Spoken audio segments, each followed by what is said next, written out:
Hello, hello. Let's get started. Greetings to you all. I hope you're having a beautiful day. Hello. It is I, Rian or Ryan from Rian Art. Whatever you want to call me. My name is Ryan, but they call me Rian Art. And we're making a game. It is a tower defense game. Happy, what is this, Wednesday?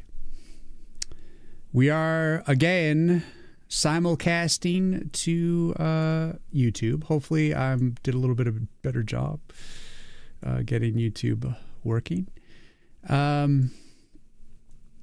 I split the audio so that YouTube has no music or anything, so they don't get sad because of copyright nonsense. But it is what it is. We live in a copyright world with copyright nonsense.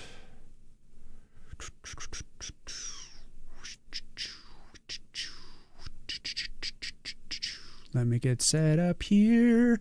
I didn't even say I'm live in the Discord. And then I'll get some music going. Hello, hello, hello. I checked out Little Shop of Horrors. I didn't watch the movie, but I did watch clips of it to refresh my memory what you guys are all talking about. Saying my piranha plant looks like Audrey, the carnivorous plant from that little musical. And it actually looks pretty amazing. It's got like Steve Martin, that McManus dude, whatever, Rick something. The dude from Honey, I Shrunk the Kids, and then also Bill Murray. It looks like it's actually might be pretty good show, pretty good movie. But I'm not a huge fan of musicals generally, but this one might be worth checking out. Admirin, hello. Hello. So we've got to create the attack animation for this, but before I do that, I actually need to make a change to the steel tooth saw. Lovely stuff. Thank you, Admirin. Thank you. I got to make a little adjustment to the steel tooth saw. Because as I was working on the steel trap, I was realizing that the steel tooth saw has 0 steel. So we got to add a little bit of like metal teeth to the blade. We just have to do a color change. Not a huge major deal. Just kind of a thing that we've got to do.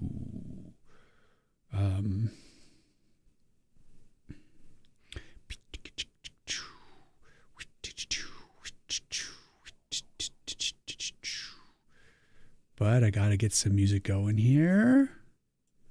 Some music to heat it up, get it started.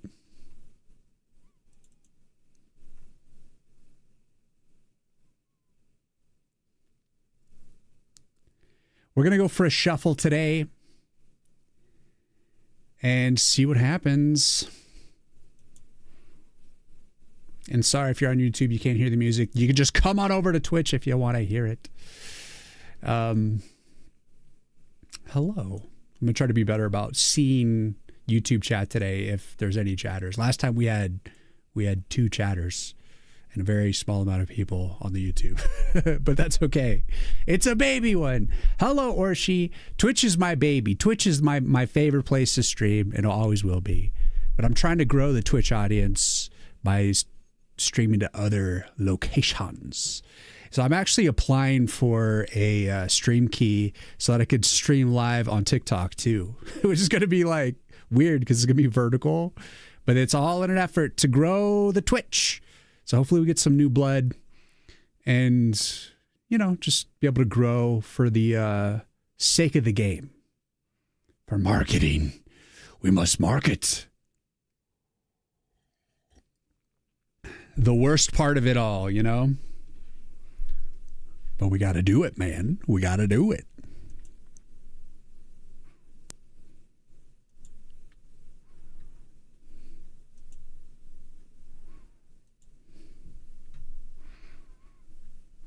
But I hope you guys are having a beautiful day, a beautiful week. You're feeling good about life. You're feeling motivated on your projects. You're not stuck. You're feeling unstuck and free, creative, imaginative. No writer block, no creative blocks. You're just running free, running wild with all of your ideas, creating chaos with your imaginations. Because that's what I'm up to. We're just out here trying to make this shit happen. And how did I not have any metal on my blade here? So we have, I think, like 200 frames that we have to do a color change to. So I'm hoping this goes smooth. This could be an issue. So we're going to go like this. Wow.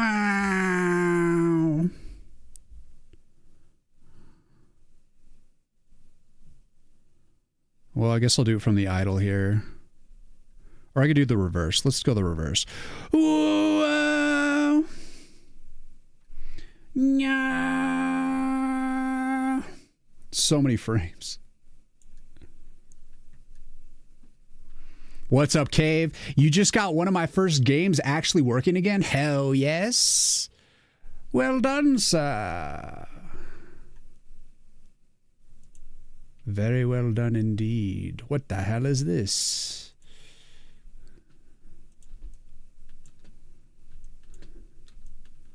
All right, so I need to do some sort of color change. And we're going to do a replace color on all frames and see how well this goes. Also, who in chat played Julian's editor?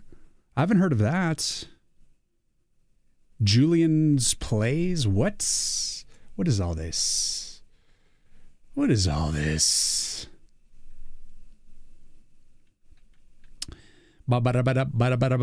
Okay, so we got to pick this color and give it kind of like a metalish color.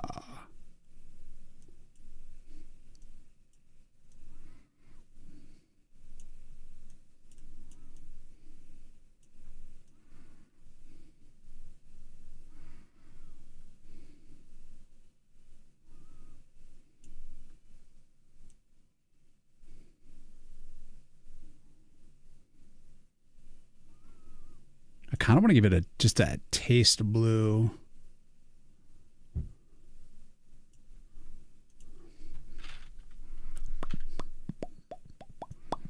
I think this color change is going to go, oh no, I thought it was going to go smoothly. Look at how it's selecting all the inside of this shit. No.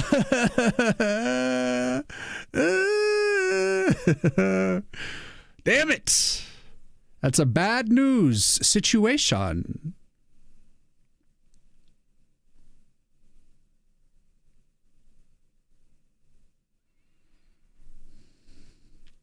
What am I going to do? What am I going to do, guys? It's only one thing we can do. It's very regretful. Actually, come to think of it. Let's see, 1, 2, 3.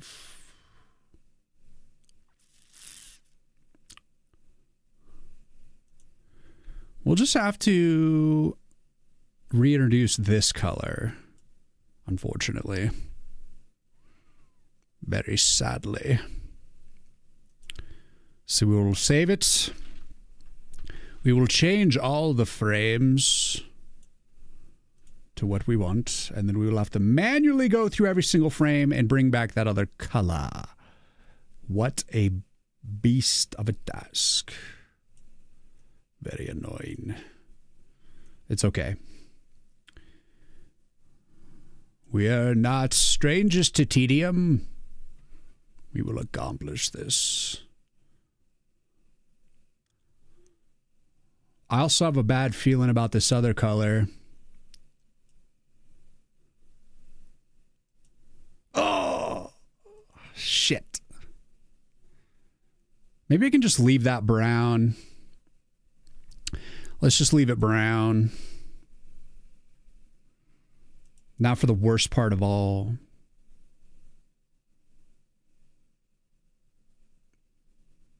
How do I want to do this? I think I'm just going to do this with a paint bucket. And we're going to bucket this thing.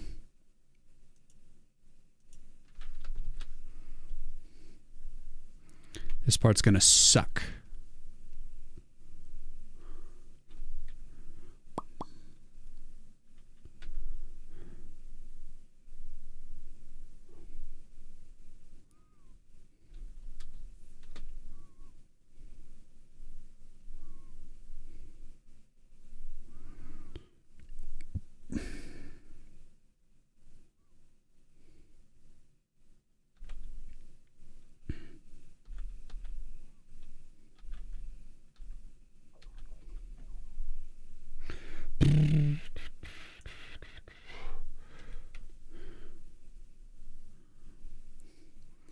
It's going to suck, but it's going to be okay. This is not the final coloring. We're just kind of getting our starter colors so that we can then go in and mess with it once we separate these colors, essentially. Ooh, very nice. But I do like the idea that the center is still like a piece of wood and the outer part is the steel teeth. Steel tooth. It had a switch from version 3 to 4 and my code kind of got unusable, but no, I replaced it. Side note, it's still garbage. Well, then fix it. Make it quality. I consider code not garbage as long as it doesn't crash and as long as it doesn't have like massive memory leak problems. You know, as long as it's relatively efficient and it doesn't crash, doesn't break down. To me, that is the low bar that I follow.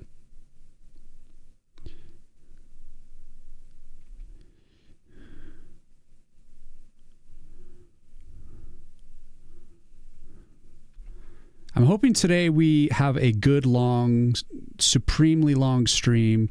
I'd like to really get through the piranha plants after we make this correction to the blade here. And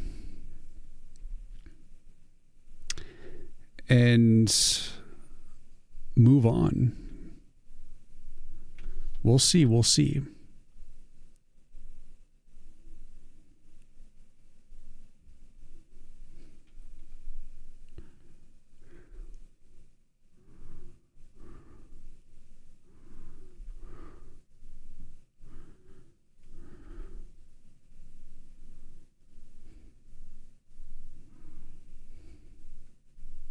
But I've been coming up with good ideas, hopefully good ideas.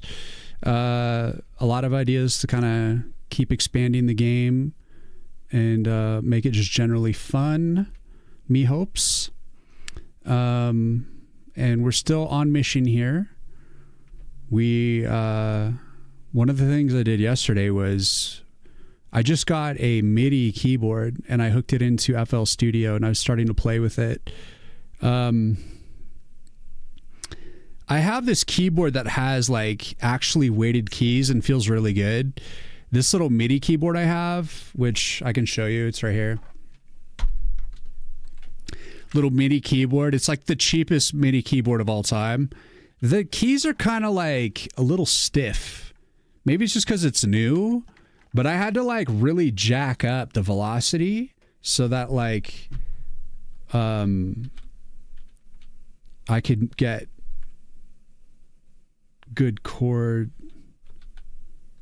good, just when you're playing the keyboard, things come out as expected.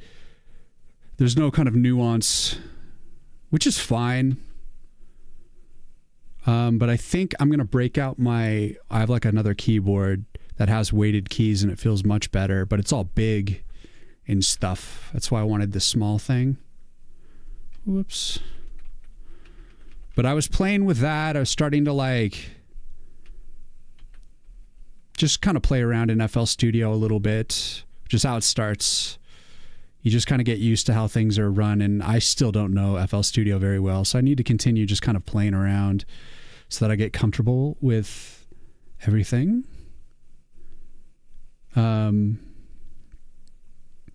So the music is slowly becoming a reality, but my focus is still getting the pixel art and the programming moving forward.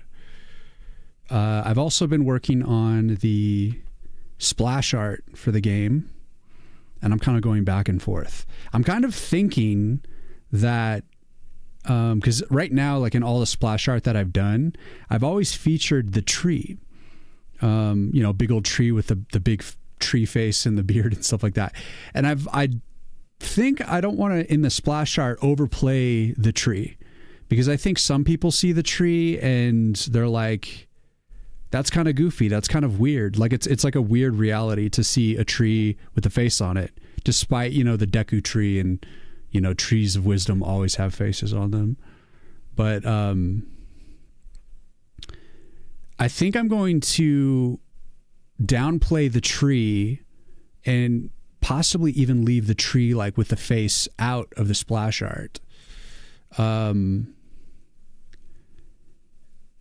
Just to be more kind of like generally appealing. And then once people are in the story and they're able to kind of like see the intro, like the lore and stuff, they're going to have more respect and hopefully just more immersion and joy when it comes to the tree. But when you just see the tree and you don't really know what's going on, I think it's not quite as marketable. And so I'm thinking I need to be doing the splash art with just maybe featuring the enemies and maybe some of the arcana slightly.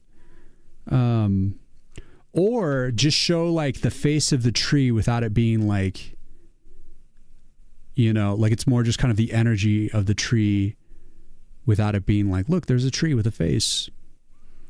I'm kind of like unsure at this point, like what I'm going to do. It's a very hard thing to come up with the cover art, It has to be like the most marketable thing, most palatable thing. And they always say hire someone to do it. And I'm like, ugh. I kind of want to, but I want to take a stab at it. I just want to I believe in myself as an artist that if I give myself enough time and I study enough, the things that I need to draw and reference enough things, that I can achieve anything. But it's very arduous. Like it takes me literally 20 to 30 hours to create a satisfying piece. So it really is a commitment. That's the only problem with it. But right now I'm just stuck in limbo trying to find that perfect thumbnail, that perfect layout. And I kind of had a good start, but then now I'm starting to fall out of love with it.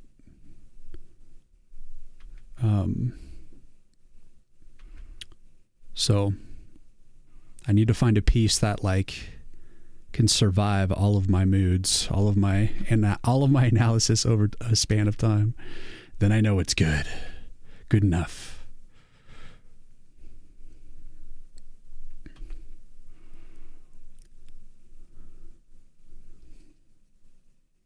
Yeah, it's just basically Trash Scripts and Julian's Editor's own coding system. And it's being only able to update with 3. I'm thinking of just remaking it in 4. Yeah, I can see that being frustrating, Cave. You code something and then what you coded it in upgrades or changes in such a way that you have to now change with the dependencies. That's what I don't miss about JavaScript development. That was always a real pain in the ass. A straight pain right in the ass. I'm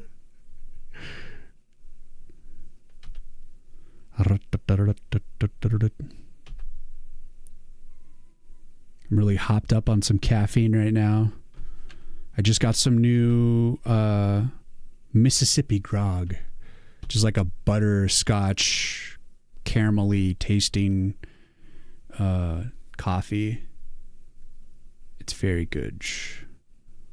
Considering I use like next to no cream, like literally like a tablespoon of cream, mainly just to add calcium to my coffee. It's nice to have like a bit of a flavor to the coffee. Lately, I've just been having kind of like this dark, supposedly chocolate flavored coffee, but it just tasted like dark coffee. And I've been drinking that for a couple months, so it's nice to kind of change the pace. Do that Mississippi grog. Just love that name.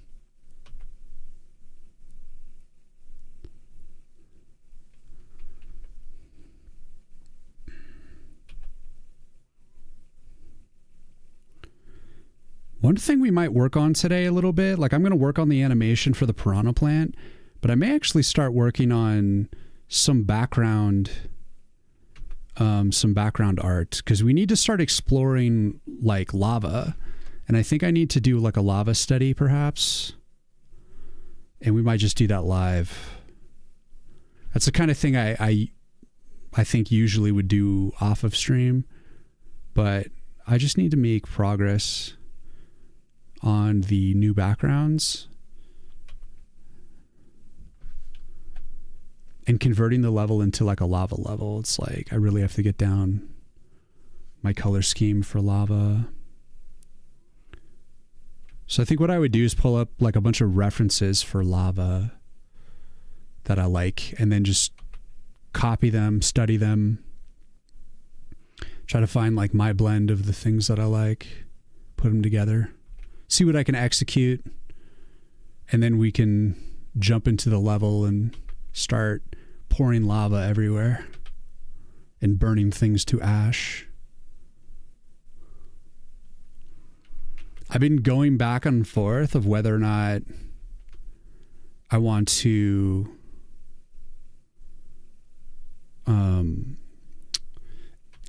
leave the leaves on the tree or not. And I think I'm leaning towards now leaving like the leaves and then just having them like be like red or something. But then having like trees in the background, maybe have like less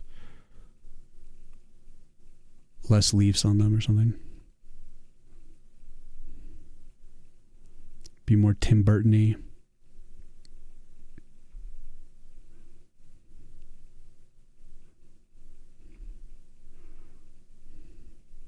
Lots of design decisions must be made to progress. Thank you for the good vibes, Cave. Chat's quiet. Yes, people sometimes come and they just lurk, and that's all good. I think it takes a while for stream to kind of kick into gear, and they're not used to me streaming like earlier in the day.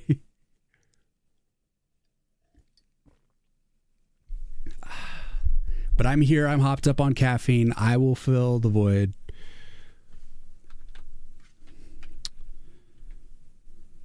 As I slowly become absorbed into the process of developing a game. It's so intense, man. Games are like an insane amount of work, especially when you take it on all yourself.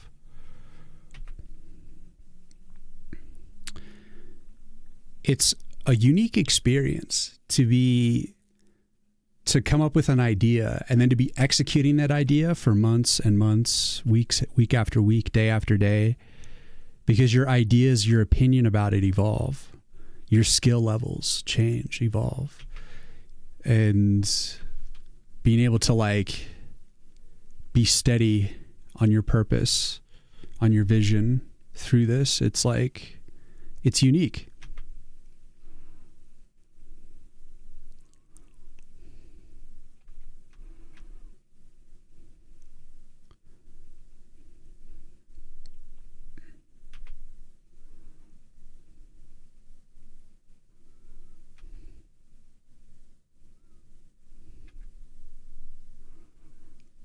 It's like a particular beauty that comes out of that.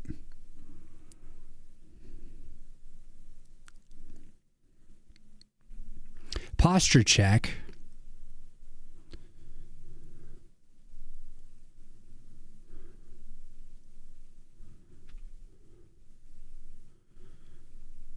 I had a pretty good posture check today.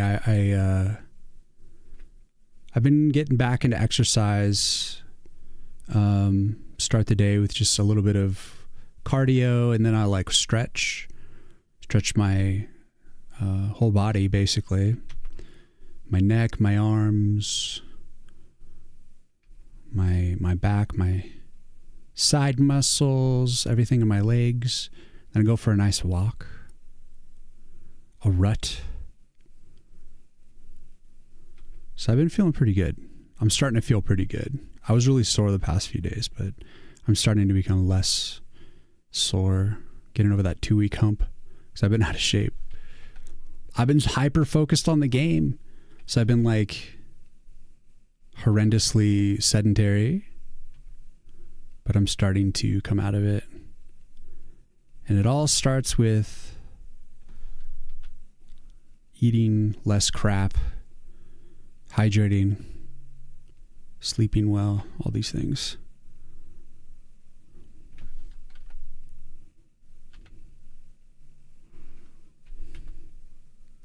Because it was like my birthday week, and I was like, I'm going to eat whatever I want. And I just felt like shit. I'm like, oh yeah, this is why I don't eat like this usually. It doesn't feel great. So I'm like really happy to be back in like a health mode. Shedding some poundage.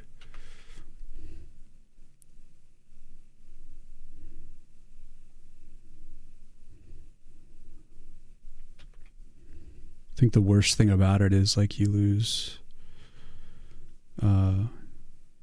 some motivation, a little bit to like brain fog, and when you're lethargic by eating the wrong thing, you lose out on a little bit of that motivation. So I'm getting back to feeling sharp.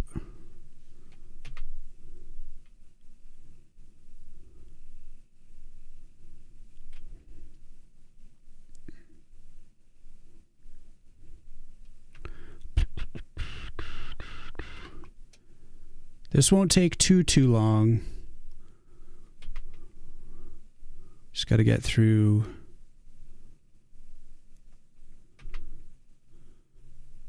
a little bit more here. Like another 100 frames. There's a lot of frames. That's why I was like, oh God, when I realized how long this was going to take. But it's not that bad. The whole thing's probably going to take like 20 minutes overall.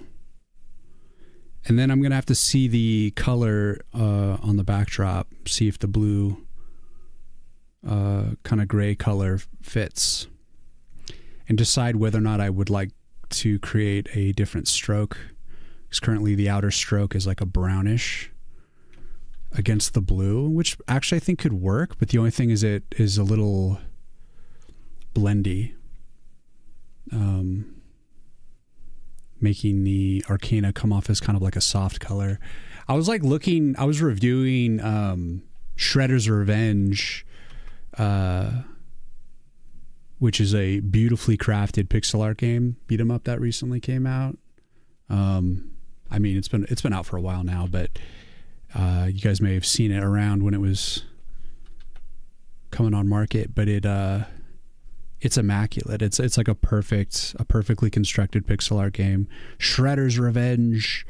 And one of the things that I noted about it that made it so beautiful was all of the backgrounds didn't have like any deep blacks. Like all the backgrounds were like a little bit grayed.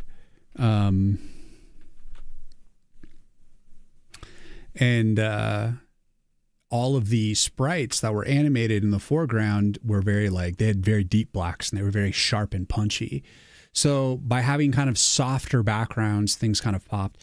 So back to the point of like this outer stroke being kind of like a brown, it might come off too soft. And so I may have to go through and do this all over again, making the outer color darker. But I think for now, I'll probably just leave it brown and just move on and just see if it really matters.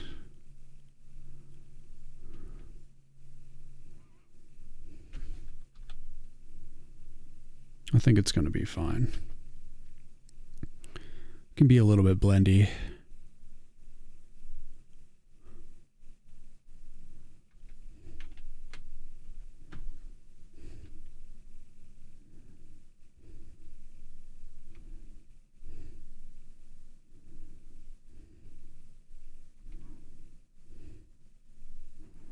I think one of the things that makes Shredder's Revenge such a beautiful game is there's a lot of care and detail in the background. And like there's this one level where you're skating through the sky and there's a bunch of cityscape in the background. And then behind like 2 rows of buildings, there's like the turtle blimp. And you don't even fully see the blimp. You just kind of see glimpses of it. And it's just like, but then there's like a point when it totally like is in the foreground. Or I mean like it's still in the background, but you can like see it full on. And like that's a beautiful thing. When you just have kind of like secondary but like highly detailed background elements that are like not meant to be like, they're just meant to just kind of be a hint of something there. That's just beautiful. That's like showing how much they like loved making that game, you know? Stuff like that I think is just awesome. Chat's quiet because we're a bunch of lurkers. Dude, I'm totally cool with like everyone lurking and just me blabbing on. Don't feel pressure to chat or anything. Hi, streamer man. What's going on, Coolio? How am I? I'm doing pretty good. I'm fired up. I was just saying I've been like starting to exercise and eat right the past few days. And so I'm really starting to feel good. Very focused, very calm, with energy that is very consistent, you know? So I'm feeling really good. Get my exercise in. So I'm really starting to like eat away at the cortisol that builds up from developing a game. You worry, man. You worry.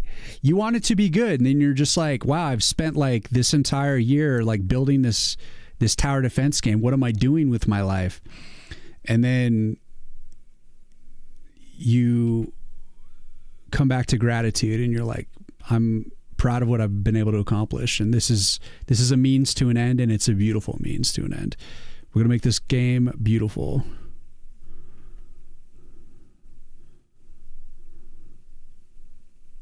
Like I said, it is hard to do a game, to come up with like a mission that takes literally like years to complete and then to just stick with it. It's just like this huge commitment. You're like, we're going to fucking do this. We're going to make it as good as we can make it. And it is going to be glorious. So I'm sure that was the long form answer you were not expecting, Coolio, but that's what you got. Finally got around to fixing my Linux laptop. Nice. I was considering picking up like a Linux like mini PC just to have one. Had to uninstall from scratch. Damn, son. I got the art ready for that. Let's go, Admiral.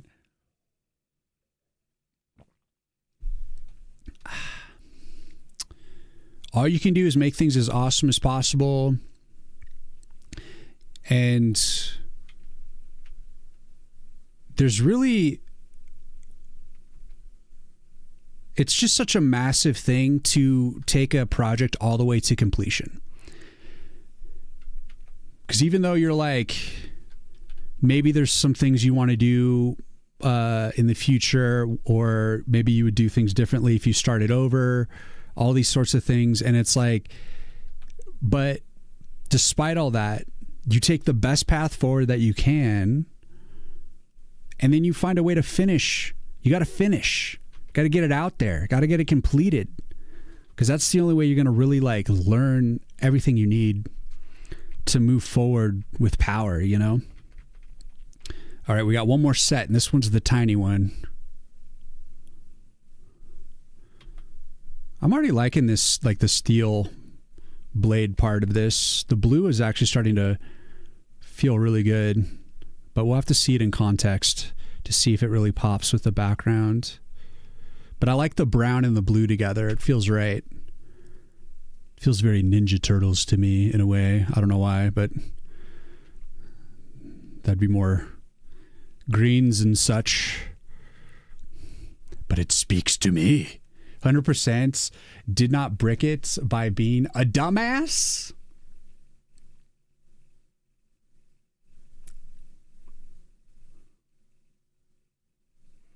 Pop OS is my daily driver. Recently went, man, Linux is a whole thing. You're not cool enough to use Arch? Yeah, I don't know shit about Linux. But I'd like to release the game on Linux. So I'm like, I want to pick up like a little mini PC, Linux PC, just so that I could like run the game and see how it fares.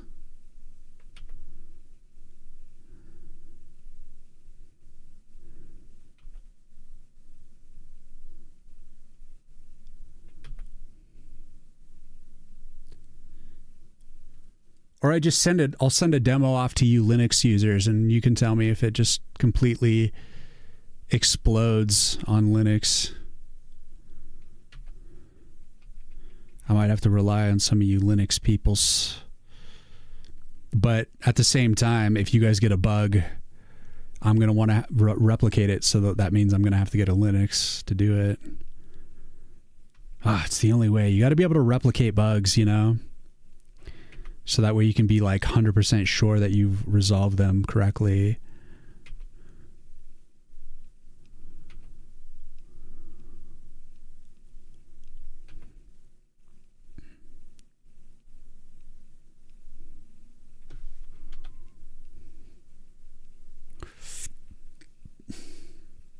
You've always been a computer guy. It wasn't hard, but was a learning experience. You've been building them since I was 7, but Arch intimidates me.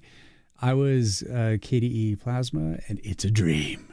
If you do use Linux, I would start with Kubuntu. Yeah, I was like looking at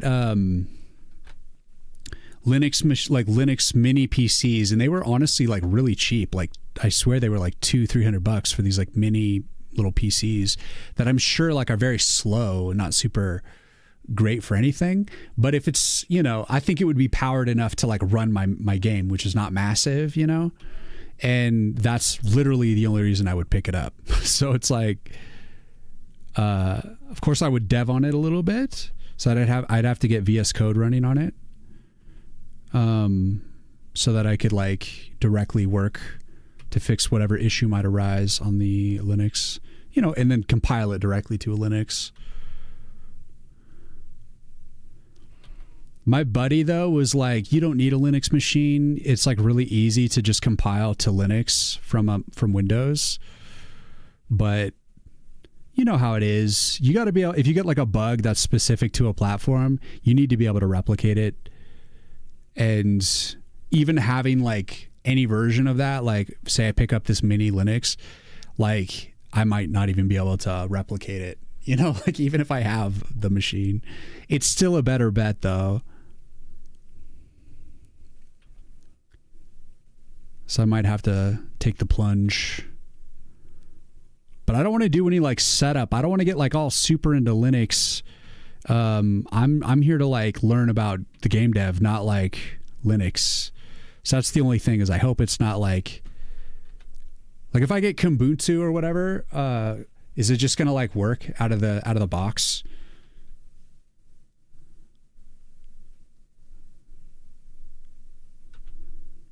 I've heard good things about Linux, how it's like really secure and it's like a very like custom mix of software.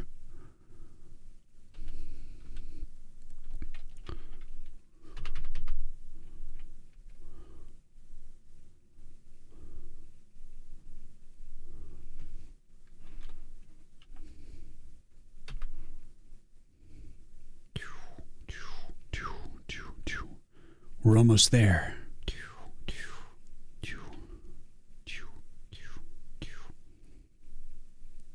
Why, oh why did I have to make this interior color the same color as the highlight?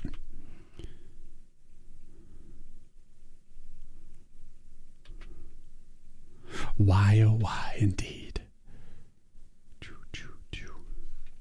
We also have to update the thumbnail.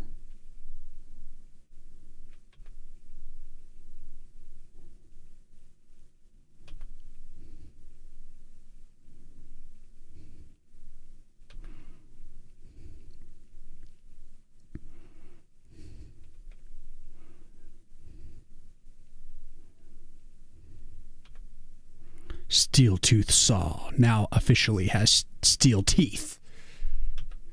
And I think it looks pretty dope, actually. I like it like this.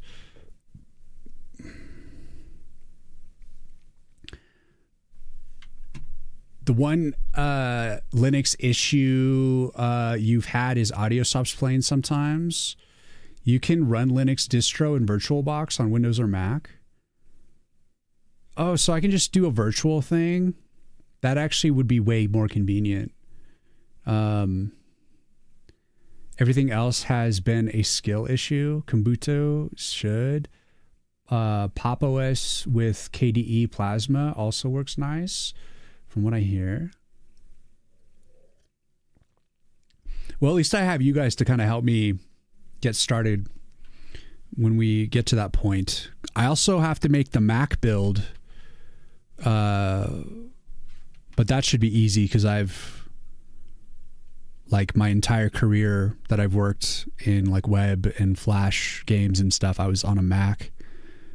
So I'm like well versed in Macs. But obviously my preference is PC, but you got to do what like your client likes to do, which is a lot of design agencies pick Mac because they're all fancy and look all nice and shit, despite them being rip-offs. I say use whatever machine you want to use, and I'm here to serve with all the machines. But obviously, I'm like prioritizing like Windows. It's my thing. And I think Linux is like very close to Windows from like what I understand. Maybe, hopefully. Hopefully.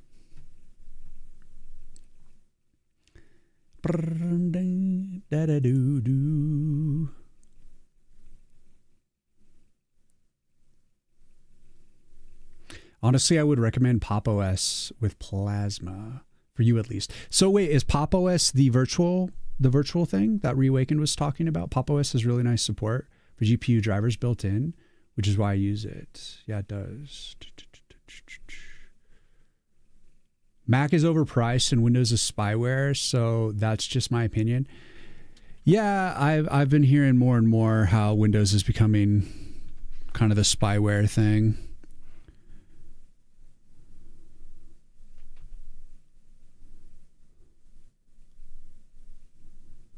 But it's what people use. So you have to go for what people use. There's a lot of people out there that don't care. I feel like it's more like programmers and people who kind of understand what's going on in their tech, who care about privacy, and people generally. I've even met some tech people who like don't care about sharing their whole life digitally. They don't mind being like a guinea pig. And it's like crazy to me. Like I'm with you on that. But at the same time, I don't really care.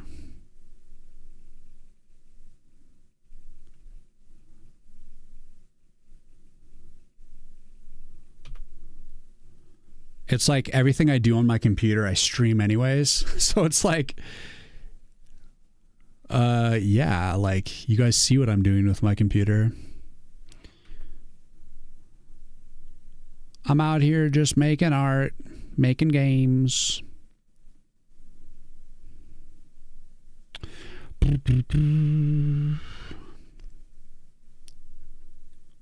22. We only have 22 frames left to go. We're getting there. Almost done.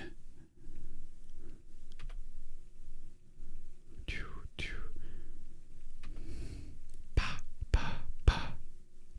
bop, bop, bop. Burp, burp, burp. This is a good kind of warm-up task. It's not super challenging, you know. Been using Proton Mail as well. Nice, that's what I use. Another privacy nerd spotted. What search engine? I use Duck. I use DuckDuck for my search.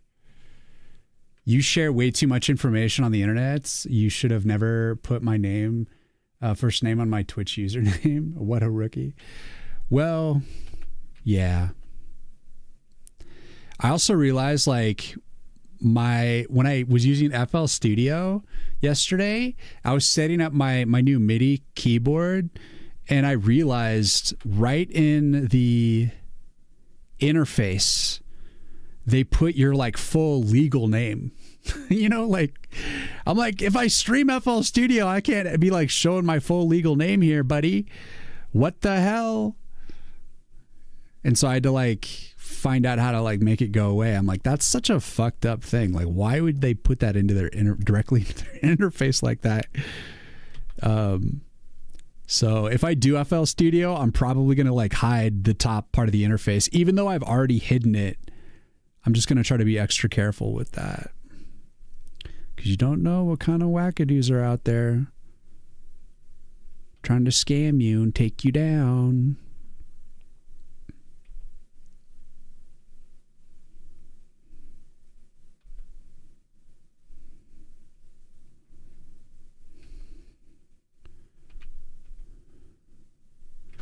Oh, I guess that one we don't care about. All right. That's done. So let's do a little quick check through. Is there any frames? Seem like we missed anything.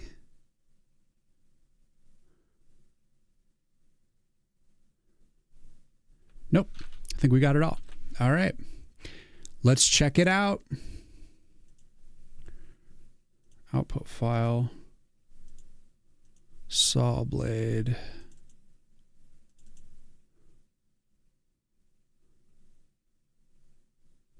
Steel tooth saw. We need to get rid of the... Oh, shit. No. Wait, yes. Yes. Okay. And also... columns. Shit. What's the columns?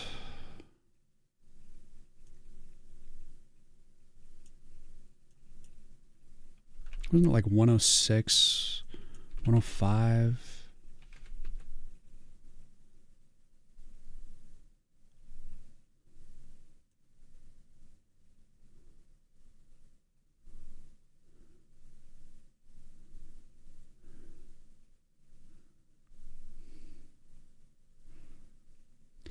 Hendrick, hello. Welcome in on the YouTube chat. What's going on, man?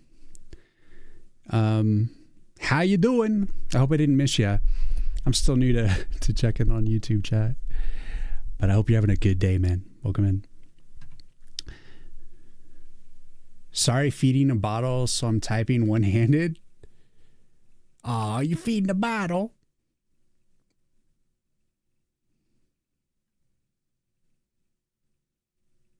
I'm imagining you're feeding a baby a bottle. If you're feeding yourself a bottle, then I don't want to know.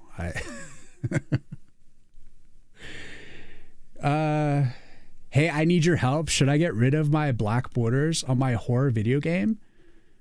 Are you doing like cinematic borders around the edges? I feel like everything is widescreen these days. I don't know if I would commit to that unless it's like, you know, sometimes in games how like they have like a cut scene and then they bring in the borders just to kind of like make you like help you realize that you're watching like a cut scene. I feel like they used to do that to kind of like go directly into the they did that to like actually that's just what the video was made in is like whatever aspect ratio, and they're just trying to make it fit. But now it's like more of a style choice, so it's still something, but I would only do it in a transitional sense. I would say generally in the game I wouldn't have black borders, and then I would do like bring only the black borders in for like a cinematic or something like that, just to kind of like immerse you in a way, take you out of gameplay. You hop between DuckDuckGo and Start Page. I've actually never heard of Start Page. Amazing. What's up, Hendrik? Okay, let's export this. I think it's good to go. And we got to test it in game. Does it look okay now that we added the blue? All right, is this showing up? Is that showing up for everyone? Okay, good. That's good. Why am I so behind on chat? You have a hungry 10-day-old? Holy shit. That's a very young person. Let me catch up on chat, and then I'll like test this blade in the game. Oh,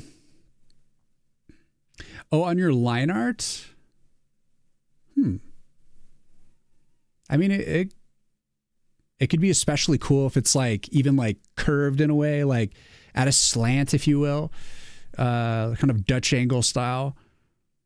I could see you playing with the borders, man. There's a way that it's a cool thing. Flying, just be yourself, man. Whatever feels best. It's all subjective, so there's really no wrong answer. Flying lizard, what's going on? They probably mean their general art. How did you know, Flying? Like Paper Mario, where the assets don't have borders, but the character sprites do. Oh, you're talking about outside, like a stroke. Okay. Is that what you meant, Cave? Hey, I need your help. Should I get rid of my black borders on my horror video game? If you're talking about like borders around characters, I mean, all of my characters have borders. I like the pop. I don't feel like a picture is done until it has a border. All right, let's run it again. Let's see what this looks like. No subtitles? What do you mean subtitles? You mean subtitles on my YouTube video? Is that something I should look into? I did see there was like a closed caption thing. Do I have to turn that on? Please educate me, Hendrik. This is only my second YouTube live, and I'm trying to like learn. So if you have some insight, some preference, let me know so I can get my shit together, basically. This actually looks really poppin', dude. Look at how poppin' this is. I like the steel blades, dude. Oh, my goodness. It's extra poppin'. Oh, hey. Now that's a good-looking steel blade. It definitely looks more savage. Whoa, black borders. Bam da lamb. Whoa, black borders, blam da lamb. Congrats, but also newborns, man. Hard work. Yeah. I can feel that, Twerkle, except I can't because I never had a newborn, but I have had friends describe it to me. I had one dude that was like, if you marry someone, you have a baby with them, you got to make sure that friend or that partner of yours is like your best friend, because when you hear that baby crying and it's 3 a.m. and you haven't slept for weeks, you better hope when you look over and you see that person that they're your good friend. Otherwise, it's going to be fucking miserable. I've also heard get a dog, so you always have someone to smile at you if you are with someone. You prefer the outlines with a bit of color. I prefer outlines too, Cave. That's my preference. You can see in my art, I always add an outline. I just like how it pops. And in all of my drawings, always, I add an outline. It's a style choice, and I like it. but it's like something I don't like necessarily. I don't do hard outlines on all my background elements, only kind of like foreground stuff. I think I'm going to chill with this for now. I kind of want to maybe desaturate the blue a little bit. Let's actually take a screenshot here and mess with it a little bit.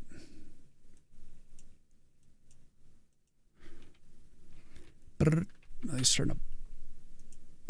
Okay, let's see. See if I want to change that blue.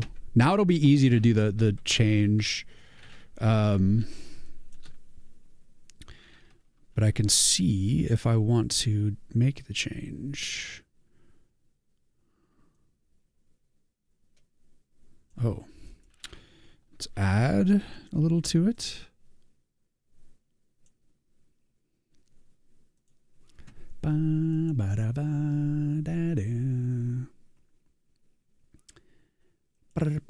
Okay, so let's hide this. And also, if you're watching on YouTube, if you come over onto the Twitch, you'll be able to hear music, because I don't have the music being sent to the YouTube because of copyright stuff. But I have like the audio split, so it doesn't record to my VOD on Twitch, but I can like send it live, so that way we're all vibing with some music over here. In case that tickles your fancy. But if you're out there trying to see subtitles on the stream, maybe you're just lurking without sound. Let's see. Same helps it not merge with background items. Yeah, that's how I feel about outlines as well. I say keep rounded edges non-black, sharp corners, and character sprites definitely need black borders. I do colored outlines. I don't fully do a deep black necessarily, unless I feel like it's very called for. This saws go hard. I know I'm feeling the blue. It really starts to feel, I don't know, there's something good about it. It feels like a nice pop. Those blades look great. Thank you, Flying. I prefer the outlines with a bit of color. Congrats. But newborns, yes, yes, yes. Okay, so I'm all caught up. All right. We're about to get some ads here on Twitch. So let's see what's up. So what do we got? What do we got? Your personal style is all outlines with color. Nothing in the background. Okay, so do I want to mess with this blue? The only thing that I would really do is like desaturate. If I did do anything, I'm trying not to oversaturate this game. So do I want to do the desaturation?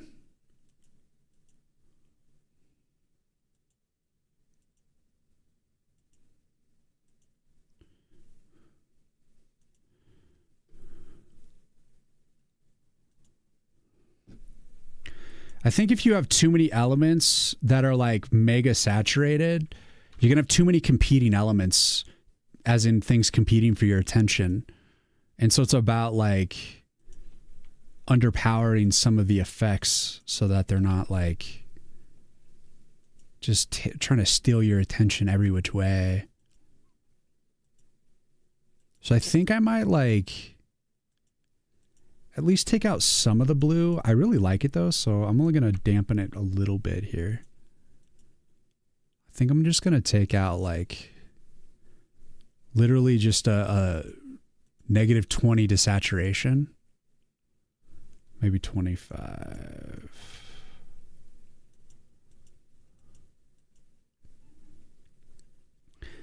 It still gives that blue feel. A lot of grays do.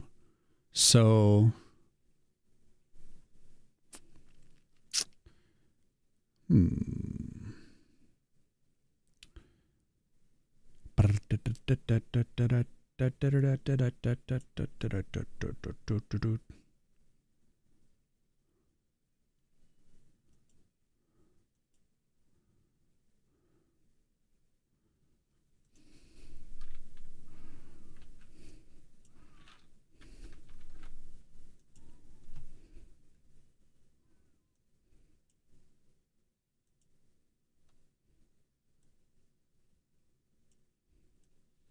ba-da-da-da-bow. All right, we got to do this color change. Actually, I need to copy this over here. So I have a nice reference. Then I got to go and select all of it again. We're almost done with the blade though. I'm just going to chill out that blue a tiny bit here.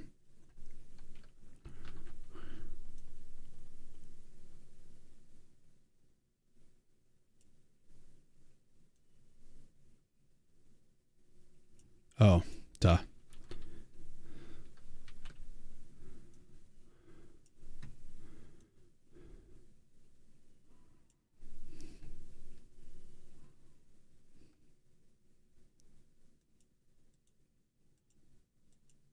So I'm literally just taking a little bit off the top of that saturation. Just a little off the top.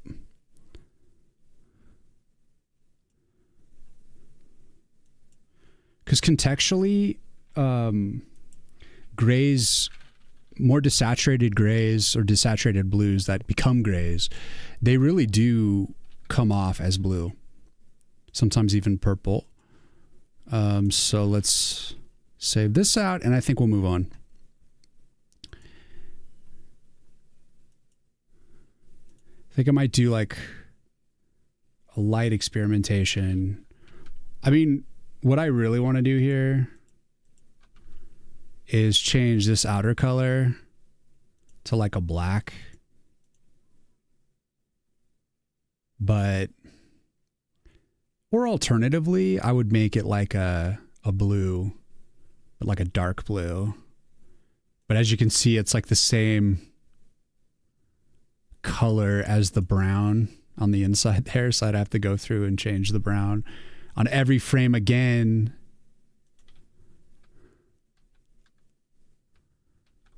Honestly, I think the dark brown on the outline feels good anyways, because it gives kind of like almost like a black feel, but like I think it's fine.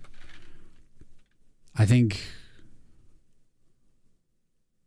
I would lean towards doing like a blue outline, but I'm going to just go with the brown so that I can move on. Because it's subjective. It's not like a big deal. They're both good. Brown with blue is a very nice blend. So we got to do the thumbnail next. But this feels good. This feels very good.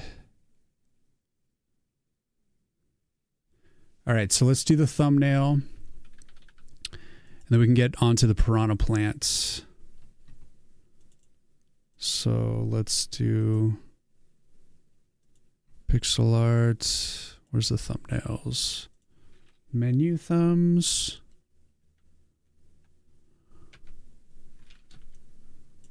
Well, well, well. Here it is.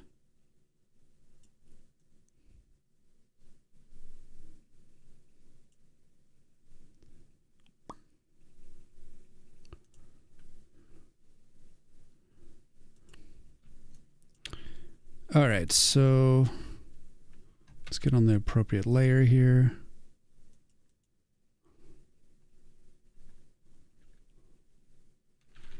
Can I do just a search replace here?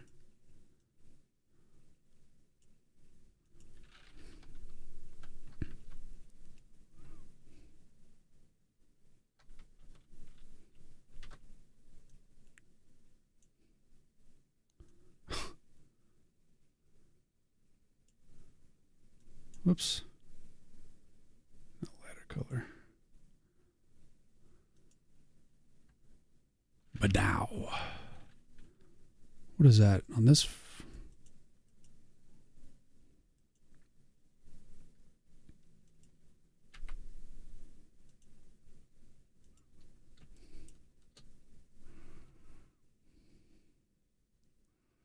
I don't know if the gray matters. Let's see.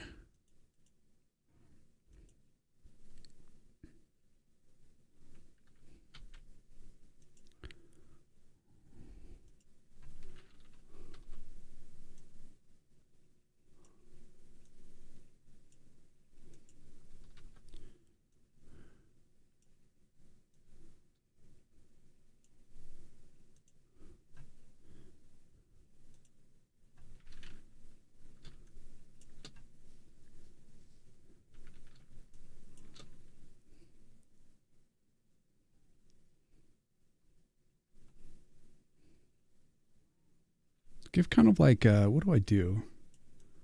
It's like that. Go to that brown and then it goes into...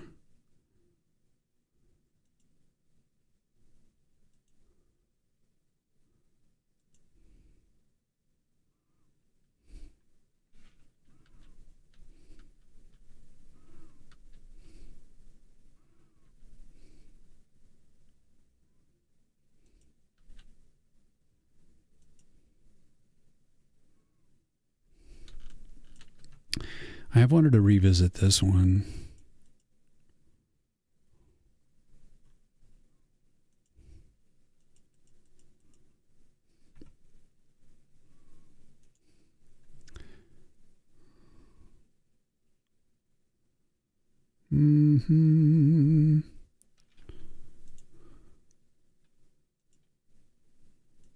Let's see, open up the Grimoire thumbnails. Version 2.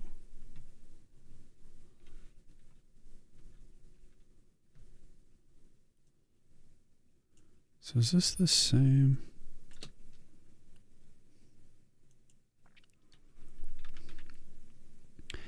You just finished making some walls for new games? Sorry, finished. Let's go. Let's go.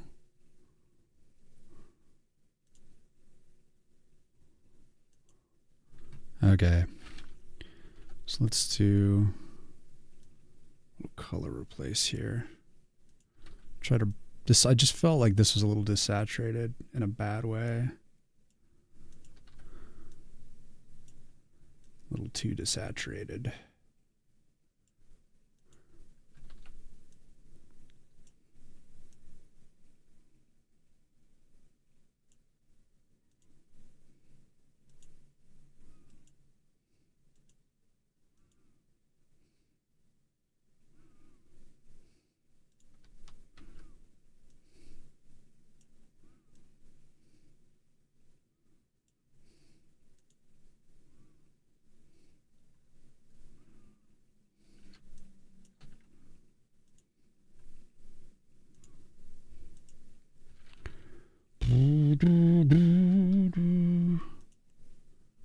Yep.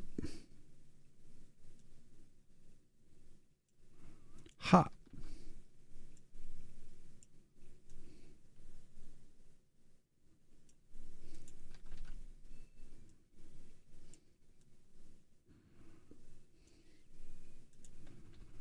Yes, this is definitely better.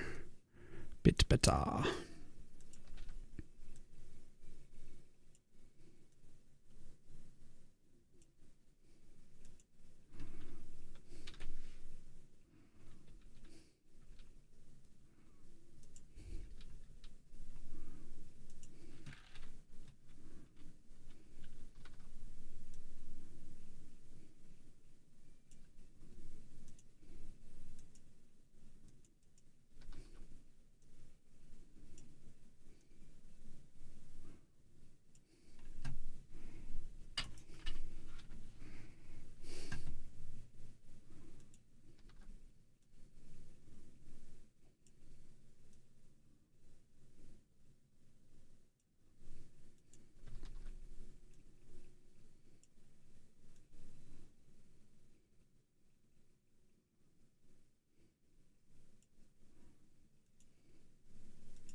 Ba-da-ba-da-ba-da-ba-do. You love the idea of finesse walls into existence? Finessing walls? That's all we do here. We try to finesse this shit. I like to call it polishing a turd. Boop, boop, boop. I'm out here just trying to polish this to a nice, pretty looking turd. Now that's a nice looking turd. Ding, ding.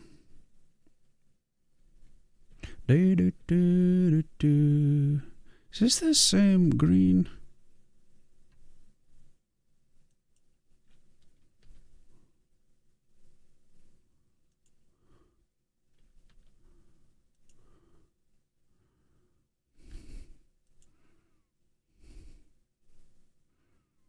Where's the swatch?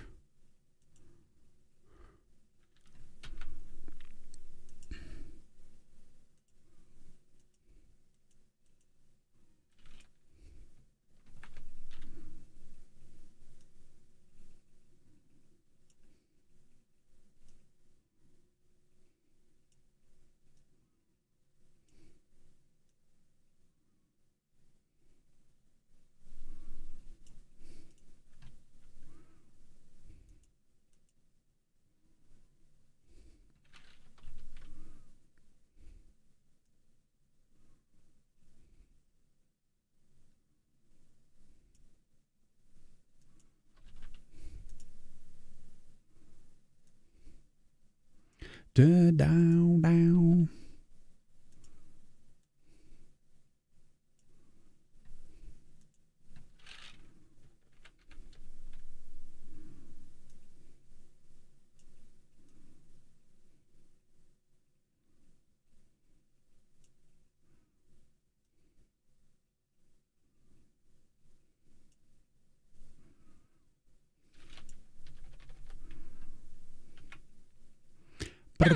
Bum.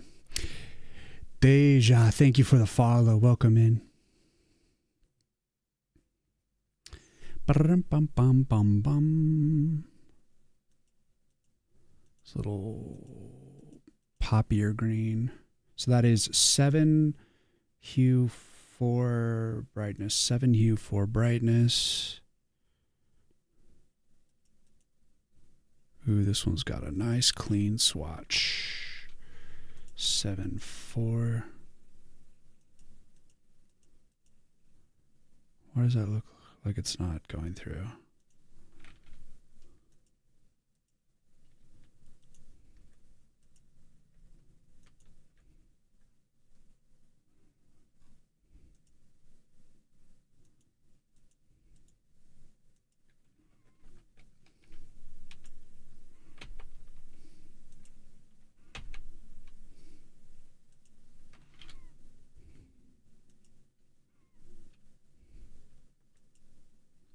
Ah, right.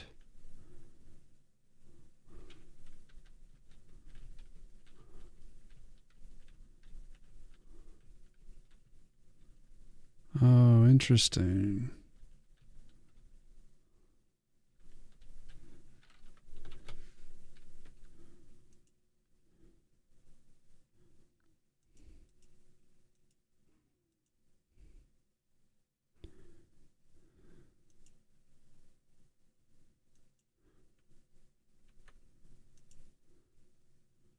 Son of a bitch.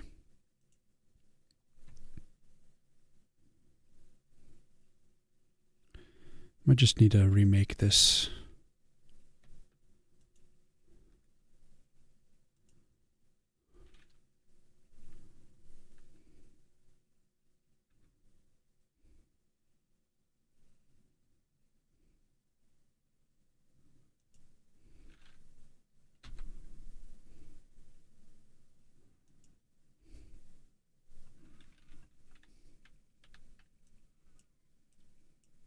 Where's my gradient at? Got a radial.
There was something a little bit more to the old one, though. Because I had that green, nice green in the middle.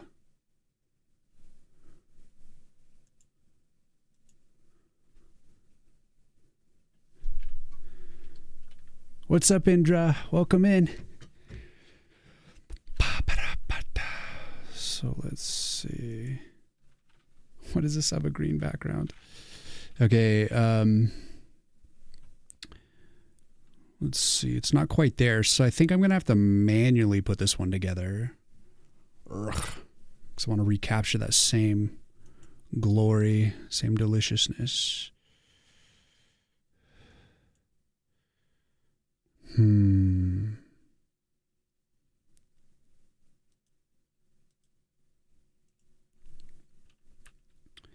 So let's see.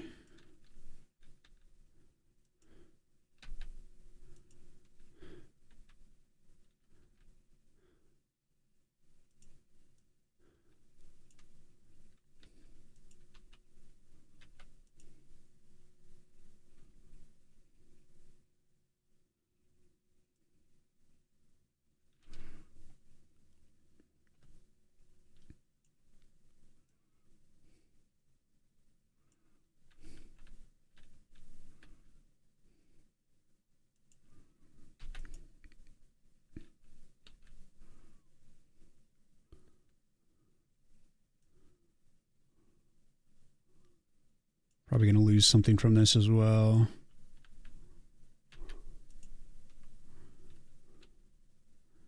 All we can do is try.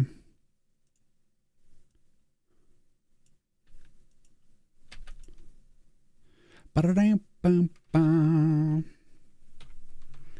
Rick-a-dam.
Let's get a couple new layers in there.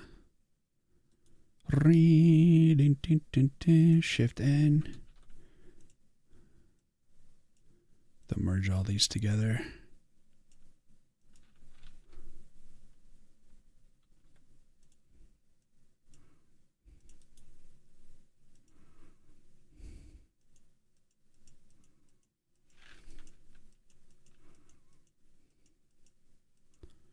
A little darker around the edges. And it's missing that center.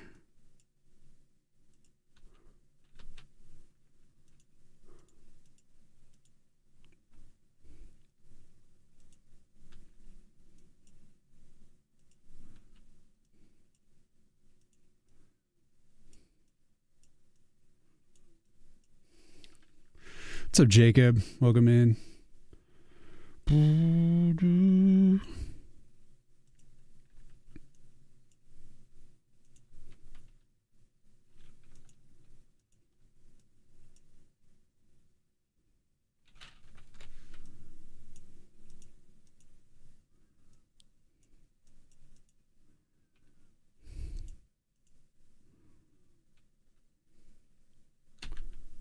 Oh, no wonder. So then get a little bit of a blur tool on this.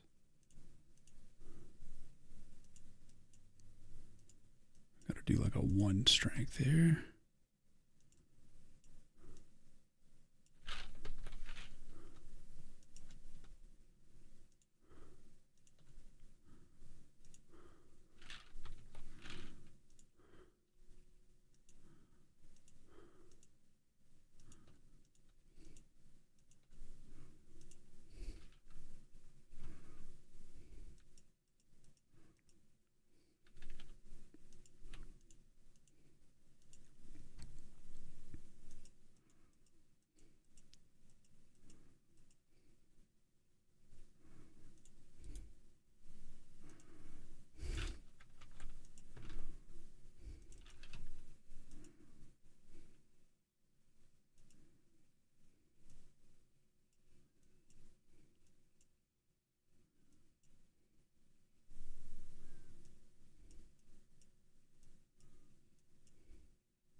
Definitely so much cleaner. All right, let's go for it.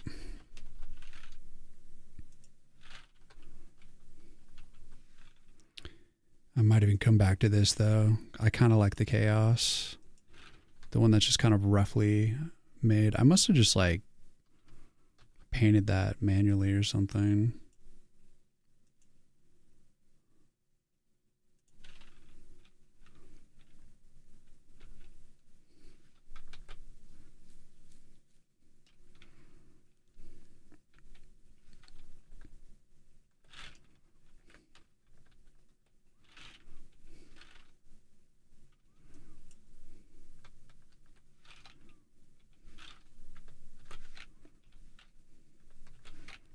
It's got like nicer, darker edges. Still got that bright middle. And even brighter center.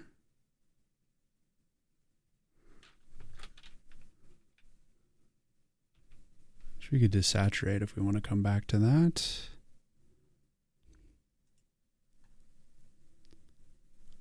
Okay. Swatch me.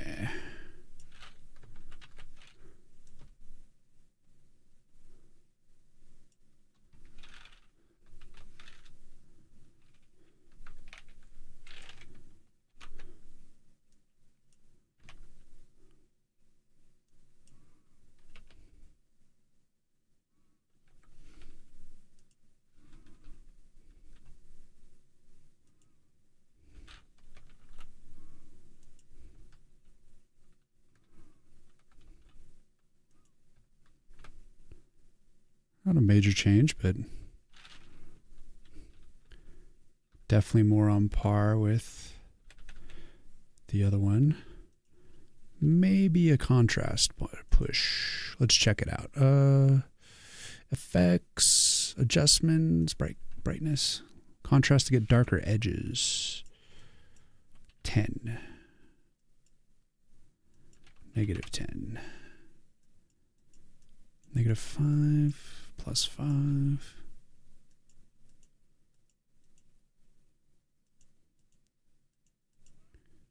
-1.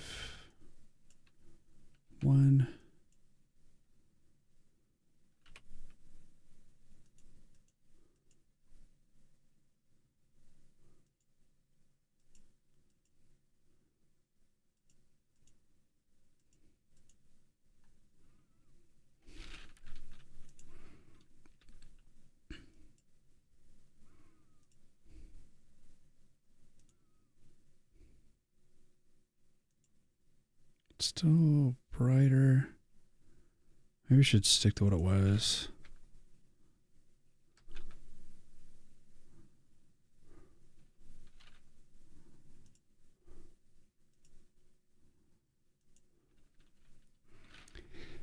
All right, I'll keep that. And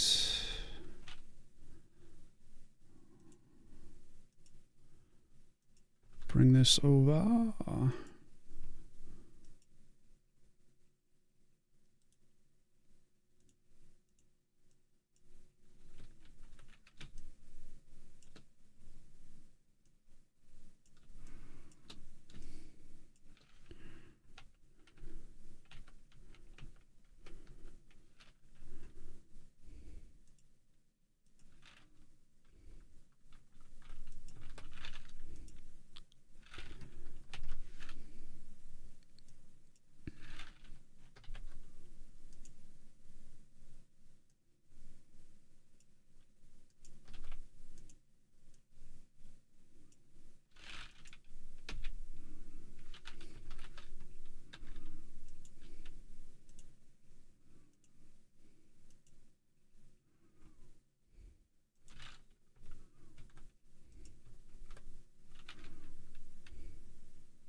All right, let's save these out.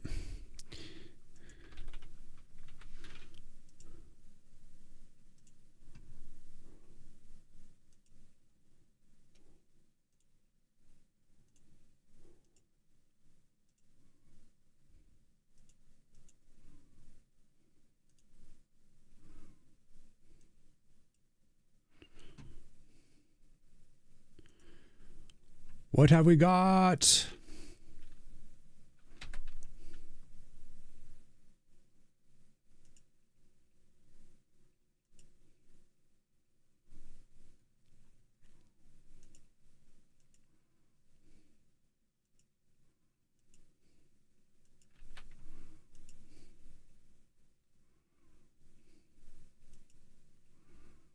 Yep, feels a little bit better. A little more refined.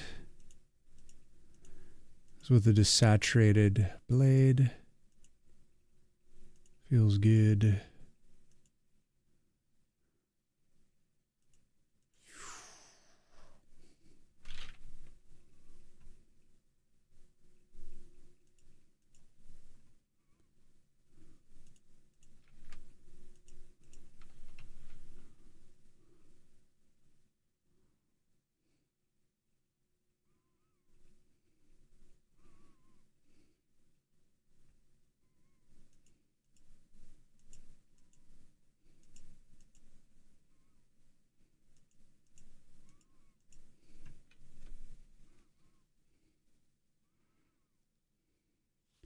Get stuffed.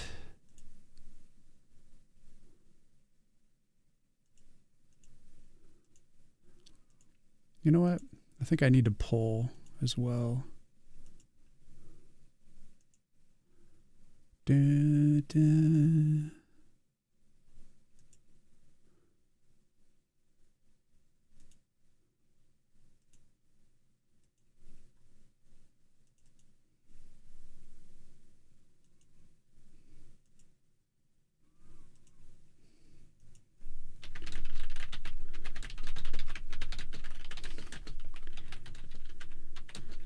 Add new thumbs, or add new, let's see, change color on saw blade, add new menu thumbs, pull, and push. Yeah, I made a few programming changes yesterday, now that I think of it, so let's build. Just some stuff to help improve some of the targeting. I realized that when you were like selected on a particular target, like in the say the saw blade, for instance, was like in transit going towards the target, and then you would change the target to like a target that's way out of range, it would animate to like the target that you originally had targeted, whether it was auto targeted or manually targeted, and it would like apply damage to like the whatever target you click, even if it's out of range. So it's a bit of a bug. So I made it now so that if you change targets while the like saw blade or any melee weapon is like in transit, it'll cancel that animation. It'll instantly reverse and then start over to hit the new target. So that way it doesn't just like, people can't like game it, gamify it and like get like secret shots to like enemies that are out of range. I know, I nerfed it. I nerfed it a little bit.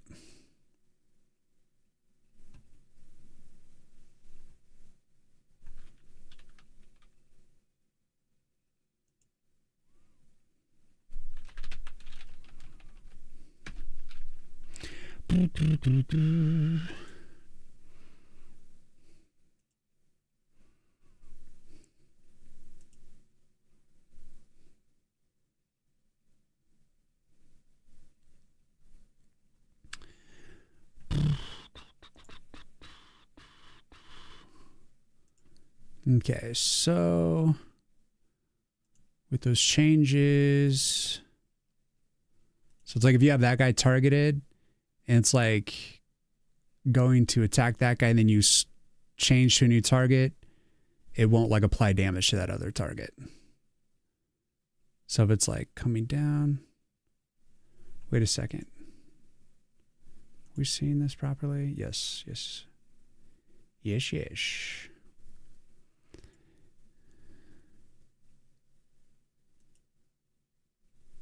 So essentially it's like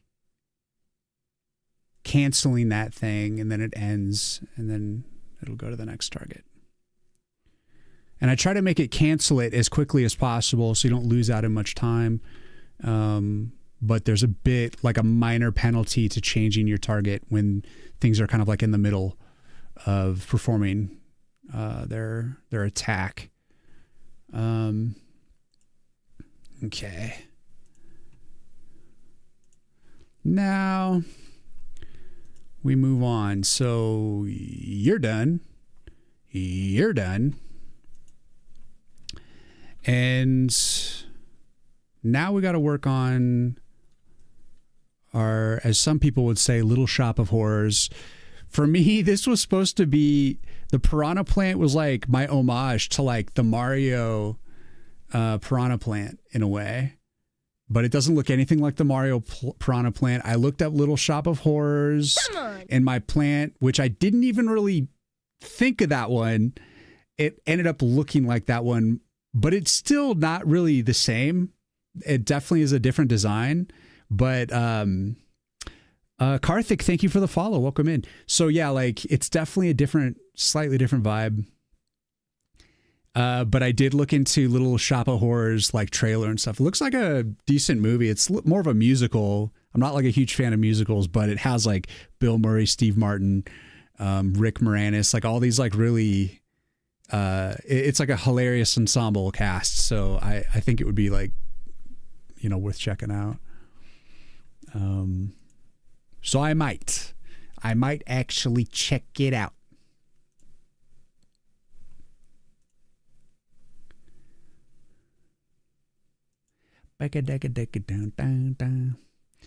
So let me see what else. So we got to do the attack. We got like I'm still really happy with this idle animation. We did a good job last stream capping this. And the attack animation, I was not satisfied with. This frame could go away. I tried sketching stuff and I didn't really come up with anything new. So I'm going to just have to like hammer it out.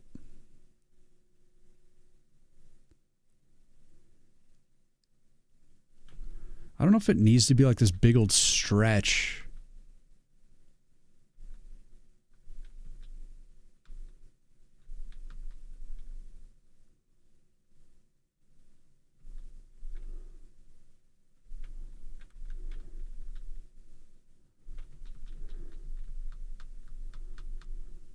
I don't know if I'm going to do the stretch back.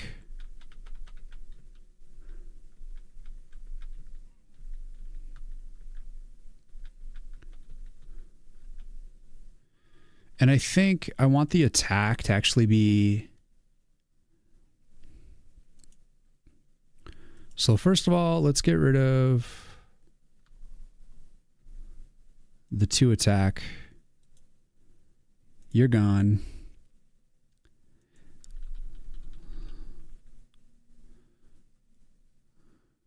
And then I want the actual bite to be...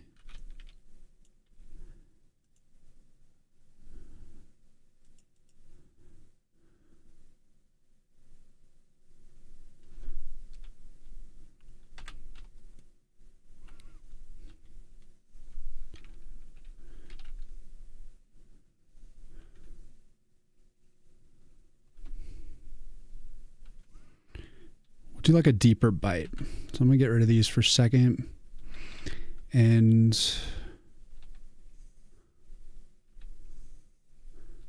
but I want to leave the mouth like a little bit open so it looks like he's like swallowing the dude a little bit.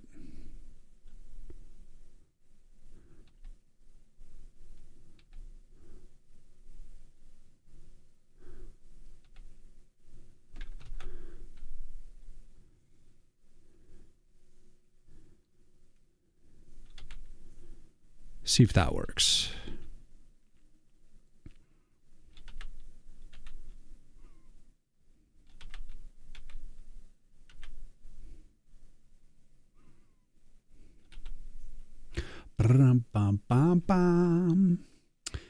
You know, just faking a wall until you make it. Yep, I do know that. It's actually a genius strategy. You know why? Because I wasn't done with it yet. I hadn't even started, but now I'm done. Or am I? That's the beautiful thing about subjective, like, design decisions, is you're never done until you feel you're done, you know? It's hard to measure.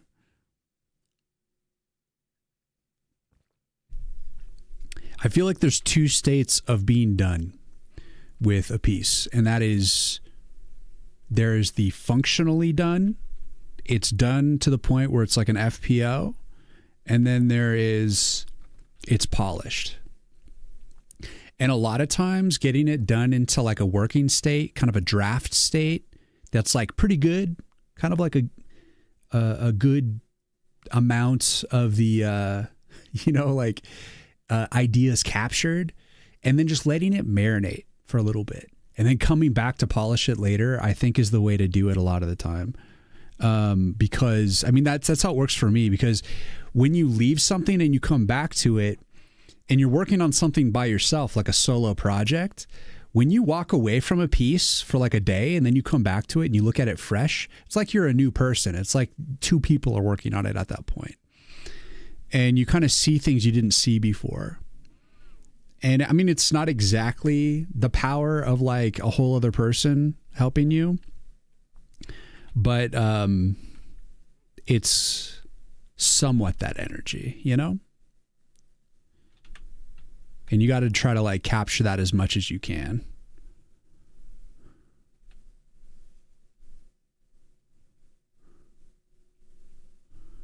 Do, do, do, do, do. It's hard working on stuff by yourself.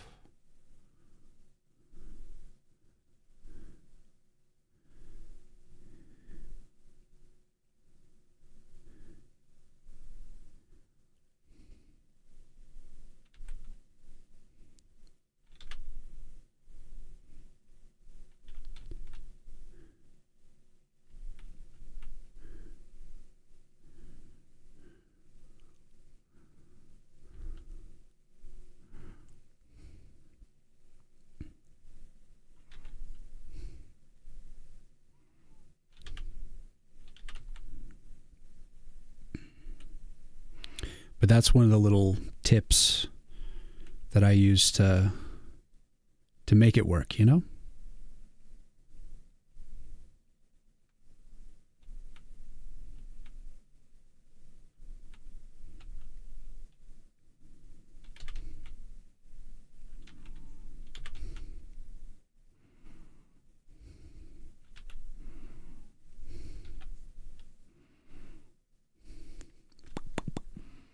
What's an FPO? FPO is just an acronym for for placement only. It's just a term you generally use when you just need to put, like, you're programming and you need an asset to just kind of like use to program it. It's not the finished asset. It's just kind of like the dimensions, generally the dimensions that you want. And then you just kind of toss it in so that you can work on the programming. Call those FPOs. For placement only. So it's meant to be replaced later with something that actually is good. But you start with something rough just to kind of get the ball rolling.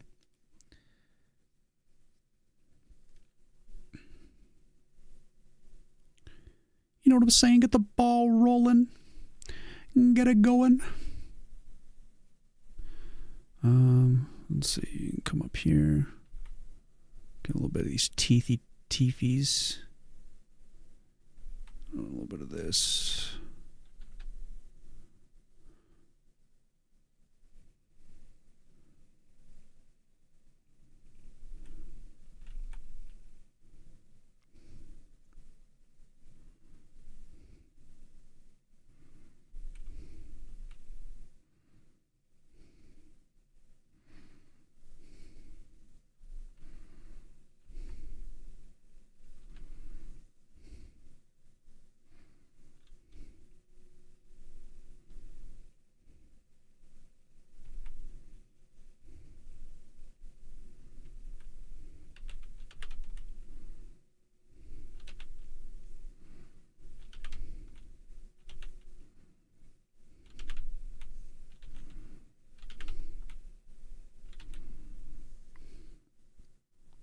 So I'm going for more like a direct profile this time.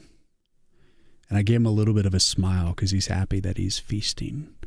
Feasties for the beasties.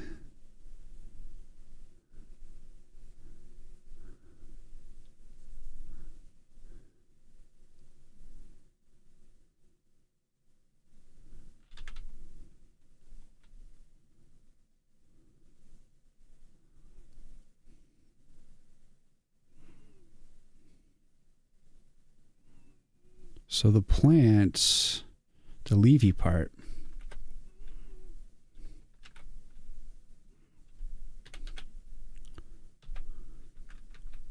I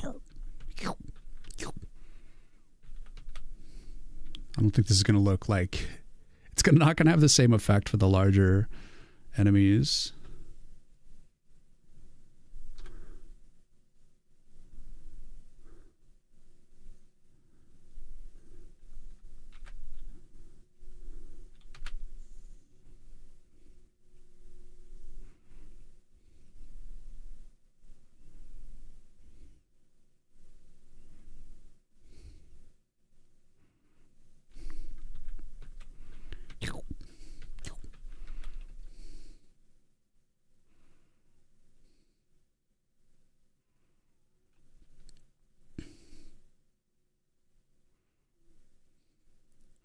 Fucking placeholder object. What's up? What's going on, man? You know, just faking a wall. Ah, I see indeed, Jacob. We are here to enlighten, to educate.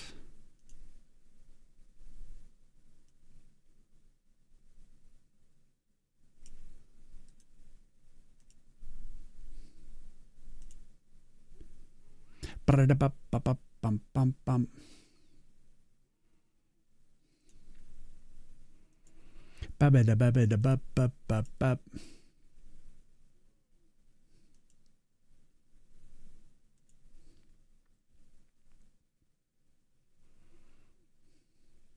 It's 1 a.m. Should I go to bed? Live your life, Gabe. Whatever feels right. Nah, bed is a lie. Oh, you faked that too. Yes, the bed is a lie. And in that same spirit, I will pour myself some more coffee here. My Mississippi grog. We're going to have ourselves a late night tonight. We're going to get the piranha plant attack and initial intro done.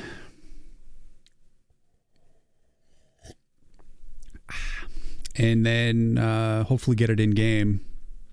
This frame can suck it. Although I do need a transition there. Maybe the direct profile is not the way to go.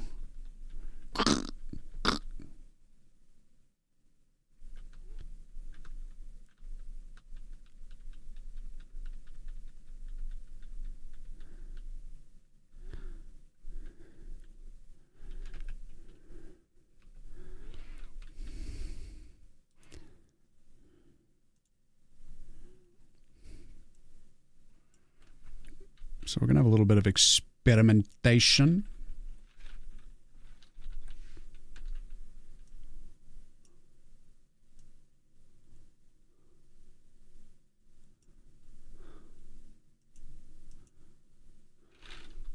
Damn it.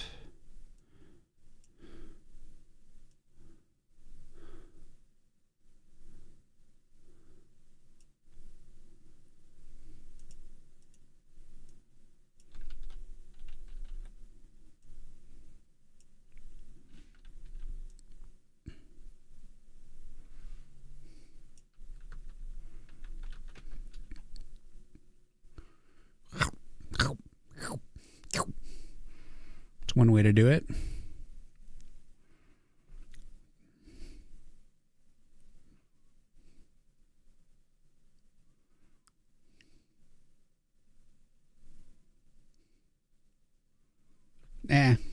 It's not it.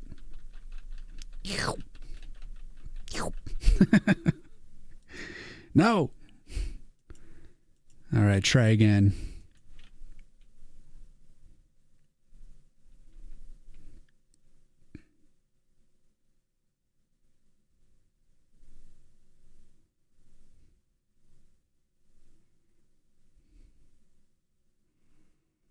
I kind of like the idea.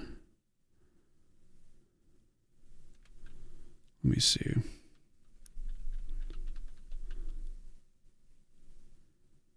Let's see if we take this guy.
What if I gave him like an exaggerated chomp? Finesse that well-rested status. Have I seen the Pokemon leaks? I have not. I've only heard about Pokemon suing Pal World over their trademarked game mechanics of throwing a ball at something and capturing it. The beta sprites look cool. Nice. Bitey boy. What's up, Crunchy? Yeah, I'm trying to get a satisfying bite here.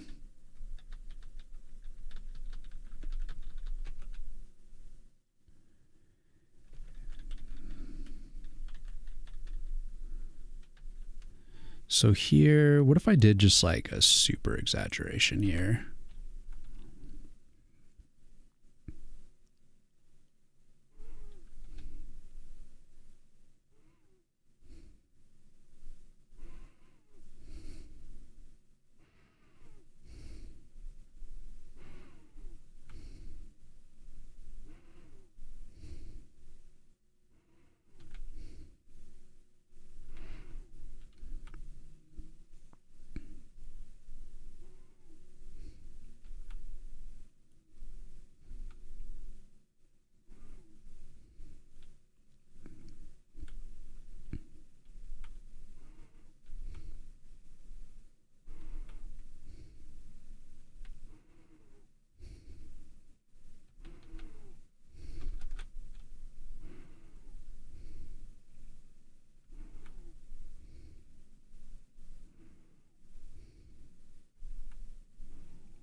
Maybe.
Honestly, you don't know this Pokemon lore, but we got some cool beta sprites, so yay. When you say beta sprites, do you mean it's actually like pixel art, or are we talking like 3D models? Like what kind of sprites we talking? When I hear the term sprite, I think of pixel art. But I don't know, is that an exclusive term to pixel art, or is there also sprites for like 3D?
Not exclusive to pixel art. Okay.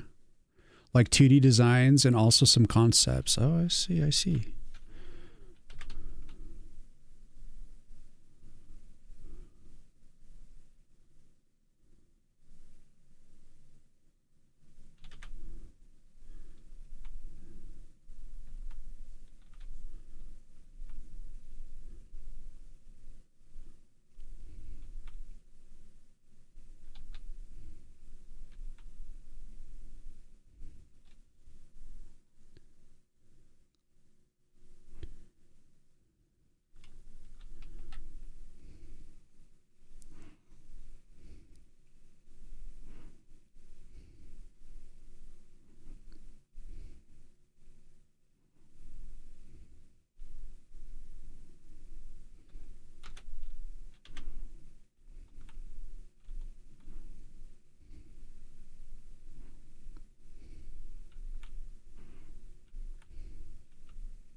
So it's a bit of an exaggeration here.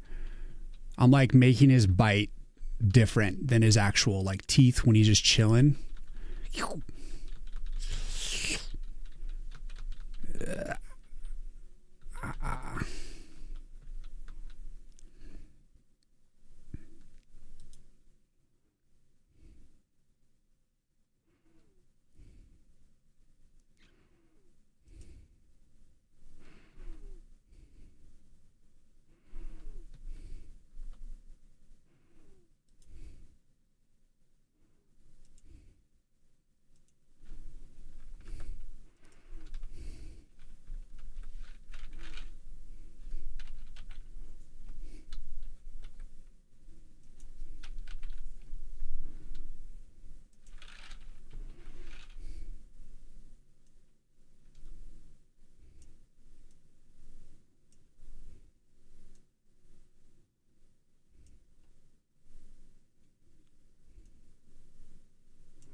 Just kind of exaggerate the moment.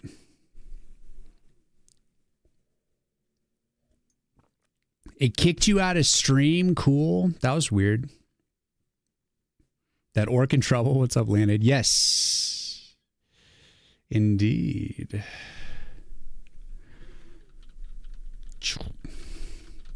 Chomp.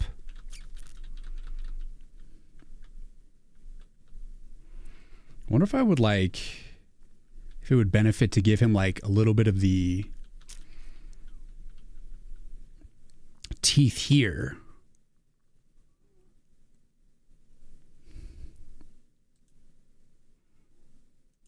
So I'm just going to do an extra frame here and see. So like as he goes into attack, his teeth transform into like a beast mode.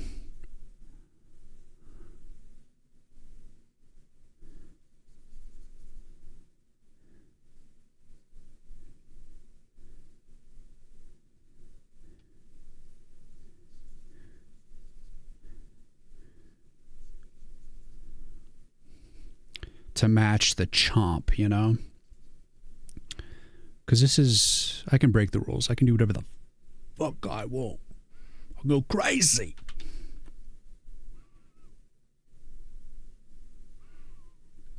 Know what I mean? Know what I mean?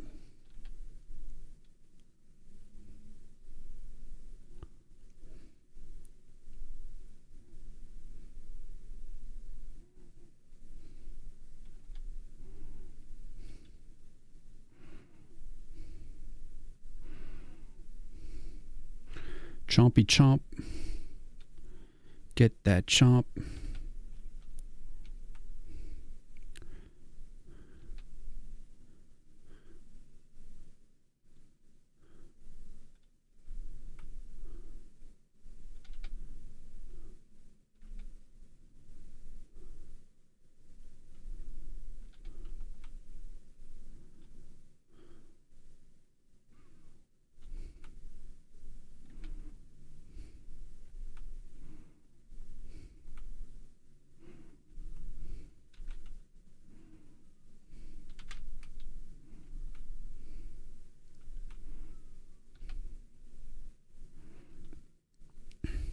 Ooh, yeah, bigger teeths.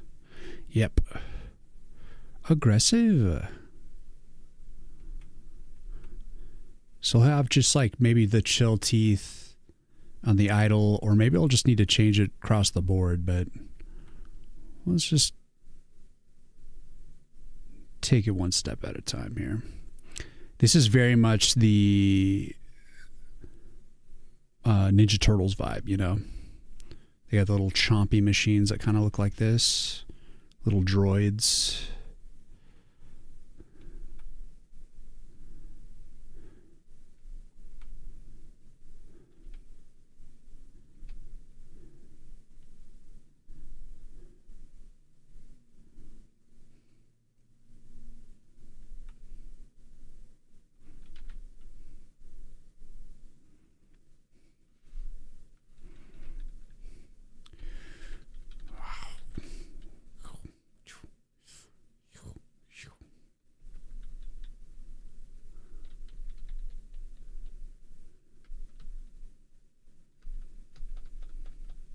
I could have like a transition into it.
Or will it make sense to just go full in?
I guess the chompers kind of generally feel more violent and savage. So maybe I should just make that the teeth throughout. That means making the idle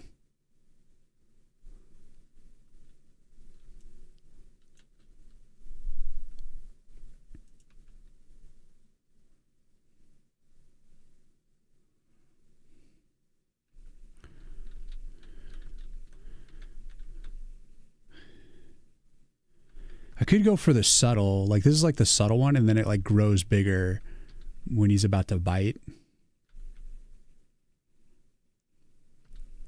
Or just go for the like more aggressive one. Which looks a little not as clean. Perhaps something in between. I'm not sure yet.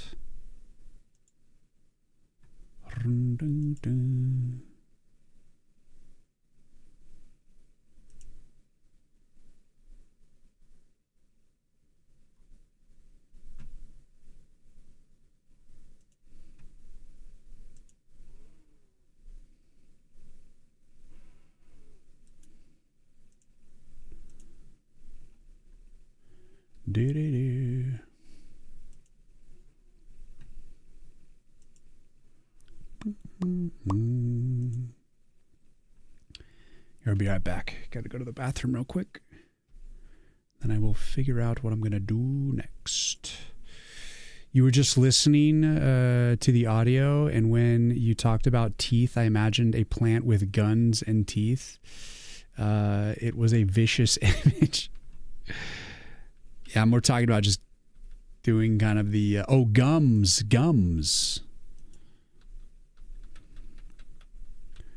Just the more razor looking teeth. Because, I mean, plant doesn't actually have actual fangs. The one on Little Shop of Horrors does. But a plant with guns would be pretty violent, pretty aggressive, yes. Albeit a little weird and unnecessary. That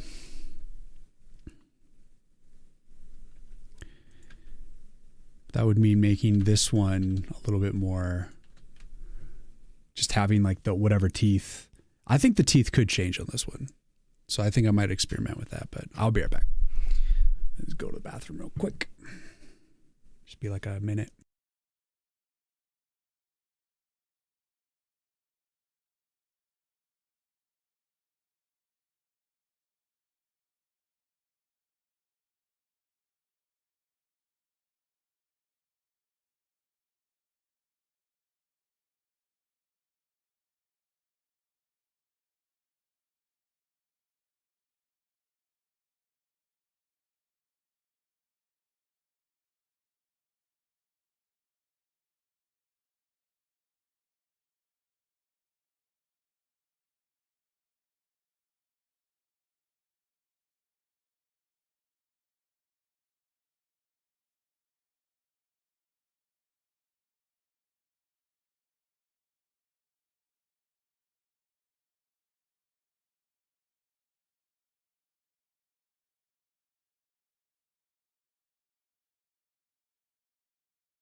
I have returned.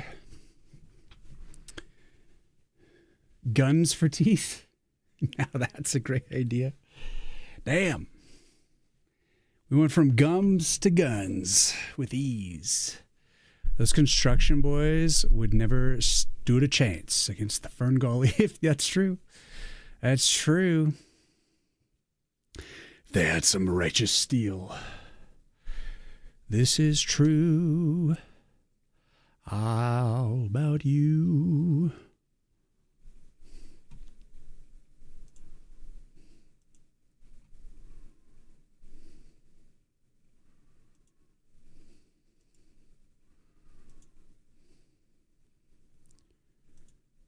Bum bum ba dum.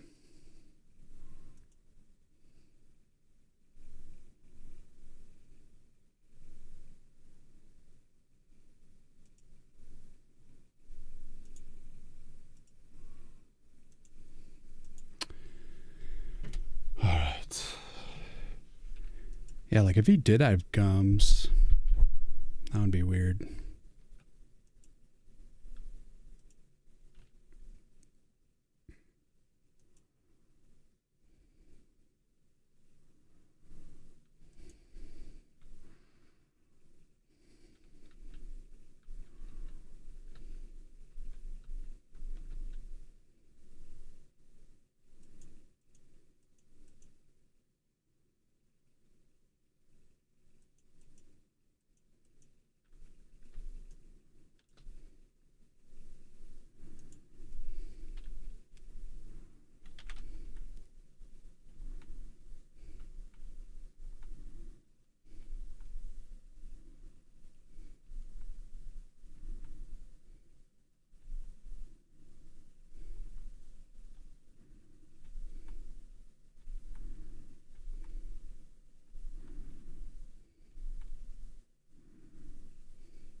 Hydrate.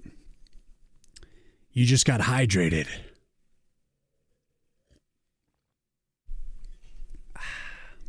You have been challenged to drink liquid of your choosing. My choice is Mississippi grog. I'm on the coffee tonight. Delicious. Delicious. All right, so you, gonna move you.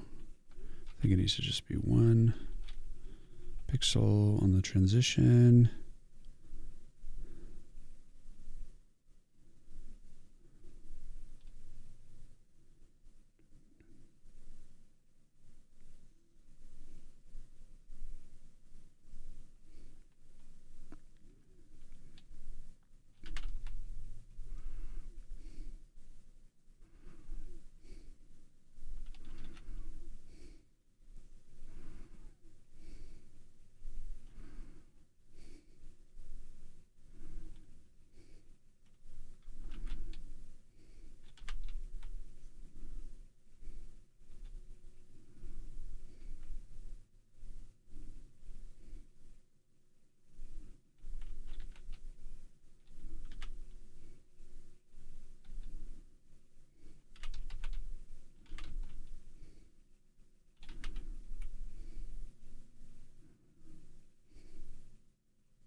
Does it have ashwagandha? Mississippi grog?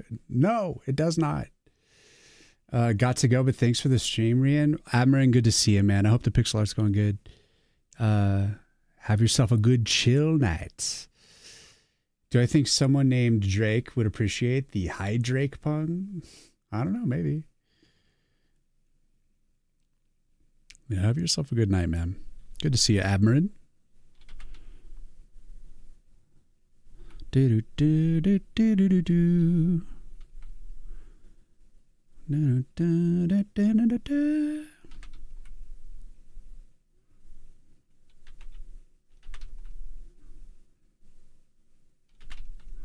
Ba da da da da da da da da da.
Bongo, bongo, bongo.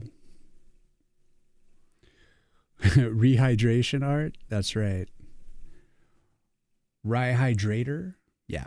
They all work. They all work. Why does that seem like a Pokemon name? Who knows? Maybe I am a Pokemon.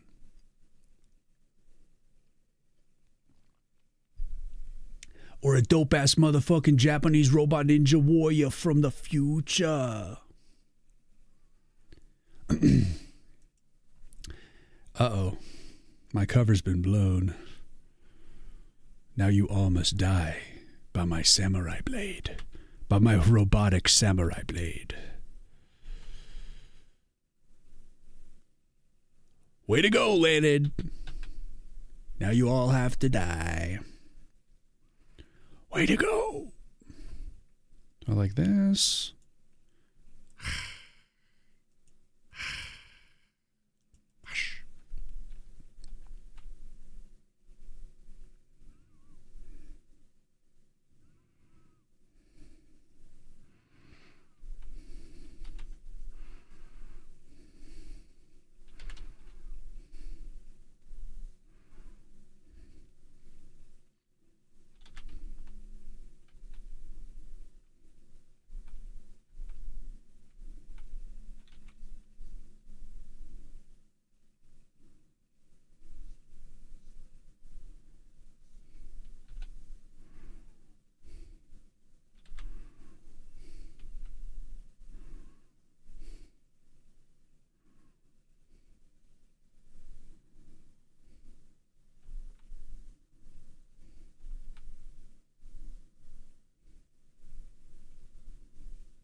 I think I like the more subtle teeth, actually.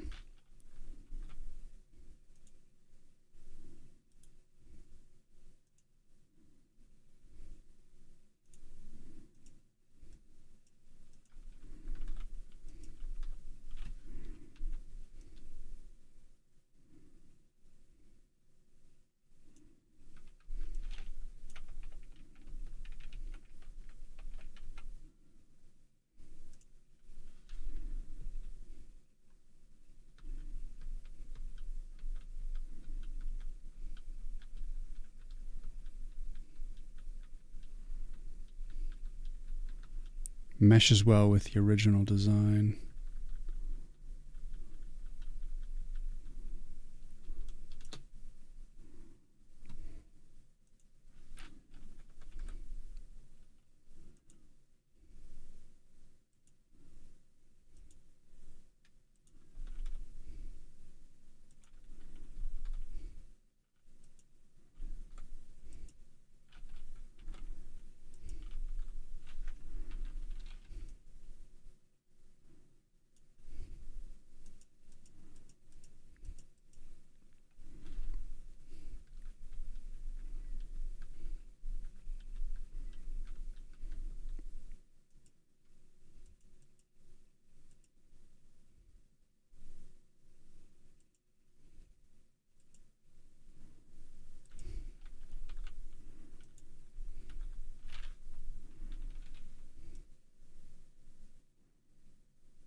Hello, Nuggets.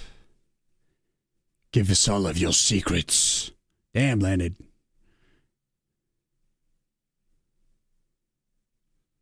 Rest well, Cave. Good luck with your rest and your endeavors. We're going to be here for a long time. We're going to get shit done tonight. I'm feeling rather productive.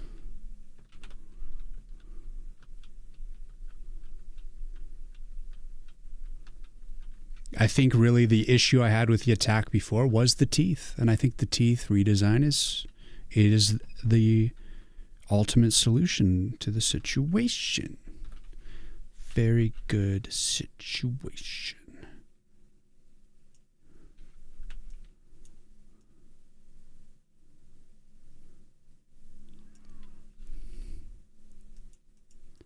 So at this point, you know, I've been thinking I need to actually like revisit the dragon. I want to, the death sequence for the dragon needs to change, but I'm putting it off. It's not like super pertinent right now, but in the future, I really do want to do the original idea I had, the original death. Because the new death animation just ain't cutting the mustard. I think that looks better. I like the new teeth. It feels better. Feels vibey. Now let's bring in the tongue. Does it feel right with the tongue?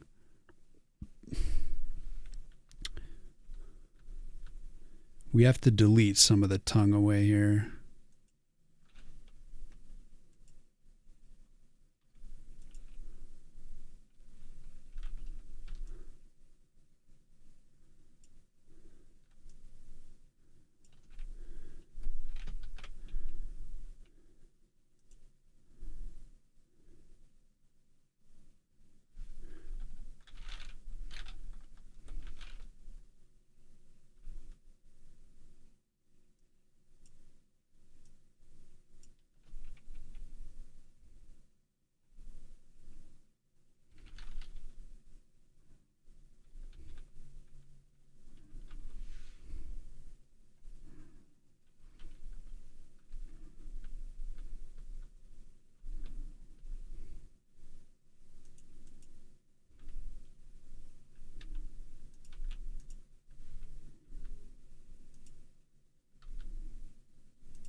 The teeth looking very nice. Well, thank you, Leonard. I do think it's the right move. This Piranha Plant is like weirdly influenced by like, it's a smattering of concepts that are like nostalgic born.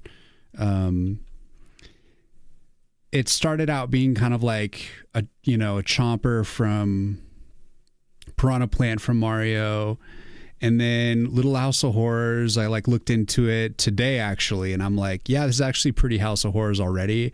I didn't even like reference that. Come on. It just like already kind of like fit the vibe. Like even these teeth aren't like that. These teeth are coming from Ninja Turtles. The way that Ninja Turtles does those little like droid things. So that's where that's coming from. Our monster god, thank you for the follow. Welcome in, man. So it's like we're talking Mario, Little House of Horrors, and Ninja Turtles. It's everything.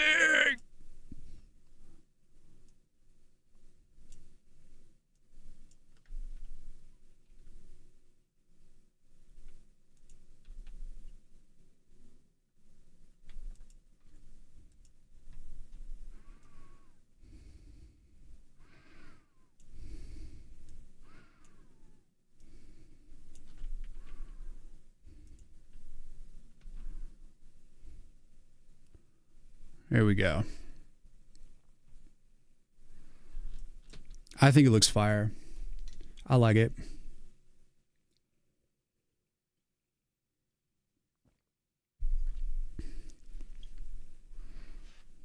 I was already thinking like I want maybe some tentacles too to kind of like add to like secondary movement. And when I looked at Little House of Horrors, like he totally has like little tentacle things. So I was like, it just kind of like made me want to do it more. So I might add those in just for like added awesomeness. All right, let's add the teeth to the rest of the attack.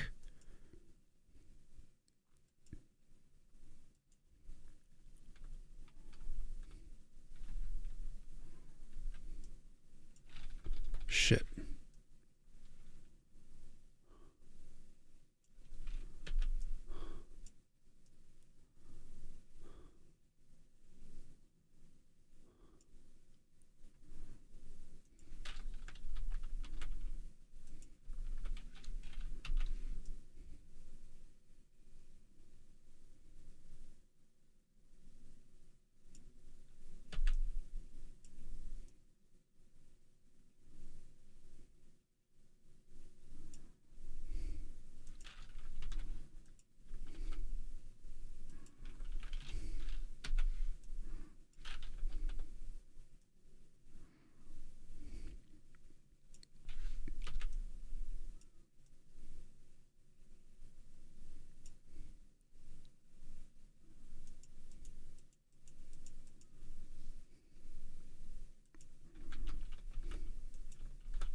Interesting.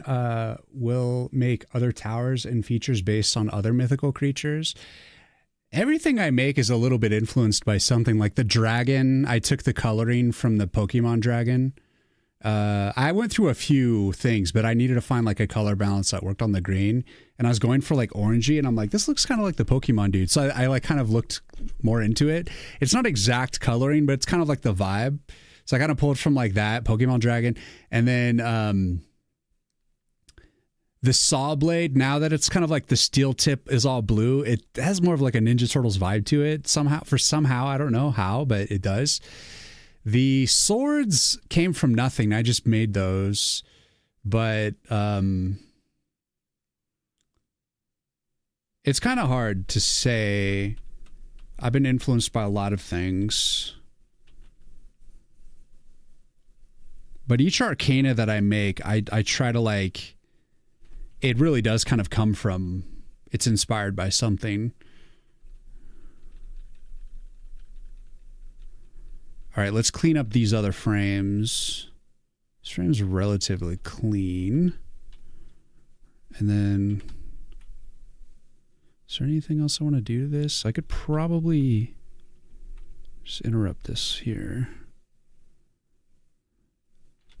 Let's go the full way. Just really take advantage of that hard angle.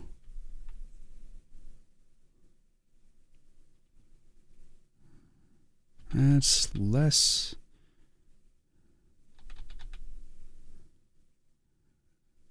That's better. It is better. As good as it is.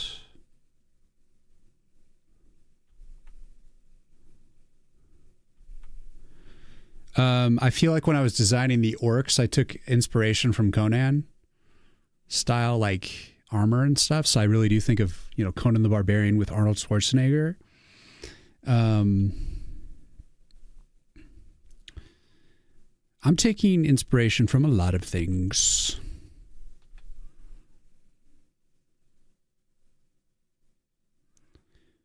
And I think that's kind of like what makes, you know, what your style that you cultivate and the game that you cultivate interesting, because you're like taking things that you love and you're putting them together.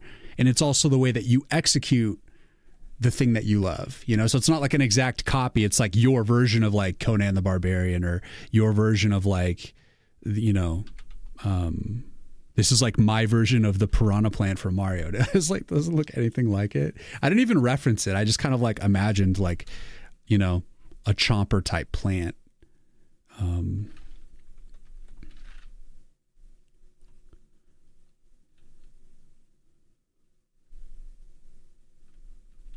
right, this one needs a lot of cleaning.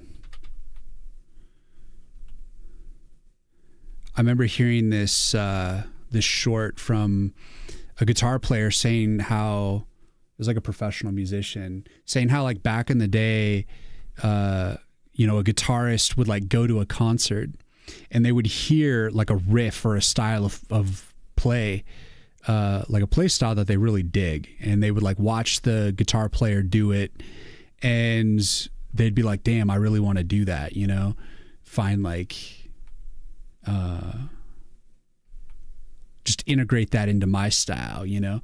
And then they'd go home after the concert and they'd start like playing their guitar, trying to capture it from memory, you know? And so they like already, it's like going through their own memory, and then it's like through the knowledge that they already know.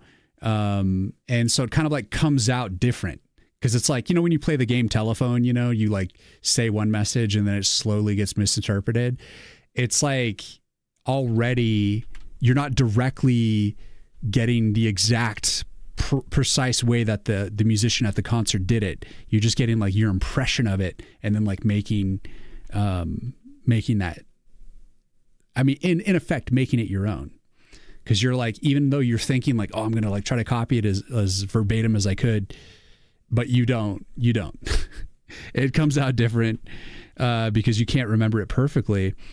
And that's where you kind of like create your own style. That's where you kind of like get innovation and things that are like just evolved, and you get your spin on things. And that's a beautiful thing.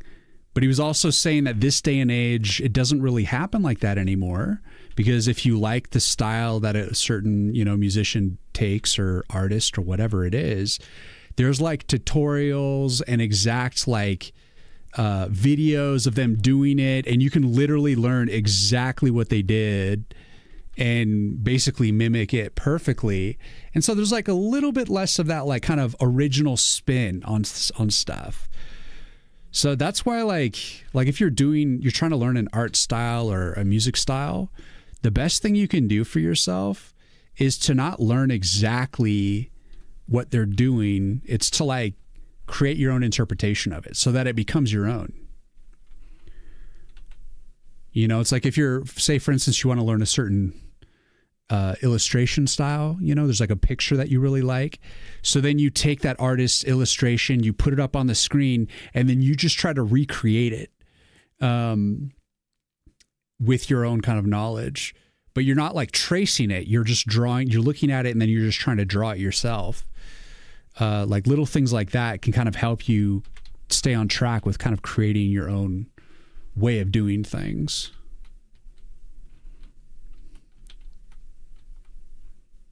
Oh yeah, another inspiration in my game The swords, the design of the swords is completely like from me, but like the idea of like a floating sword came from Alucard from Castlevania, because he's like vampire and he has like swords that kind of fly around that he doesn't like exactly hold part of the time. He just kind of comes in and kills Drolta the last scene. Spoiler alert. If you haven't watched Nocturne by now, then you're an idiot. Classic Nations, thank you for the follow. Welcome in.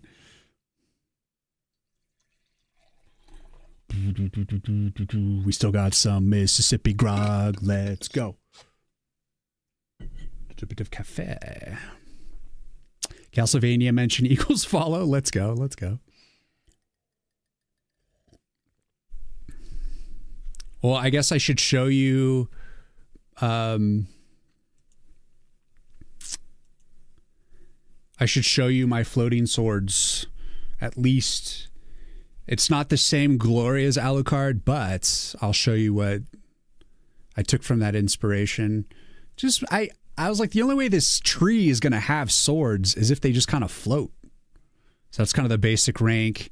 And then I just kind of came up with my own sword design. So as you upgrade it, it starts to get a little bit more decorative.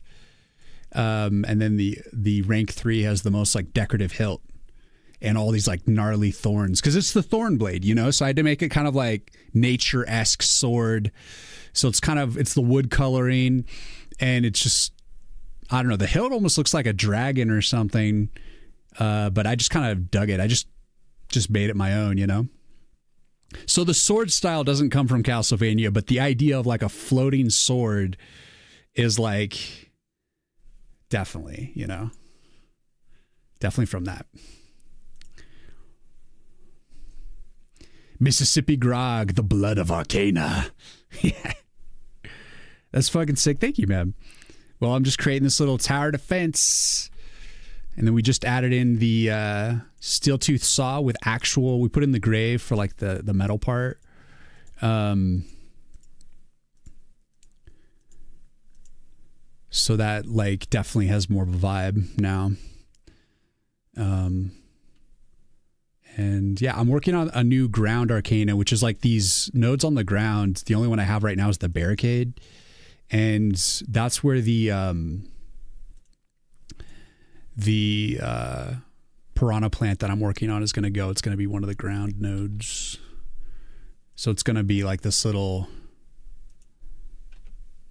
chomper dude that just kind of chills and kills.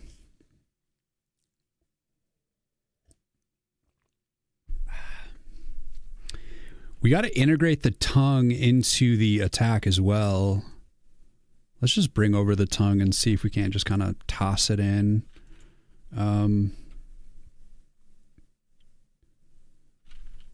Let's see.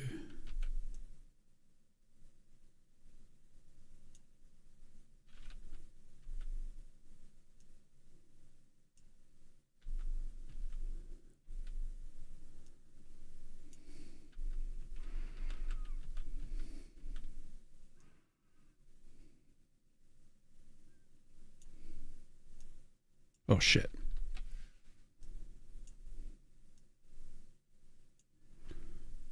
Boom.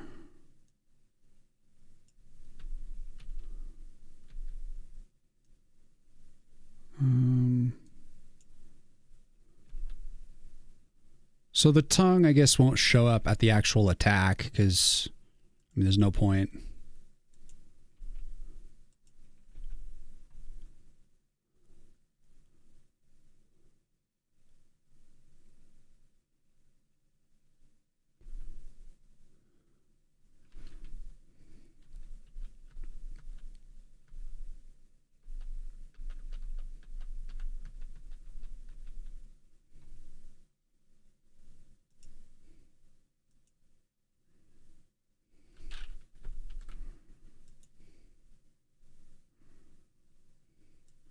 I think I kind of want to remix the tongue a little bit here.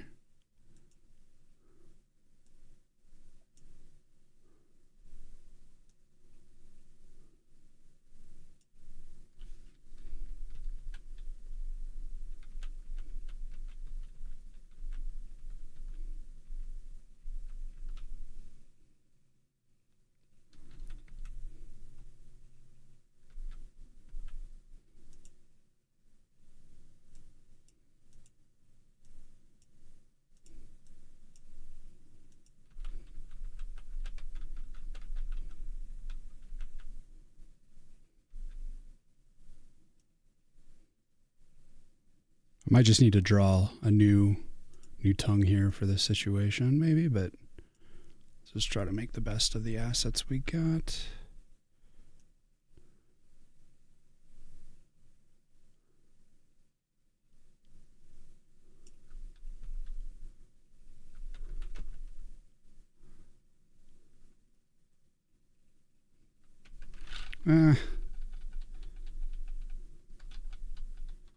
I'm going to redraw it. I might as well just redraw from the assets that are there. So get the teeth alignment good. Still got to do the swish lines as well. The tongue could disarm the axe. I don't know. I think like biting his head might disarm anything he might be trying to do. So it's we're covered. I think probably.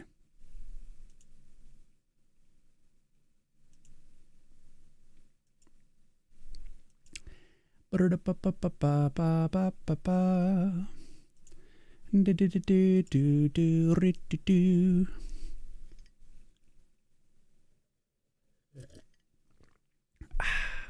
clean up those leaves. Plus we gotta add the rest of the animation for the vine itself, but that'll come later. For now I'm gonna mess with the tongue for a second. I like that. Then it comes down. I think I'm going to go for a thinner tongue here. And then we'll have his tongue kind of...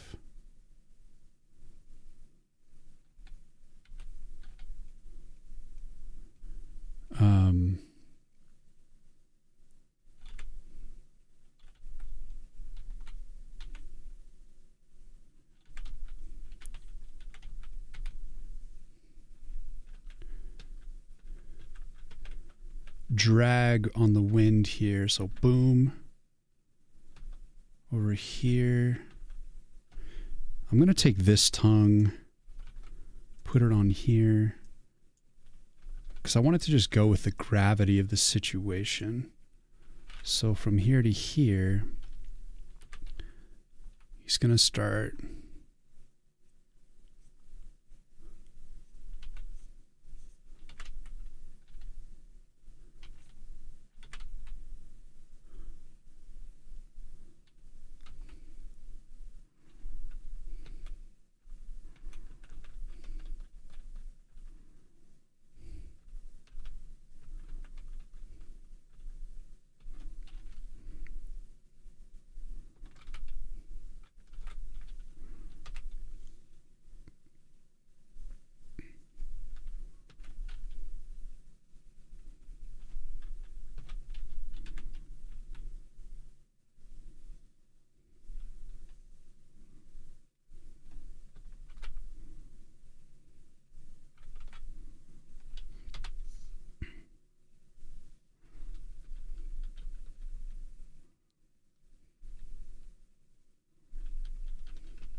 Yeah, that's better. It's more subtle.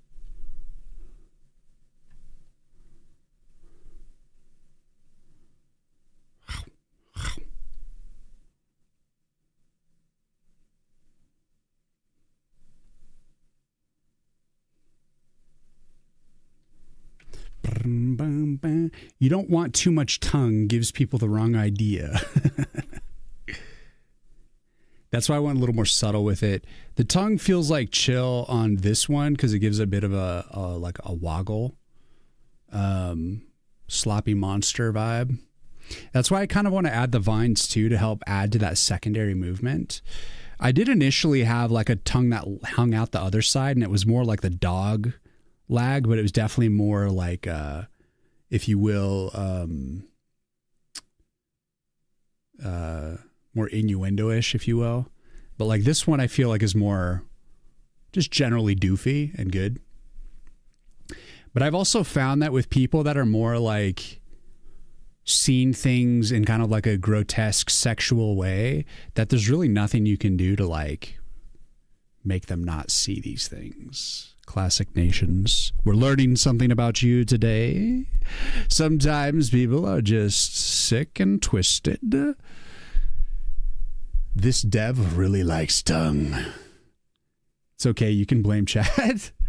I don't think chat had anything to do with the tongue. I always wanted the tongue. Because I like things that give it kind of secondary movements so that there's like a flop, you know? An extra just kind of energy to the animation.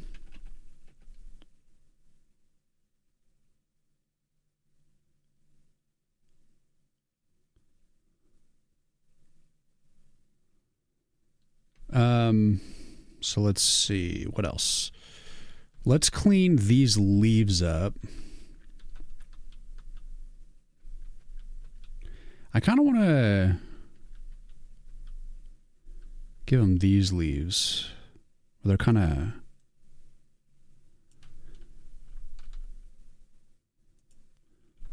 bent inward.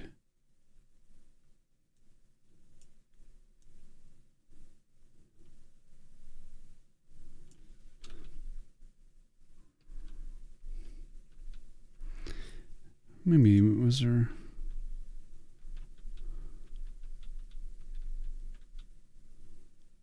These ones. Maybe I won't do the rotation. Shit.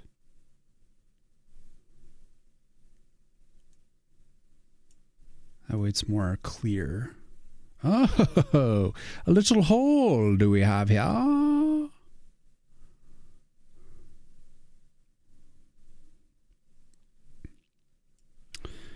So let's fix the holes.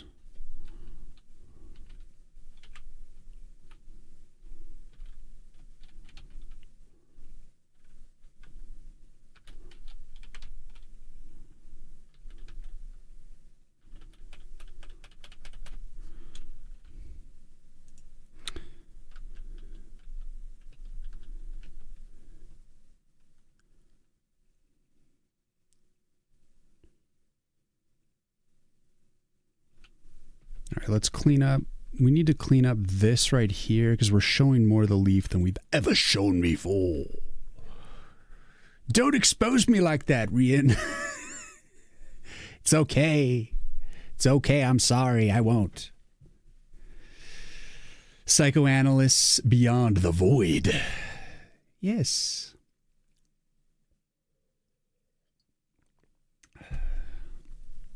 Indeed, indeed. We won't look too deeply into these things. I'll tell you what, like the tree trunk, like the roots at the base of the tree, I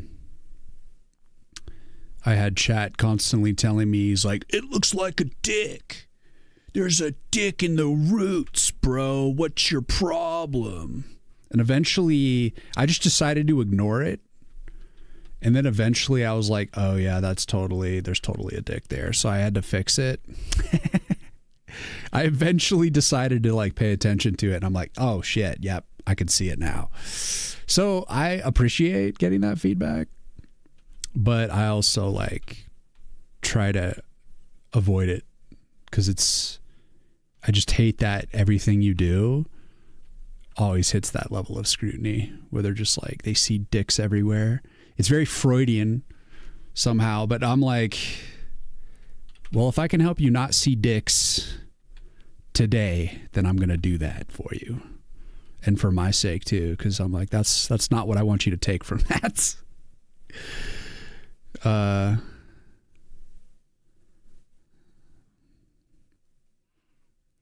It's just part of it, man. Like I've like made logos in the past and they're like, oh, it totally looks like a dick. And I'm like, oh, fuck. I just hate it when it happens because it's like, you know, it's just so annoying to deal with.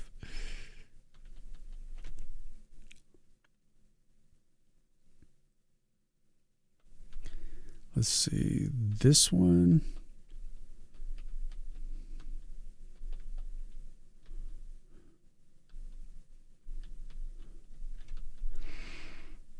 It's my own fault, though. You got to pay attention to these things. I'm like kind of innocent in a way. Like, I don't really see these things until it's like far too late.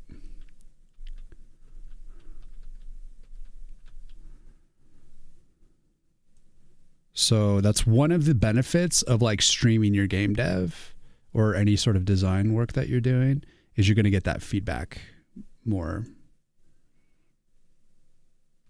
swiftly, if you will, which is good. It's good to know these things.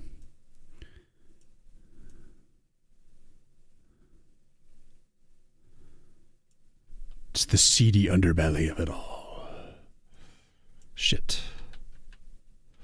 I guess that's fine.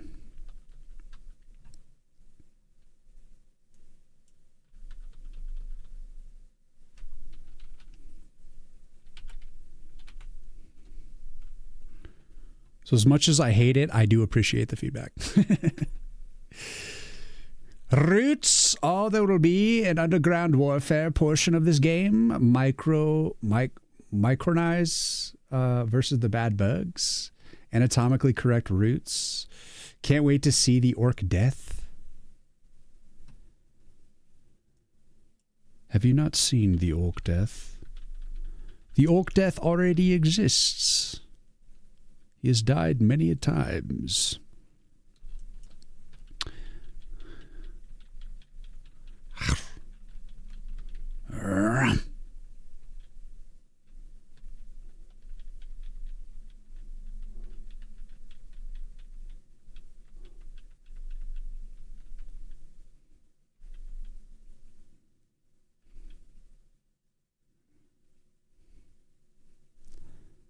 Let's try this stem.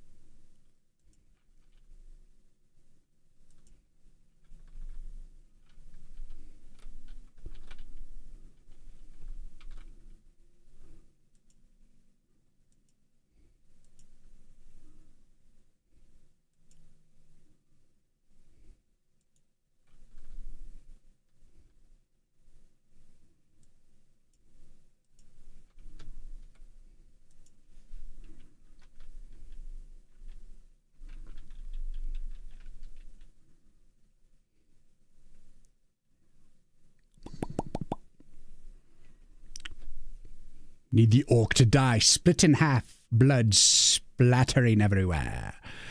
Will you add orc blood gushing out from the teeth? Well, I've decided generally not to add like gore to this game. This game's going to be pretty chill, just kind of like arcade style. Basic arcade style, because I want to eventually potentially release on mobile for like a broad, more G-rated audience in a way. But I'll tell you what though, I'm thinking for my next game, the horror game that I'm going to be doing, it might get pretty over the top gory, like Evil Dead style,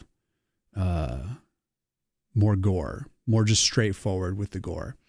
In this one, I'm avoiding the gore. Initially, it was kind of like just to avoid doing the animations, you know, just to kind of cut down on the work. But then I also just decided, well, if I'm eventually going to do this like a mobile game and I want younger people to play it, then I'm not going to worry so much about it, you know, making it like this really overly gory game. I don't see many like tower defense games that go like over the top with gore. Maybe that's just me.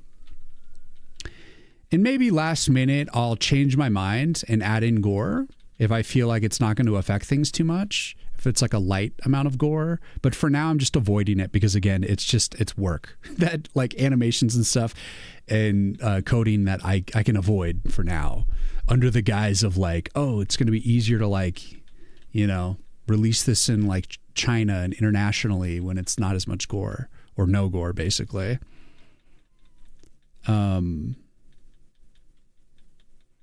and then just kind of embrace the goriness in the horror game and see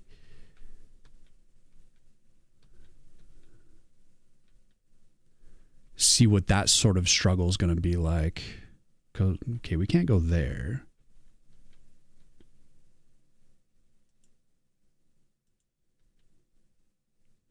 Okay, let's do these leaves. So basically, to answer your question, I'm just being lazy, to be honest. I'm just like being lazy. It would be very cool, but like I'm like, I'm just be lazy. Because I'm trying to like keep this game scope very small so I can just get through it. So I can get working on that horror game eventually.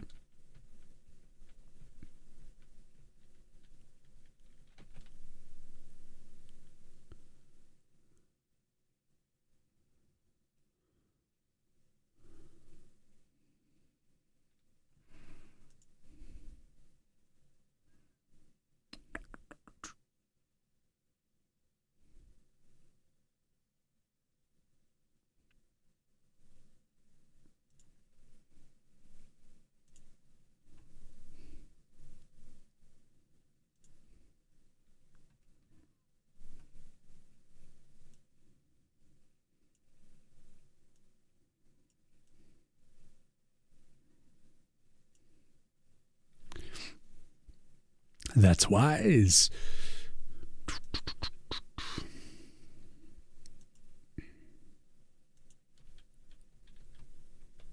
I've heard that like due to like government regulations in China, that if you have literally like any sort of gore, even the color red in your game, they will be like, nope, you can't release that here. And then they'll like take your game idea and just build it themselves and basically just steal it. Because they just do everything that fits within their, cultural standards, kind of a thing.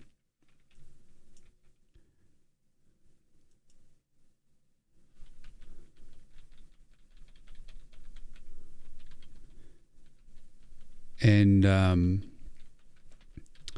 I don't want to miss out on that market if I can.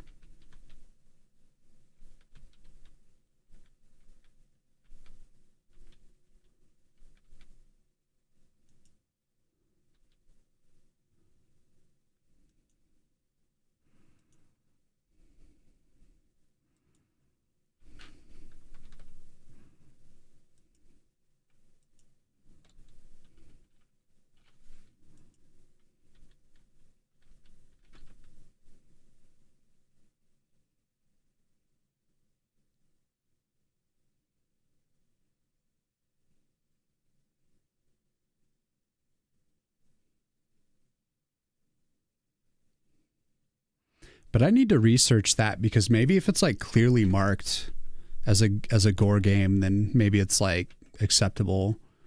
But I'm not sure. Something I'd have to look into.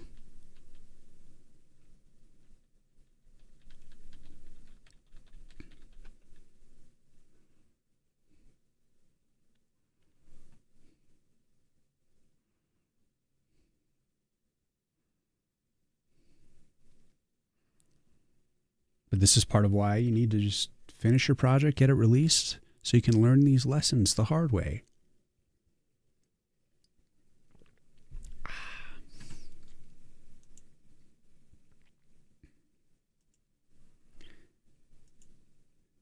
I was listening to this video, game conference, about how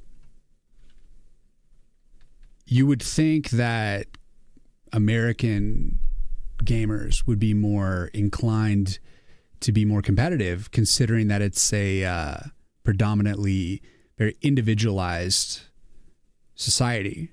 Everyone's very, kind of entrenched in their own individualism, basically. Everyone has their own set of beliefs, their own way of doing things. And that's the beauty of America. Everyone gets to kind of do their thing. But in actuality, it's the opposite. Like the data shows that American players tend to like games that are less competitive. They prefer to do things like everyone likes a social game, but they like to be like on the team with people, not necessarily like competing with everyone all the time. There's still competitive players, don't get me wrong, but predominantly because I think we're like such a isolated society that like in a way we want to have that connection and it would make sense. But then like over in China where it's more a connected overall, you know, the government's more communist kind of style, like everything's more like together. They're highly competitive. They like really love it when there's like, they like games that are really grindy and like really competitive. So they're more intense. And for whatever reason, I think because their society seems, I don't know. It's weird.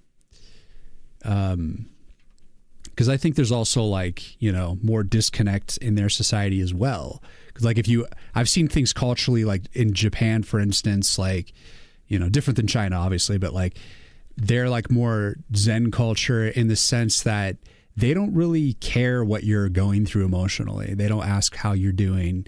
It's like you just bottle everything up and no one ever asks you. You just kind of like exist in a bubble from what I hear. But then in like America, everyone's like really nice. And even though we're kind of like at odds half the time, we'll still be like, how you doing? Like, and really like wonder how you're doing, you know? And of course we don't like it when people trauma dump, and there should be limitations and boundaries, but we like are still interested. And that's part of friendship, is like checking in with people, you know? And it's kind of like, why is that? I don't know if that's like how it is in China too, if they're kind of like disconnected that way, like they are in Japan. I don't know. But these are just all things to like consider, like when you're making your game, like, is it going to like fit those needs for like both American and Chinese players, for instance? And then like, you know, I don't know, say like in Russia or like South America, like, are they different too? Like, it's really, it's a kind of a conundrum. They want to have fun, not add more pressure to their lives. Yeah, I could see that for the American style. But then you look at games like the most popular games, right? And they're like, you know, I don't know, like Destiny and Call of Duty, these kind of like first person shooters are like very popular, and they're like highly competitive. They're all chaos. It's just like headshots and constant death. But I don't know if that's like the most popular. I know like the most popular game is like Roblox and like Minecraft, where people kind of make their own, you know, path. It's like a sandbox style. You see a lot of those players you describe pop off in games where the competition isn't toxic and it's not competition oriented specifically. Sharing is caring. Yeah, 3 to 5 player competition queue games. Like one of my favorite games of all time that is dead now is Warhawk. And in that game, you're just basically you're just playing capture the flag, and there's 2 teams, and there's up to like 22 players. And I think was it 22? I think it was 22 overall players. So there's like 11 players per team, I think, or was it 22 players per team? I forget. It's like a shit ton of people. And you're this little army dude, and you have a base, and you can either go on foot and just pull up, you know, machine guns and grenades and rocket launchers, or you can jump into like a tank, or you can jump into a Jeep, or you can jump into a jet. And like each one of the vehicles, you could be a passenger. Like, so like the Jeep, you could be like a gunner on the back, or you could just ride in the passenger seat. Or like in the tank, you can, I think in the tank, you could just like jump in the tank and then like pop out the top and then like shoot. But like you were ultimately, I think that one was 2 people. But then in the jet, you're just like a passenger if you jump in. And you're just basically playing capture the flag. That's like one of the funnest games that I loved, because like It was highly competitive, but it was just like you just try to, rush into the base, grab the flag, and get out. Like I loved peeling into the base with the Jeep, just like skidding on in, jumping out, grabbing the flag, and jumping back into the Jeep, and then like just speeding off. While there's all these like tanks and jets and people like, and there's also turrets and stuff you could get in that like shoot missiles and stuff. Like you're just trying to get the hell out of Dodge. And I love that game. That game was a freaking blast. And I played it endlessly. And then the servers were shut down. It was an old PS3 game. So I like competitive games. I played Rocket League for a long time. That's highly competitive. But it does kind of trigger you after a while when you play competitive games. Games were definitely better. There's a lot of stuff missing, which we used to have. Regionally populated public servers with regulars. Yeah, for sure. Tons of experience gone. Well, at least we had it at some point, And there's still games like that. It's like the live service games, but it's different now, for sure. Like then, like you bought Warhawk and you were just in, you had access to the servers and you're good to go. There wasn't any like microtransactions or extra skins. You would just kind of like add like maybe some paint graphics to like your jet and stuff like that. But it was never like super, you wouldn't pay for the skins and there wasn't like anything elaborate about it. It's just kind of like a subtle, logo or something. And you just played, and I just love the environments, man. If I ever like remade a game, it would be that game.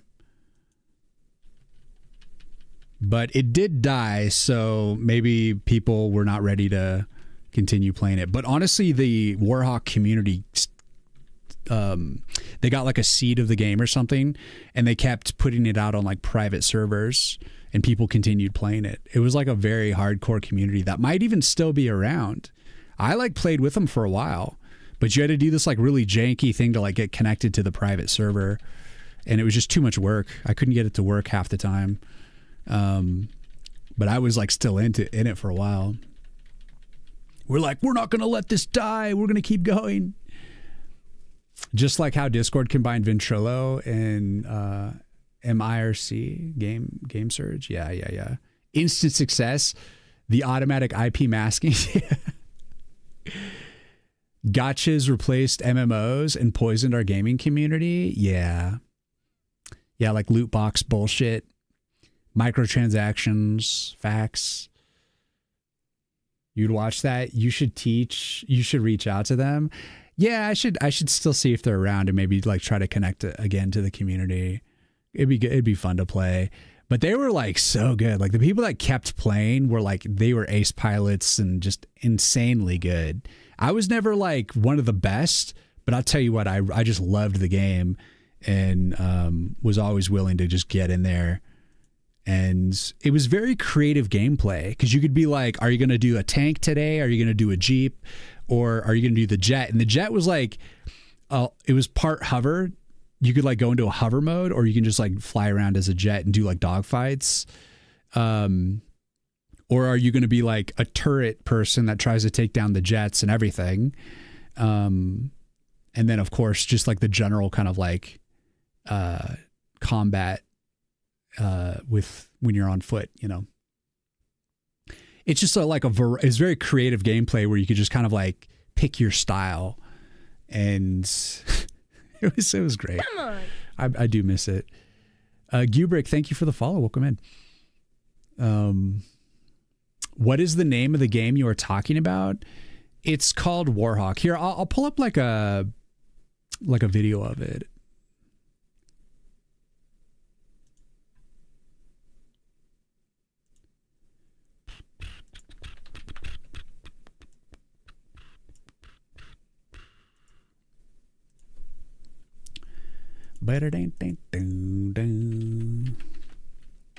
Like I still have the game, and I can just open it up and like fly around and stuff, but without people to play against. There's no like campaign or anything. It's purely a multiplayer game, which is really sad.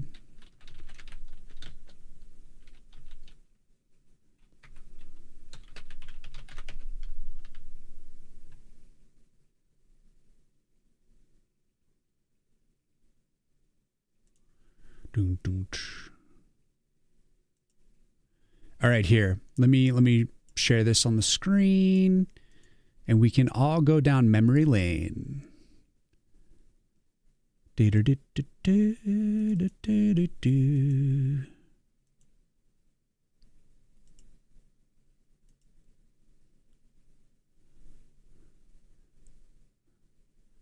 right, let's pause and show this audio and the sound it makes, thunk, thunk, thunk. All right, here we go, here we go.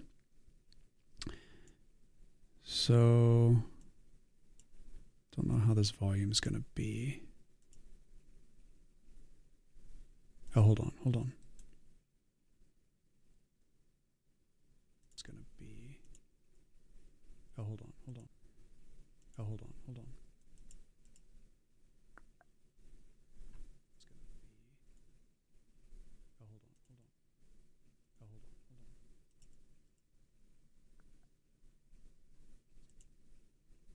Echo, echo, echo. All right, I think we're good. No more echo. And so this is it. So it's kind of cartoony. Like there's the jets. You just have people just running mayhem, just trying to like protect stuff. And you can just go off in anything. The way they're like vehicles handled, I freaking adored. I very much loved it. And you're just constantly just like, here the dude's grabbing the well, that's a different capture the flag where you have to like claim the territory by standing by the flag long enough that it then becomes like your flag, and then you have to protect it from other people standing by it. So that's another one of the game modes. But then there's the capture the flag where you capture it and then you have to carry that back home. But it's just like pure chaos. And there's just like all these bases and places where you could hide and just choose your style of gameplay. I think this might just be the Warhawk. Let's see what he... all right, he's about to like do some like... about to do a tank. A little bit of a tank stuff. So you can see the Warhawk, like the actual jet, which is the Warhawk jet, like is really satisfying, like to fly. And then weren't you about to get into the he just got blew to hell. And then now he's doing a tank. You just like run around just doing all kinds of shit, just crushing people. Like, like how fucking sick is this game? It's so sad that it died. Like I said, it's one of my favorite games of all time.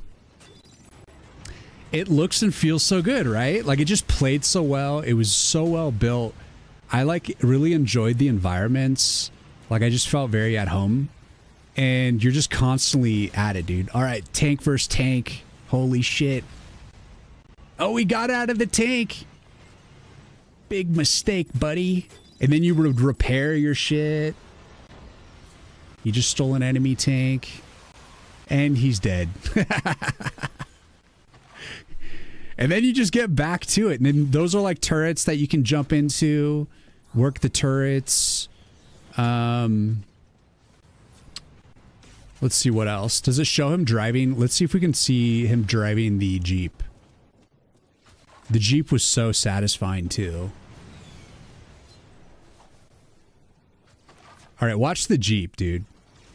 The Jeep is sick.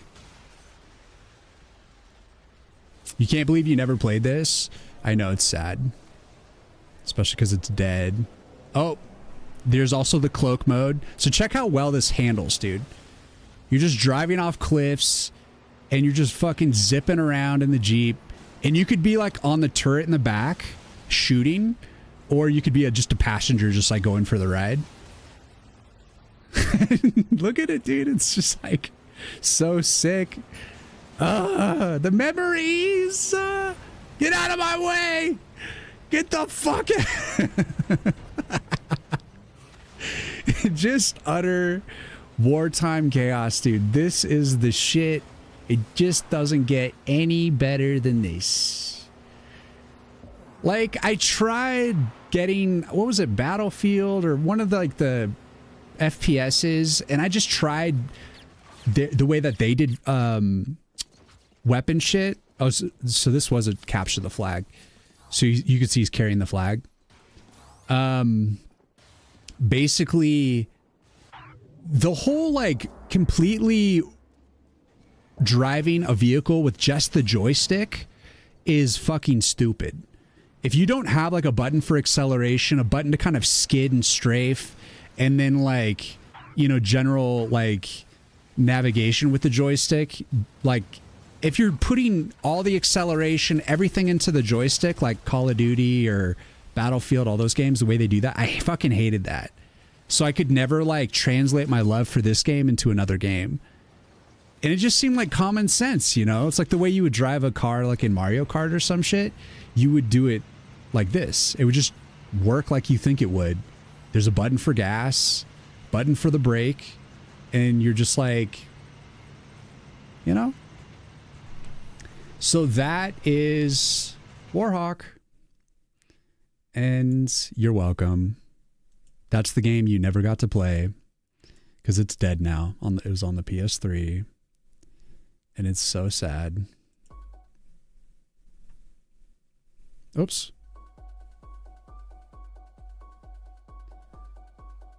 Oh shit. And then mute the browser.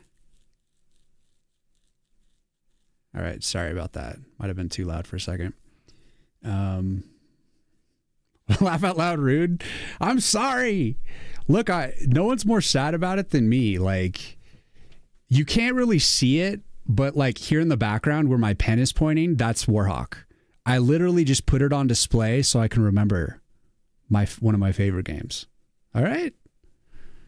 If I could share that with y'all, I would. I'd get you all to buy it, and then we'd all be like, I'd be just streaming Warhawk.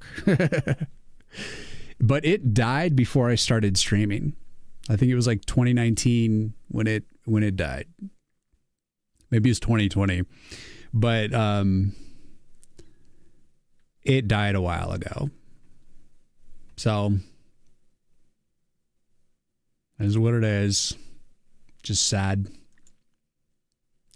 But does it not look like the funnest game of all time? The right amount of chaos. And just the right controls for things. The controls just felt so right. And yeah, I just haven't found another game. I never played Fortnite. I see they have vehicles in that, but I have a sneaking suspicion that in Fortnite, to drive vehicles, it's that same bullshit where you're just using the joystick to like accelerate and just drive around like it's a fucking go-kart, or not even a good go-kart, like just a shitty remote control car or some shit. Even remote control cars were more satisfying because you would have like the gas and the reverse and then the you know, steering.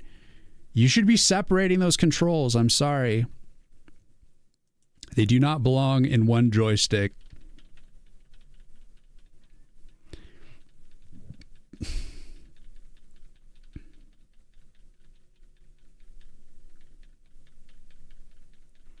I should definitely try to put like a vehicle into my horror game. It'll be a dungeon or like a roguelike dungeon crawler, but it'd be nice to just have some like vehicle action maybe. Just to kind of share in that love for Warhawk. Bring some of that like playability back. Just bring back that type of control that's just like so satisfying to me. Even if it is just kind of like a novel thing. I don't know. Might not be worth it. You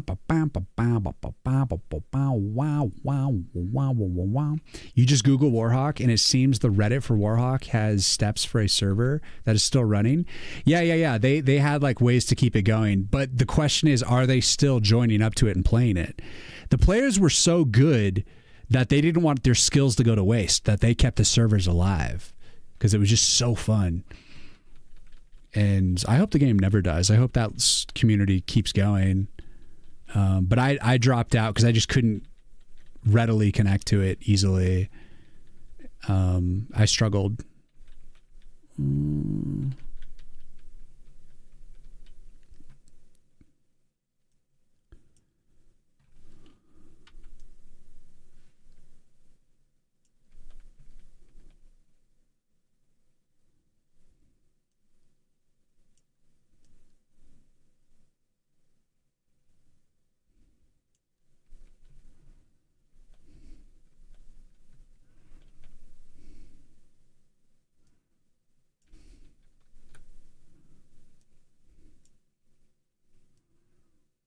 But it's nice to share with y'all, like my love. My love. Favorite game, one of my favorite games, for sure.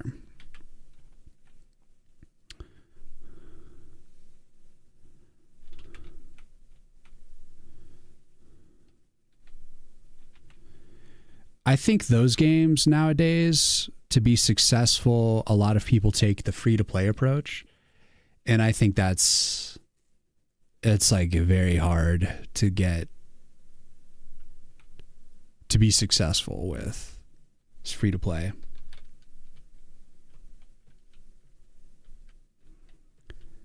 Because then you get into like sneaky ways to try to like charge people for money, or try to make money off them with microtransactions and stuff. And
ba-da-da-ba-da-ba-da-ba-doo.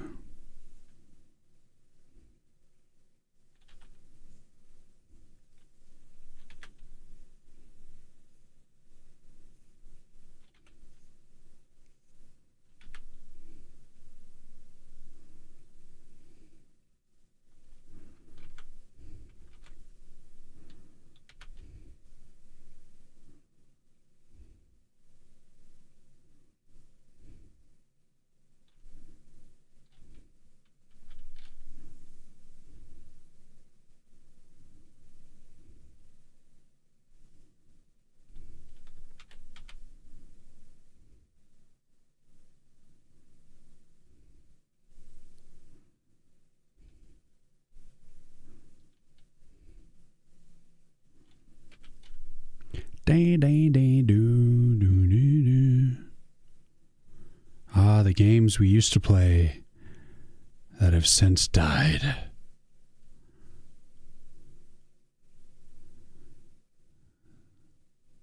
It's when you know you're getting old.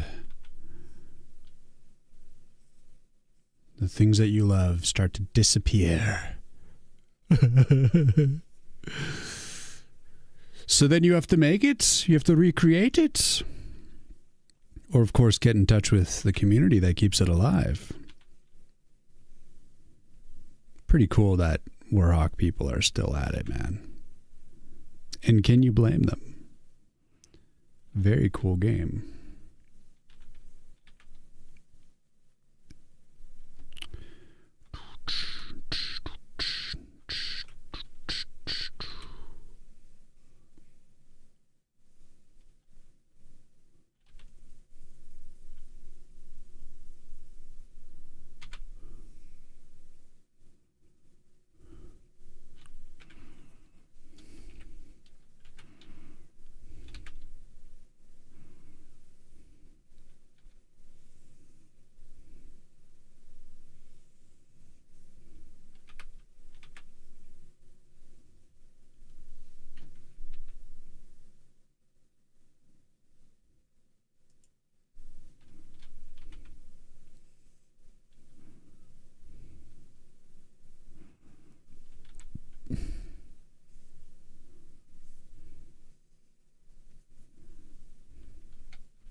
Maybe this shouldn't be a swoosh that's alternatively colored. Might need to do...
Stretchy frame. Yeah, this attack sequence is difficult. Find that right balance of everything. But we're just going to keep iterating until we find something that just hits. And I think this might be a very promising approach. We'll just have to see.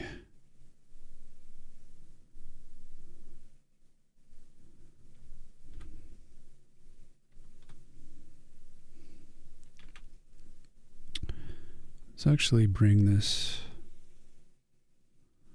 coloring to here. And this can be to here.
Little of this and a little of that.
Looks like a giant pickle.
Robux, what's going on, man? Why do C++ programmers always look the best? What do you mean the best? I mean, C++ is fast as hell. As the creator of C++ says, if you're not careful with C++, it's high powered, but if you're not careful, it'll blow your leg off.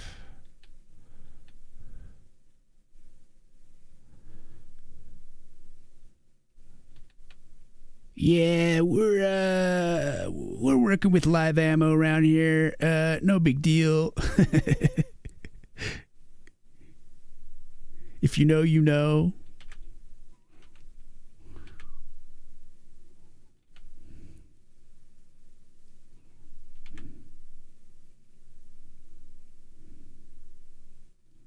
But I digress. So hope you're having a good day, Oro. Thank you for cruising in.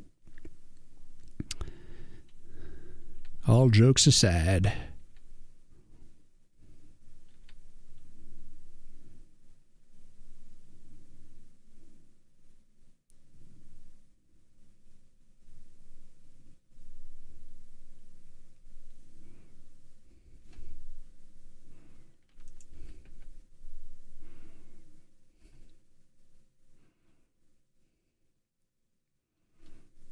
Well, if I make it red like that, it'll definitely look like it's gore. So maybe I should make sure it's another color. I'm trying to avoid that.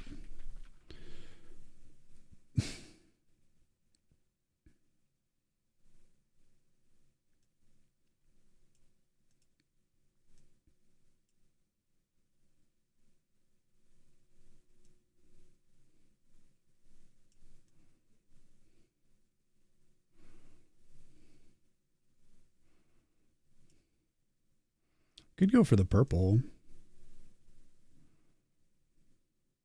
Purple could look good. I did kind of theorize that the orcs would have purple blood anyways.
All right, let's add a little bit of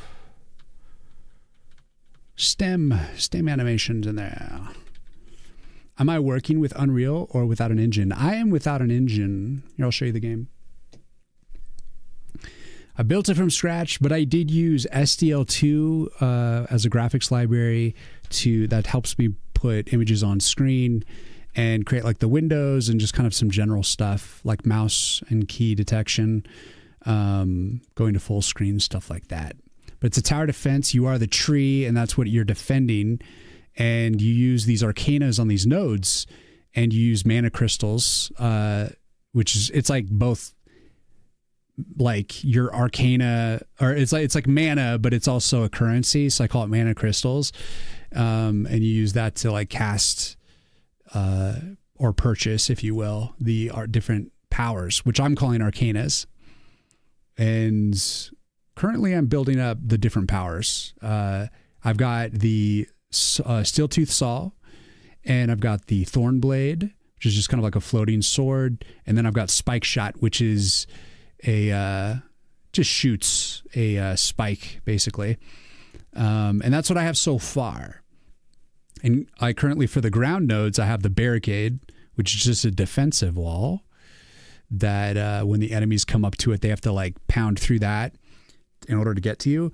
And right now I'm working on the Piranha Plant, which is going to be another ground node. But you, as you kill dudes, you earn mana crystals, and you're able to upgrade your weapons and purchase more. Do things to kind of like maintain what you have. And you constantly have dudes coming from both ends. Currently, right now, I don't have it balanced enough for the two sides, but I'll work that out. But you're supposed to have enemies coming from like both sides constantly. And then when you kill enough dudes, you're earning, you know, like in World of Warcraft, when you kill someone, you're a warlock, you kill someone, you have to like suck their soul out and you get like soul crystals. So like in a way, like you're earning kind of like a soul energy. And when you get enough of that, you will be dealt 3 cards.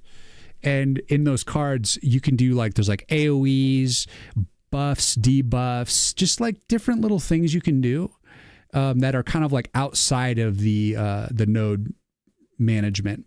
And so you pick from the 3 because you're just randomly dealt from like the cards you've unlocked so far. And then you pick the one and then it goes down into your deck and then you can drop that anytime and just do whatever it is, you know? And that's kind of like an overarching like AoE or whatever, just some like more dramatic power that kind of gives you a little bit of control outside of like the basic system. And there's going to be like other things that I'm working on that you're going to be working on in the background a little bit, but I'm not really going to talk about those. I'm going to keep those secrets, top secret. Keep it secret, keep it safe.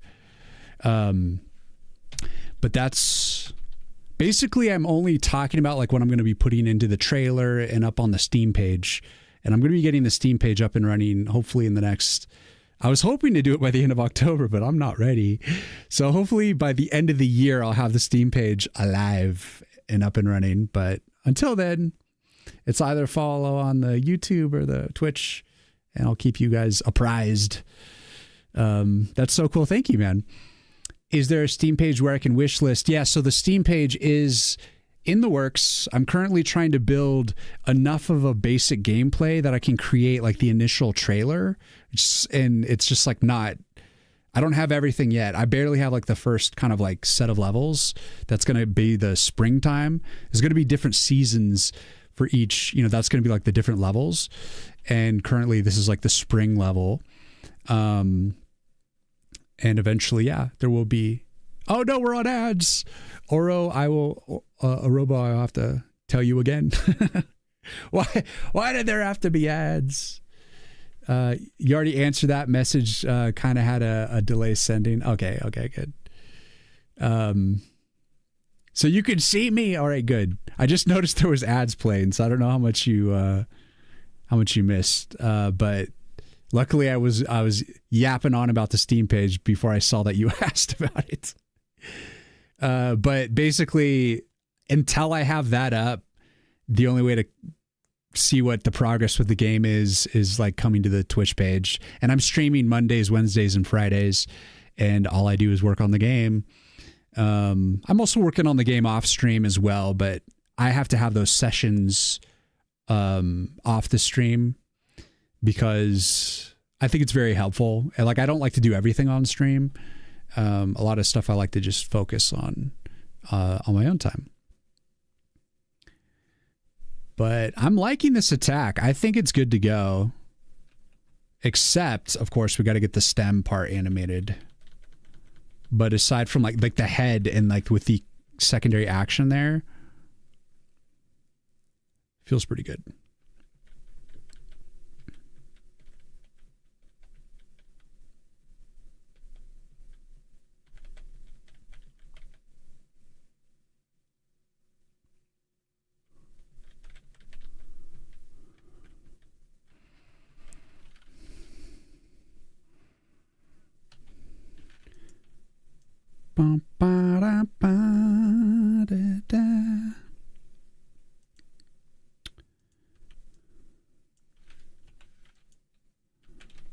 But I got my work cut out for me because I'm doing everything by myself.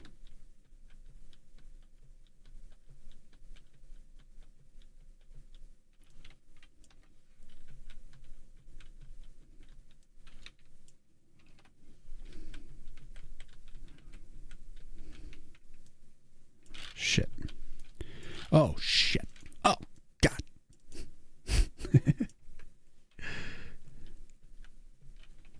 Yeah,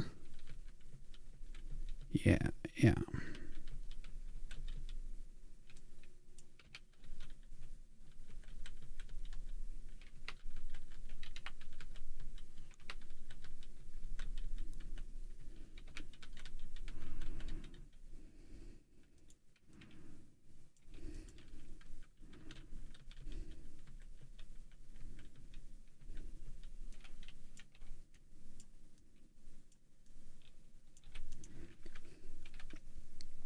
Yeah, you probably answered that message. Kind of got delayed. Well, I'm hopefully I answered all your questions. But nice to have you in, Robox. Well, welcome in. Welcome in. Piro Gaigon, what's going on? That plant is so cute. I want one. It is here to devour. Well, here's the idle state. Is when it's just flopping and chilling. We got the idle done. But we're trying to refine the attack here. I think I'm going to have to grab my smoothie soon out of the fridge. But we got to finish our attack. We got a nice little floppy idle here. It's very nice. Very nice. I'm very happy with that. We just added the new teeth. So the teeth are more kind of sharp looking. That way it made more sense for the attack. But we gotta actually connect the stem to the thing.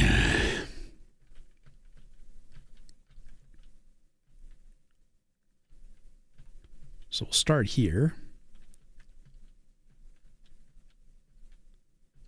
Actually, I think we can get like more of a stretch on that. So let's do wah. Oh, no. Gotta get on the right layer here. Right here. Meow, meow. Meow. What? Oh no. Let's get this saved down. All right, now we can go. No. And we go. No. And we go. Oh, no. And no.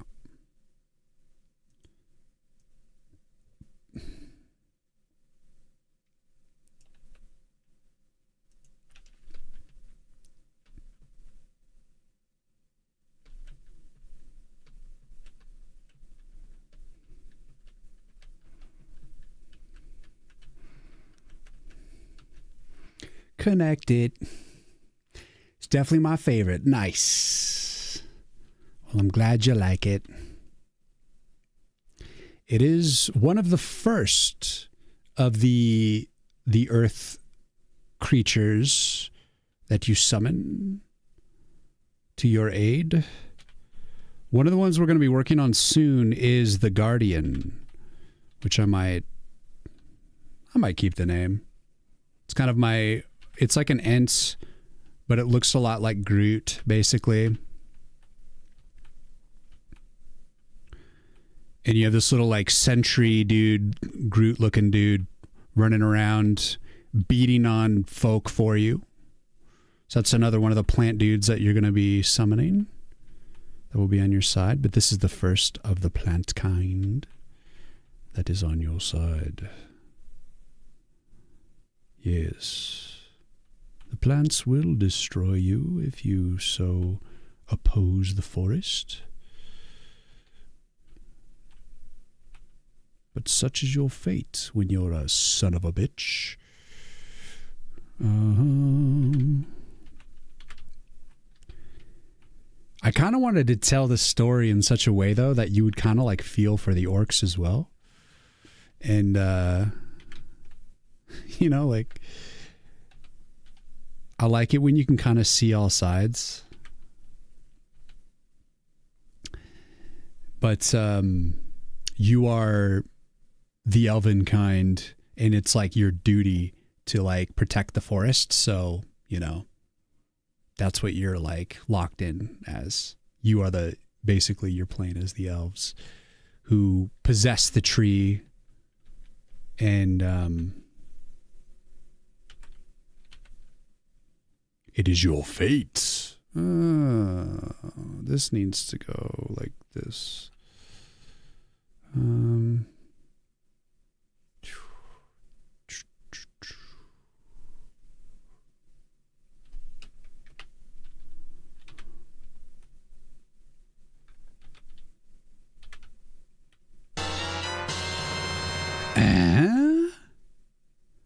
What's all this then? Coding Gree just subscribed. Reena Rave, Reena Cat Jam, Reena Metal. Let's go, Carnivore Plant Morning. How are you doing, Coding Gree? Thank you so much for the Prime, man. Really appreciate you. I'm having a good morning, man. I'm having a good day. Yeah, we're making some good progress on this guy. And also did some revisions to the saw blade. Basically, I called it the steel tooth saw, and I realized that I didn't put any metal on it. So I ended up making the outer part of the saw metal to own up to the steel tooth of the name. So now the saw has like a bit of a different look, and I think it looks very sharp. I like it. Sharp in both in both senses of the word. Looking real tight, really nice. Looking pretty sick. And it's just like a nice blend because it's like a light blue that came into like a slight desaturation into a gray, but it blends, like the blues blend really well with a brown, you know? And I think it's a nice pop. It like feels like a nice feel to it. So we have the steel tooth saw. Yes. So that came about, and then we spent the rest of the stream here working on getting the attack for the piranha plant here, which I'm still putting together here. Nice. Yeah. Thank you so much for the Prime, man. I appreciate you. We are questing to make a delicious game, one pixel at a time. We will destroy the orcs, and we will feel for them too, their plight. Because we know that the orcs are desperate for resources because mankind has basically taken possession of all the resources in the world that they live in. And we need to change this a little bit. And so they're coming to the Enchanted Forest here to try to get some resources on their side so that they have the means to fight back mankind, which is becoming all too powerful. And so in a way, you can, if you want, feel for the orcs,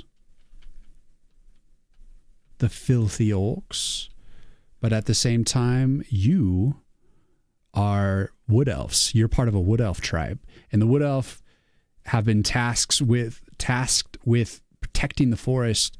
It is their sworn duty. And so when they see the orcs coming to harvest, they put their lives on the line to protect what they're here to protect. And this is like a special forest. It's magical in nature, and like it isn't your traditional forest. So it deserves a little kind of special protection, if you will. And basically the elves are like, step back, motherfuckers, step back.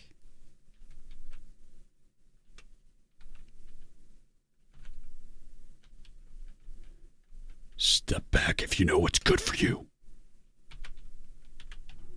And the orcs do not step back, and thus the game is born. Darkness. I was born in darkness. Bum, bum, bum, bum, bum.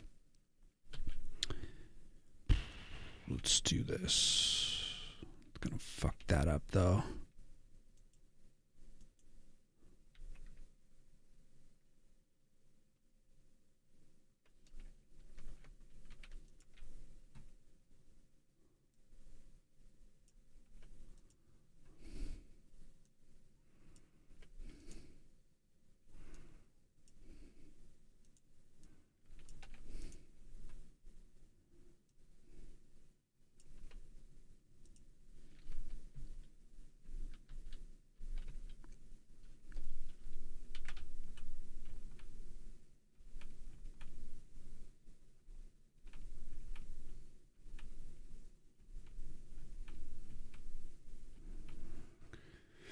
Oh,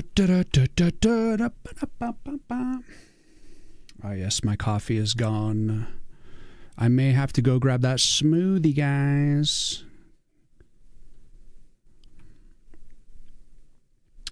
Do you guys mind if I step away for a brief moment so that I may grab some nutrients?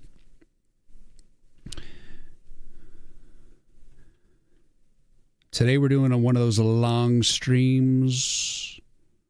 We're not going to give up so easily today. We are going to conquer this.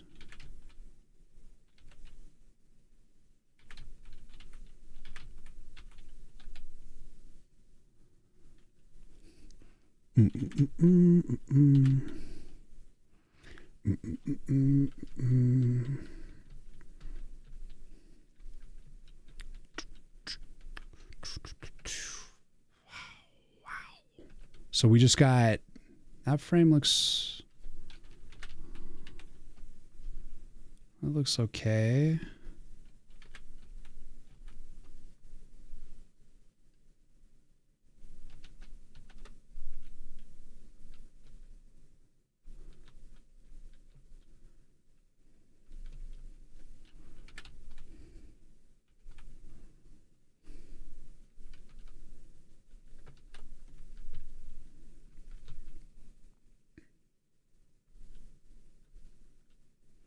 So we have one, well, I guess that one probably two. So those will be the same one though, maybe. So 1, 2, 3. 1, 2, 3. 1, 2, 3. So we got 3 frames to fix for the stem, and then the attack will be good to go. But I will put on the idle state while I go grab my smoothie. I'll be right back. Be gone for like 2 minutes. Save. This is about this time. I'm going to do a little save as, and we're going to go to version 6. You just never know when your shit's going to, your files are going to go corrupt. All right, be right back.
Come on.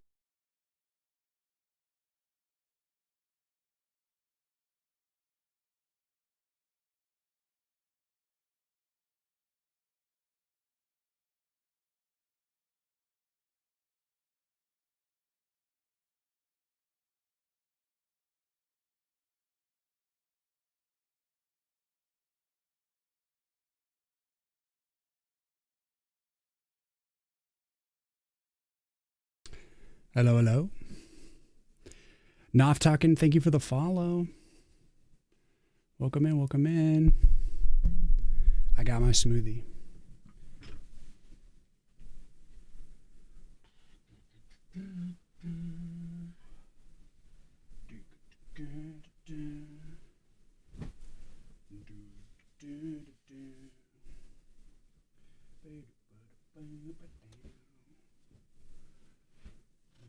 I'll pull out my weighted blanket. Oh, we're gonna get real locked in. Weighted blanket's very good at helping with focus, relaxation.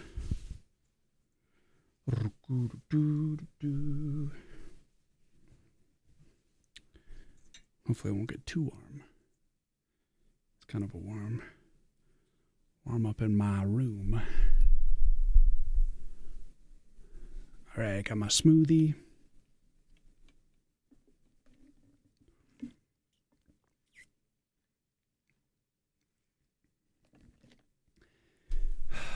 Smoothie's just fresh out of the fridge. So it's going to be cooling me from the inside. So I shouldn't be worried about getting too hot. I'm probably actually going to get pretty cold. Sipping on ice.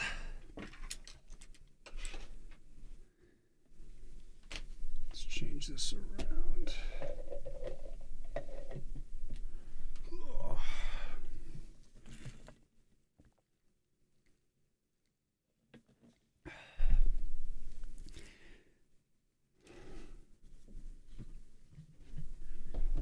That's good. So I watched a very good film. It surprised me. It was a John Carpenter film from 1983 that I had never seen. I was mainly surprised that I'd never seen it.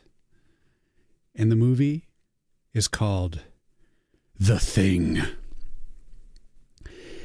It's a horror film, and it's like sci-fi horror, and it's got like the same sort of like visual effects as like Evil Dead. Actually, I'm not sure which came first, because maybe Evil Dead has like special effects like The Thing, but it was such an amazing film. It was so fucking good. Like literally one of my new favorite films of all time. And I had no idea it was going to be so good. And I just love that special effects like horror style of film. It's the fucking best.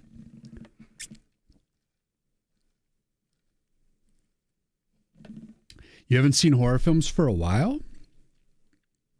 This one isn't exactly like, it's not like contemporary scary. Like if you know like Evil Dead, you know how it's kind of like a comedy horror and all the effects are like, they actually make the effects. They actually make like all the sculptures and stuff of like, and they, you know, whenever there's like a monster, like hideous thing, it's like they're filming something that's real. It's not CG. So there's like this weird like kinetic energy when it comes from like these types of special effects. So it's like that sort of energy. And so it's obviously like fake special effects because of that, but it's also there's more energy to it, more of a you're more connected with it. So much more than CGI. Like when I saw they did a remake of it that I'm like, I'll probably watch. That's supposed to be like a prequel, and they did it in 2011. But this 1983 where they did the old school effects, like I do not know why the new version they just did all this CGI and it looked all kind of just not as good.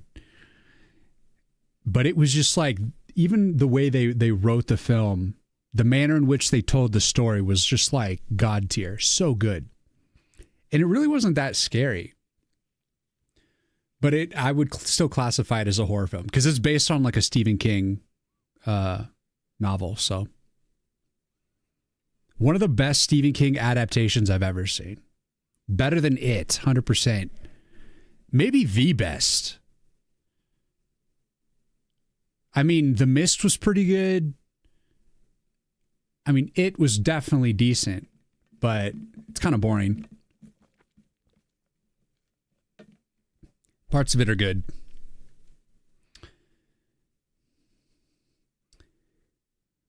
So let's see. I've heard of the film before. Apparently it inspired a lot of things. Really? I'm not surprised.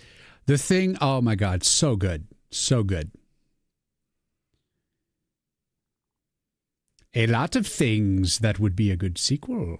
Yes, indeed. But I would recommend it if you're looking for a horror flick to check out, and that if you've never seen The Thing before. John Carpenter, he had a really amazing run doing he made the Halloween movie, Jason with the knife and the mask. That's John Carpenter. And around this era, he made The Thing, and it's just excellent. It's so good. If you like Evil Dead, check this out. It's not funny, it's not a comedy, but it's the same sort of special effects style.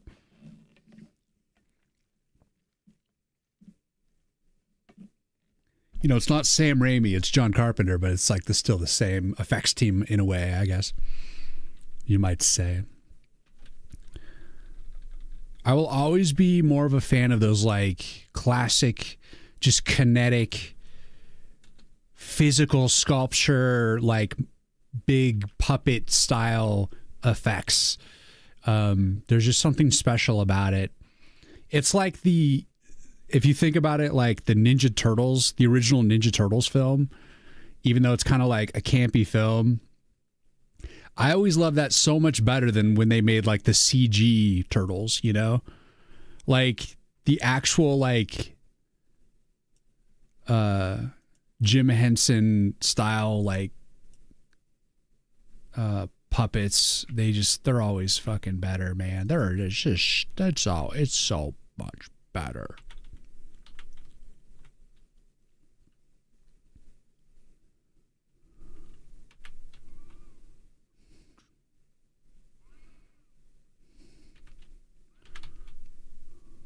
But I would recommend The Thing if you haven't seen it. It is grade A, top choice, delicious, well-told story, well told.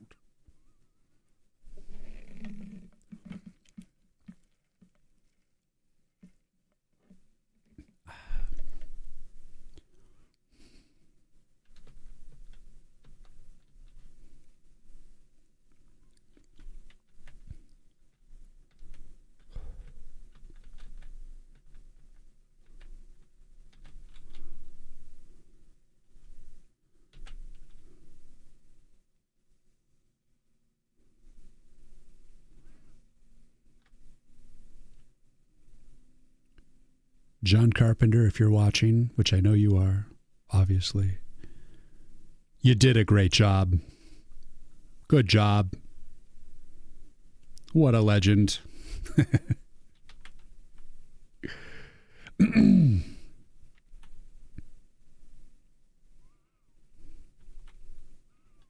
Turns out John Carpenter loves pixel art.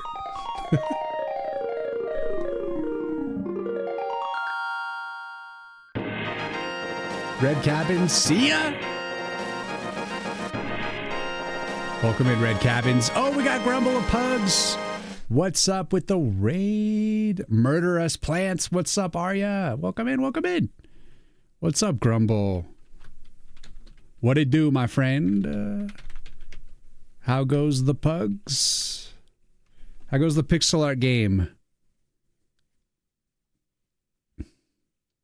We got an ad starting in under a minute, so I will try and engage with you as much as possible before that happens.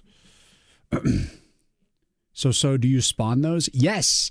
This is called the Piranha Plant, and he's yours. He's a guy that you can summon. And for those of you coming in from Grumble, I'm creating a tower defense game, C++ and SDL.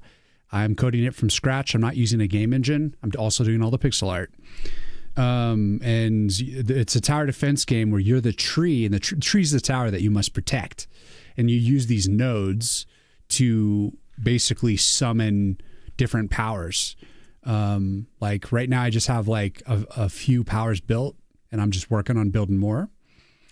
And the piranha plant's going to be on the ground node. I only have like the barricade right now for the ground node so far. But anyways, I will be releasing this game on Steam. It's going to be pure pixel art for PC, Linux, and Mac. And hopefully the Steam page will be live in the next month or so. What's going on, Grumble? Oh, we got an ad starting soon. It's super late for me. I have to go to bed. I basically did some pixel art today, trying to make a better demo for Steam Next Fest. Nice, dude. I hope Next Fest goes really well for you, man. I hope that you rock some good shit. Your game looks really tight, man. I think it's got a lot of visual appeal. You guys should check out Grumble of Pugs for his pixel art. Oh, we got ads. It started. But Grumble, go rest. Hopefully you can still hear me. I will. I'll say it again when ads are done. Pretty dope. 10 out of 10. It's a unique 1D tower defense. Does plants die? Yeah, the plant will die if they hit it enough times. Let's see. I'm trying to do the Next Fest in February, not the current one. Yeah, like I actually heard that like there is a tower defense festival on Steam that's in like August that I might try to check out. It would be awesome if I was ready by February for like a demo, but I don't think I'm going to be able to make Next Fest by February, honestly. And I might even just have to wait for the specific tower defense festival. But pretty much how Grumble, you're already like planning to do Next Fest now. It's like, if you're not like preparing for it by now, then you're probably not going to make it. So I'm just trying to get my Steam page live. That's step number one for me. I hope I have my Steam page up and running by February, basically. I hope I have it up by like the end of November, but we'll see. Pretty cool, Pugs. I will do same. That happens in April. Ooh, okay. Oh, April for the tower defense one? So that seems like it might be more feasible. But anyways, it looks like ads are done. Grumble if hopefully you heard me. But if not, by all means, please go rest. And thank you for sharing your community with me. I will try to take care of your crew. We're listening to chill music. We like to lurk a lot here and just work on stuff. And then just occasionally reminisce about games and horror movies and stuff like that. I was just talking about how I just saw the Stephen King adaptation by John Carpenter for The Thing. It's a film in 1983. That's when it was released. It's amazing. If you like Evil Dead sort of special effects, it's that same sort of special effects style and stuff. It's like really good. It's literally the best Stephen King adaptation I've ever seen. If you have never seen The Thing, the original 1983 film, check it out. It's the fucking best. Yeah, last year was April, I think. Ads are just banner ads on phone, and they happen more often. So it's good. Well, good.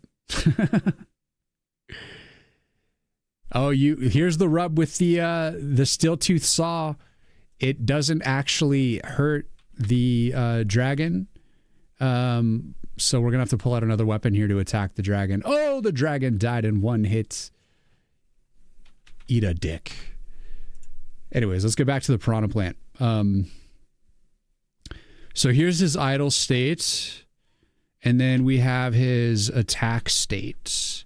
Yeah, I'll have to I need to start planning for that because it seems like the Tower Defense Fest would be the best opportunity for me. I think the next fest would be better for when I'm doing my horror, roguelike game in the next year after that. Next year will be about finishing this game and releasing it and promoting it. And then hopefully by the end of the year, starting the horror game.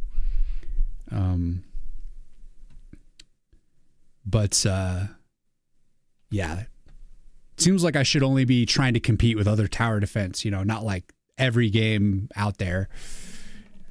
Because tower defense is kind of a special sub-genre, you know? The Thing is one of my favorite movies. Let's go, Grumble. It's so fucking good. I just saw it like a day ago, and it's literally one of my favorite movies now. It's that good. It's so fucking solid. Everything about it, the effects, the way the story unfolds, and the acting, everything is beautiful about it. The style, the way they dress, I love everything about it. It was like, I literally can't gush about it enough. It's just that fun. It's so good. There's like all this little nuance to it. So I'm definitely going to have to watch it again at some point. I also am going to watch the remake, the newer one, but it's not going to be as good. There's no way. No way. You can do Next Fest only once, but you can do those other fests multiple times, I believe. So Next Fest, can you only do it with like your first game? Or could you do it once per game? Or is it like you have to choose the one holy grail game that you plan to put into Next Fest? Next Fest is once per game. Okay. So, yeah. I'm only going to be promoting this game, like doing heavy marketing for this game. Like I'm starting now, but I can't really promote it deeper until I get my Steam page live. So I've secured my app name and everything. But basically the next year I'm going to be promoting this game. And then after that, I will probably continue promoting it, but I'm going to start getting into the production of the horror game. And that's going to be like, I'm going to be starting shifting gears. But you know, once the game's live, I'll always be like trying to promote it, basically. What's up, Real Super Cool?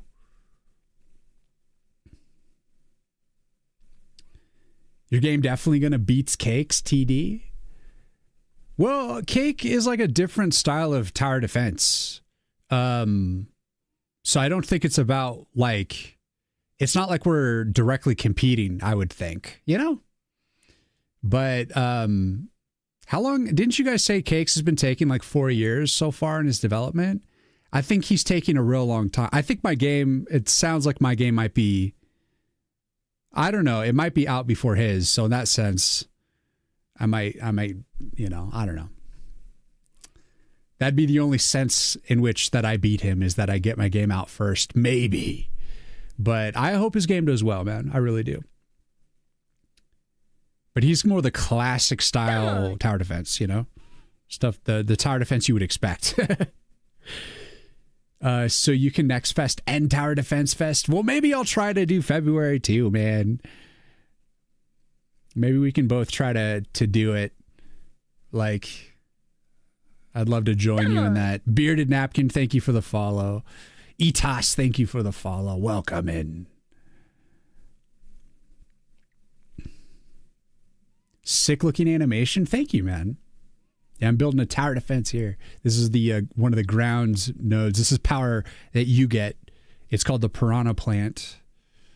And he's also going to have a projectile too. Like when enemies are farther away, he's going to spit poison darts. So he has like a savage melee attack that's very close range.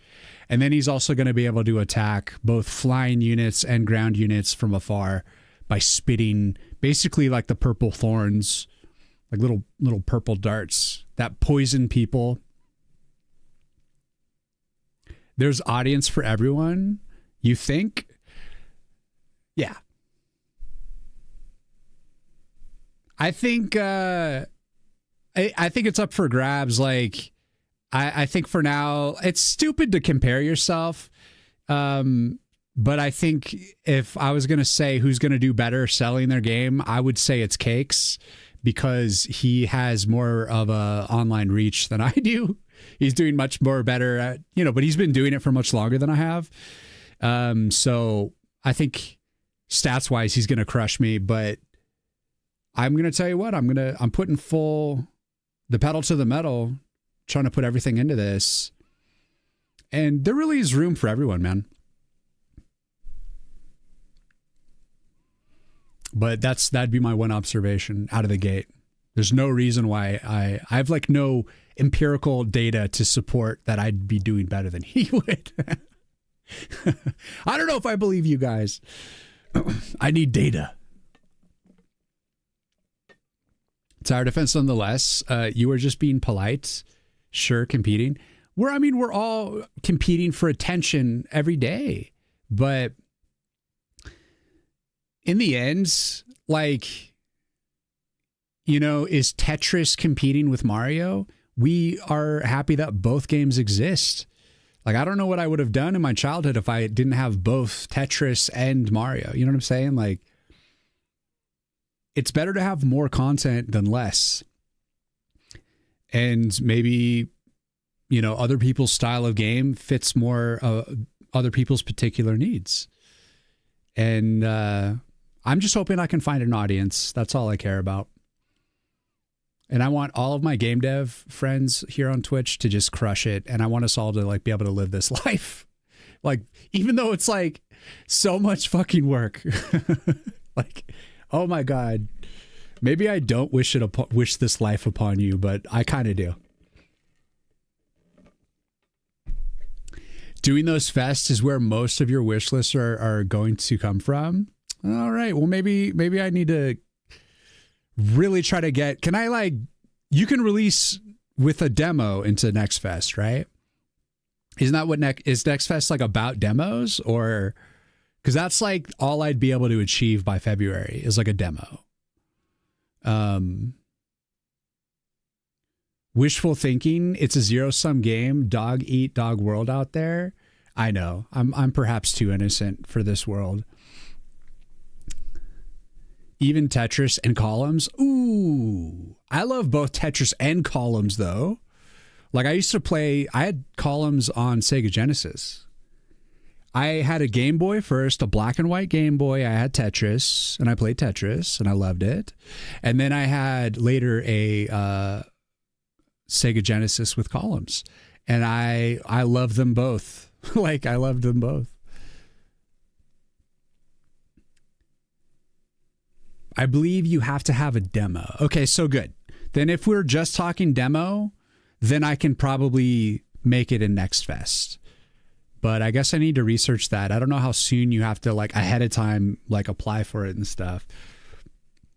Man, there's just so much to do. You have to have a demo and a trailer for Next Fest. Well, I'm going to have the trailer first, hopefully. And then I'll be updating the trailer as I get more content. But they didn't, not coming out at same period of time, not even in the same genre. If ever I make a game, I will do Blood Ritual to curse other game devs. Damn, what's up? It's evil to participate. Let's see. Not sure if you need the trailer, but if you don't have a trailer, people tend to move past it. Oh, yeah. Yeah, you got to have like all your, like, what's going to come before my demo is like the trailer and all the marketing material. The demo is going to be secondary. I'm just trying to get like enough. I'm trying to get enough enemies and like functionality into the game to make a basic trailer so I can launch the Steam page. But the demo will have like the full like spring level, hopefully constructed, or at least like half of it or something. But currently right now, it's like not even 50% of the assets. It's probably like maybe like 30 to 40% of the assets for the spring level season. And there's going to be the 4 seasons in the game. And each one is going to represent about 10 levels, hopefully. If it works out, if it feels right. Might be less, might be more.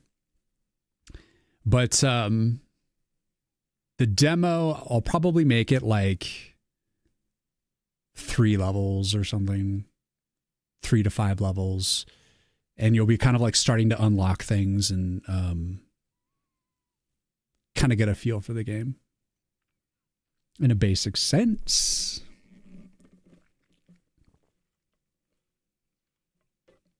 You also heard running a Steam live stream 24/7 is good to maximize it as well. A live stream 24/7? What would you run on a 24/7 live stream? Me too, playing both a lot. Sega Genesis was the first console my older brother owns, but I remember being a very young kid and trying to play columns, Sonic, Asterix, and Steel Empire. Registration closes January 14th for Steam, Next Fest for Feb. That's good to know. I'll write that down.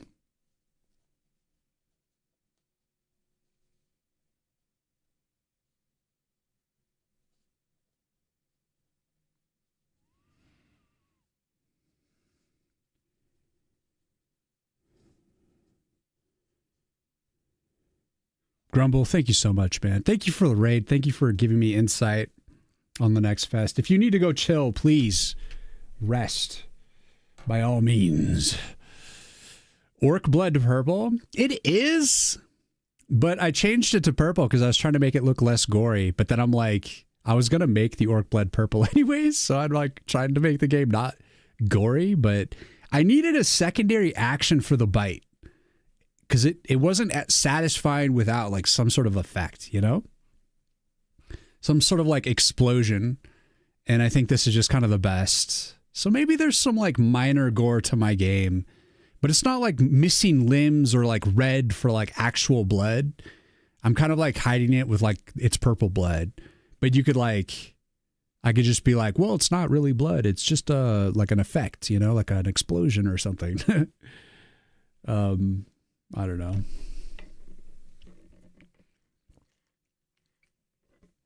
I'm trying to make it not like overtly gory because I want it to have like a lot of like younger kid appeal because eventually I'm thinking about releasing this game on mobile. And that's all the like the little kids who like play on their like iPads and shit. So like this game is going to be more targeting hopefully like a bigger spectrum, bigger age range. And then when I make my horror game, that's going to be like adult game. That's just savage. It's not going to be for kids. This one is just kind of like, you know, keeping it chill. The gore will be for the future, inspired by films like Evil Dead and The Thing.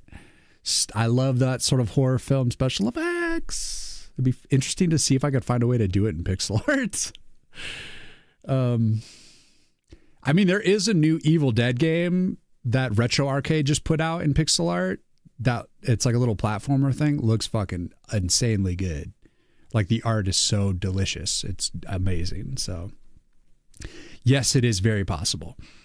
You looped an hour of gameplay. Probably would have been better if you actively stream and play live.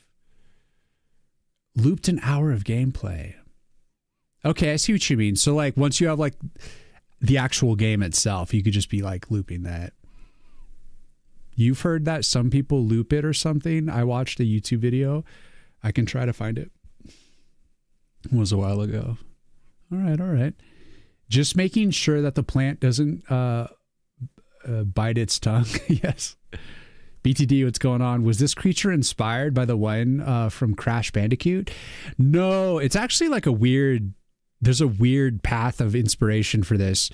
I initially came up with the idea like it was like me paying homage to Mario for the piranha plant from Mario.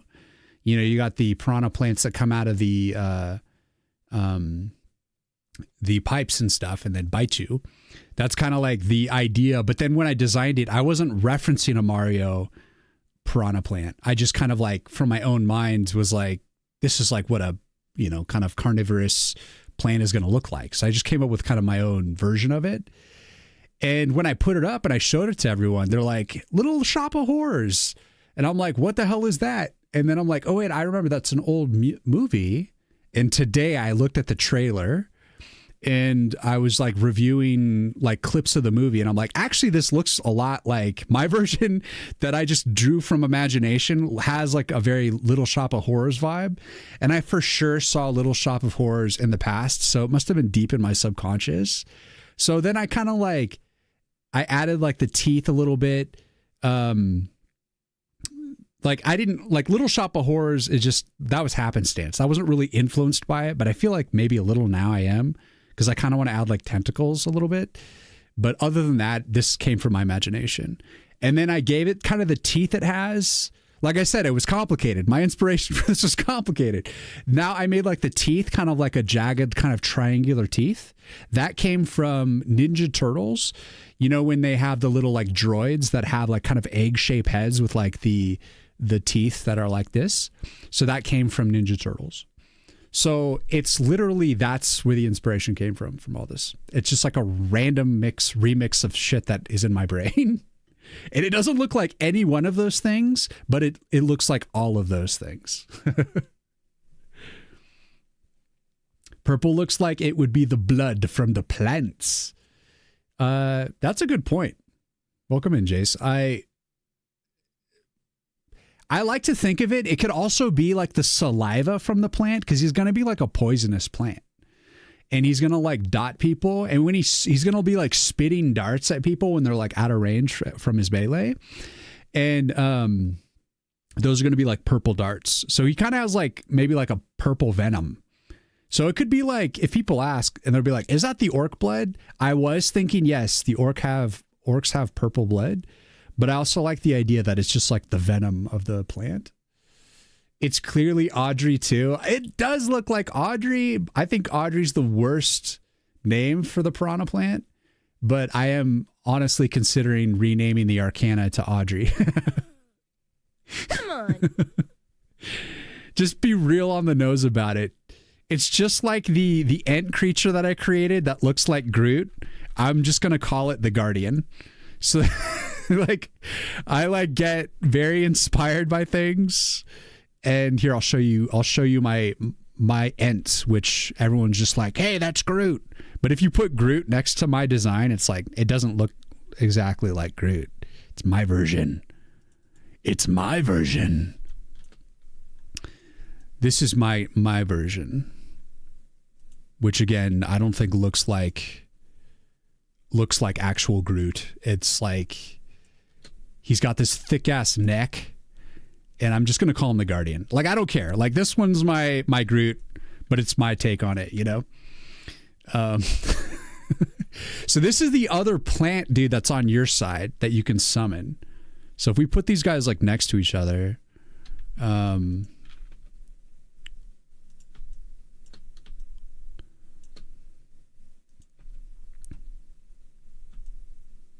it's actually about their, like, size, too. Actually, it's maybe a little smaller. The Groot dude, actually, it's hard to get the exact. The Groot dude is fucking huge. Like he's like a massive giant, basically. Like he's a huge ent, you know. So he has massive size. So my dude's like way bigger than actual Groot, but he is an ent that you can summon, and he will be your like sentry. The Crash Bandicoot, I have never seen. And, oh yeah, by the way, TFM Jace, thank you for the follow. Sorry, I didn't say thank you earlier. I was just in the throes of my own bullshit. The Crash Bandicoot plant is literally this, but the head color is sometimes different. I'm going to have to look that up now. I watched people play Crash Bandicoot. I had actually never played Crash Bandicoot directly. I played it a little bit, but I never like beat it. Let's see. Crash Bandicoot Piranha Plant.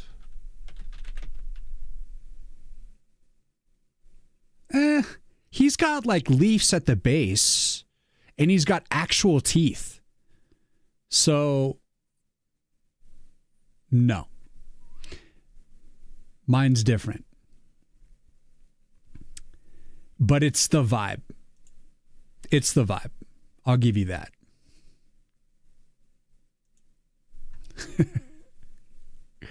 I get real particular about these details. Real particular. But it's not super far off. I mean, if you have like this style of plant, it's honestly, it's going to be connected to a lot of things. Little Shop of Horrors, Mario, Crash Bandicoots, and for me, it does connect to the Ninja Turtles droids. It's a mix. How hard was it making a custom engine with SDL2, if you don't mind me asking? Not that bad. I mean, my history professionally, I made, for 10 years, I was a professional flash game producer. Like I made, people would hire me to make little flash games for them.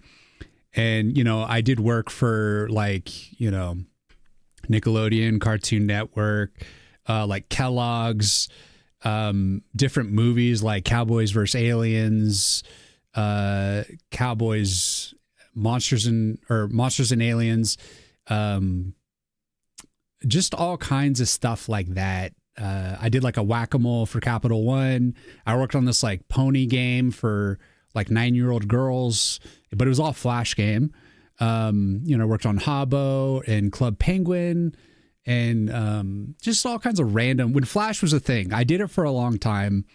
I think, what was it called? The Thunder Force? That wasn't really a flash game though. That was just like an elaborate like website. But I did like a lot. That's where my programming comes from. I'm used to making flash games. And when you created flash games, you basically just used like, you know, Tween Max, something, you know, that helped you make dynamic animations. And then you just make a game. There wasn't really like a lot of like tools per se. It was a high level, like ActionScript was a high level language. So there was like a lot of stuff built into it. But when you made a game, you had to make it from scratch. If you had like screens, like the game over screen, the whole cycle of everything, if you wanted to adjust like settings, anything, it's like you had to create everything from scratch. And so that's just what I did for 10 years.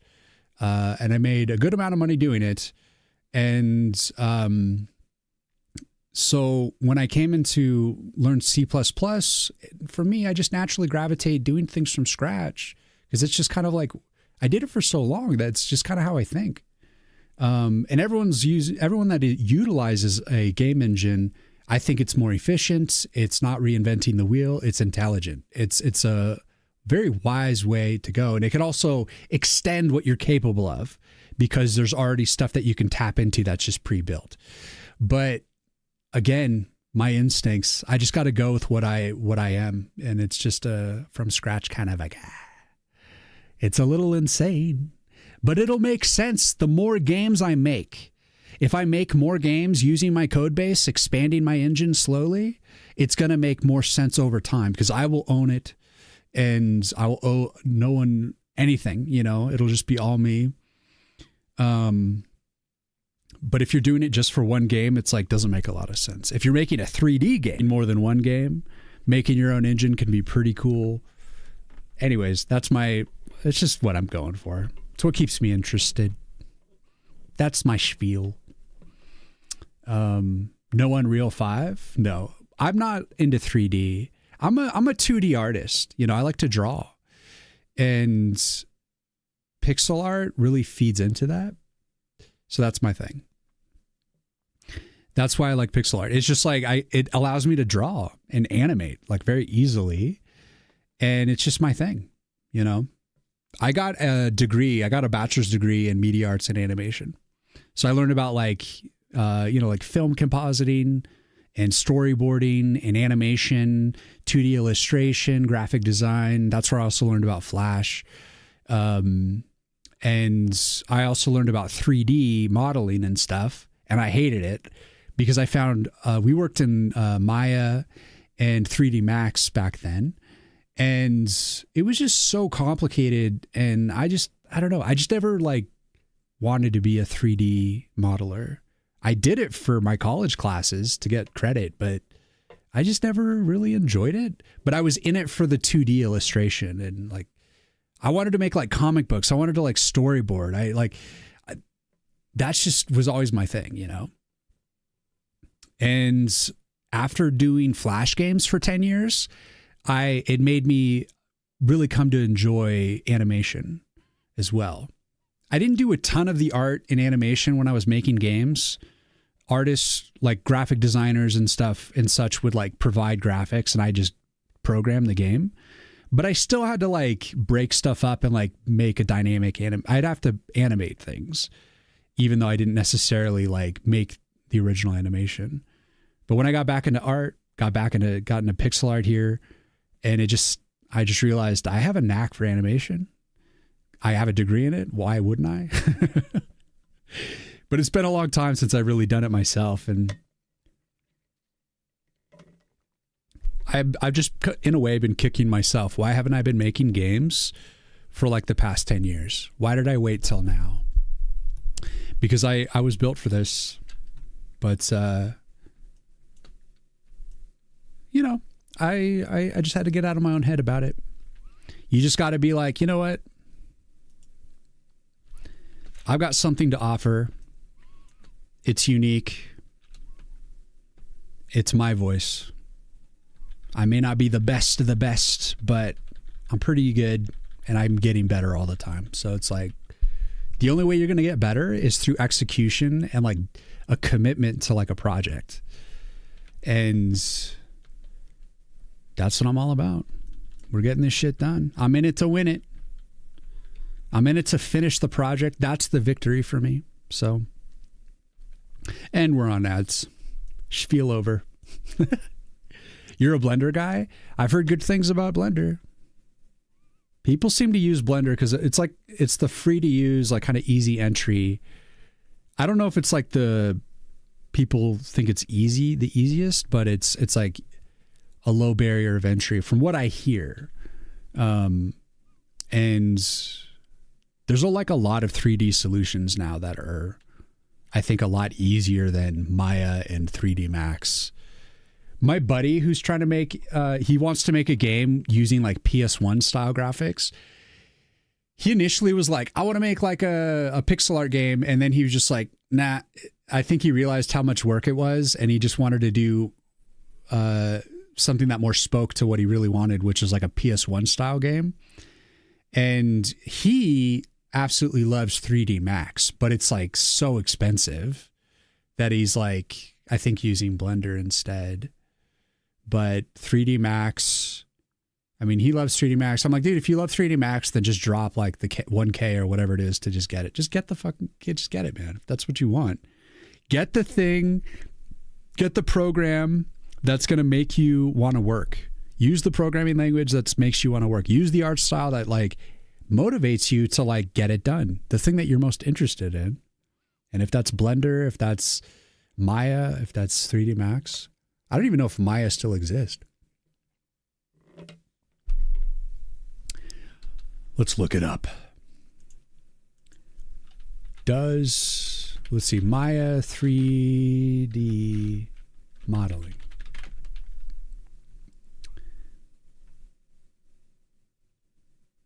Autodesk. So does Autodesk own Maya? Autodesk. All right. So if you want to buy Maya, it costs you $1,875 a year. That's how expensive that 3D program is. Maya was like my favorite out of 3D Max and Maya, but oh my God, Maya is so expensive. That's like the industry standard. It looks like Maya was used for Guardians of the Galaxy, the newer Ninja Turtles movie. Maya's like industry standard, like top tier type shit. And that's what I trained in, but I fucking hated it. It was too complicated for me. What's up, Prophets? Welcome in. That's all my 3D talk that I can talk about. I was never much of a 3D modeler. I just kind of like did the bare minimum to get through my college classes and never cared about it. And I was excited to get back into like life drawing and color theory and all the other stuff. All the animation classes I took, storyboarding.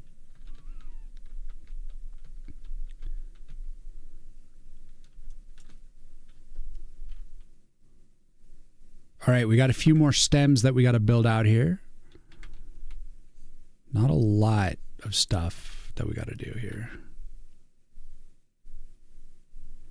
Nothing too crazy.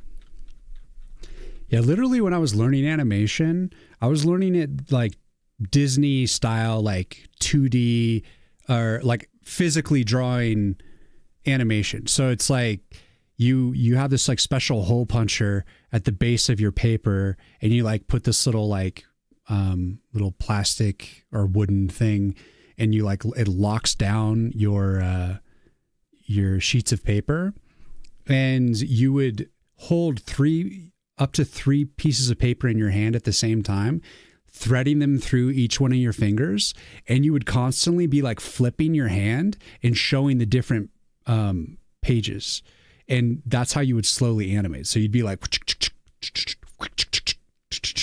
and that's how I learned to animate by hand.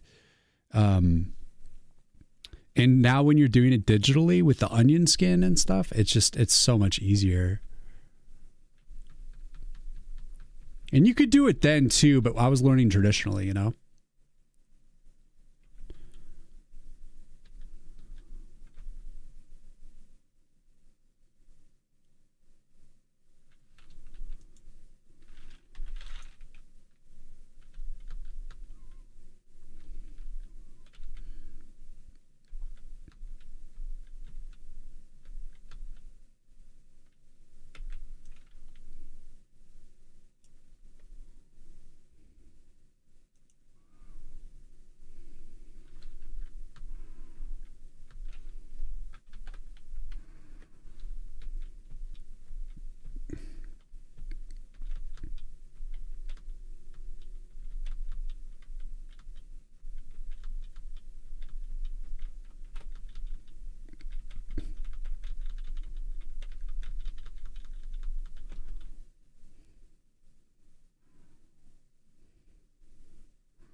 I think that's probably it for the attack here.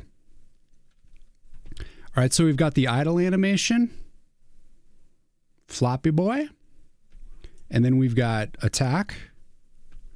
What's this frame? I think I will leave that on another frame for now. What's the head swish? That's part of the leaves.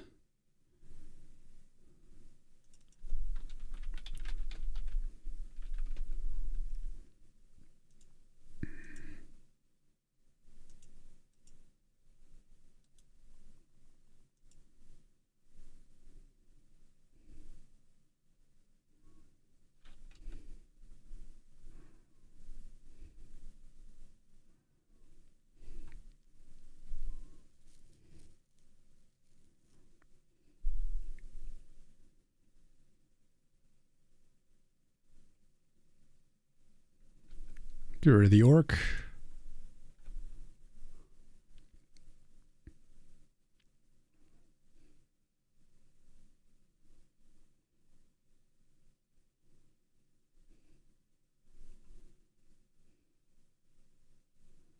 Okay, so we got the attack.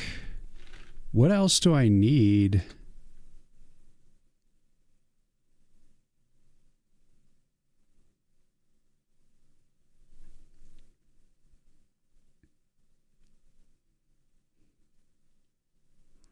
His death is going to be like any other Arcana where he just explodes. Like there's not like a death animation.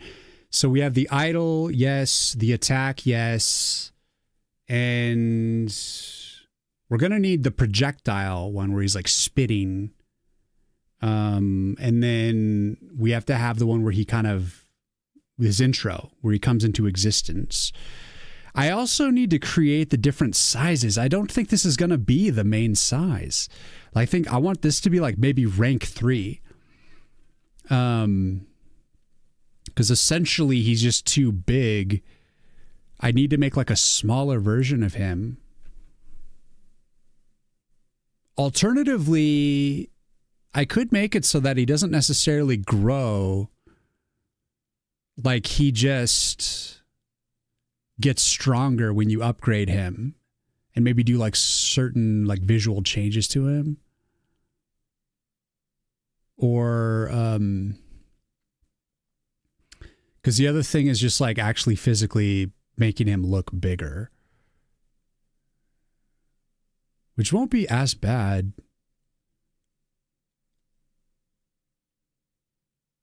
Because I could literally just shrink the animations as they are and then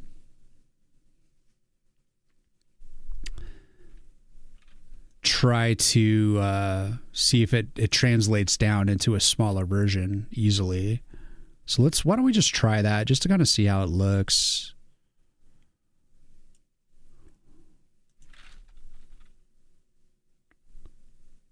One, 2, 3, 4, 5, 6, 7, 8, 9, 10, 11.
Okay.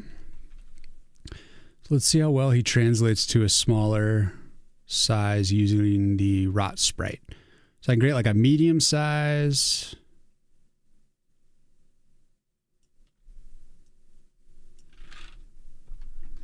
Here, let's actually make another copy of this as well.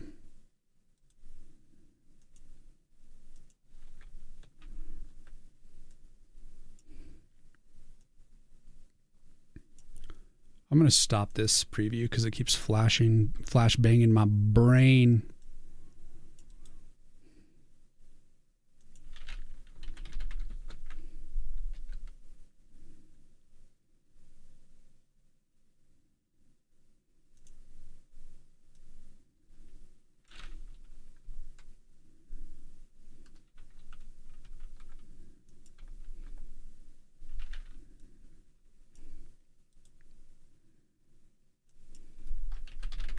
This will be rank 2. This will be rank 3 or rank 1.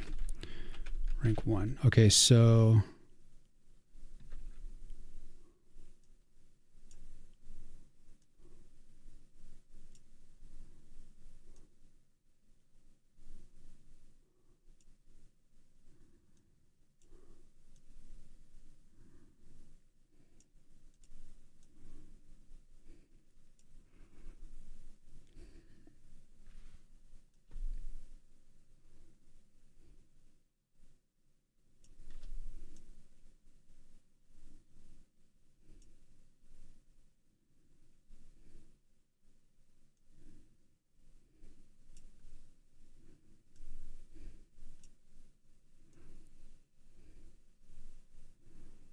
this will be rank 1.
Damn it.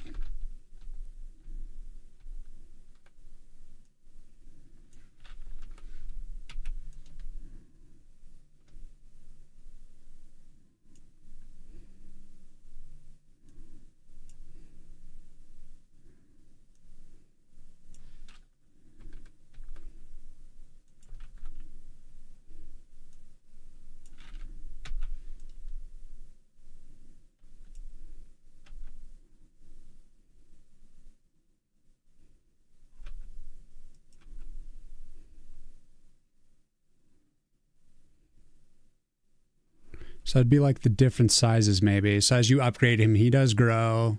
It does seem like it's a very simple way to show him progressing.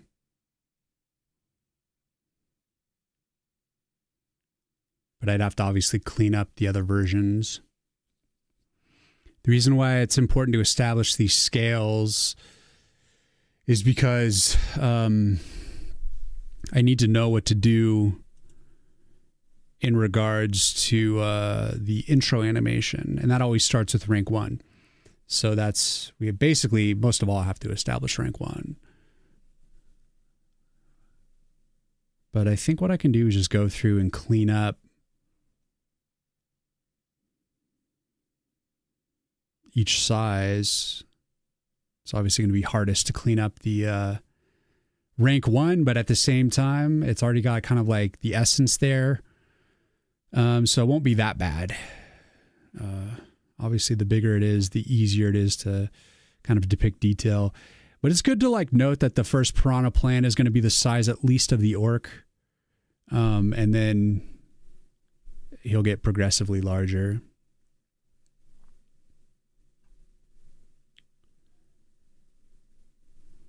I eventually want to be able to make stuff go up to rank 6. So I think it's going to get more challenging to add like the upper levels. For now, it's just like rank 3 for everything. Because obviously it complicates things. Each time you add a new rank, it's adding like an entire set of animation for that particular size.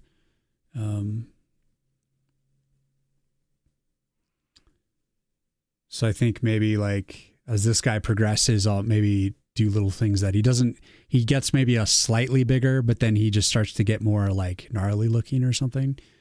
But so initially it'll be like a size thing. And then at a certain point when I've kind of maxed out how much I can show change through scale, I'll have to start graphically coming up with more creative ways to express upper rank. But for now, everything is only three levels, 3 evolutions.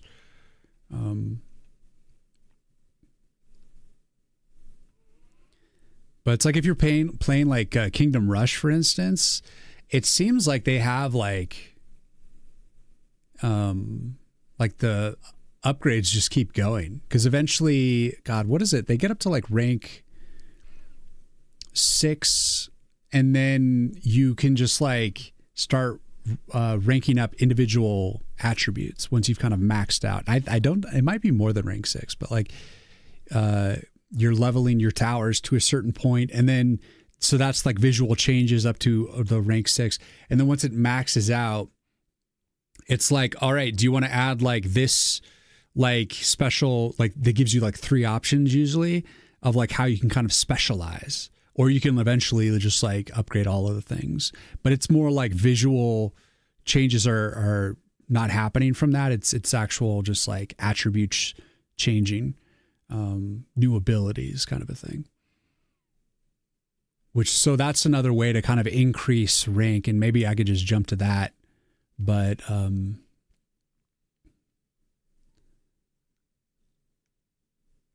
I mean, that would be the easiest way to go to rank 6 is by like making kind of those subtle changes, but changes in attributes without visual change. I don't know. Santana, what's going on? Welcome in. All right. So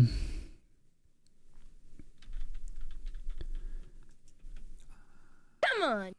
I think I'm happy with this. Hurricane, what's going on? Thank you for the follow. Welcome in. Welcome in.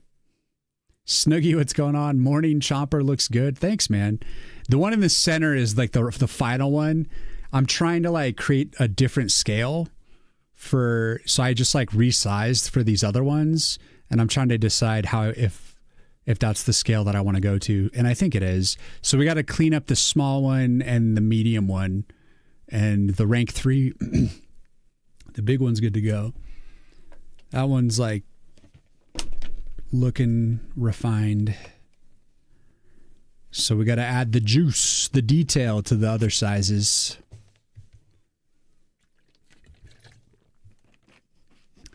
Basically just cleaning up the scaled details, the artifacting and all that. And then we have to create the intro for the rank 1. And then we'll be locked in. So I'm going to try to see if I can move this all to the front of the line. And of course the tags got ripped away from us. So these are the different sizes. They look nice. Great. Delete. Hide the orc.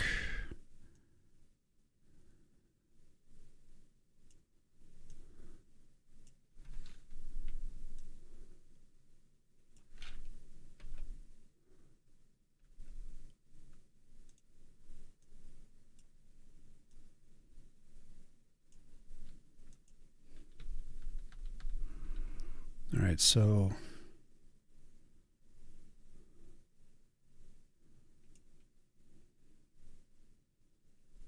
this is idle.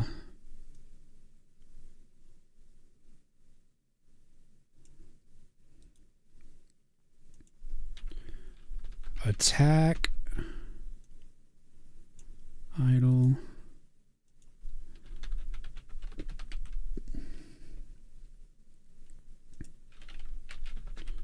Rank 2.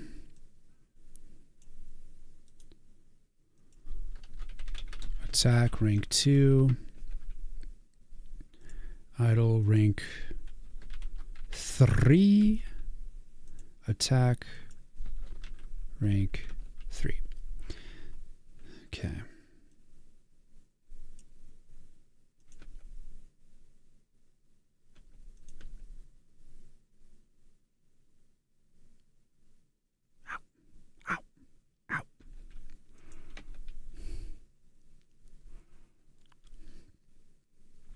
All right, let's clean this little filthy son of a bitch up.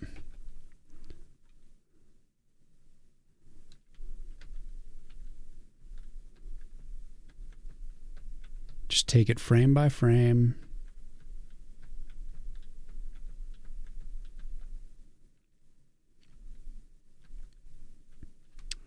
Just try to make sense of it all. All right.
Clean, clean, clean.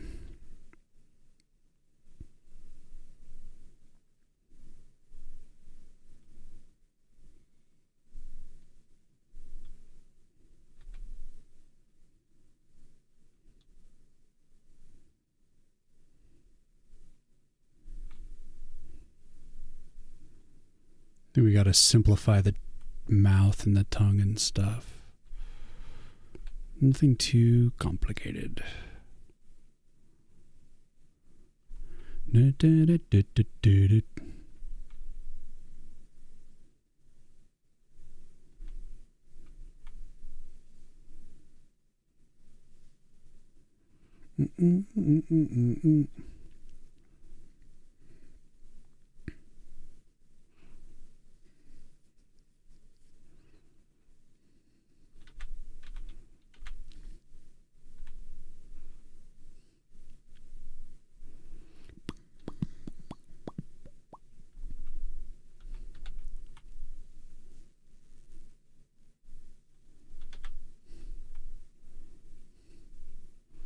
Just looks like madness.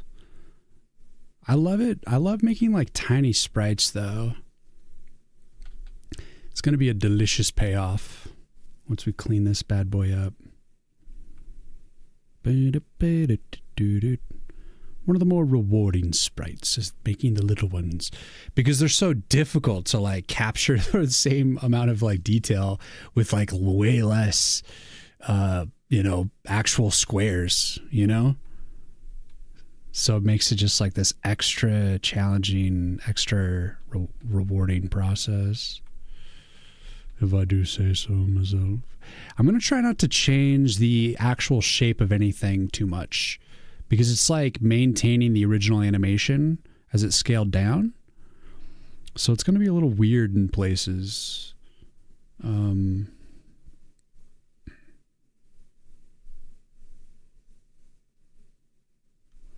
going to move it down just a little bit here. I do not want to look at that bright green underneath the entire time. It's still showing up in the background.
Betsa. What's up, Gordo? Good to see you too, man. Hello, Tesla. Very good to see you all. All right, we will continue cleaning this up.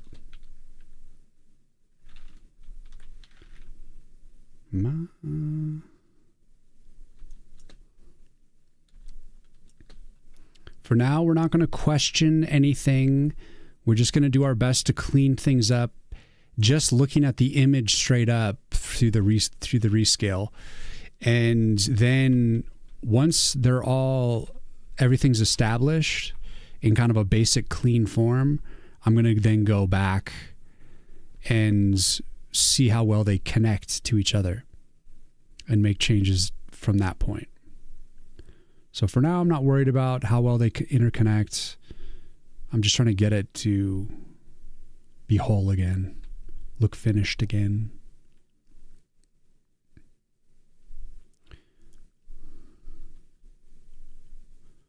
One step at a time. And I'm sure other details that are missing will reveal themselves as well.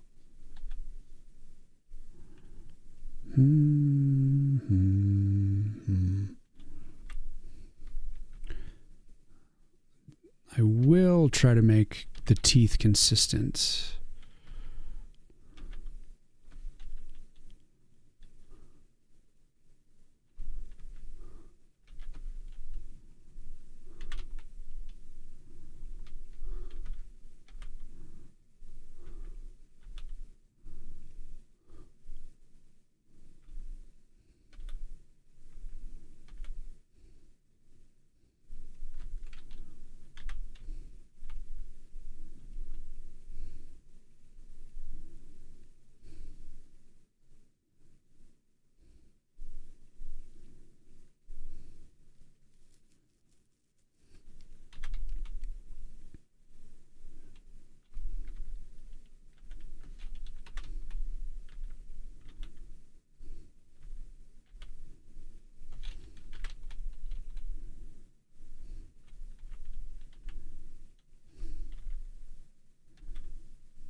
Welcome back from the hellscape of ads.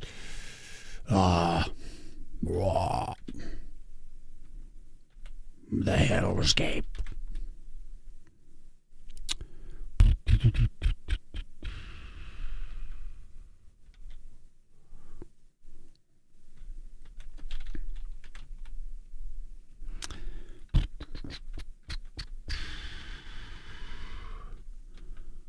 Just at least get the teeth consistent.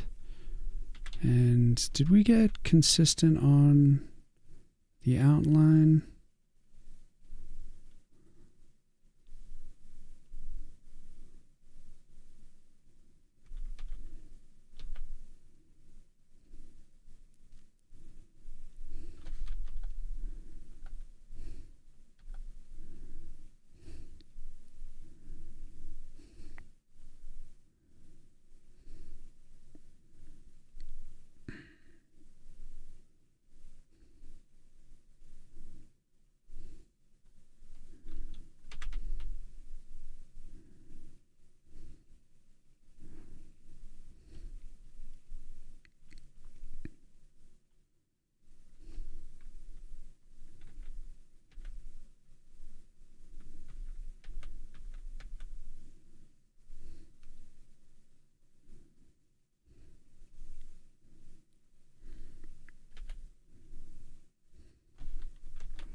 Look at that change in the head.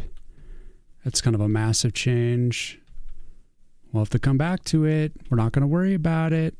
We're just going to create some form of solid form, and then we're going to worry about it. Try to make it cohesive later. Got to have a starting point, lest we be destroyed through indecision. Putting ourselves in a position to react, to know our path forward.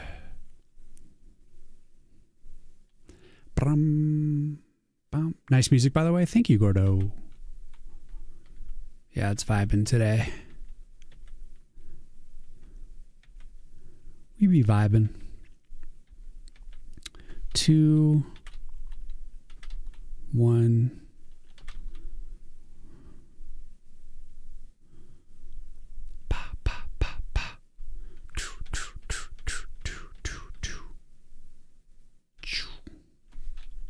Whoops, too far. Then we got to do the teeth. Down, down, down. So 1, 2, up. 1, 2, up. 1, 2, down. You are not a thing. And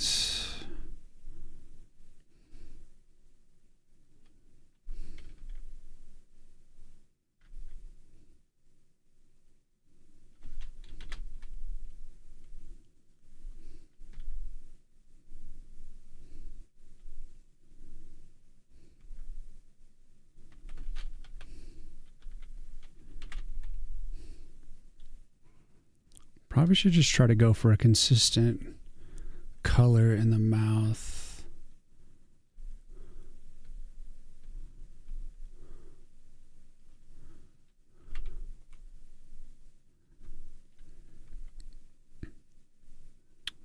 Well, we could have variants.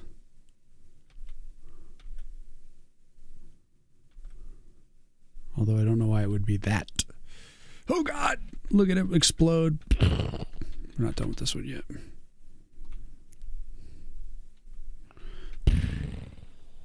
Alexia, hello. Hola, how are you today? I am very good. Yes. Feeling good, doing good. How are you doing today? Hope you're having a good start to this glorious day. I'll create the mini version of the piranha plant. I must show you the big plant. Look at how good it looks. It has a good vibe. So I scaled it down, and as I scaled it down, it completely exploded into this abomination. And so it's got to be cleaned up.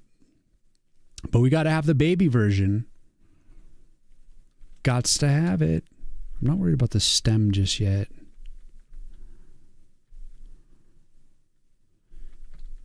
This is the ultimate pixel art moment where we have to like compromise our detail even more. It is glorious. It's what makes it so much fun. Is just like trying to pull it off. Like, what the hell even is this?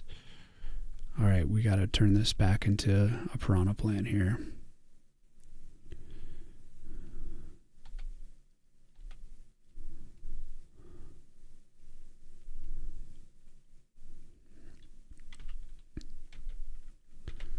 Of course, we got to maintain.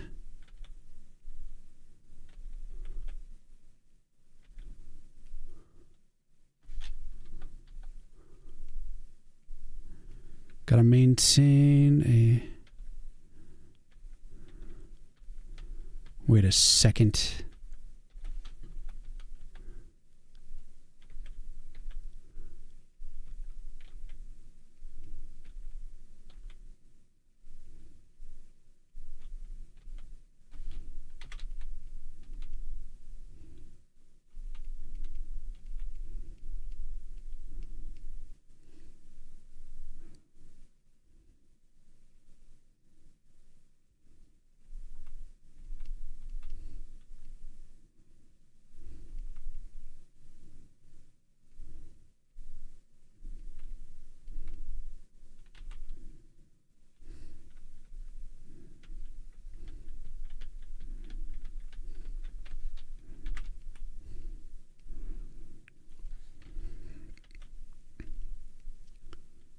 From chaos there will be order.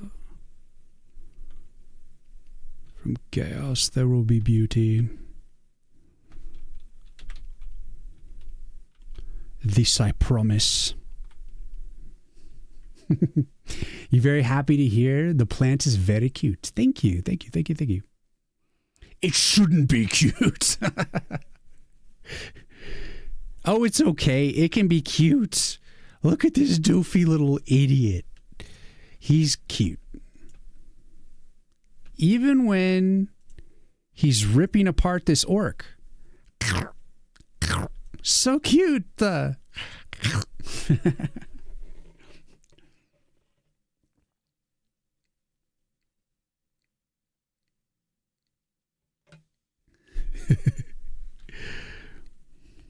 Yes. It's true. I am trying to make it savage and aggressive and amazing. Cute is cool too. If it can hit on both fronts at the same time, I've really done something well here. You've designed something well. So honestly, I would like it to achieve both. A badassery and a cuteness. That would be great success.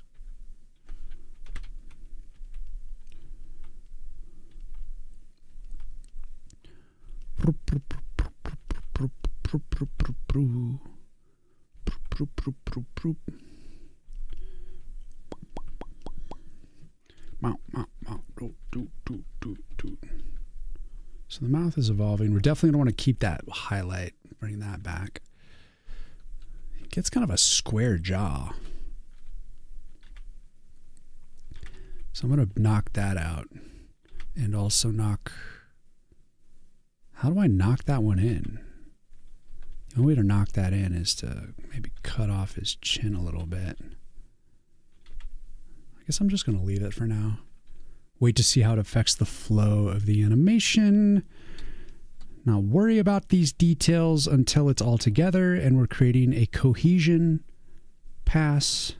For now, it is about making each picture not look like fucking trash. Step 1.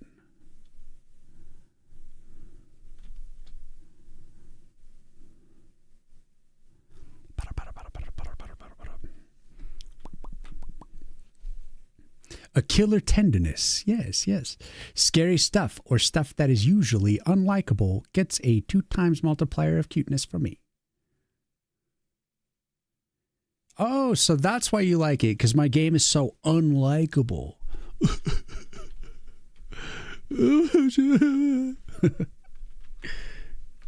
I know what you mean, though. Like Trolls 2. Have you ever seen the movie called Trolls 2?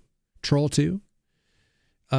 It is a very terribly created movie with the worst special effects of all time. It's hilarious. It's so bad it's good. Times 2. Oh no. I'm kidding. I'm kidding.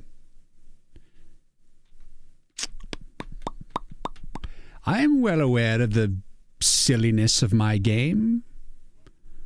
It's like that one viewer that came into chat and they're like, every time I see that tree beard, that bearded tree with the face, I laugh. And I'm like, great. I'll never be taken seriously ever again. My life is a joke. It's like, you know what? I realize fantasy comes off as weird and silly. I was actually just thinking about this today. Like, I really love the fantasy book series called Xanth, written by Pierce Anthony. It's this guy that lives in Florida, and he like created this entire world that's kind of like vaguely based on like if you look at the geography of his world, it's like Florida basically. But he's like completely reinvented Florida as like this fantasy that has nothing to do with like Florida or Floridian culture at all. It's just like where he lives. And it's just kind of a goofy tidbit. But like one of the interesting points in about like some of the details, when you take the details out of context from the book, it's very weird and like not necessarily appealing out of context. But when you're in the story and you're in the pace of the story, it feels right. And it feels like everything's a nice twist. Like for instance, there's a tree. There's actually many trees in this like magic world of Xanth where but there's a particular tree that's like a boot tree. So if you're ever missing shoes, you just find yourself a boot tree or a shoe tree. You literally just find a tree that grows shoes like fruit, and you go and pick shoes off of this tree. And it's just like, you think about that like generally, you're like, wow, a tree that grows shoes. That's just kind of like random and kind of novel and not great on like, like a general sense. But in the context of the story, where the protagonist has like lost his clothes because of like whatever misadventure, and he needs shoes at that moment, and he's like, boom, found a shoe tree. Thank goodness. So then you're like, thank goodness there was a shoe tree. And you're like, yeah. I feel like I don't want to overplay and overmarket the tree with a face on it. for instance, because I don't think everyone in the general populace that's going to see the tree with the face on it, that they're not really going to get it until I've put them into the context of the game. And then you're going to kind of vibe with it. You're going to get into the groove of like, oh yeah, shoe tree, or, you know, in this case, a bearded tree. So I'm like trying to decide whether or not I'm going to like put it on the splash art and like make the tree the like forefront marketing piece. I don't think I am. I think I'm going to kind of hide him away in the game, and he'll be obviously be in like the screenshots and in the trailer. You'll see him right away, but like the splash art, I don't think I'm going to put him in, at least not directly. And it's just because it's one of those things that I have to like serve it to you through context for you to kind of like fall into the fantasy, the imagination of like that it's coming from. You know, I can't just serve you up bearded tree and you're like, oh yeah, like hell yeah. I kind of have to like put you. That's my theory, anyways. So I think I'm going to downplay the face of the tree until the time is right. I bet I could find children inside that shoes tree trunk. Oh my God. No, it's not all evil in Xanth. The magic, the source, I actually just read the third book, which is the source of magic. And I know where the source of the magic comes from. It isn't evil per se. It isn't anything. It does not care about you. I will say that much for Xanth. The magic, the source of the magic does not even really think of you or perceive you. But anyways, absurdism, some of the coolest types of storytelling. It's why I like One Piece so much. Yes, muscular orcs are better for marketing. That's what I'm thinking. I want to like probably display more the enemy types and then have like a forest, like elements of a forest in the splash art and stuff. The marketing materials, but it's going to be mainly focused on like the cool looking enemy types and maybe some of the arcanas that look savage, you know. But the focus will be on the enemies. So I hope it's not like misleading. I think as soon as you see the trailer and stuff, you're going to like understand right away what's going on.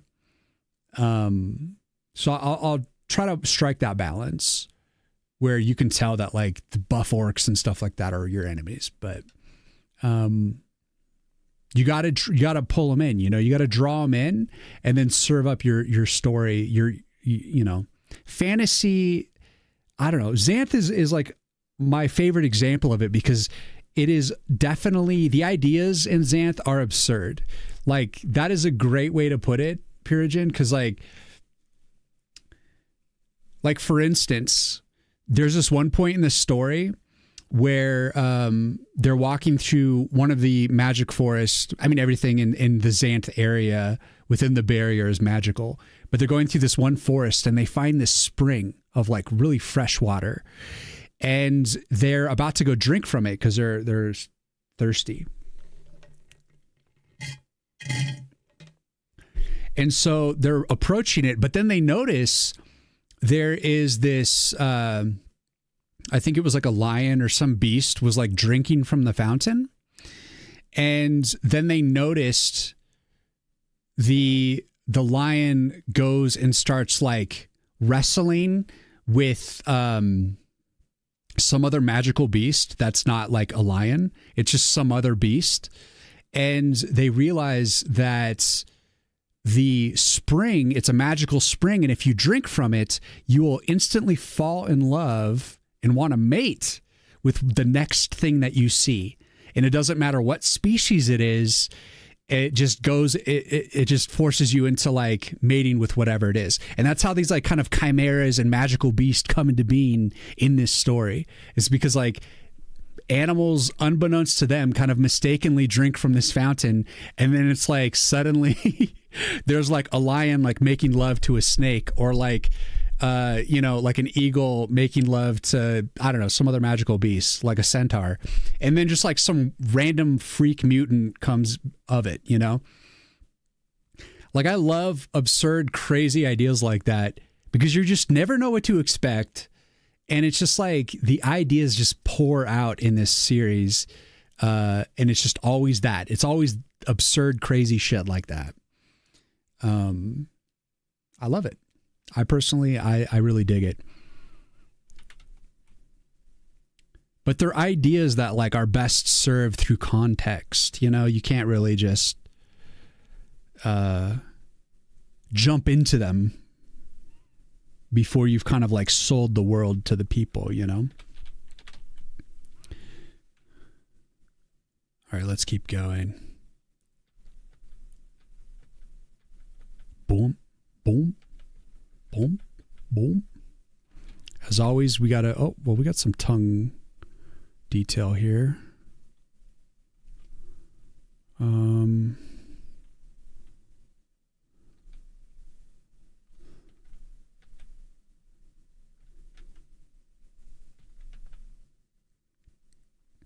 As always, we got to start with the teeth on the new one.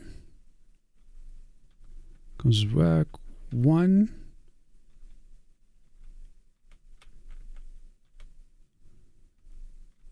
Up, down, up, down, up, down.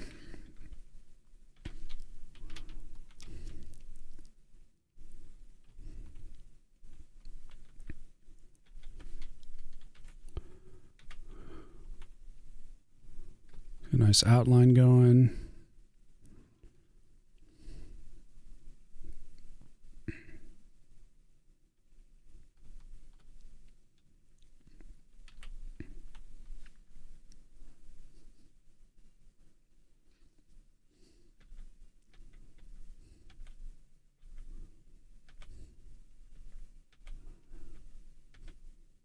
Down, down.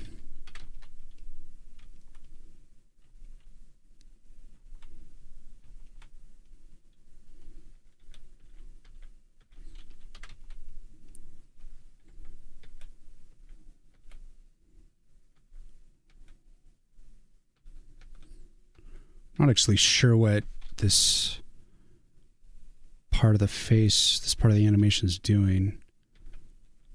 We're not going to question it. We're just going to flow with it. There was space between the teeth, though. So that goes down. Oh, shit, though. Fuck, where are we? 1, 2. That comes down. And this goes like this. And banana.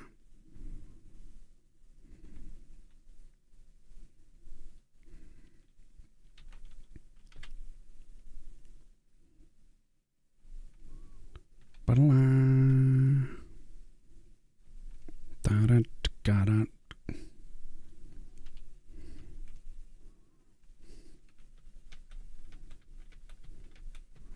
Face is shrinking.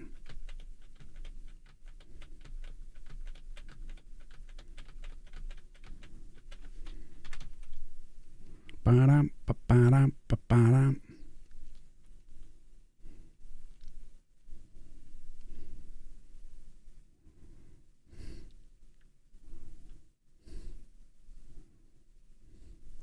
Man, this song kicks ass.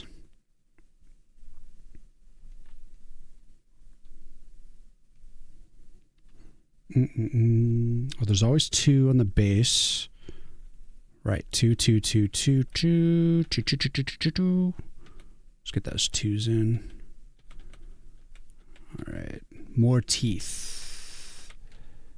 Start with the outline.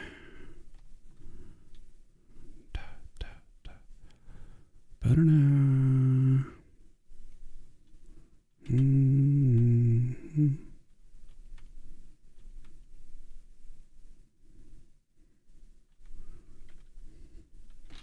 This one's going to be trickier because the tongue can't hide it.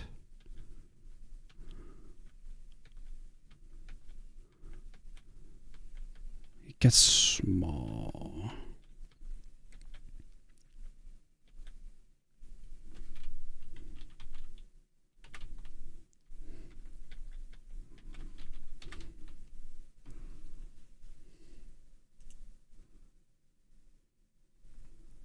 Chrono Trigger, baby. Yeah.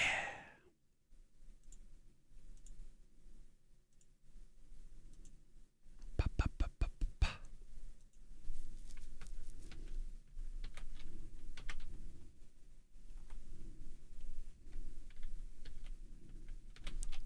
We got 2, 1, 2, down.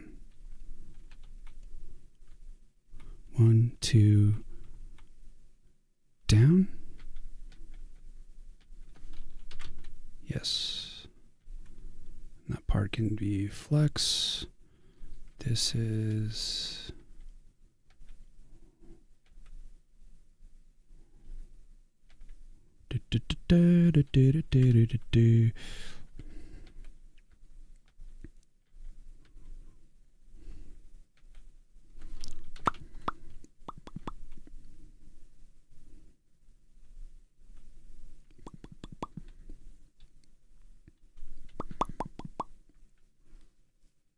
Did you also create the music, the musical curtain?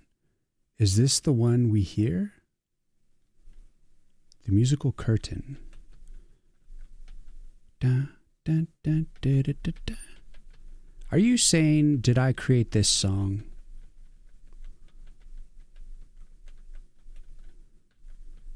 I wish, but I did not. If that is your question, of course I did not. That song is an utter classic. But I fear that I may have misunderstood your question.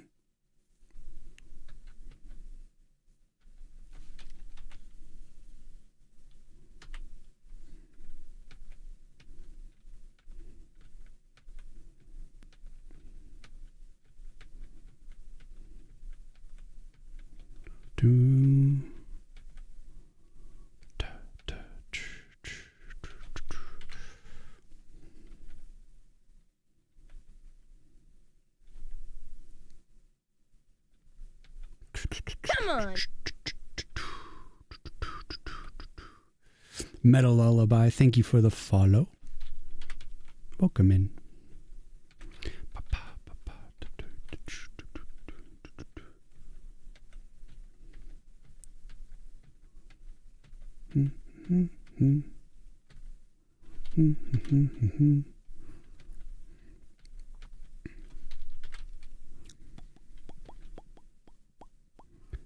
Oh my God, it looks insane. We'll definitely bring it together more and more. That tongue especially is going to need some cohesion.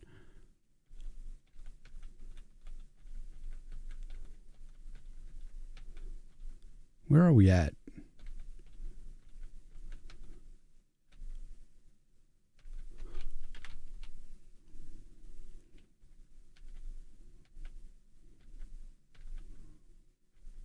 Yeah, we're probably going to have to redo the thorns because they look like they've been completely jumbled in the rescale. Have to just do it from scratch, maybe.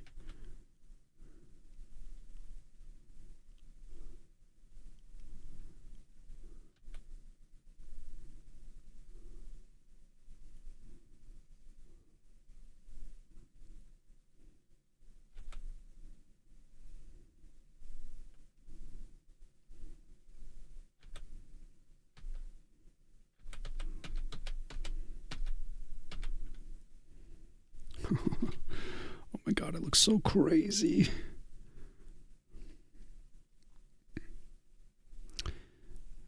It was really cold today. I'm surprised that my room is getting up to almost 78 degrees.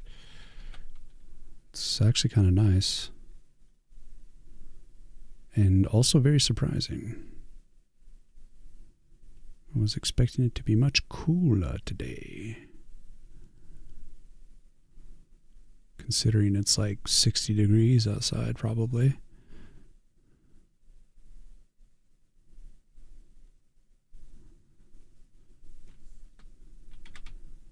The cold weather is welcome.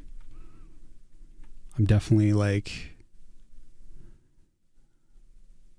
looking forward to winter time. I love winter. I like colder weather, especially after a long summer. Whoops.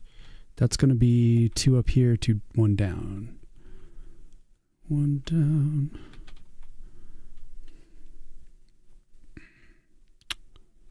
I guess that's 1. Wait, what?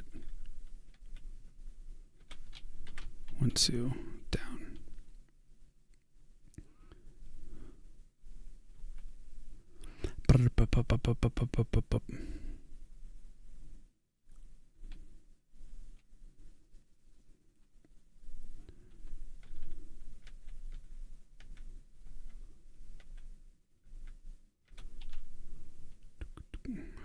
Teeth kind of start to come together. Maybe I should just go with it. Fuck. Unsure. Decide later. Oh, look at them merging. I don't like that.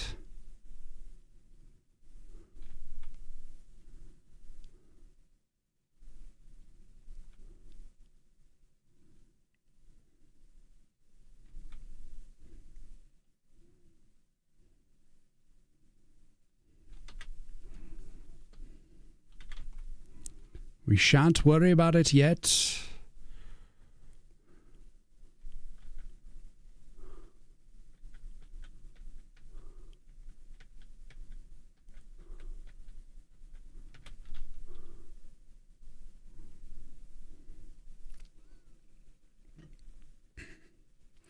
You like when it's raining and I'm working? Yeah, me too. Yeah. I like it when there's like interesting weather happening and you're just like holed up inside, working diligently on your projects, listening to cool, moody music. How many frames are normally in your each monster loop? It can vary. It depends on how much milliseconds I want to put to per frame and how much like smoothness and detail. So it's always like a balance, but generally speaking, I mean, naturally when you create an animation, for every frame that you show, you tend to show it the same frame for like 2 to 4 frames. You're showing the same frame.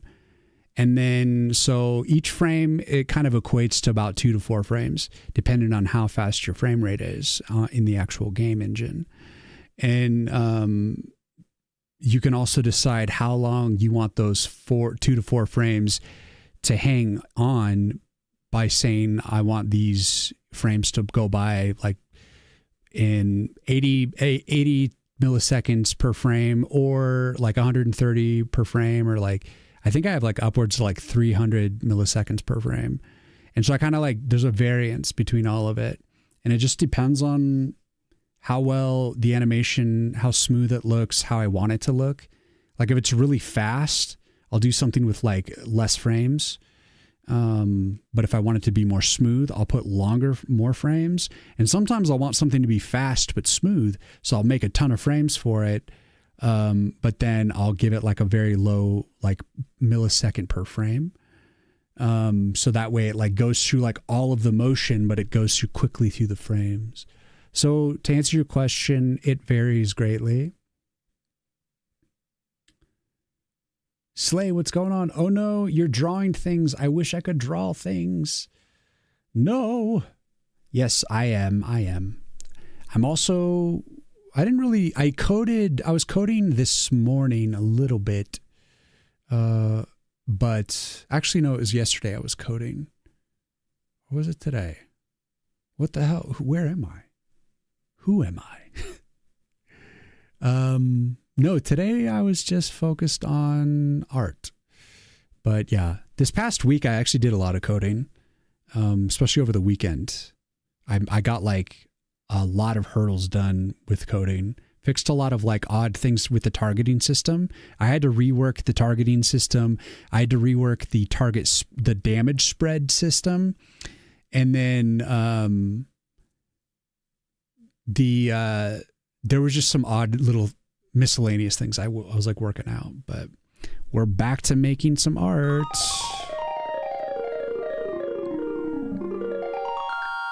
Yeah, Sergeant Pepper. You did next to no coding because my willpower always dies before I start? No, Slay. You must get the power, and you must do it. Just start by doing one thing. What's up, Sergeant Peppa? You want to know the secret sauce of motivation? I will give you the great secret of motivation if you so desire. Yo, how goes it? What's going on, Sergeant Pepper? Thank you so much for the raid. Welcome in, crew. I don't know if you guys know, but I am making a game in C++ and SDL. I'm making the game engine from scratch. And currently, let me show you the actual refined animation here. I'm working on this piranha plant animation, and I'm working on like scaling it down. So I'm like cleaning up that this rough version of it because I want to make like a teeny one. But here's like the main one. And I also did like an attack for it as well, where it just nips at you. But yeah, I'm creating a tower defense game. And what were you up to, Sergeant Pepper? Thank you so much for the raid. Here, I'll show you guys the game. Tower defense, the tower is the tree. You are basically the tree, and you have these nodes where you fire up like powers and stuff. Like we got the steel tooth saw, the thorn blade, and the spike shot. And then the ground nodes are different, like defensive barricade. And that piranha plant is going to be a ground node as well.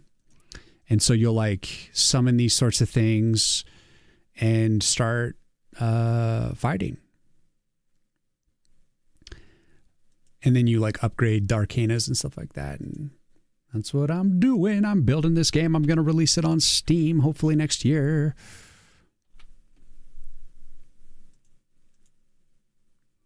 Nice. Been working on Twitch chat. Oh yeah, you're working on your bot. Let's go.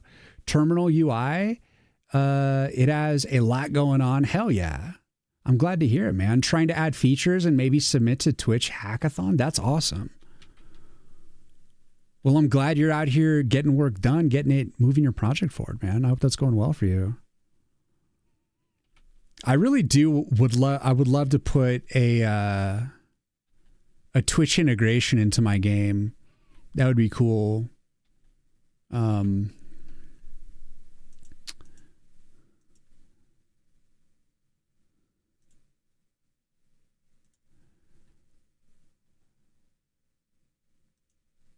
That's a nice to have.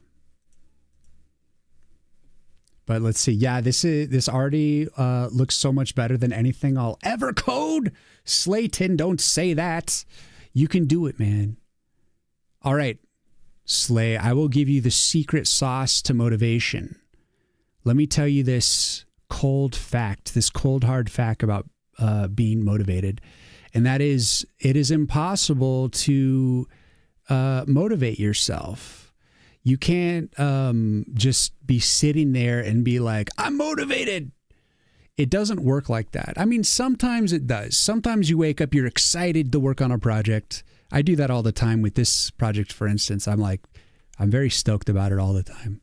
But the real secret sauce to motivation is most of the times you aren't motivated, because there's certainly days where you're just like, I don't want to get up. I don't want to work on stuff. And think of it this way, like, you know when you need to clean your room and you don't want to, but you get up and you just pick one thing up. You put like a sock into the laundry and you're just like, all right, I guess I'll just put another sock in the laundry. I'll take this filthy shirt, put it in the laundry. I'll take this pizza box outside, just throw it away. I guess I might as well take out the rest of this trash. And then you slowly, as you act, you start to, like, endorphins and serotonin start to kick in, and naturally you stoke motivation. And then before you know it, a couple hours pass, you've been cleaning the entire time. So if you're not motivated to even start, just understand you will never be motivated, Slay. The only way you're going to get motivated is starting, forcing yourself to just start. And the trick is it's like cognitive behavior therapy. You have to utilize something called radical acceptance. You have to be willing to commit to 5 minutes of work. Force yourself to sit down for 5 minutes and do one small thing. Like open up the project and then like format your code, like run a format on it so it cleans up. Go through and do something small, like go through and check and make sure everything is camel cased. You're using a consistent naming convention. Do something small that doesn't require a lot of brain power. And through this small act, you will unlock your motivation and you will want to continue. That is the secret sauce of motivation. Trying to add feature and maybe submit to hackathon. So when is the hackathon, man?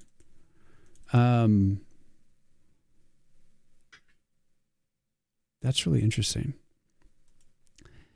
And also, thank you so much, Sergeant Pepper, for the raid. If you need to jet, go take that post-stream mega dump, please do not stay here on my account. Go and do what you need to do to take care of yourself, feed yourself, hydrate yourself. Just walk around, get the blood flowing through your body. Stretch your legs. Do this thing with your back where you're like, oh. Actually, I'm going to do it too. Fuck. Oh, God. I can feel it. Oh, yeah. Oh. Oh. Yowza. You found out a way that could help wake up, and I go immediately to my favorite coffee shop and start working there. So even if I want to go back home, I get lazy and the only thing I can do is work and watch something. Yeah, I like to watch stuff while I work too. On days that I'm feeling like especially lethargic or just kind of out of it, I will like turn on a movie and I'll like crawl into my bed and I'll either code on my laptop or I'll like pull out my iPad and do pixel art. And the pixel art program on my iPad's not great. It's kind of like a little slower than Sprite. It's not the best thing to work in. But if you're kind of just coming up with an initial drawing, then it works. It's a little slower, but it works. Actually, I did the initial drawing for this animation inside of that program. It's called Resprite on the iPad. So I drew this on the iPad initially, but all this animation I did on the PC here and on Sprite, because animation in Sprite's like way smoother and easier. Could you recommend a game engine for beginners? Well, see, that depends what you want to achieve, what language you want to use, and what corporate overlord you would like to bow to.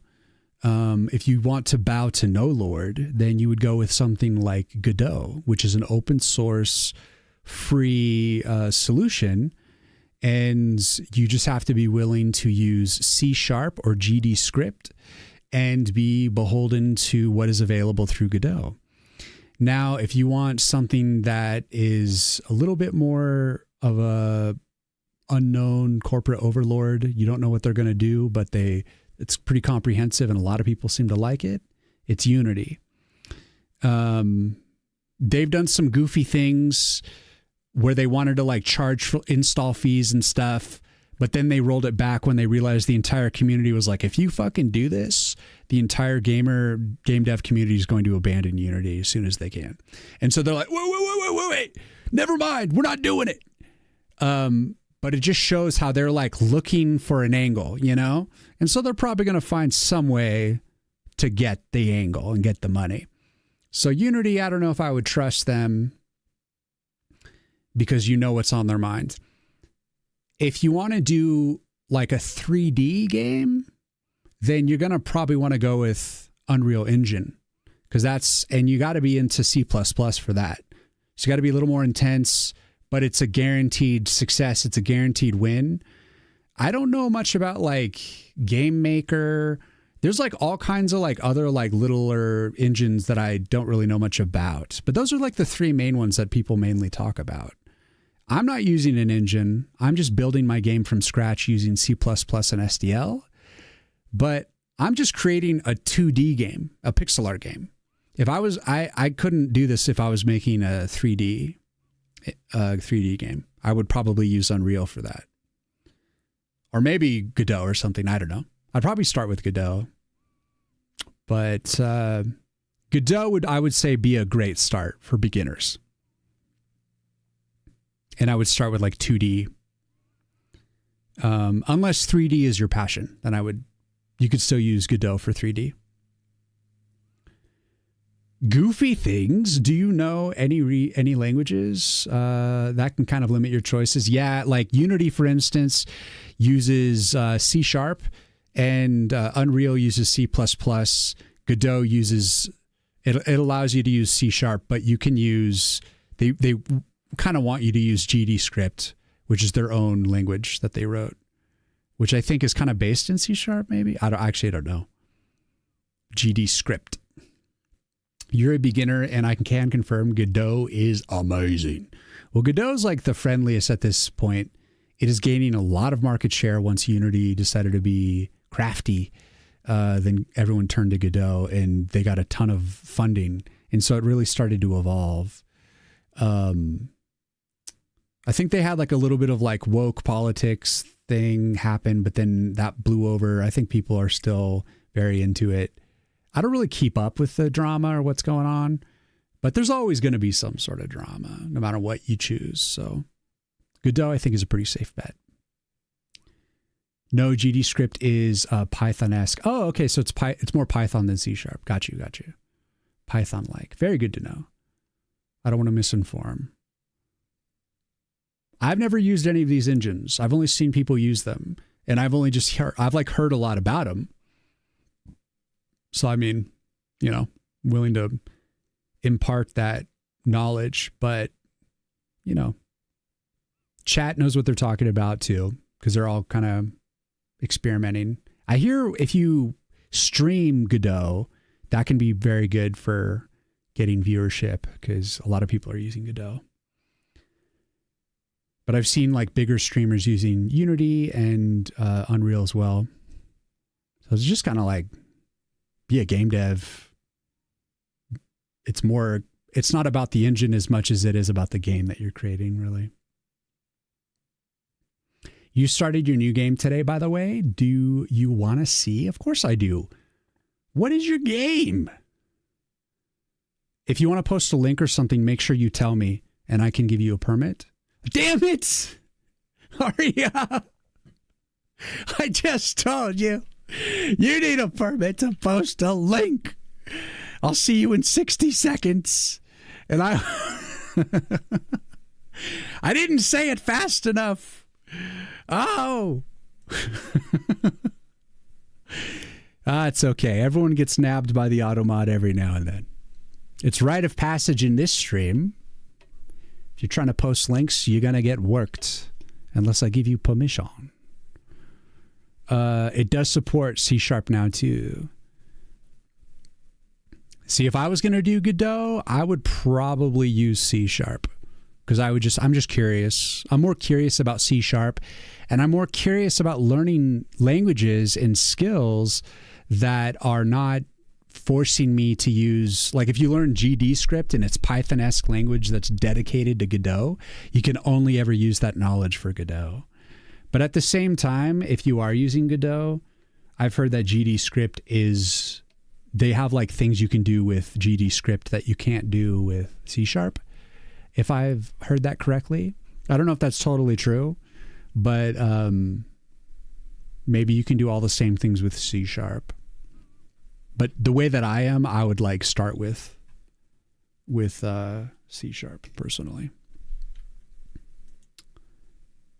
You're back. Let me give you your permit, Arya. I told you, you got to get the permit.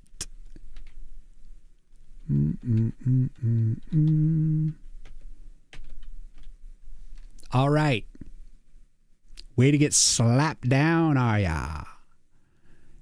It's easy to link. So typed, well, you blew it. You done blew it.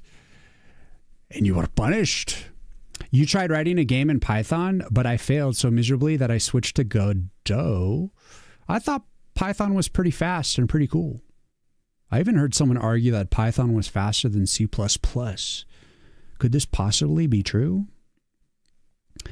Should have started with the link thing first. Yeah, I should have, little boy. I will perhaps consider this in the future. Or maybe I won't.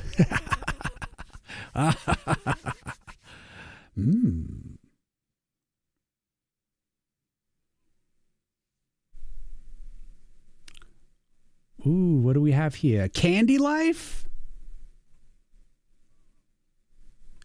Got a little Godot game started here. Oh, this is adorable. You're like a little kibby. Come on. That's freaking awesome. Crunkmaster Cash, thank you for the follow.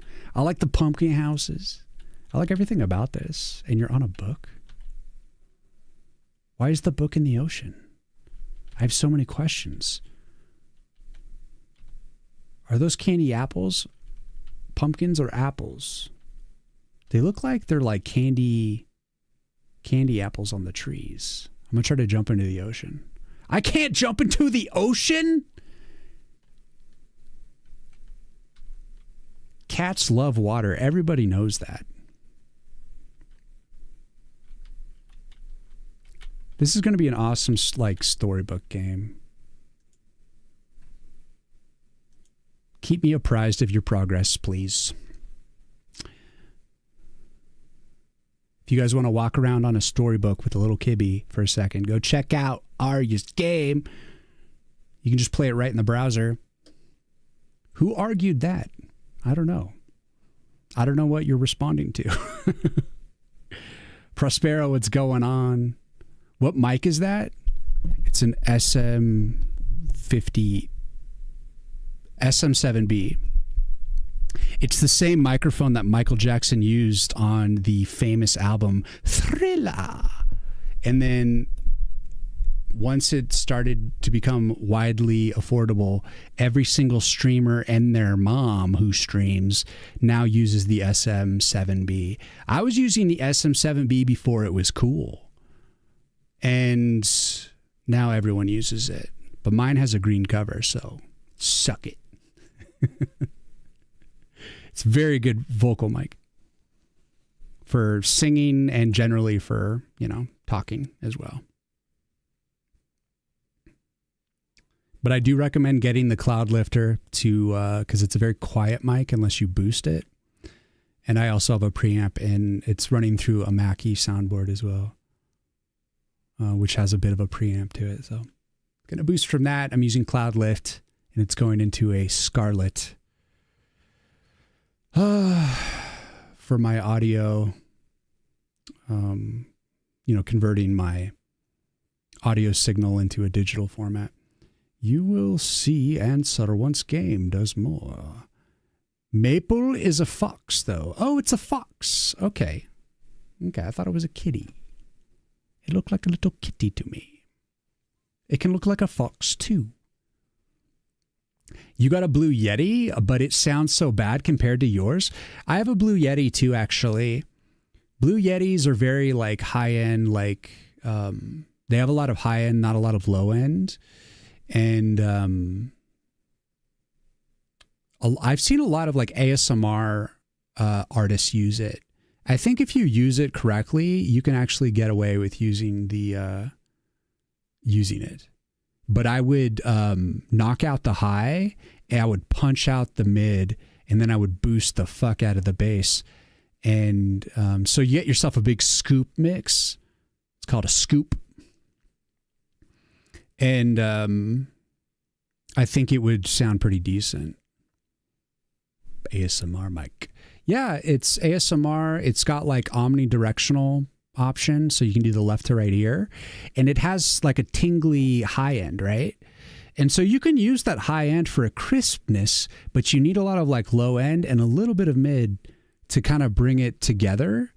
If your mic, like this mic, I use probably a fair amount of mid, but I do a scoop. I like scoops in my mixes generally, but it's not like a super heavy scoop. You still want mid range, because some people will like listen to you on like laptops or like smaller mics, and you want to make sure and have like the higher frequencies from like mid to high available, so that if you're like all bass, then if they have like a small speaker, they're not going to like hear you shit. It's just all going to be like low frequency stuff. I'm not like a super advanced sound engineer or anything. I've just kind of, made a few albums, sat down with some really talented sound engineers, kind of watched what they did. And then like on my own, I've mixed a few things, and just kind of generally when you play music live for a lifetime, you kind of pick up on some stuff. But I'm sure there's a lot more deeper, more profound and helpful insight from like YouTube videos and stuff about all this crap.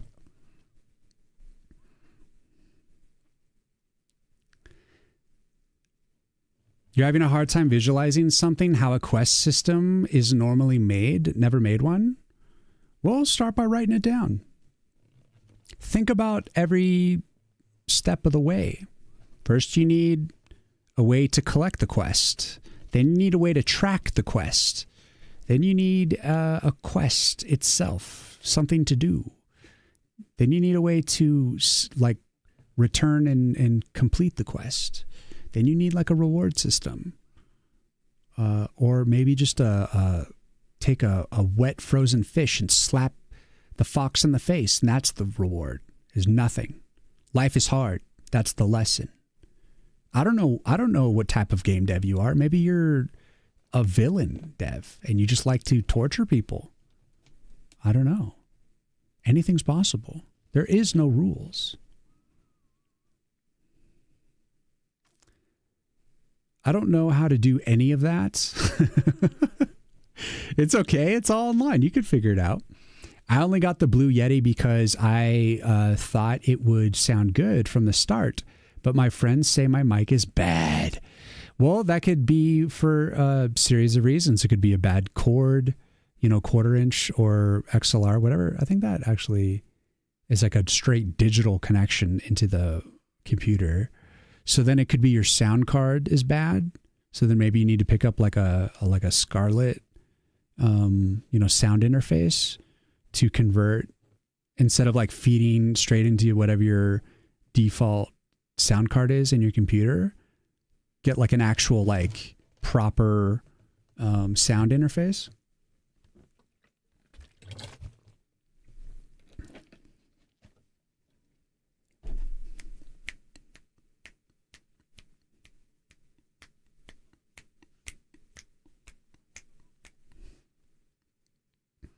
You played music live for a while, but not enough to get familiar with all these things? I've been playing guitar since I was a young lad. I'm very old. I have a lifetime of experience. I've been in many bands. I've recorded many albums. Well, some of them were just EPs. But I've been in the studio. Or like sometimes by studio, it would be like a sound engineer's house. Other times it was actually professional sound studios. I've been in 3 different professional sound studios. And then I've been in like a number of random studios. And I've recorded many albums and demos and stuff. I've done it a lot. It's been a while since I've recorded any, but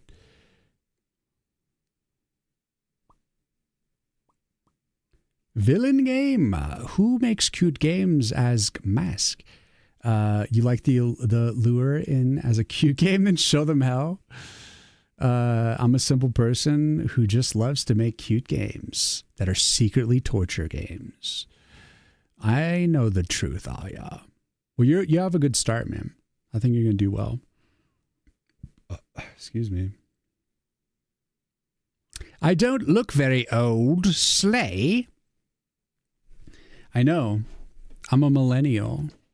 Millennials, everyone says that millennials are like that for whatever reason. Millennials don't look old at all.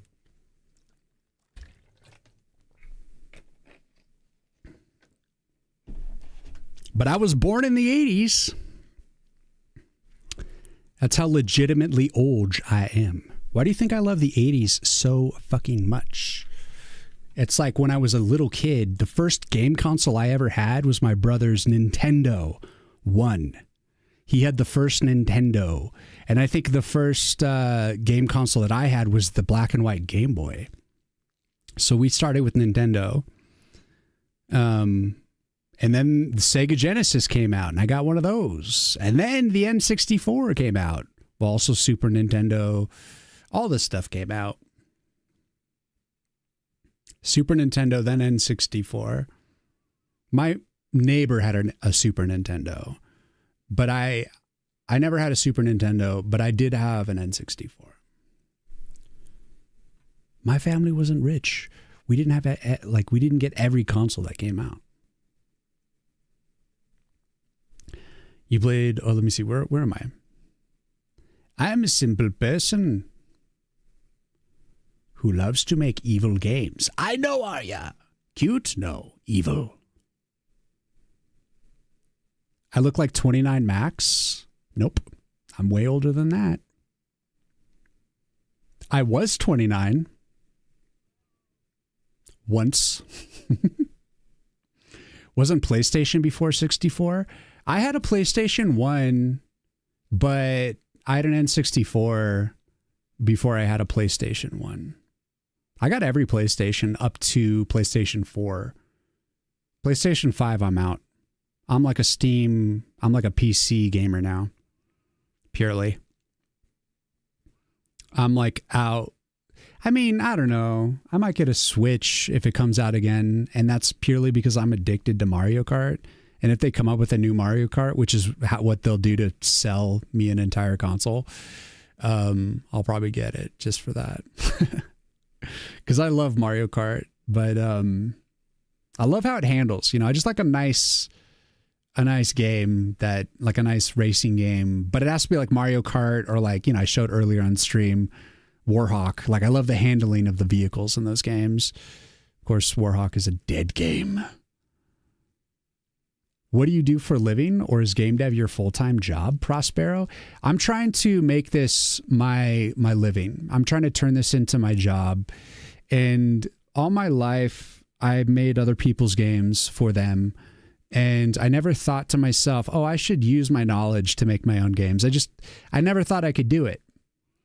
And it was all because I didn't believe that I could do the art. I was just like, I came out of art school. I got a degree in media arts and animation. And after I finished getting my bachelor's with like straight A's, I said, oh, I'm never going to do art. I can't do it. It's like, there's too much, the competition, like I'm not good like the other professionals I was rubbing elbows with. And I lied to myself because all I needed to do was get over my imposter syndrome and work hard and just sit down and do the work. And I finally, a couple years ago, I finally said, all right, enough is enough. I need to start creating games myself, and I'm going to do it with my own art because it's in me. I just have to put my passion and focus and Zen-like capabilities into anything. I can do anything if I care about it enough. You dropped out after 2? Man, I feel that. I instead of going into art, I went into programming because I was just didn't believe in myself. Dark Side, thank you for the follow. Welcome in. Crash Team Racing. I have Crash Team. I have the Crash Bandicoot race. Or is it like a Nickelodeon racing game? Maybe it's the Crash. It's on my Switch. I used to stream it occasionally just to take a break from Mario Kart. It was okay. It wasn't the best. Come on. I think it was Crash Team. Thank you for the follow, Prospero. But I believed, like I finally decided to believe in myself, to believe that I could. And I realized that imposter syndrome, all it is like you either believe in yourself or you don't. And all imposter syndrome is an unwillingness to believe in yourself. Like every person that you love and adore as an artist, they all worked their ass off to be that good. Like one of my favorite artists is Joe Mad. And if you look at his drawings when he was like 16, when he was first starting out, 16 and younger, his drawing was garbage. And then he got an internship at Marvel and he started to like learn from other masters that were like Marvel artists that were amazing. So he's starting to like really pick up on like how to like sell comic books like with art. And then they like decided to give him a book. And his early comic books he did were trash. I made him sign one of his one of his first series was like a Deadpool short series, which is just like a 4-book series in a comic book, like a short comic book run is like 4 books. And it was like the anatomy was garbage. Like everything was about it was like really trash. And I like said, sign this, please. He's like, oh God, I can't. Oh, I forced him to sign it. And I'm like, that's right, you son of a bitch. I just didn't care. Like I loved seeing his like early, like rough work. And then he got so fucking good. And now he's like the main artist and brain behind Wayfinder, the game. He eventually got out of like comic books and decided to make, Battle Chasers Night War. And then he went on to make Wayfinder. And like the Wayfinder art style is based on Joe Mad. So he became fucking amazing. But initially he was trash. And he'll tell you himself. Everyone, even your heroes start out bad. And then they just like, if you listen to them, they're like, yeah, like there was just one day when I just stopped everything. I stopped my entire life and I just sat down and drew for like 3 years straight.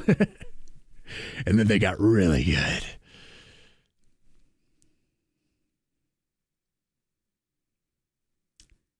You remembered me of someone who also dropped out from art. Yeah, man, I get it. I can understand why you see the hill that you must hike to get good, and it's intimidating. And you're like, I'm going to do something that it seems like I can. It's like a way, like a reason why you date someone that's like a little uglier that you're not quite as attracted to. You're like, I'm going to date this person because they're a safe bet. And I'm just going to do that because it makes me feel like this is the person I deserve. So I'm just going to go date this, like, this 3 or whatever. When the truth is like you could be dating someone that's on your level. Like maybe you're a 4 and you want to date a 4, whatever it is. But like when you're like, I don't want to do art, I'm just going to go be like a garbage man, or I'm going to go, for me, it was going into like web development because, well, honestly, I was really fascinated by Flash and Flash games. And I really enjoyed making Flash games. And I was like, you know what? If I can't be an artist because I don't feel like I'm good enough, I'm going to do something that I think is really fun. And so I went and started making Flash games professionally. I got hired as a action script developer. And for 10 years, I made Flash games. And that allowed me to kind of like be a little bit of an artist because I had to like, use Photoshop and Illustrator and all these things to like make, turn the art into games. But I never created the art until later. So a couple years ago, I was like, I've been sketching my entire life, but I finally said, all right, I'm going to learn how to do digital art. I'm going to get this Wacom, like a real Wacom. I had like a shitty Wacom before that just like didn't feel good. And I got this newer like 16-inch a couple years ago, started doing digital art, Clip Studio Paint. And then I got A-Sprite. And I was like, this is it. I'm going to make a game. Because not only do I have my art locked in now, because I practiced for like the past few years, getting really serious about digital art and just learning color theory and getting back into like the mechanics of art. Then I'm like, I want to program again. Like I miss programming. After I got like deep into my art, I'm like, I want to program. I want to do everything. So it just all kind of came together. But I realized that art is like mostly belief in self. It's like the confidence to know that you can get there and to not give up, to not judge yourself prematurely. Because like every empire starts with like, you know, you gotta clear the weeds first from the yard before you make over the yard. You gotta like lay the first brick of like your empire. And it's just one stupid brick. It like all starts with like a single small thing. It's deceptive, but it's the way. So it's easy to deceive yourself that you can't.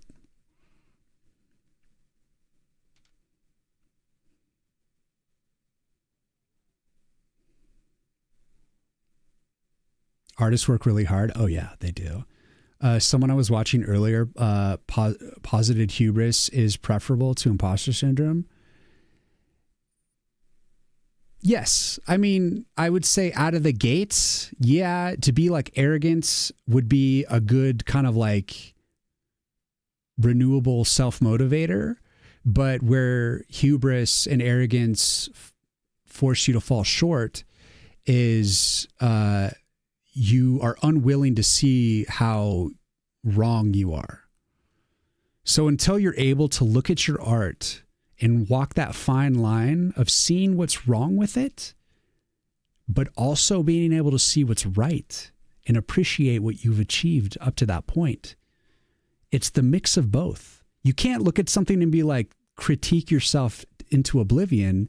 You have to like, the best way to do that is to keep sketchbooks and look back 6 months in the past and compare like a drawing you did to 6 months ago and constantly do that. And you'll see how you are progressing, how it's a slow process and you have to draw things hundreds and thousands of times, even if it's the same thing. But you have to critique yourself and you have to get feedback from other professional artists and be willing to be wrong and to really see that how you're wrong and how you can fix it.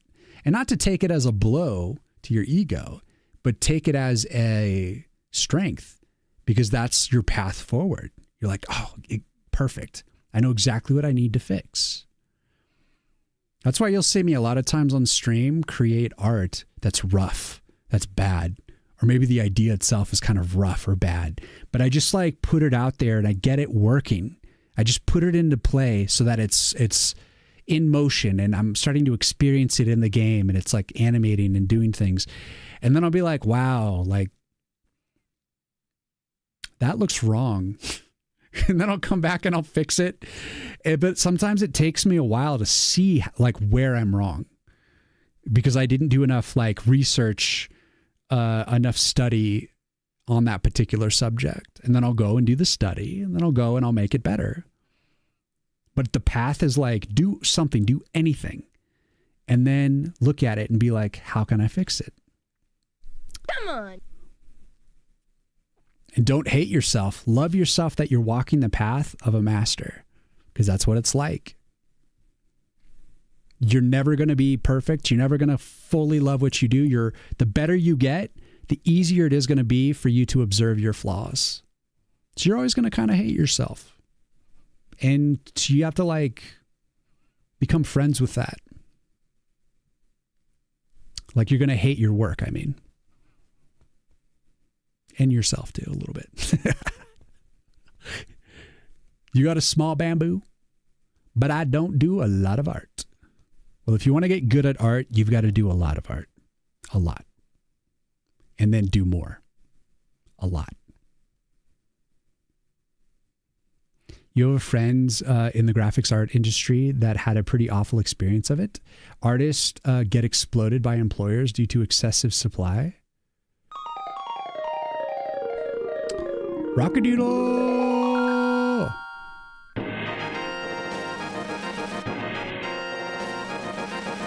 Lonus, what's up? Hey, you got a question? You're studying in uni at AI Spec and also interested in game dev and in music as well. So I find myself in a state where I do not know what I should do for a living. Could you give me advice on how to choose what should I do? Well, if you're just starting out, you should pick the path that is going to get you into a professional position. And if you want to do music seriously, for instance, then you have to put yourself in like an actual professional musical position, you know, like a guitar tech, or like you work at a music shop, or like open your own guitar shop, or just actually do something that makes money out of the gate. And then work on becoming a musician and learn to market yourself and stuff. But that's like a higher risk, high reward sort of scenario, but it's going to be harder. I wouldn't start with that. But I also wouldn't give it up either. Keep trying, but don't leave yourself hanging by just putting all your faith into something that you don't even know how to make money from.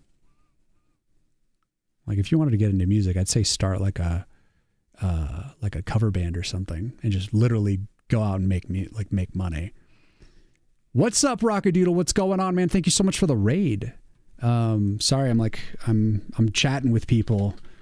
Let me give you an SO, my friend. What's going on, man? Game developer ish?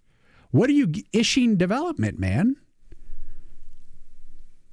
I hope that was helpful, man. I would like, for me, like I went to art college. I got a bachelor's degree in media arts and animation. And then as soon as I graduated, I went to school with such talented artists that were insanely good already.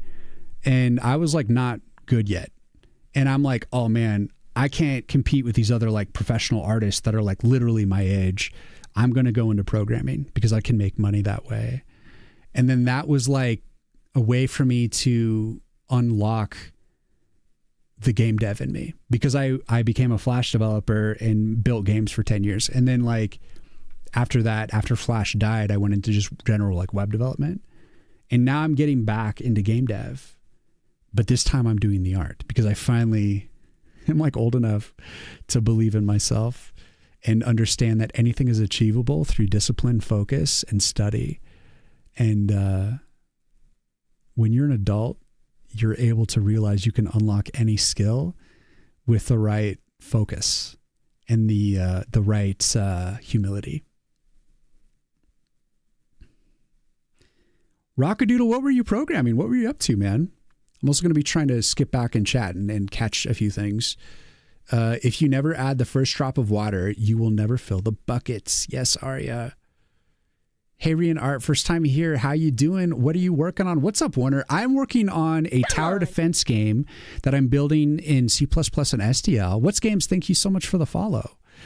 And I'm not using a game engine. I'm building it from scratch, and I'm doing all the pixel art as well. I'm also going to be producing the music for it as well. So here's the game so far. And the tower is the tree. You are the tree, and you have these nodes where you put powers, different powers. Like right now I just have this set of weapons so far that I call arcanas. And you have the steel tooth saw, the thorn blade, and the spike shot. So let's start with the spike shot. So that's like a projectile, and it shoots like spikes. And as you kill dudes, you earn money, and you're able to use that money to upgrade and make your arcanas more powerful, or you can just buy more arcanas, like the steel tooth saw, and there's a bunch more that I'm trying to build. And right now you see the piranha plant. That's going to be a ground node arcana. Like right now, all I have is the barricade, which is just like a damage shield. Basically, it just sits there and absorbs hits and acts kind of like armor.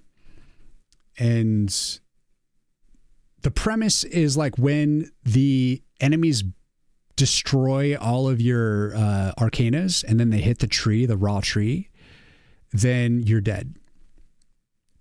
You can only take like 2 hits and you're dead as a tree. So if you're overwhelmed by enemies, you don't manage things correctly, then you will be destroyed. But currently the game isn't balanced whatsoever. I'm just adding features before I like try to balance everything.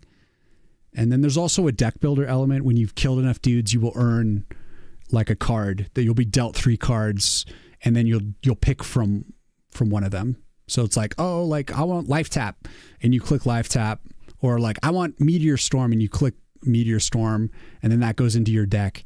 And then if you play Meteor Storm, then there's like a big AoE of like meteors going crashing down and like, you know, basically destroying everything. Yes. So that's what I'm up to. Let me see what was going on, man. Rockadoodle, if you need to cruise, I understand. But I also love to hear what you're up to as well. Thank you for bringing your crew here, man. And I will do my best to entertain and engage while I'm working on this animation. Namita, thank you for the follow. Welcome in. Right now, I'm just trying to catch up on chat. Oh, you had to run. Okay, good. I finally caught you. Hey, I got to run. Have a good one. Rockadoodle, thank you so much. Thank you so much. Iterative approach. Yes. An iterative approach is my like, that's how you conquer anything, is you just iterate. You keep iterating. If something's bad and you quit on it, then you failed. But if something's bad and you just iterate it on, you know, like 100 more times, then you're going to get it. You just have to study correctly, you know, and be like, have a good like critique loop. You do the same for game dev. My itch is like a logbook for me. It shows me how I'm evolving. Ooh, I like that. I like that. Like compared to like the sketchbook, comparing your today's sketchbook with 6 months ago sketchbook. I really like Mark Brunett's tutorials. They start really simple and you see some good progress quite quickly. That is quite motivating. Yeah. Any progress is always motivating. And you got to also learn when you plateau how to move forward. When you plateau, it's when you've like lost the ability to see what's wrong about your work. And so if you feel like you don't know how to progress, that's when you need to go to like an art stream that has like a channel redeem that you can like submit and get like critiques on your art. And then artists will be like, professional artists they'll tell you what you need to work on, and then you'll know what to do. Because their eye is refined and they see things you don't yet. And then once they tell you, you'll see it, and you'll be like, oh shit, and then you'll continue forward. And it's always goes like withdrew A, now let's draw A, now A++, A++, blah, blah, blah, blah, blah, a bit every day. Nice. Very nice. I fear that I'm very behind on chat. I am a programmer, so I invest a lot in programming stuff, but I do enjoy basic stuff and learning about it. Just don't give it the proper priority. Well, art is so important to marketing, and your game is, if it looks like a crusty butthole, then no one wants to play it. I mean, some people might want to play it, but if you want something broadly appealing, then you're going to have to kind of get your shit together. At least have like a established style. It doesn't even have to be like a refined, perfect style. It just has to be like a interesting style, You like the art style? It's all about establishing your art style, Dude, that's very interesting. Looks very, very cool. And thinking you are not using an engine, you are a Jedi. I'm working on a prototype too on my spare time, but I'm actually using an engine. If not, it would take a gazillion times more. Warner, using a game engine is totally smart. And I more power to you. There's nothing wrong with using game engines. I just have my way of doing things. Namita, what's going on? I like was that a polar bear? I gotta see this. Oh my God. It's like almost a polar bear. It's so cute. Whatever it is. If you are the smartest person in the room, change rooms. I like that. It's good to have mentors. It's good to have people that are like better at, you don't want to feel like you're the best. And you want to be learning from like people who are just better than you. So, and having the humility to see that is like important for sure. But enough like confidence that you know that if you put in enough work, you can do it. You can achieve what you want to do. When you plateau, that's when you have to move to India and join an ashram. Or if you want to animate, like all the tween art is like, there's a lot of like, if you want to animate in America, you'll like do the keyframes and then you send the keyframes off to India, and their art studios out there will do all the in-between art between your keyframes. So you come up with like the main action points and then you send it off to like the grunt work, which is the tweening, to like, you know, India, stuff like that. It used to all be done in-house in America, like for Disney and stuff like that. But then I don't know when it happened, but as of like, you know, 10, 15, 20 years ago, maybe even longer than that, started outsourcing the like kind of grunt part of the animation, hand animation, you know, to India. So that's the other thing you can do in India. Become an animator. But yeah. So let's see. What I'm doing right now is I made this main animation. This is like the rank 3 size. So it's the biggest size of the piranha plant. And then I scaled down the size. So this is going to be rank 2. And then I scaled it down even further. So this is rank 1. So it's like a little baby version. And so since I scaled it, when you scale pixel art, it turns into garbage because the program is resampling your pixel art and trying to decide what to do with like the pixels. They have to like remove pixels as they do it. And so when you do that, it turns into a mess. And so right now I'm starting to clean it up. So here's like the first few frames of me cleaning it up. I still got a few more frames to clean up. Let's see. 1, 2, 3. I got 3 more frames to clean up. And then I gotta go through and do little things to like clean it up and make it more cohesive further. So first pass is to kind of like add in the main details, the main landmarks. Excuse me. I'm digesting. And then go back and like try to find the relationship between the frames and then create this cute little version, the little baby version. It helps to like see the preview in like a smaller size until I get the details like up to snuff. But remember that this will eventually be like the small version of this, you know, because when it's bigger in pixel art, you get to add more detail. But when it's smaller, you have to like remove detail. You have no choice. So it's a challenge, extra challenge. Thank you for the follow, Warner.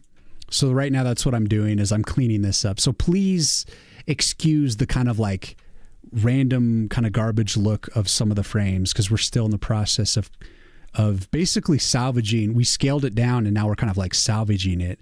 But the reason why it's an effective approach for me is because it's like it's got the fluidness of the original animation. So the idea is to like maintain that fluidness and then bring back the detail and try to find how to like make the detail come back, basically. It looks like we're about to go into ads. I'm actually going to run to the bathroom real quick, which will take me about a minute. And I will continue cleaning this up, but I'm going to put this back on the idle on this guy so we can see a nice looking animation while I go to the bathroom. And we shall return. Today we're going for long stream. We're trying to go for beast mode, big stream time. And I'm not going to be quitting anytime soon. We're going to be going hard today, long, all night long. And man, that was very innuendo-ish, but I didn't mean. Let me go. I'm going to go. I'll be right back. And then we're going to get back to this long stream. And continue. We're going to finish this piranha plant, at least the resizes. And then we're going to get it into the game. I'm excited. We're making good progress today. All right. Be right back while the ads are playing.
I've returned.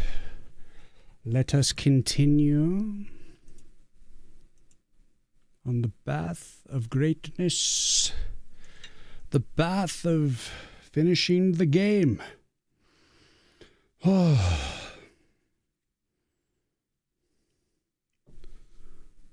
What is this dark music? I shall change it.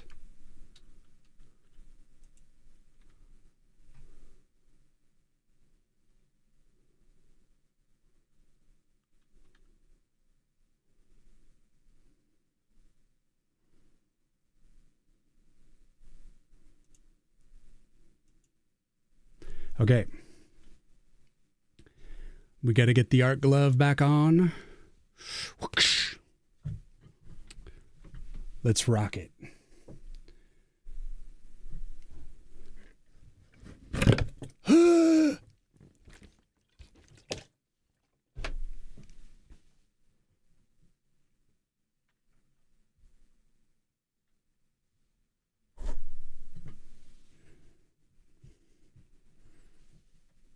I dropped the lid.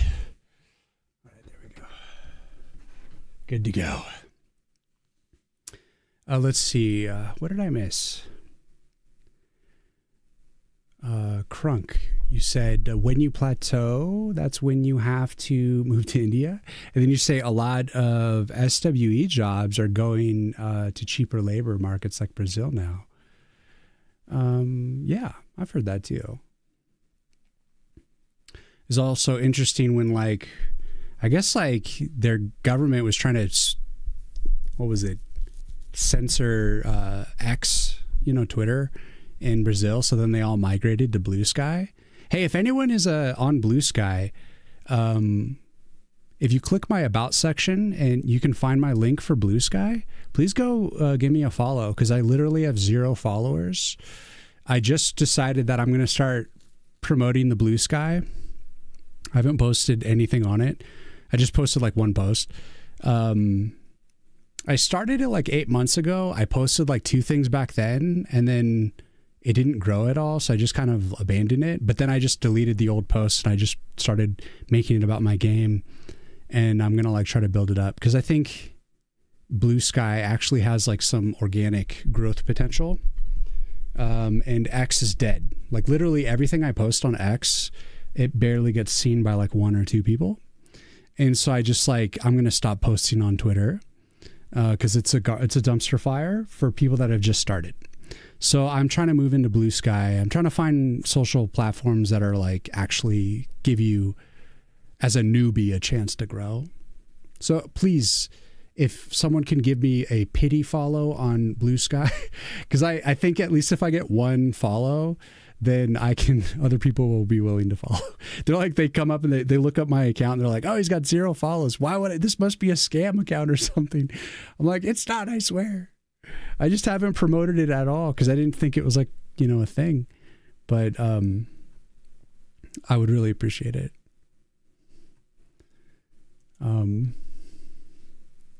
I'll do it. I'll go back to drawing every day. It's just a couple of minutes in the beginning. Anyways, the beginning. No more excuses. Let's go. Profits, you're the first follower. Let's go. Thank you. X is just, X is garbage. Like I've tried to grow on it and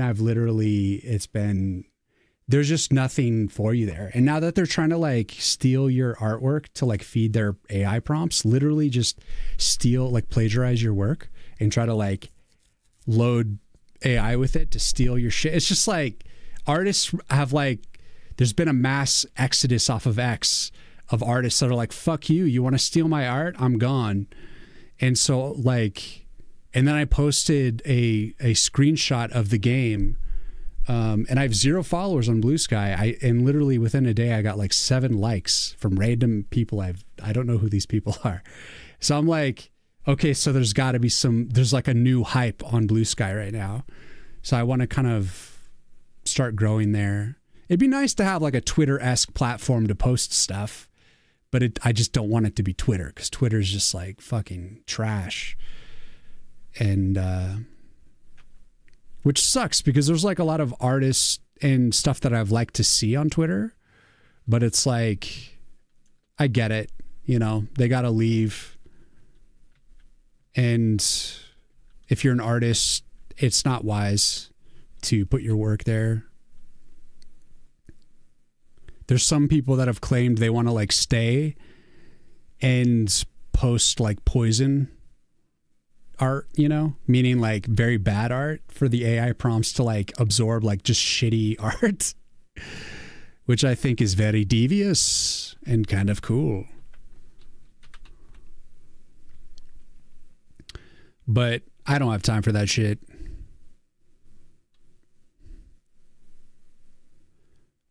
It's not like I think people would be using my art to like, you know, make like for AI prompts, but like it's still shitty.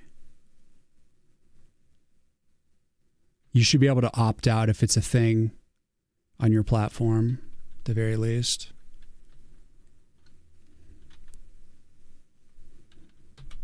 I know like Instagram is starting to do that as well.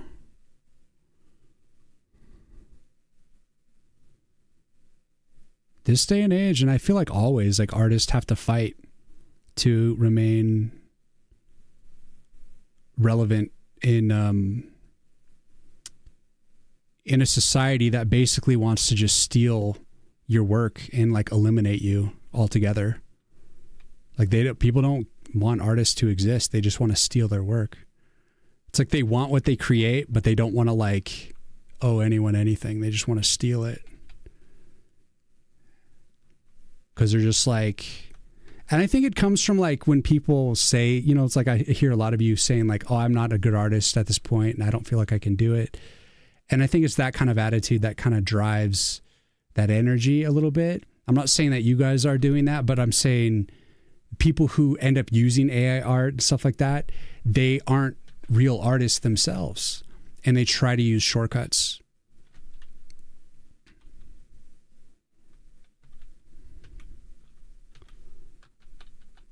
Which is effectively like, you know, stealing, like straight up. You're just plagiarizing other people's work. It's kind of shit. All right, back to, got a few more pieces, y'all.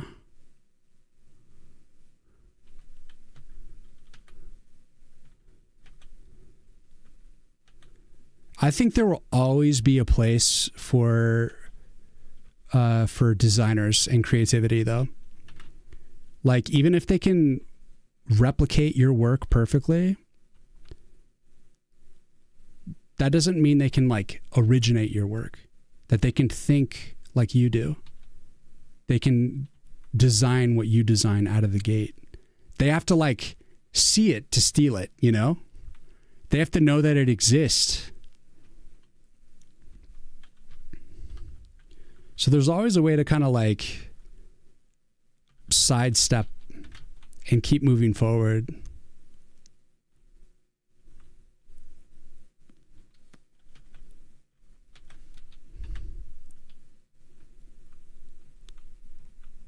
And I think it's a big disadvantage to be like completely dependent on AI art, because just like within a game, you'll only be capable of what has been programmed into that game, you know?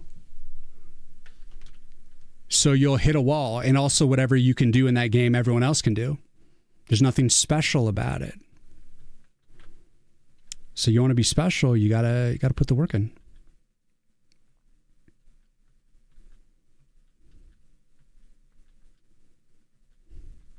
Shit. Okay, let's start with the top.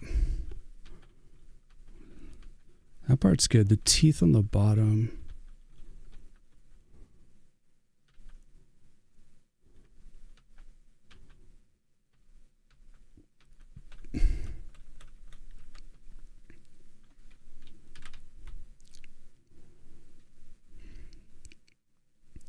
Believe me, when I got like 2 years ago, when I started getting back into digital art, it's right when like everyone was bitching about like AI. All the artists were like, oh my God, I don't know, like, if it's even worth it doing it anymore. Blah, blah, blah. And I get it. Everyone was heartbroken because their shit was getting stolen and AI is starting to look pretty good. But it's like, bro, I'm like, despite that, I'm going to continue getting better at art. I don't want to like microwave my game. I want to like make it from scratch, and it comes from me.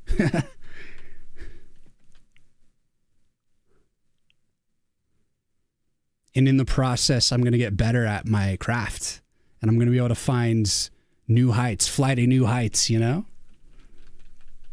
I'm getting ready for my next game, and I want it to be a banger. So I'm hoping that all this process really teaches me a lot about what I'm capable of and where I need to grow. And I'm really hoping that it like helps me evolve heavily as an animator. What's up? What's games? You actually deleted all your Facebook related account because of all the AI stuff. Opting out was an option, but just such a burden with all the required steps. So I quit. Yeah, I like got off Facebook like a long time ago. I'm a very anti-social media person. But I'm like getting back into it for the game. I mean, I've been on Twitch for a long time because Twitch is just fun, but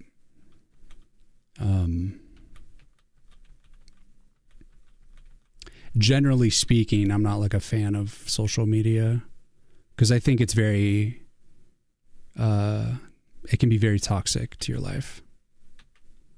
Constantly like comparing and being served up algorithmic bullshit that's all trending and just nonsense, just brain rot.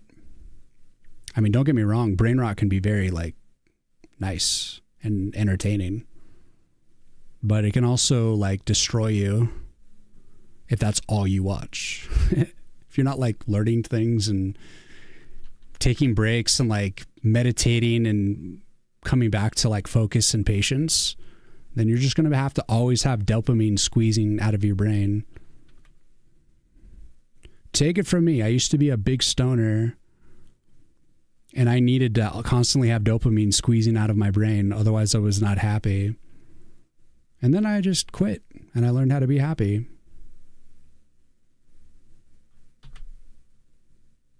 I think occasionally I still struggle with like watching shorts and stuff like that.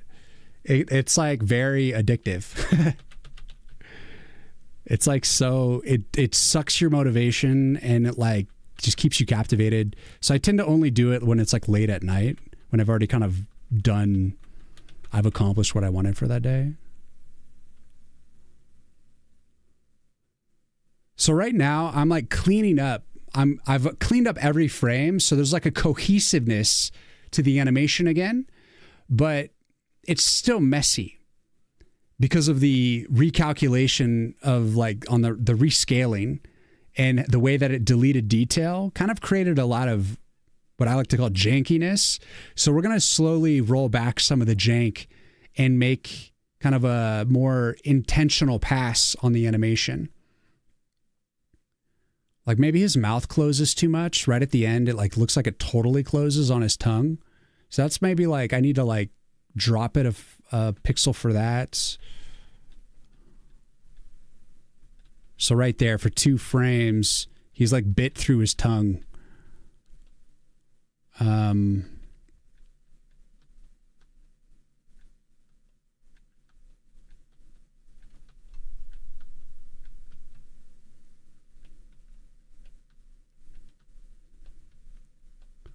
So I think the way I'm going to resolve that is by raising the head up 1 pixel.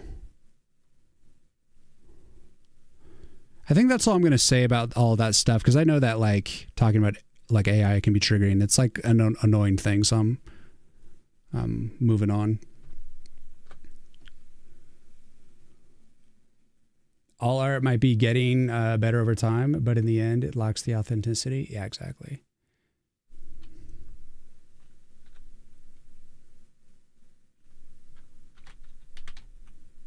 I'll tell you what's going to be real hard is creating the music for the game. I check this out. I just got my new little MIDI keyboard here. It's like a really cheap one from Amazon. And it's just like the keys are a little bit heavy. They don't feel great. So I don't like that about it. I had to really jack up the velocity in FL Studio to like just kind of relax play this a little bit. But even still, it's like a workout to like push these keys down. Come on. But I'm generally going to use this when I like don't want to bust out my big ass weighted keyboard, you know? But it's going to be fun, like trying to create music for the game. I got to get some better samples in FL Studio because like the default stuff is not the best, but it's okay to kind of get you started. Pharesmo, thank you for the follow. Welcome in, welcome in. But I did like plug it in yesterday and I was kind of goofing off with it a little bit. So definitely got that started. So I feel I'm like inching, you know, little by little towards being able to produce the music. But I've made like a lot of music in GarageBand. And, you know, I've used like Pro Tools and Cakewalk and other like sound programs in the past, just like random ones. Reason, Appleton briefly. And I have like a general idea of how to produce music. I spent a lot of the time goofing off in GarageBand, just making mixes and stuff like that. And I actually made some pretty decent stuff, but it's all the same shit. Doesn't matter what like IDE you use. You can make good music basically from any program. So the goal is to like FL Studio is like supposed to replace GarageBand because it's more professional, more capable than GarageBand, but I need to get like familiar with it so that I can just easily be creative with it without being stuck on like technical stuff. And I still don't like fully grasp everything about it. So I'm trying to like slowly just kind of play with it so that I can kind of get over that hump. And then once I get over that hump, then it's going to be about finding some good samples, some good like instrumentation and stuff. And then I'll start producing the music, start writing some stuff.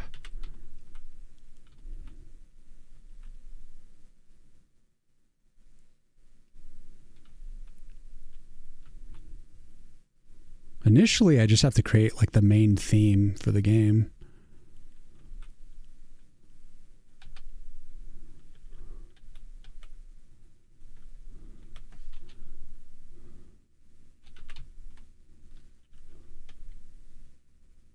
I think I might just want to go totally dark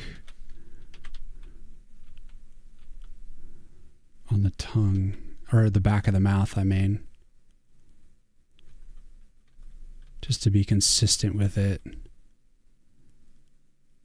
Because it's really not all that apparent. So let's just try that. Totally dark in the mouth.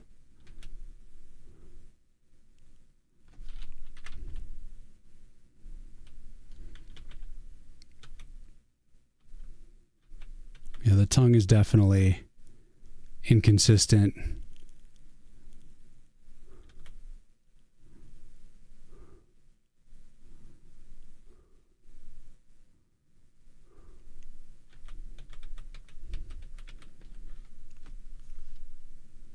Darker mouth for the smaller one, I think, is the right way to go.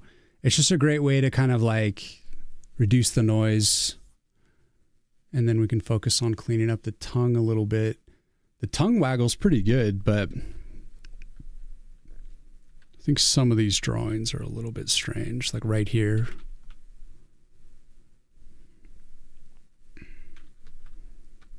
And then the coloring. So we got the tip looking right, but the internal shading, I think, is a little bit off.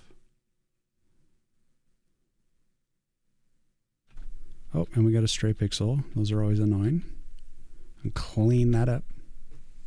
What's up, Snoogie? The aesthetic of the game reminds me very much of Warcraft. Orcs, night elves in a good way. Nice. Dude, I'll take that. I think the art in, you know, just general Blizzard games is top tier.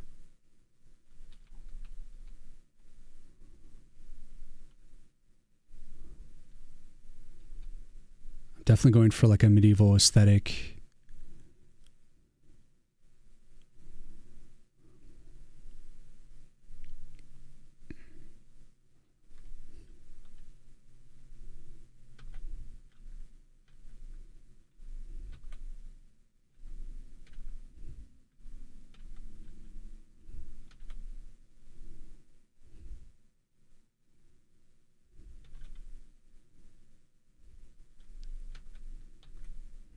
The leaves are pretty chaotic, but they have a flow to them, so I don't know if I'm going to do much to them yet.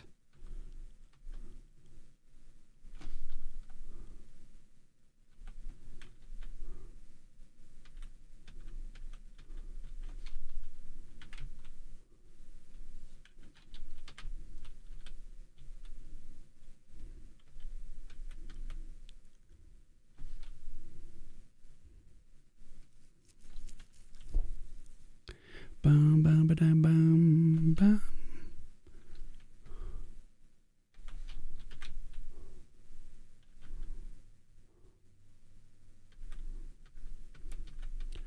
So a lot of times when I'm like going through this part of the process, I'm just kind of fixating on like little areas and then watching what happens through the animation and how it kind of like just that little section flows.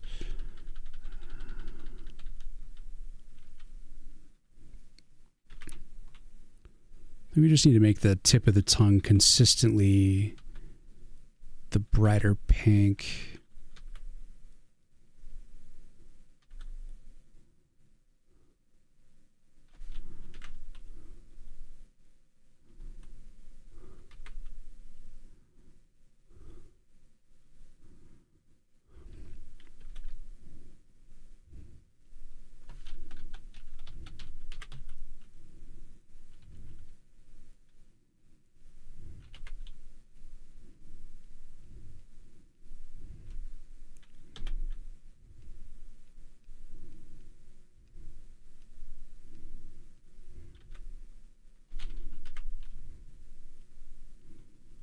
Bam, bam, bam.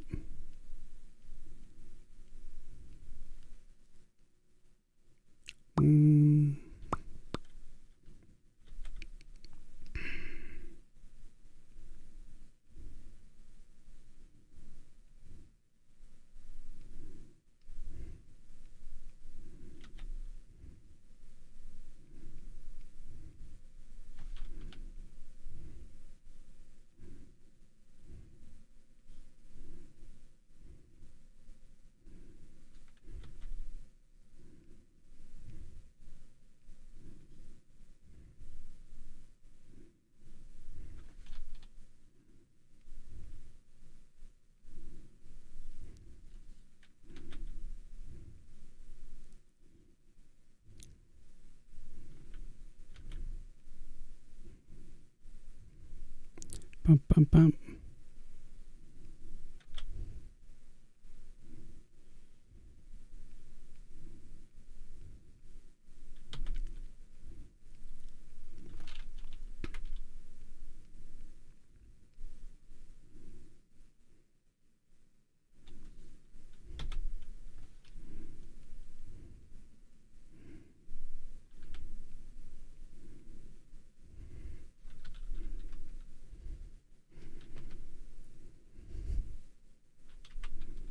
I think what am I going to do for this darker color?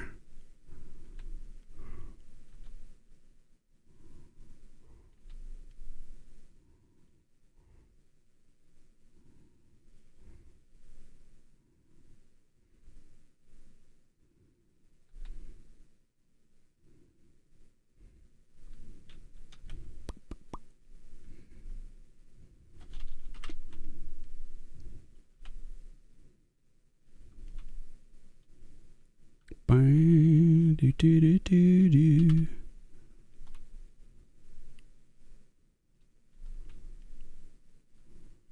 Simplify a little bit here.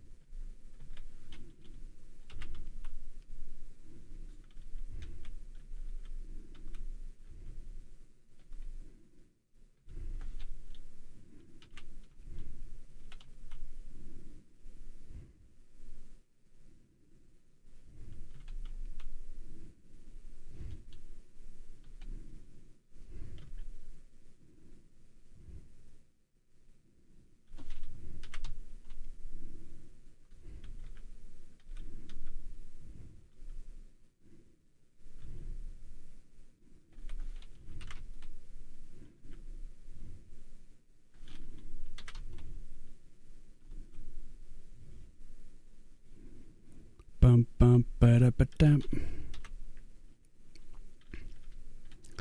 It's a little bit chaotic right now. I gotta make a choice.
Are you aiming for like an endless waves kind of game, or is it going to have some story or level progression?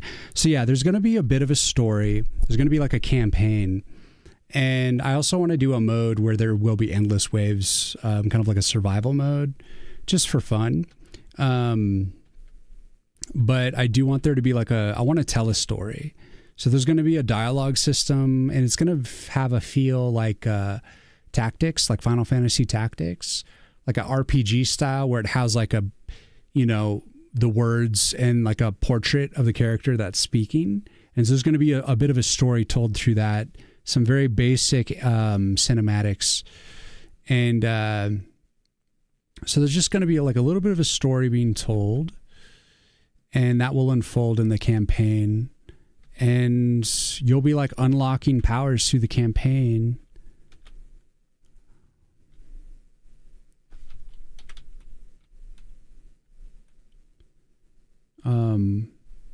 And you'll be like unlocking arcana through your gameplay. So you'll be able to like get more powers, get more cards for your deck that you can be served up during the game.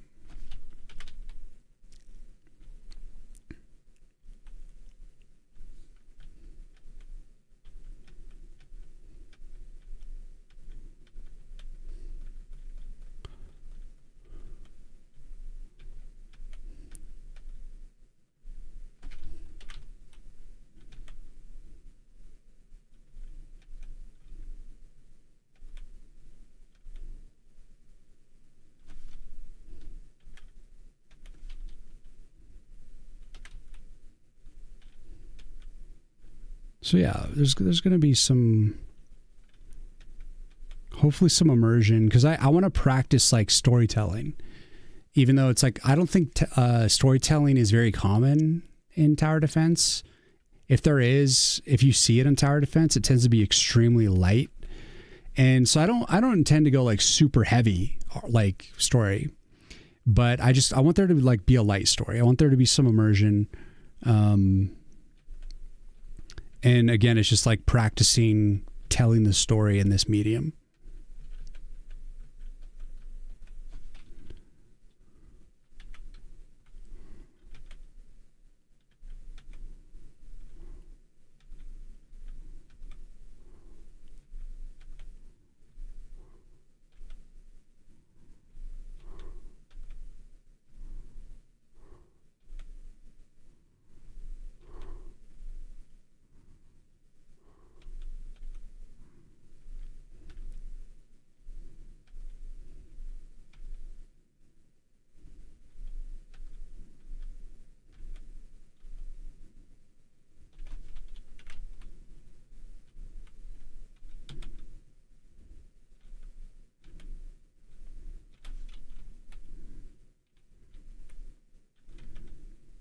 But right now we are telling the story of pixels.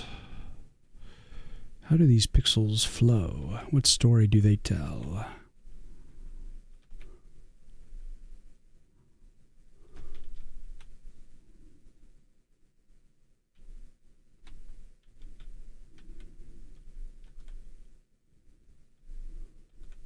And does each frame connect to the next with intent?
All right, the tongue's starting to feel solid. You do remember a tower defense game trying to introduce new monsters and creatures through small individual stories? Can't remember which one it was, though.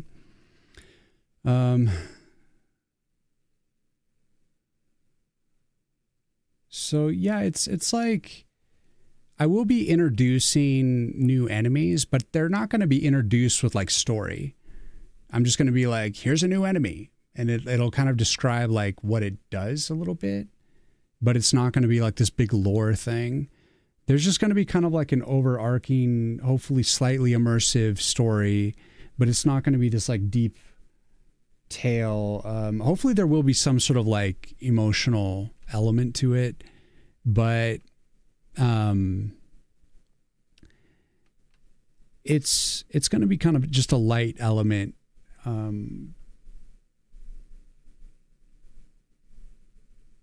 And I don't know. I basically just want to see how it evolves. I have like an idea of like how I want to tell the story, and I've kind of written a few drafts of like scenes and stuff that I've wanted to create. And I'm just going to kind of see how it unfolds. Just kind of take it as I go. Because it's a unique medium.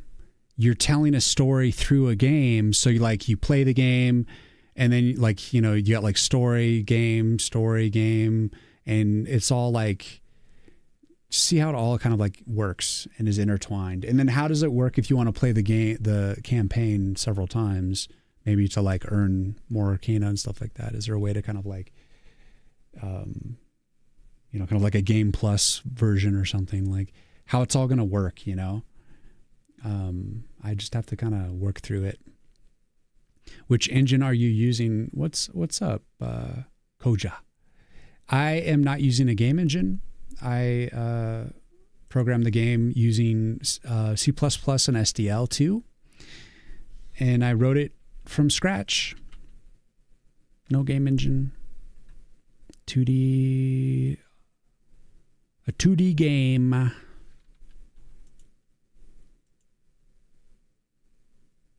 All right, let's go full steel tooth saw.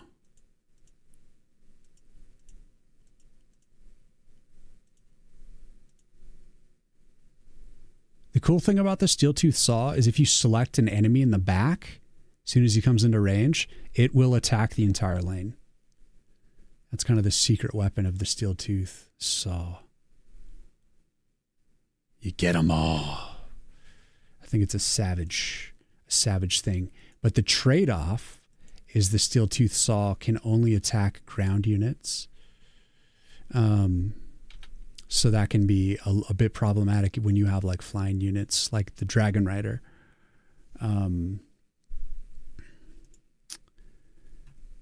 But generally speaking, it can be a good thing, because if you have like a flying unit that you're targeting, the saw will continue to target ground units automatically.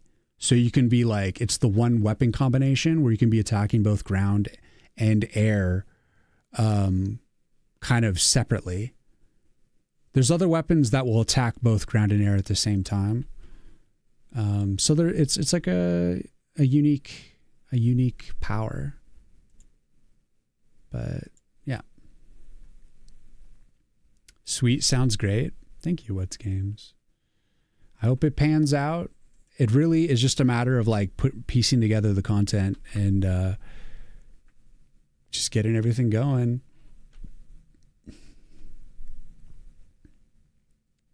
But that's what I do. I'm streaming Mondays, Wednesdays, and Fridays here, just trying to move it forward.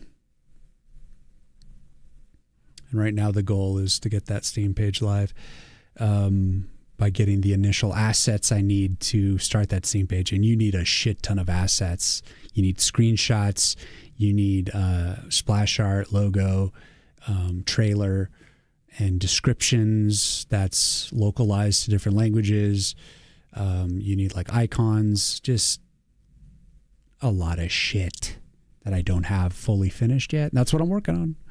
Just trying to get all these things going. So I'm trying to get the initial set of enemies done. The goal is to get 5 enemies done, to get 5 ground arcanas done, 5 tree, the upper node arcanas done, and to get the background art done for the 4 seasons. So right now I just have like the springtime. I need to get the summer, winter, and fall done. I'm not going to worry about the enemies for those different seasons yet. I don't need that initially. The trailer initially is just going to show off the gameplay from the spring level here. So it's just kind of like a basic trailer to kick things off. And then as I like angle towards a demo, I'll get more of like an elaborate demo or elaborate trailer eventually. So it's just like get something out there to get it started, secure the app name, and I've already got the domain name, but still have to reach these goals little by little, inch by inch.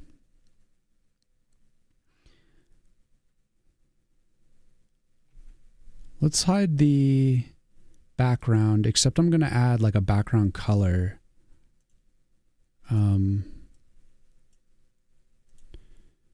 Let's see. Let's just give it a green.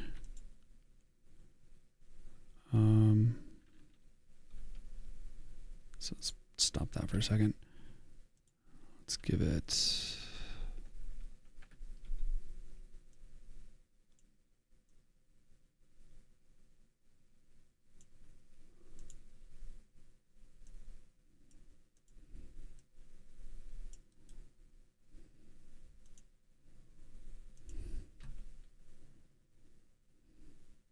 Just need to see it without the noise from the background.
Oi, oi, oi, oi, oi.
This moon.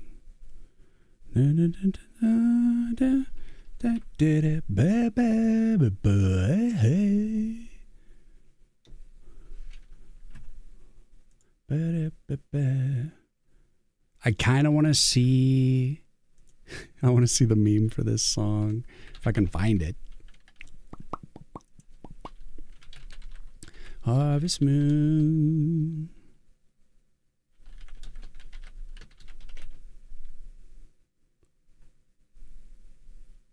I found it. Ba-da-ba-ba-ba-da-ba-ba. All right, pause. Look at the right thing. Show.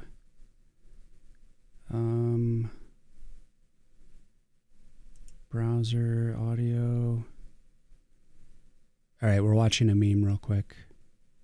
It's very much to do. It's very old.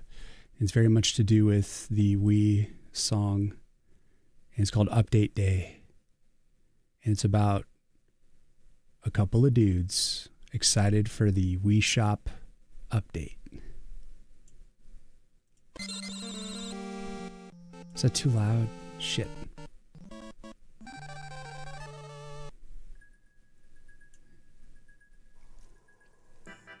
Matt! Yeah? Update day! What? New Wii titles. What? I'm in the bathroom. Update day for the Wii shopping channel.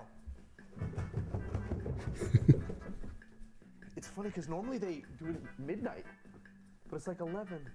It's like 11:15. What time is it in Japan? Fucking turn that up. I love that grooving. What kind of music is that? Like a bossa nova beat? Makes me really want to just croon it. This is such a danceable song. Croon it. You know what we should do? We should write a song for our act with titles of Wii games. Oh, I like it. I like it. Because everybody knows about the Wii shopping channel, Yeah. and everybody loves to shop on it every Wednesday. So what we'll do is we'll write a theme song for the Wii shopping channel. Look, watch this. Watch it. Watch this. You can sing to the titles of the Super Mario RPG, Super Mario 3, Mega Man, Neo Turf Masters, Breakin' Star. You know what I mean, Jared? Yeah. Like every say the lyrics of the. Let me try one. Let me try. Super Mario RPG, Sonic the Hedgehog, Donkey Kong 3, Adventures of Lolo 1 and 2, King Snipe, Dig Dug, Juman Fu, Harvest Moon. You write this song? Link Puzzle Pokemon, Toe Jam and Earl and Panic on Funkotron. Castlevania, Fatal Fury, Ninja Chuchu, Mario Comet, Razor Blazing, Lasers, Bases Loaded, Mega Turrican, Cybernator, Rolling Thunder, Dynastic Hero, Bubble Bobble, Double Dragon F-Zero. I get it, you memorized the song. Zero X and Donkey Kong Jr. Math, Ninja Gaiden 1, Ninja Gaiden 2, Ninja Gaiden 3. Cruising USA.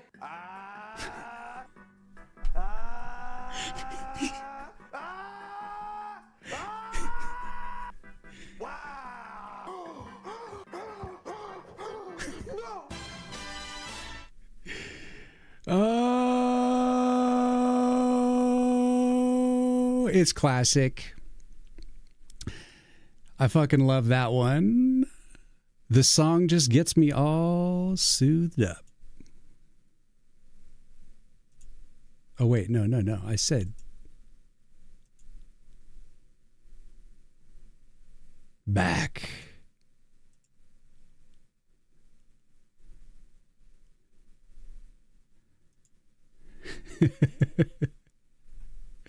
It took me there, man. It took me there. Harvest Moon. Every time I hear this song, I just think about that meme. It's a good one.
Harvest moon.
I want chill songs right now.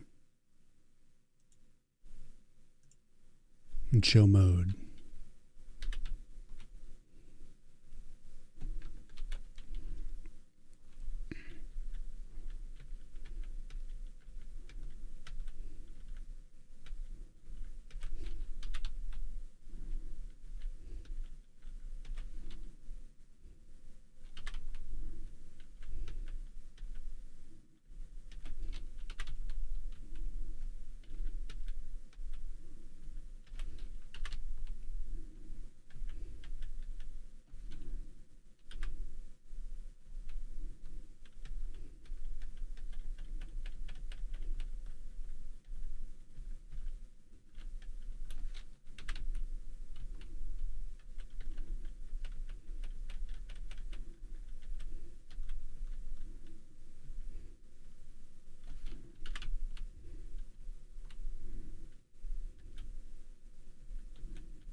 Back from the lunch. Let's go. Hope it was a good lunch.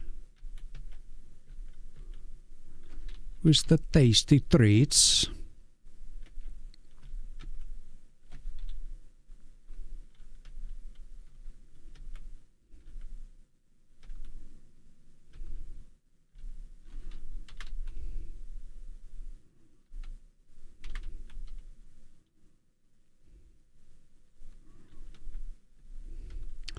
If any high energy songs come on, I'm going to skip it. I want that chill music.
I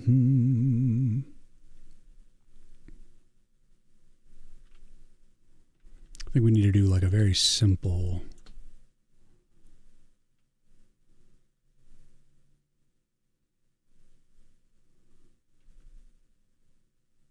shading.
Already did my drawing for today. Let's go.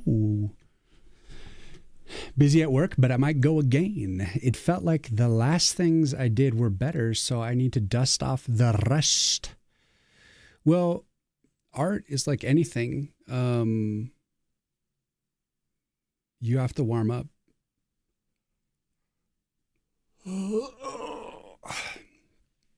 Basically, you should expect like the first like few drawings you do to be rough, and then you get into the groove of it. That's why they say draw light. Another option is to draw in pen. I found that I love drawing in pen. When you have to like commit, it like forces you to just like make more intentional decisions, you know, because you're like stuck with whatever you pick. So just you kind of take a moment to think. And also when you create something that's bad, you just kind of move on.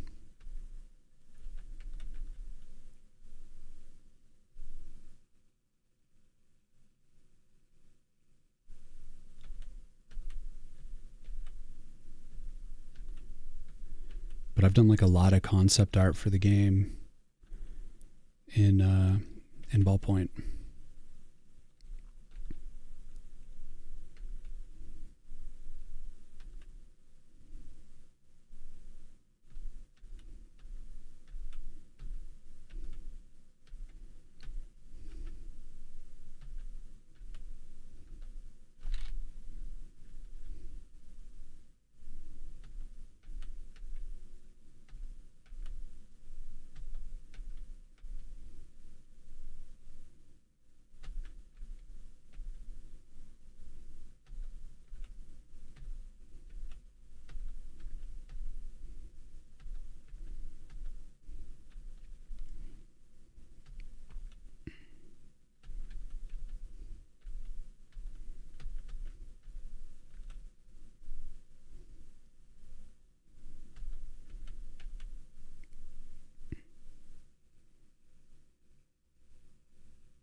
This sound interesting? Sounds like forces you into shorter iteration cycles instead of trying to fix stuff.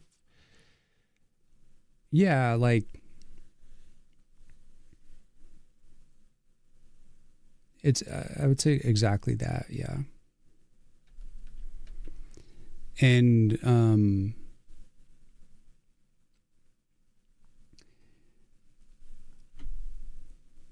when you're given the option to erase, like say you're drawing digitally and you can erase infinitely, it puts you in this state of like, oh, I can fix this, I can fix this, I can fix this. And you're constantly focused on fixing.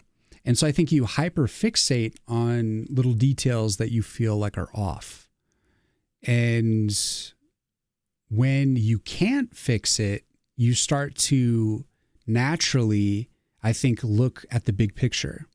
You start to like, you don't fixate because there's not really much you can do. You can like add more ink and maybe you have like a very brief window of like kind of fixing things, but it quickly becomes like, okay, well, if you keep adding ink, it's just, a dark spot. There's just like nothing I can do. So you just naturally move on. It disables you from fixating on little areas.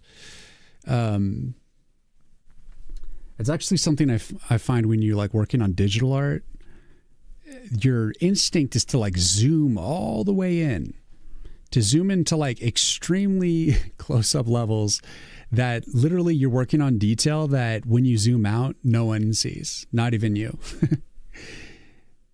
And it's all about being able to maintain the ability to see the big picture. So that way you can kind of maintain proportions, maintain the overall intention of the picture. And I think drawing in ballpoint, it can help you naturally get there. Come on. That's how it works for me. I'm sure everyone's different.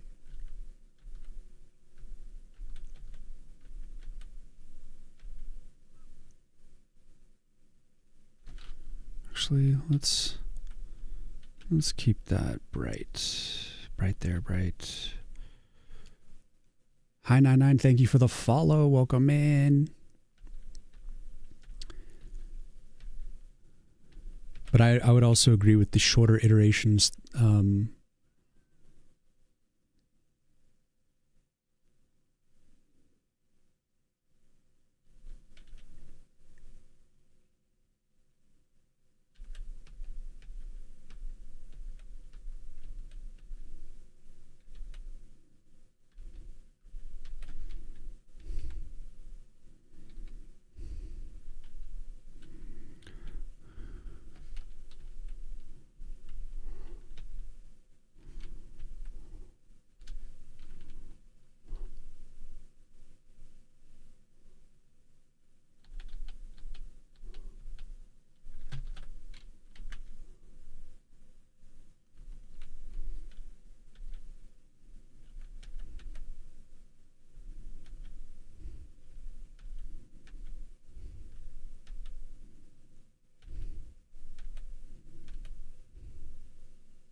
See, like right now, for instance, I'm working on this pixel art, and as I'm cleaning it up, I am hyperfixating because it helps me to create a flow between the pixels, so that pixels aren't like making massive jumps or random jumps. Because when you resize things, things tend to like get a little chaotic.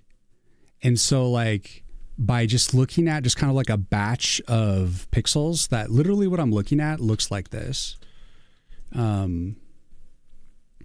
It like, it's actually, let's say like, it looks like this. Like I'll look at something like this and I'll just be like consistently trying to create like a flow of a relationship between like this little block of like meaningless garbage. Because I know when I look back at like the smaller version that I'm like maintaining sort of like a shape. But like I'm looking at just like little kind of like nonsensical sections of it, and I obsess over like this little group and just try to keep it like a consistent thing through the frames. So there's times when hyperfixating can be very beneficial, but I've already established the proportions and kind of the lighting. I'm just kind of like salvaging a rescaled image here. So it's one of those times when it's very like necessary to fixate and it's safe. But other times you can like fixate on a drawing and it can be like really, you end up drawing like, you know, like a hand this big and then like an arm this big and then like a head this like too small, and everything's just like out of proportion because you're not like paying attention to the big picture. I remember when I did my digital art a lot on stream, I was always like trying to challenge myself not to zoom in. I'd tell Chad to be like, if you see me zoom in, just yell at me. I'm trying to like not get too fixated.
Fallen here, what's going on?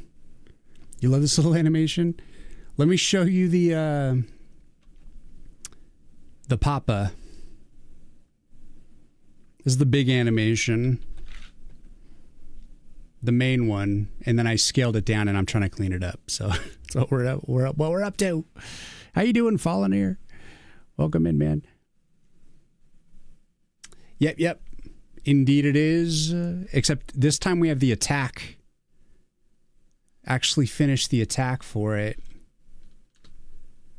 And I've got to make the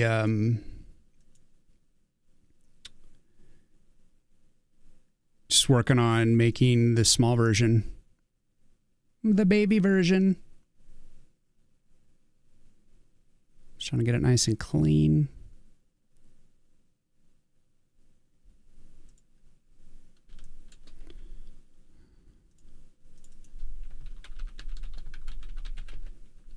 Oh, nice smear. Yeah. It looks like a giant pickle.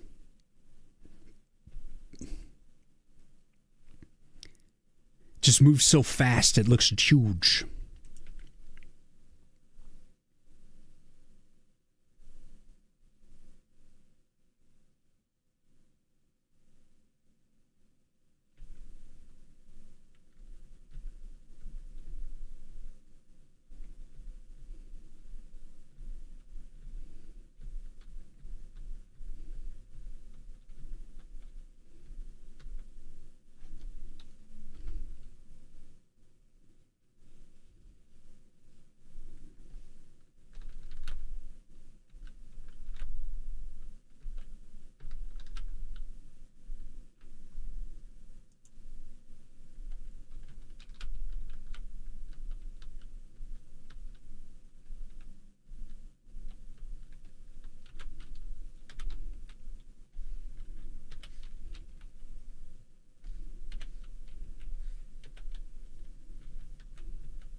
Ba, ba, ba, ba.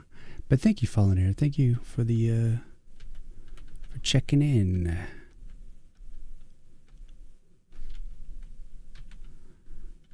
Ba, ba, da, da. So let's see. That doesn't need. We need to make sure that stays on the ground.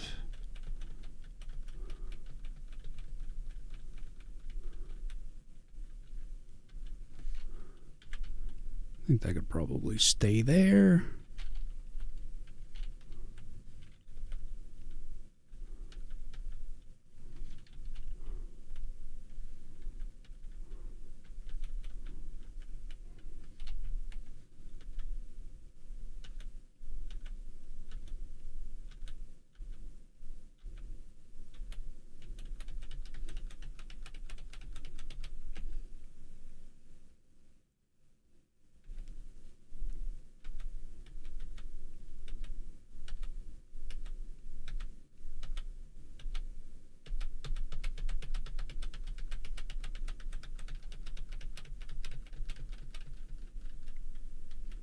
Just got back from ads. Well, welcome back.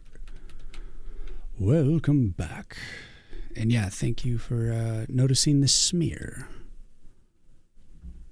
I like to call it the swish. Okay.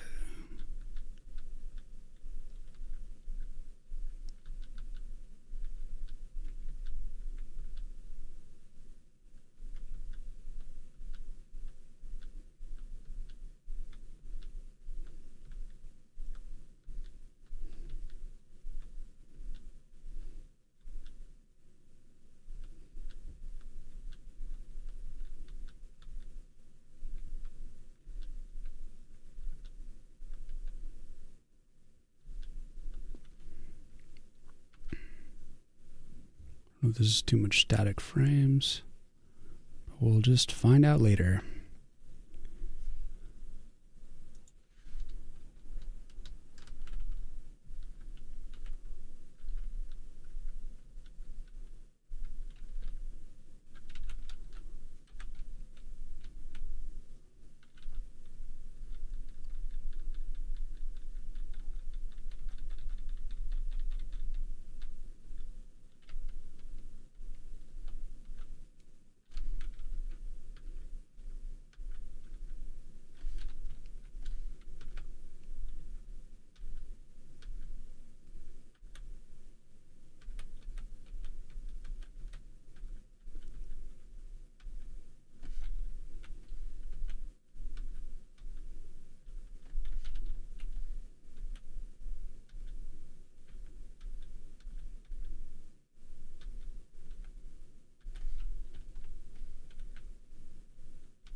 Bum, 'twas a good swish.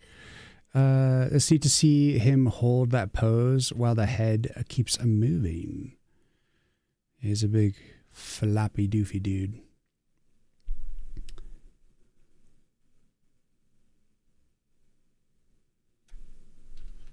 Maybe gets a little too aggressive on that squeeze on the bottom.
Ba, bum, bum, ba.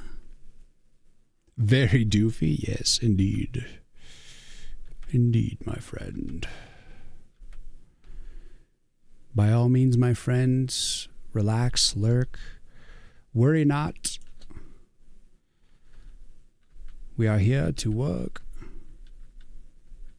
to get shit done. It's my mission to get some good work done today. Mow, mow, mow, mow, mow, mow, mow, mow, mow, mow, mow. Wah, wah, wah, wah, wah, wah. Da, da, da, da, da, da, da, da, da, da, da, da. Da, bow, bow, bow. Bow, bow, bow.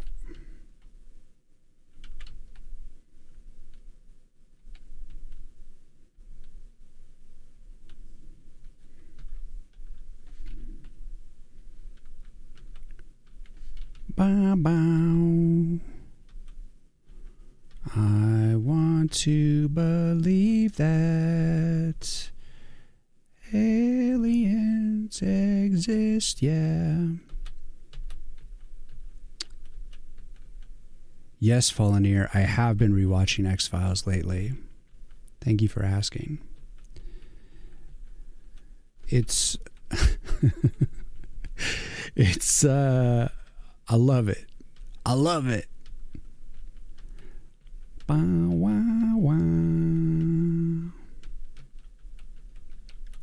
Bow, bow, wow, wow. Do, do, do, do, do. No. Right there.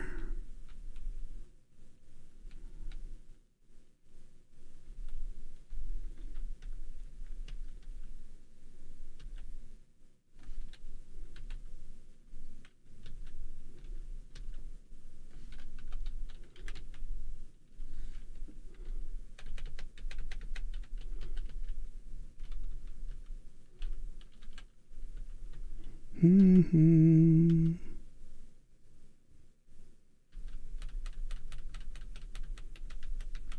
You never seen it? Hashtag bless. It's pretty good. Pretty good. My brother played a lot of this FMV X-Files game in PS1. Oh, really? I didn't realize there was a game for it. Makes sense, though. It was around for a long time.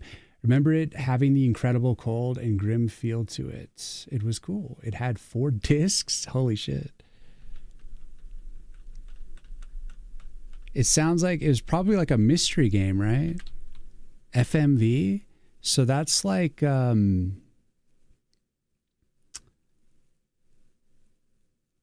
what's it called? Amiga, right? But it's for the, you said it's for PS1, but it sounds like an Amiga game is FMV usually.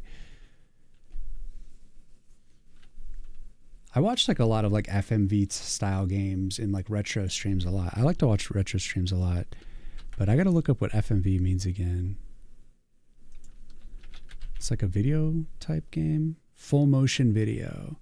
So it's like spliced video clips with like interspersed like interaction. Yeah.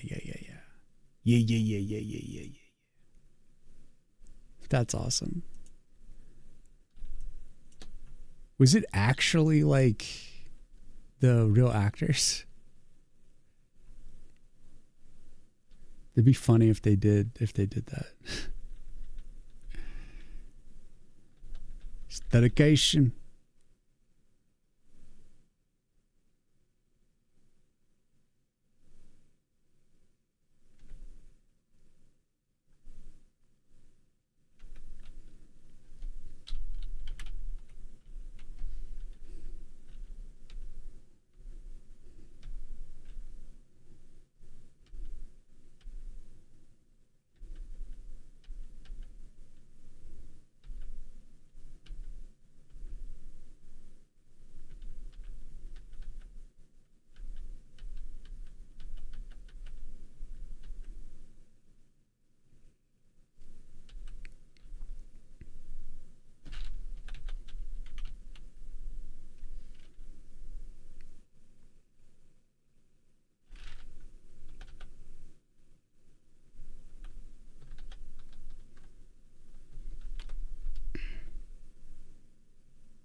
So So yeah, detective stuff and click with movie-like footage. There were references to the main characters, but I don't think they show up. That's funny. Just like off-brand, like X-File characters. Basically just any guy and girl in a suit. Game is called The X-Files. I have to check it out again. Google search made it nostalgic. Let's go. Karani, what's going on? Hello.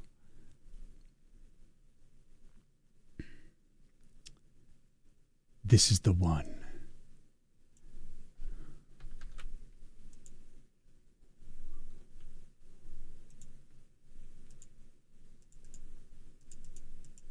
What have you got?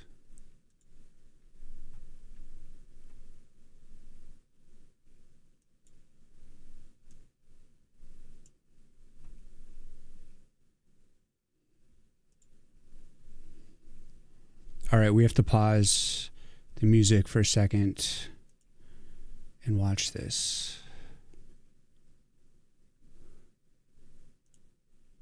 This FMV game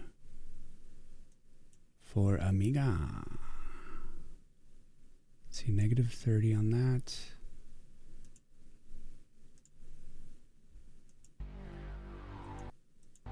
Let's turn it down a little bit. So hopefully it's around the same volume as the music was. Let me know if it was too loud. FMV. I just want to see a little bit of this.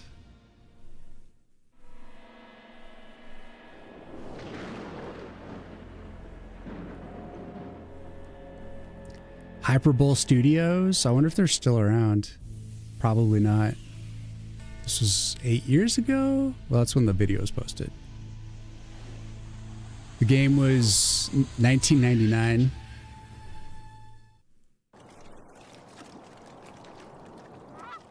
Ew, it's a cigarette and a rat.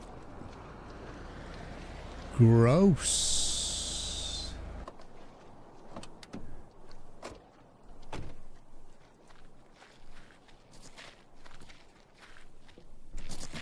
Let's see who these off-brands Mulder and Scully is. Oh, it's really them. I am back. Welcome back, Arya. Pretty front end, welcome in.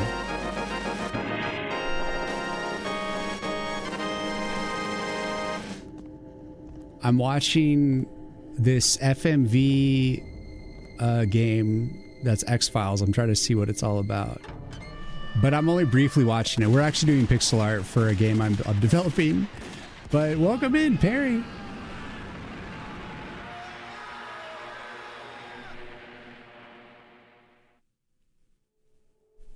FMV. All right, let's pause for a sec. Welcome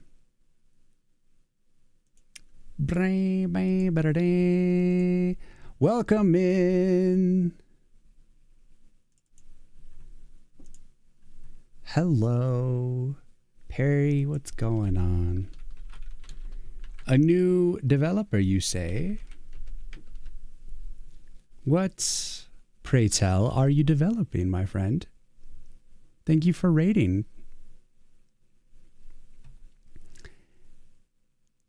You think something happened to them and they are the new guys figuring it out or something? Okay.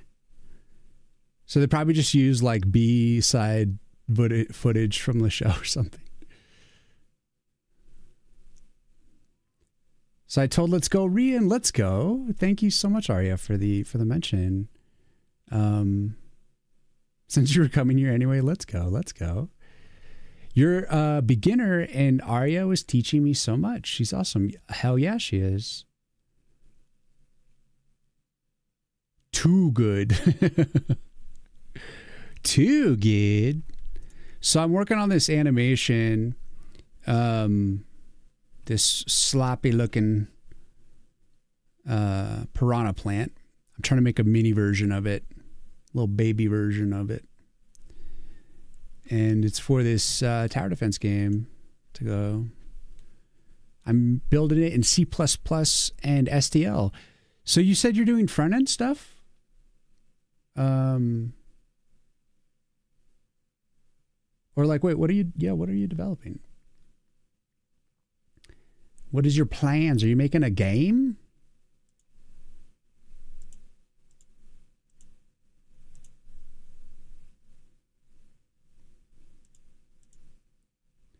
Bow. You're currently making a 2D side scroller with Godot. Let's go. Wish me luck. Hell yeah. Good luck. I know you can do it.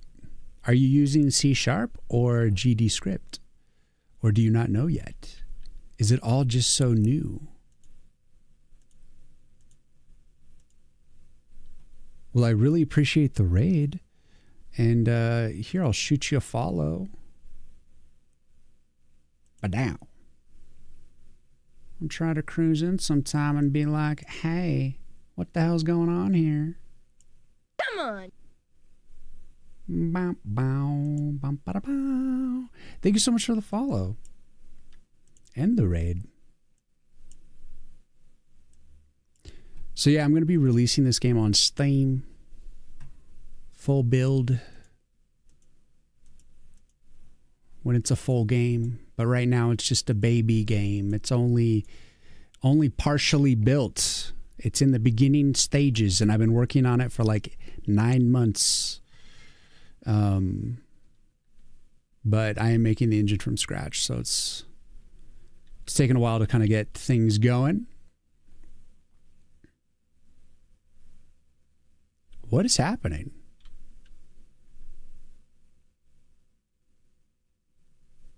I've noticed that sometimes the auto targeting can glitch a little bit. So I'm wondering what the behavior is. It must be that it's constantly checking for the frontmost target. And so if somehow enemies are like constantly changing their front position somehow for some reason, that could be causing it to cancel and then to retarget. And maybe I should try to limit the amount. Oh, let's write this down. So I'm going to limit auto front target.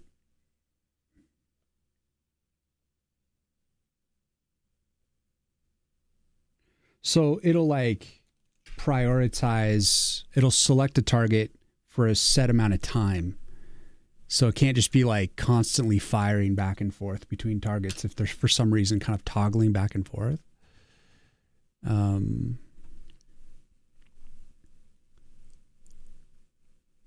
You come to watch art from like 7 to 8 months. Thank you so much. Hell yeah, hell yeah.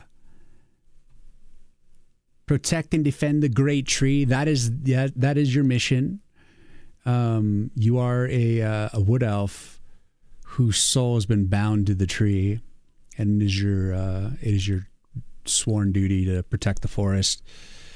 And so in your final breaths, when you're just about to die, you ask your druid friend to bind your soul to the tree so that you may fight to protect the forest.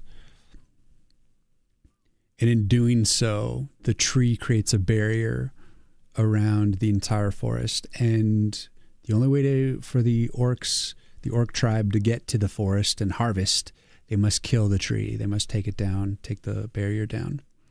And the tree says, try it. Why don't you come get some, bitch? It's very medieval, and the language is very obviously fresh, if you will. Come get some, bitch.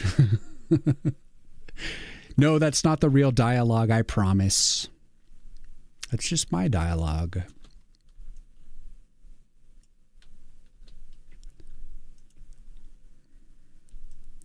Come get some. I'll teach you a lesson you ain't never gonna forget. Come on, boy. Have a good voice. That's how I choose who to watch. Okay, there you go. I've got the right voice. Very good. I will accept these terms. I'd like to see you try, said the great tree. That's right. Come at me, bro.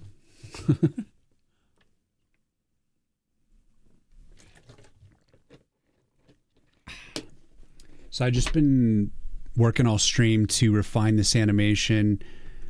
For this idle animation, I updated the teeth to be a little bit like a different shape. And then finished the attack animation, where he kind of zooms in and snaps, takes a little bite out of the enemy. A little orc there for a little bite action.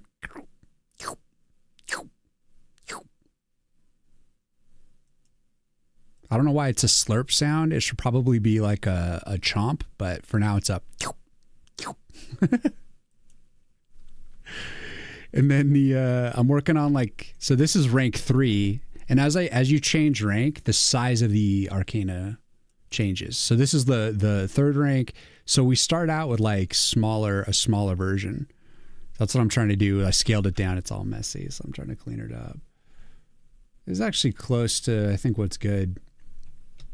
But the attack is all messed up. That's still needs to be super cleaned up. But then there's the small baby version, and then it goes into rank 2, and then of course rank 3. So you can see it just slowly gets bigger.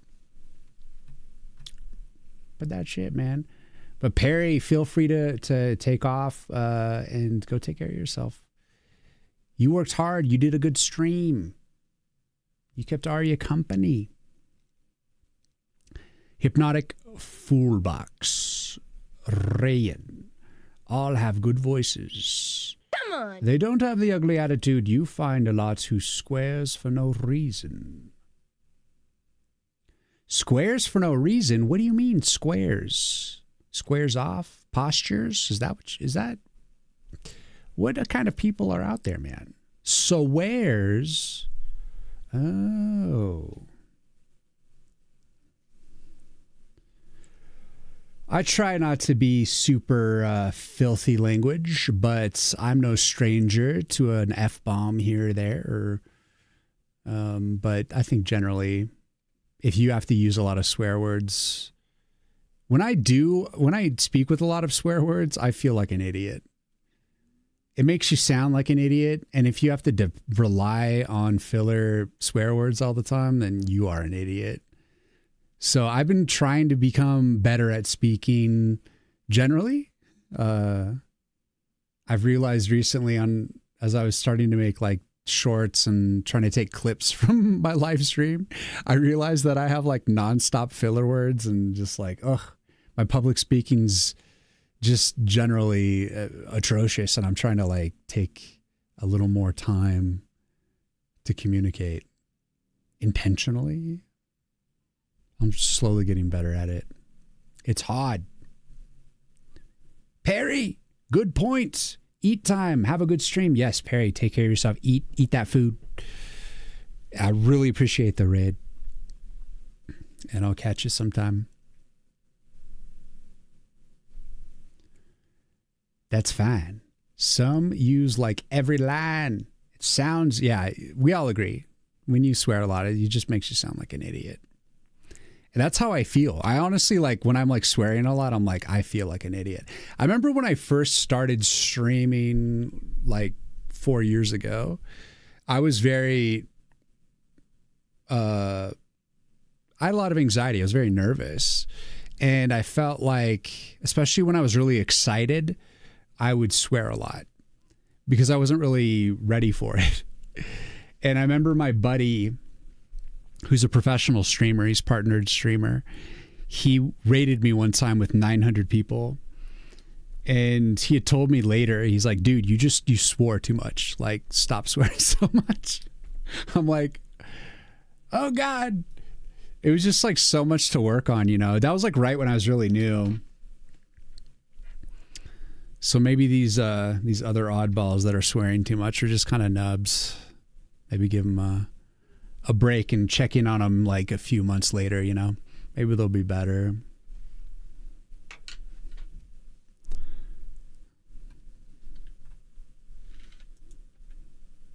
Sometimes you're just an idiot. It's unavoidable.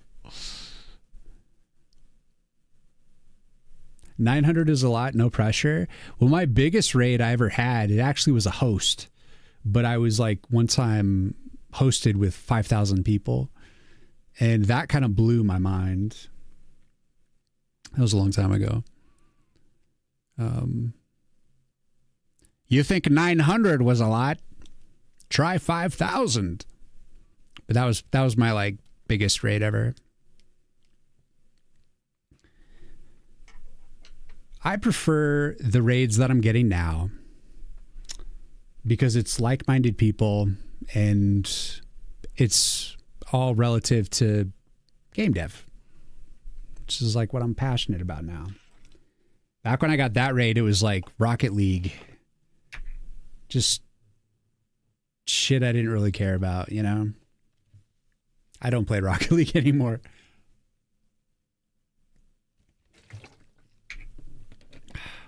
I did stream it for a while though.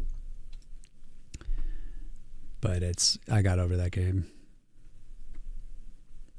Being an idiot is more than fine. That's called being human. Yep. Yeah. Don't be afraid to be an idiot. That's step number one. We're all talking about becoming an artist and getting good. Don't be afraid to be an idiot. Don't be afraid to be bad at something. You have to start out allowing yourself to be terrible, which includes public speaking. You know, if you're afraid to stream, start streaming, but watch your VODs. Pay attention. Listen to feedback. If people are saying you're doing something weird or too much or too little, you know, work on it. Try to grow.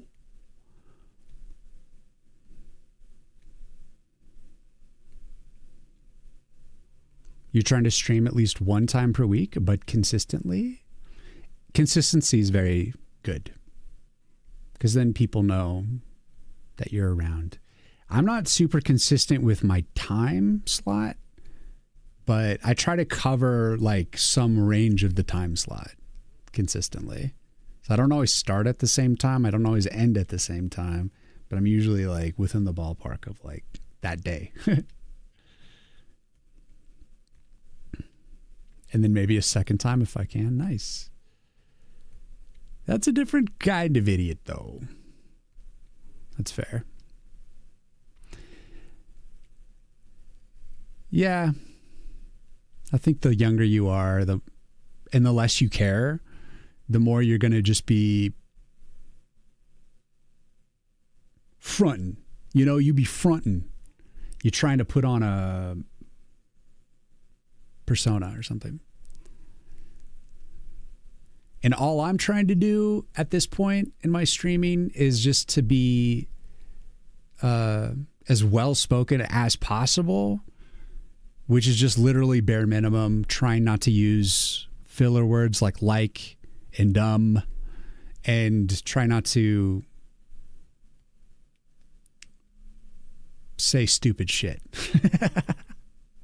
Which is impossible. I say stupid shit all the time, so. But at least, hopefully, it won't be littered with filler words. That's really my only goal, to not sit and be using filler words a ton. If you need filler words, you just need to stop and think about what you need to say. It's better to just be quiet and pause.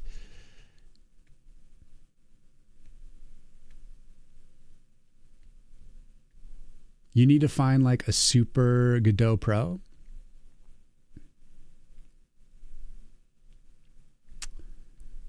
Well, there's a ton of Godot devs for sure on Twitch. So I basically throw a stone, you'll hit one. Whether or not they're a pro, I don't know.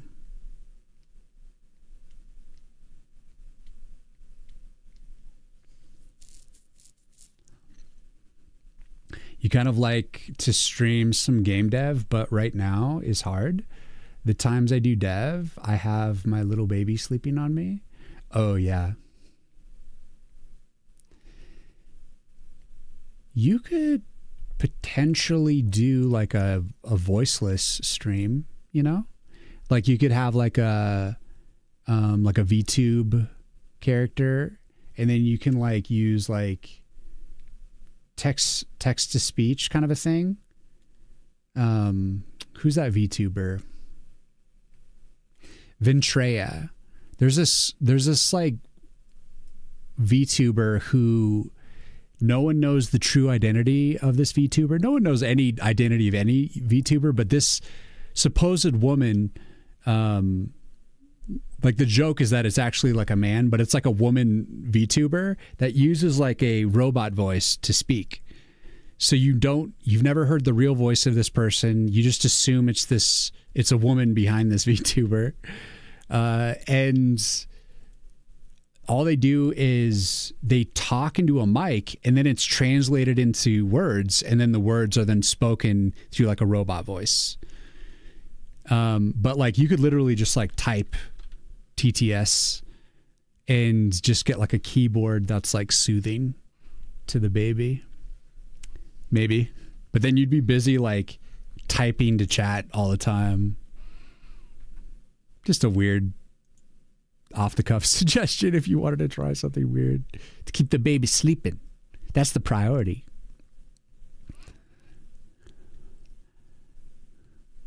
I honestly got too weirded out by it. I was just like, I should be like okay with this, but it was too weird after a while. I'm like, I don't know why I'm watching this. Like, she was funny and sometimes entertaining, but like I just couldn't stand it anymore. It was like too weird to me. So I just moved on.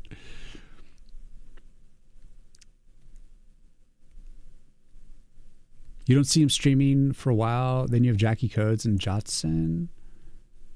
I've seen Jackie Codes. I think we rated Jackie. Very chill personality. Similar scenario, but now it's a toddler that keeps running around and wanting to smash the keyboard. That's a problem. Yeah, you could try it. I mean, check out Ventrea. She's in this stream community that's Visojo. I'm sure you guys all heard of Iron Mouse. Ventrea is like one of the members of that same Visojo that like Iron Mouse is. Literally, Iron Mouse is like the top streamer of all time. I mean, she just broke records with her subathon, getting like 350,000 subs in a month. That's like literally, I think she made like just shy of $1 million in like 1 month. That's pretty insane, just from subs.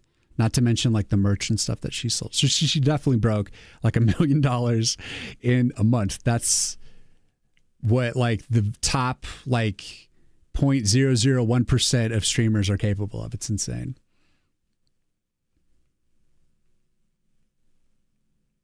Morning, Jeff. But she's Ventrea is part of that. So if you checked out Visojo, you'd find Ventrea, and you can kind of reference that. Karani, if you wanted to like look into like whatever that is. It's a way to kind of protect your identity if you wanted. She does really well. She's got like thousands of viewers, so. There's a lot of people that really don't care. As long as you're entertaining. I feel you there. I have one of those as well. My big one is 3 years and small one is 9 months. So you got both a keyboard smasher and a sleeper. What's a Sojo? V-Sojo. It's the name of like the streamer group, the team, the stream team.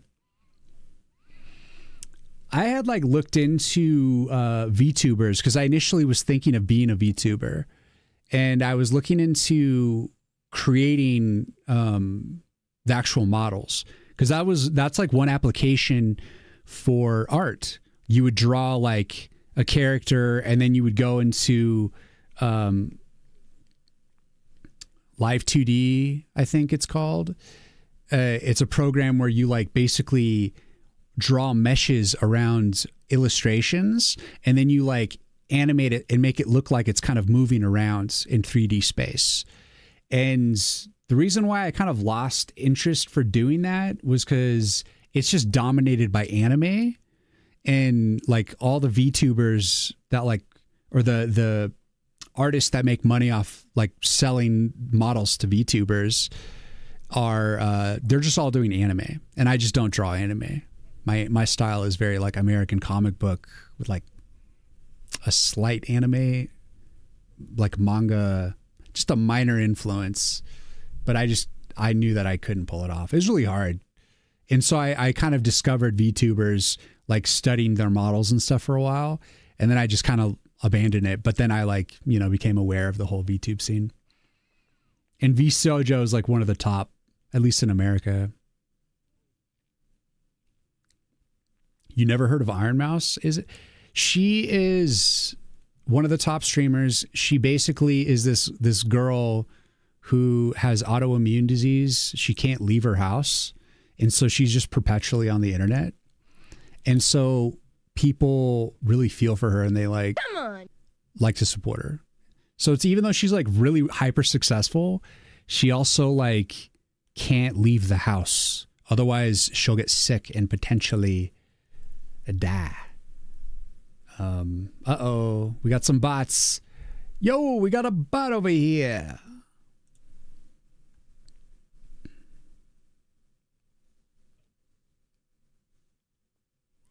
Yo, we got a bot over here. Deletes. Banned him. They really starting to spam way more now. I need to block this term. I don't think you guys saw it. I think it was automated, but like I got a little bot attack there, and that follow is from a bot. That little bastard. You're a little lost. What we talking about? It's all good. We can move on. It was all for Karani. I was here when Rian was a cat VTuber. That was fun. Oh yeah. Yeah. I was like the cat. Well, it was like a PNG tuber. So basically I just like animated a basic image. But wasn't really my bag. I couldn't find the right like model, and I didn't vibe. So I just went back to Facecam.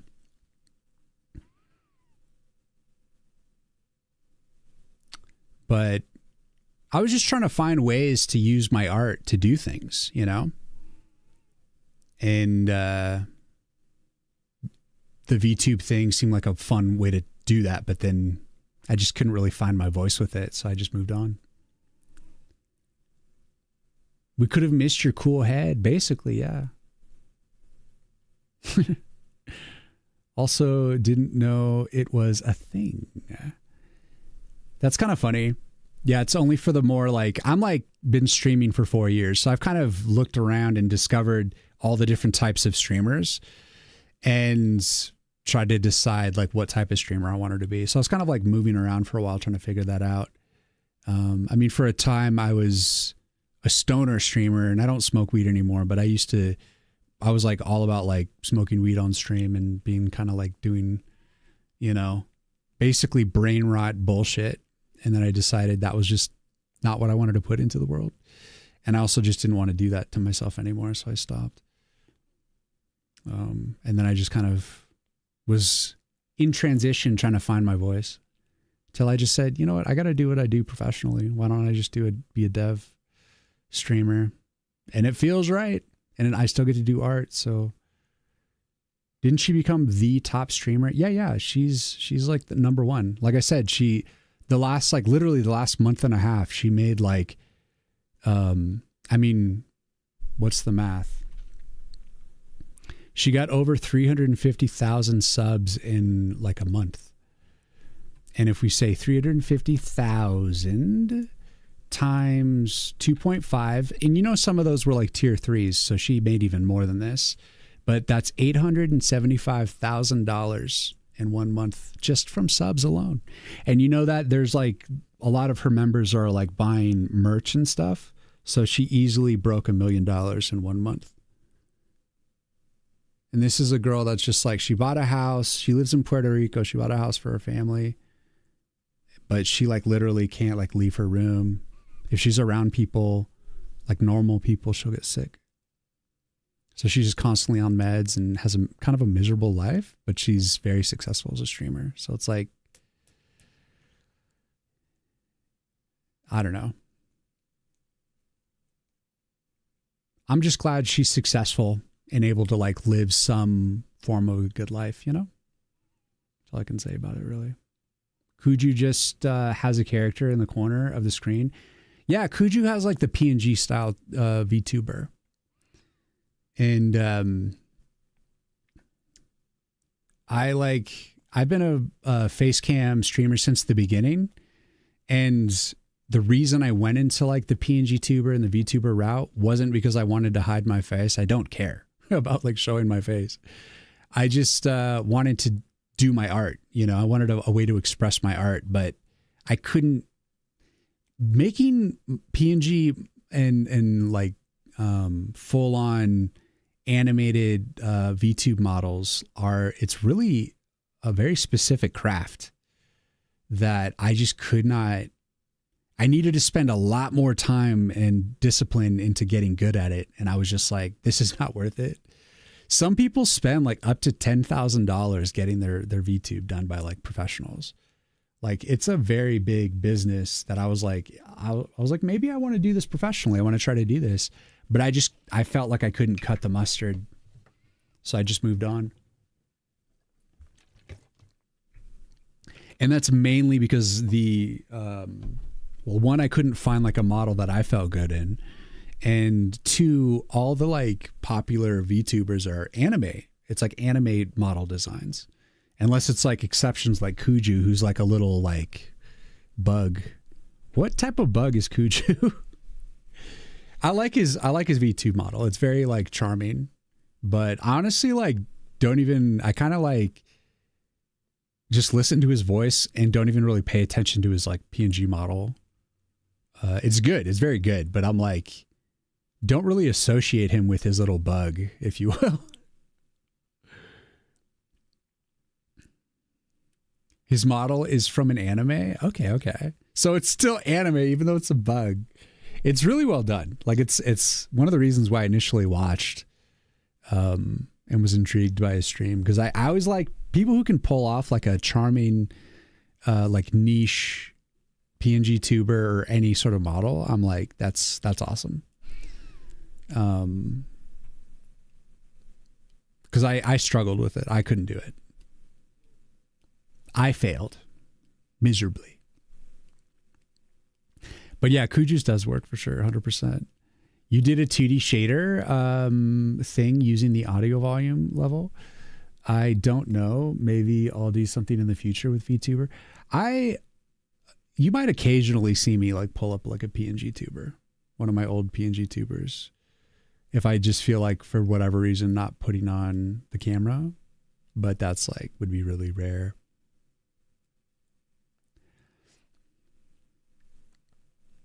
Four years, wow, I'm so new then. I haven't been doing game dev the entire time. I've only been doing game dev for this year. So really I feel kind of like a new streamer. I've been re-in art for just basically part of this year. It hasn't even been the full year. I had like a different name at the beginning of the year. And then I transitioned into re-in art and just said, maybe it was like in December. So maybe it has been the whole year, but I didn't start doing like strictly game dev until like last February when I really started to hunker down and work on the game. So it's relatively new as a dev streamer. It'd be awesome if medicine got to a point where she can enjoy her success outside soon enough. Yeah, I mean, that's a lot of what she does is she raises money for like the autoimmune thing that she suffers from.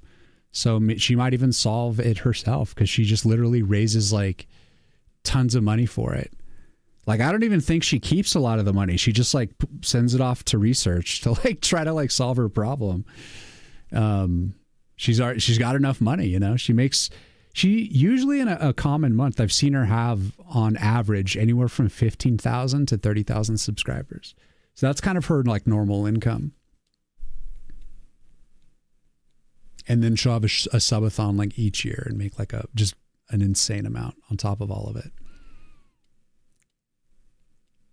What anime is that? Is Kuju's bug from? I'm curious.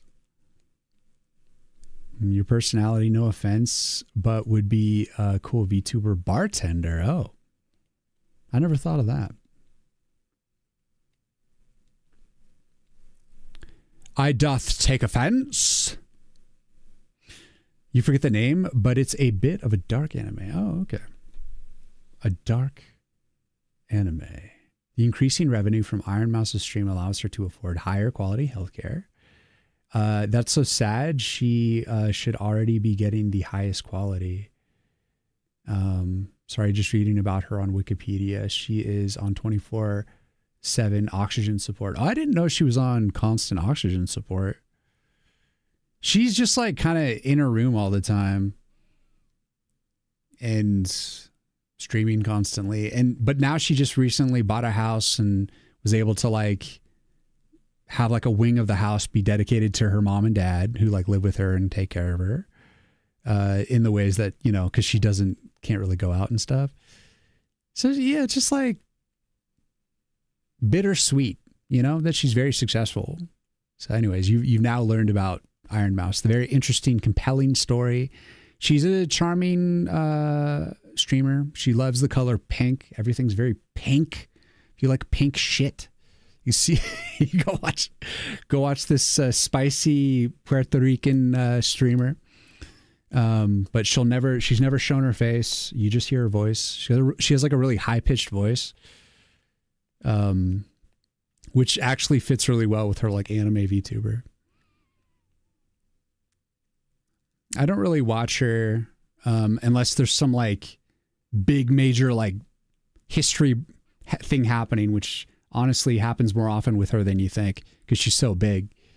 But she's not like the main streams that I kind of watch are either other dev streamers while I'm working, or I watch like retro gamers that are like playing old FMVs or Amiga games, just like really obscure like pixel art platformers, like whatever, all kinds of shit. It's what I tend to watch. She is bedridden and her condition worsened in 2020 with COVID. Oh yeah. Yeah, she gets sick really easily, right? She actually uses her real voice. Yeah, her voice was like damaged or something, and like there's a reason why it's really high pitched, but it is her real voice. You found the anime name is From the New World. I don't think I've heard of that. A dark anime, huh? Don't be sad. Like she had, I think, okay, if you want, we'll say one more thing about her that's positive and then we'll move on. Because I don't want to, drag everything down, but I want to make sure and lift it up. So Jeff, no more facts about Iron Mouse, about her sad situation. What's positive is her whole life, she wanted to be a singer. And she went to school for like opera. She wanted to be an opera singer. And since she has blown up as a streamer, she's started singing and releasing albums and stuff. And she's like a successful musician at this point. She's put on like full concerts as like a VTuber. So even though she's stuck in her house, she's basically become like a pop star. And that's amazing. And she's happy. She has a good life. She suffers, but she's got a good life. She's like making the best of it, and it's a beautiful thing. So don't be sad. Be happy that she's achieved her dreams despite the shit. Like, that's beautiful. The world can be sad if you let it, but it's like my one of my therapists has said, because I've been to a few therapists throughout my life, one of the best ways to keep yourself mentally healthy is every day before you go to sleep or whenever, think of the things that you're grateful for in that day. Live a life in gratitude. And you'll be able to see the beauty even in your suffering. It's an amazing story. It really is.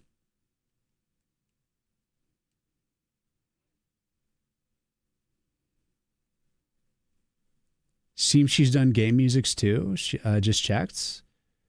But Goddess of Victory, Nikke. Yeah, she does a lot of really anime style music.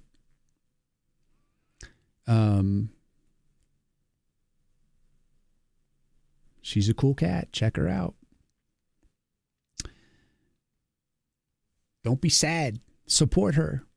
I think that's kind of like the fuel to like that helps stoke her popularity, is because her story can seem so devastating. And so people are just like, all right, we got to like give her money.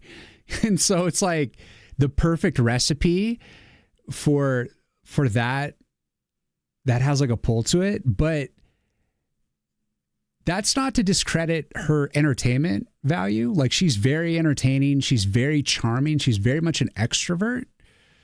And she deserves what she's earned. You know, it's not like the sob story kind of makes you like curious about her, but like she never complains about it. She just like does her thing, is entertaining.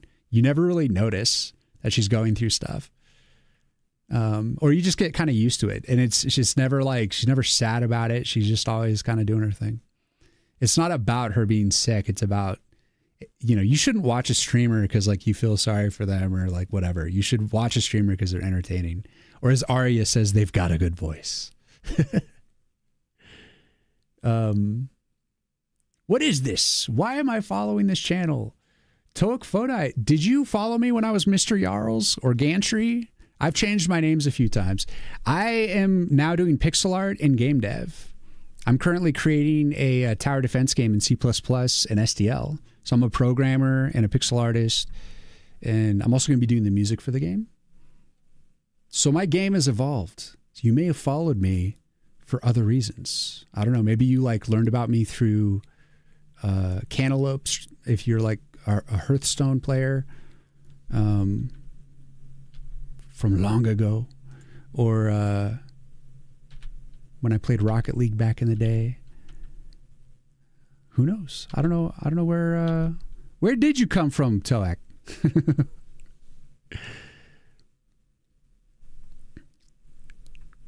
But welcome back. You're off to work. Have a great day and rest of your stream. Thank you, Jeff, man. Thank you for looking up that Iron Mouse stuff too. It's interesting to hear. Learned a few new things about her. It's always kind of fascinating.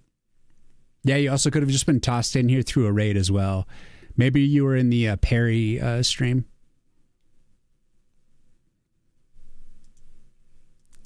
I don't know.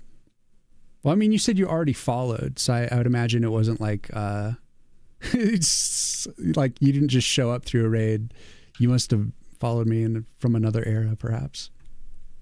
Nice stream nonetheless. Well, thank you. Hearthstone was so back in the day. Well, my buddy, I used to live with Cantaloupe, who is a professional Hearthstone streamer. He's partnered, and he that's how he makes his money, how he makes his living, through streaming. And he just plays Hearthstone nonstop. He's been playing Hearthstone. He's streaming. I don't know how long it's been. It's been so long. I want to say it's like six plus years, maybe 8 years. I don't know, but he's got like 40,000 followers, and he makes all his money. At least a living playing Hearthstone. And believe me, he is burnt out on Hearthstone. He kind of talks about it all the time, where he's just like, ugh, I can't believe I'm still playing this game. But if he plays any other game than Hearthstone, then his viewership dips. So he has to, because it's his job. Can you imagine? If you want to be a streamer, you think it's all fun and games until you play the same game for 8 years or whatever. But he's like top in the world many times, and GG tree, let's go. Yeah, it's a tower defense game where you're the tree and you're trying to like basically not die. Currently, you'd be dead because I didn't put up enough shit. You're dead. Here, let's actually like build some real defense. I'm just kind of like at the end of my stream right now, starting to fade. So I'm starting to lose brain power. I'm starting to melt into my chair. How has it come to this? So you like build up arcanas and upgrade them, become more powerful. And if you have copious amounts of money, like I've allowed myself to start with because I'm in God mode, I have like 5,000 mana crystals to start. I will not be giving you, the player, 5,000 mana crystals. You'll have to earn your crystals, but not me. I just get to like spend copious amounts on whatever I want. And so I get to be powerful right away. And so you get like these defense walls and just weapons. And as you can see, if I upgrade them all like instantly, they basically can't touch me.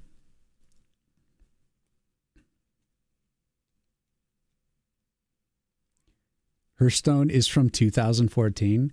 There's still a massive following for Hearthstone. It's, like I said, my friend is still making money, living. It's how he pays his bills still.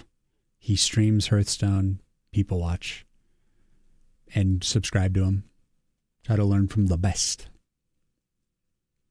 Then you will go mad. Yeah, I think there's probably a part of him that has gone mad. Like deep down, he's just like, oh, because the game is like RNG, right? So it's like, no matter how good you are, there's like a certain point where it's like, there's nothing you can do. So if anything, it's had to teach him to like learn to just accept the roll of the dice, if you will.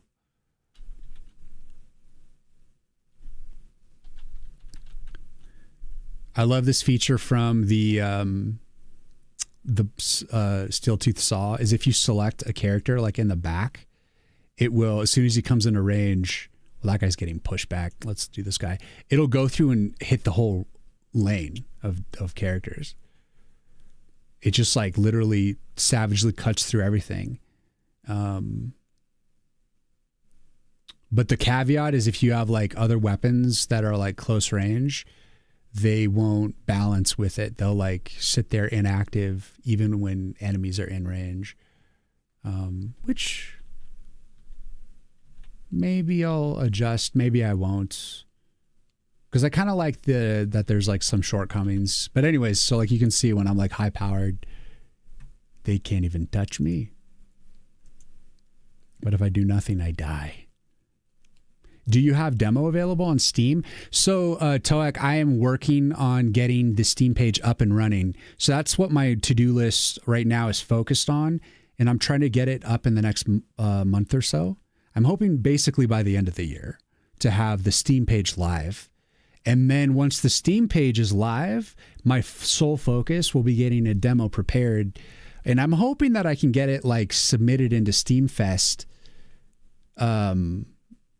But I'd have to know whether or not by January 14th, whether or not I'm going to have like enough of a demo ready for February for the festival. So the demo is definitely the next goal right after the Steam page is live. It's just a matter of how quickly can I get through all the stuff that I have to get done, because I'm doing everything myself. So it's a lot of work. I really hope that it all happens quickly. But I'm streaming Mondays, Wednesdays, Fridays, always like I'm working on the game, just trying to get it working. And I work on the game on the off days as well, because I don't always like to stream my development. Sometimes it's good to have that like solo where I'm just solely focused on working on the game. But a lot of days, Mondays, Fridays, I'll sit here and be streaming my production. Very nice tree, can cover long ranges. Yeah. Damn, that old already? It's kind of crazy. Hearthstone's aged, I think, relatively well. The art is really good in the game, and it is a compelling game for sure. You made the dragon wings look awesome. Thank you, Ryu. There used to be an extra finger in the elbow that I didn't like, but I didn't want to say anything because of the criticism you were getting. No, it took me a while to kind of basically humble myself and tell myself that I need to go and study dragon anatomy more, which naturally led to like looking at like bat wings, and every single dragon drawing that I've seen, every single dragon wing is modeled after a bat wing. So I just had to like study the anatomy. I was just kind of wildly guessing and wasn't really understanding the anatomy when I made the original animation. So I went back, I studied, and then I just went ahead and remade it. And I did have to humble myself and be like, people had given me the feedback complaining about the wings prior, but I was like, shut up. I'm too stressed. I got to just get this done. And like, but I finally like couldn't settle with it. Like I wanted to make it look right. So yeah.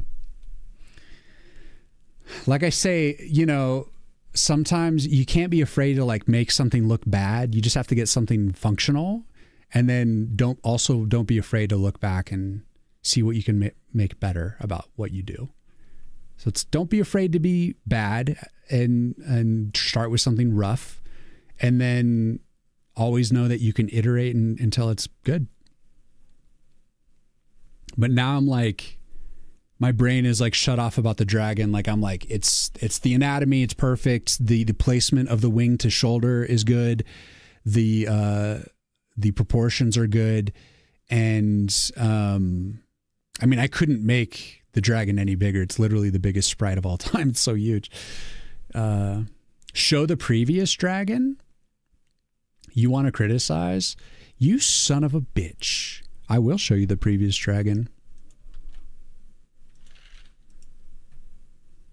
You're a little late to the game because it's already like done, right? So here's the current dragon.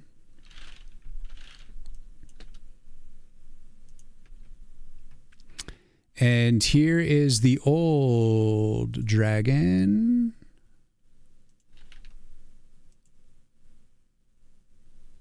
I think I changed the color with the old wing.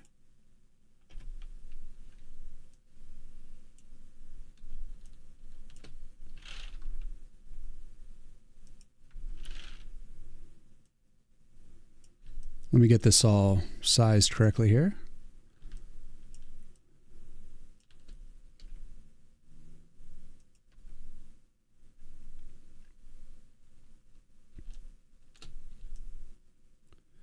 So you can see the wings. I just kind of wildly guessed what a wing would look like.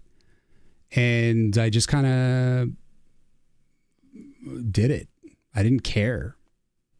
And I still am happy that I did it, because I was able to then get the rest of the body good. And then I was just like, that's it. I'm fixing the wings. And I did. But there you go. There's the evolution. So it didn't start out great, and then it just kept getting better. And Ryu is here for the ride. Thank you for coming back. Not being scared away by my shitty art as it's in transition always. Every single time I come to this stream, the game looks better. Thank you, Bifask. That's the goal. I'm trying not to settle. If something feels not good, then, you know, I try to stick with it. And there's one more thing that's going to improve, and that's the death sequence of the dragon. And I've just been taking a break because I literally worked for like 3 weeks on the dragon. The dragon is like this massive sprite. So I came up with this death where he just kind of disappears in the air. He kind of just melts into nothing. And I want to go back to my original idea of how he just dies by falling to the ground. And, but it's going to take work. So anyways.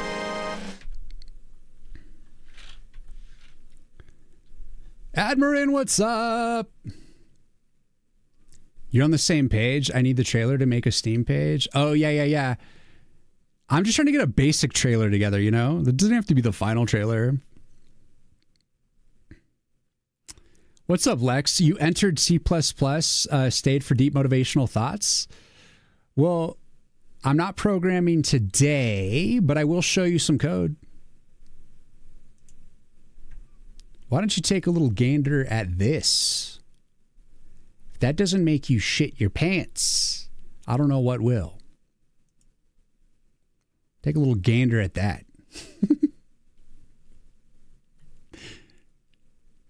If you are afraid to be bad. Admin, what's going on, man? Thank you so much for the raid. I'm going to give you an SO. I'm trying to catch up on chat. I'm always super behind.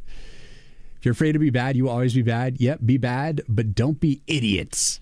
Yes, Arya, I promise. It went through so much change. Oh, yeah. So much change. Really improved it massively. Thanks, Rogue. Not old enough. What were you up to? What were you up to, Admirin? It is bad, but not that bad. I just went with, I'm trying to go with anatomically correct. I don't want to like subvert and like make new, like a new expectation with the dragon. But anyways, that's your code. That's your dose of code for Lex. Really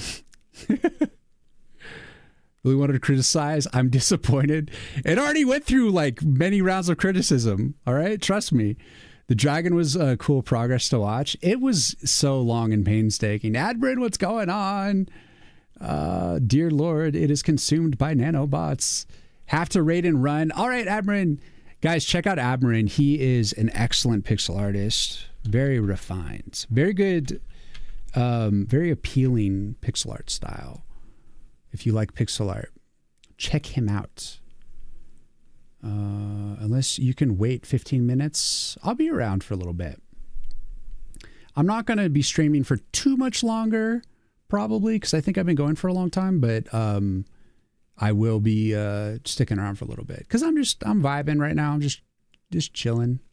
I'm definitely like done working though, because I'm just kind of got no more gas for that.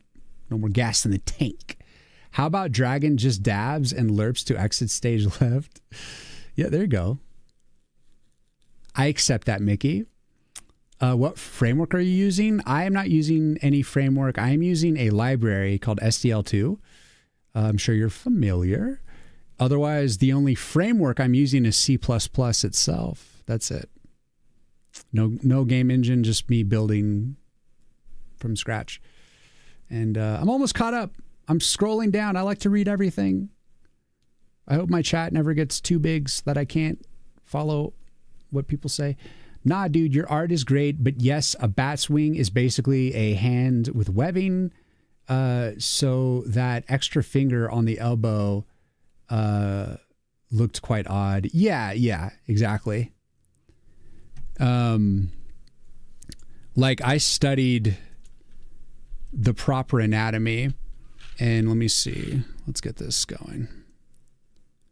So this is definitely a proper wing. So you can see how this looks like a hand, right? So like the hook is like the thumb. And then we've got the like the pinky, the middle finger, and then the extra finger on the back. And then we've got like the arm.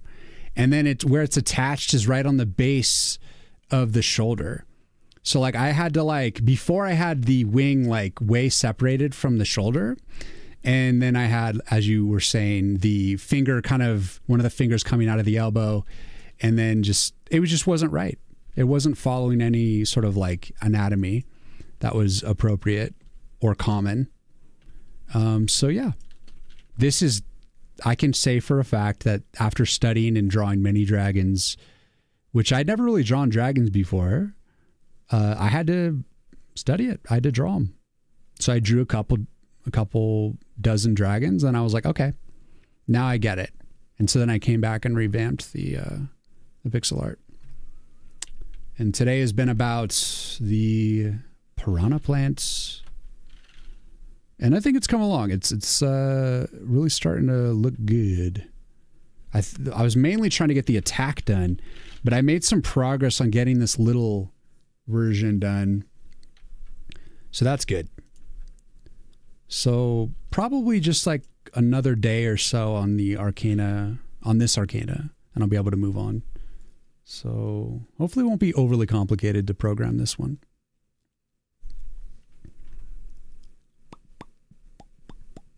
How am I not caught up on chat yet? I'm like still scrolled up. BG3 song. Who's the song version from? Oh, coding. Let me check out what the BG song was. Sorry, I'm like so delayed on this shit. What, Down by the River by John Oath. John Oeth. Oath. Oath. On Spotify. Hell yeah, SDL gang, rise up. Let's go. You use SDL3? Is that stable? I didn't know if that like was fully out yet or if that's still in beta. Like, what's the deal with SDL3? I need to look into that because I might potentially just switch because I'm sure it has better like cross-platform support baked in. That extra finger is the thumb. I have a major in Dragonology.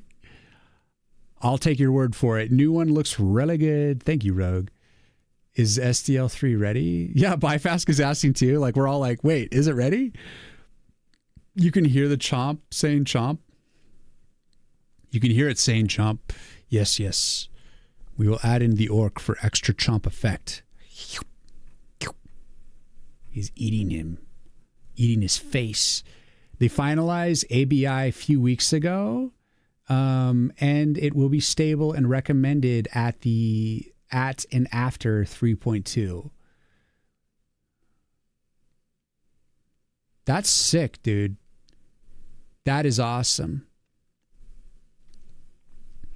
SDL3 coming out. I'm going to have to start looking into that. We might need to switch to SDL3, people. I don't know how much that would change my code base, but that would really probably help with compatibility with going cross-platform and mobile and all this shit. Dota 2 uses SDL3 for a year and a half now. So yeah, it is usable. Oh shit. You think it's friendly? John Oath, pretty cool. Gonna listen to his stuff. Yeah. I actually have like a lot of music from John Oath on this stream.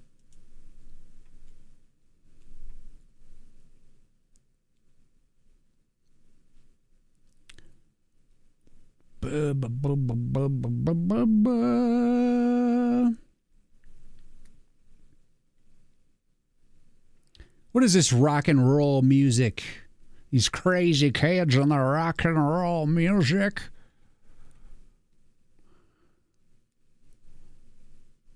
I was listening to chill music today. I didn't want to hear all this shit. Let's go for some Cowboy Bebop right here. I'm in a chill vibe. Supporting cross-platform is like 1% more audience or less, unless you mean Windows and mobile. I'm just speaking in general. The more compatibility, the better.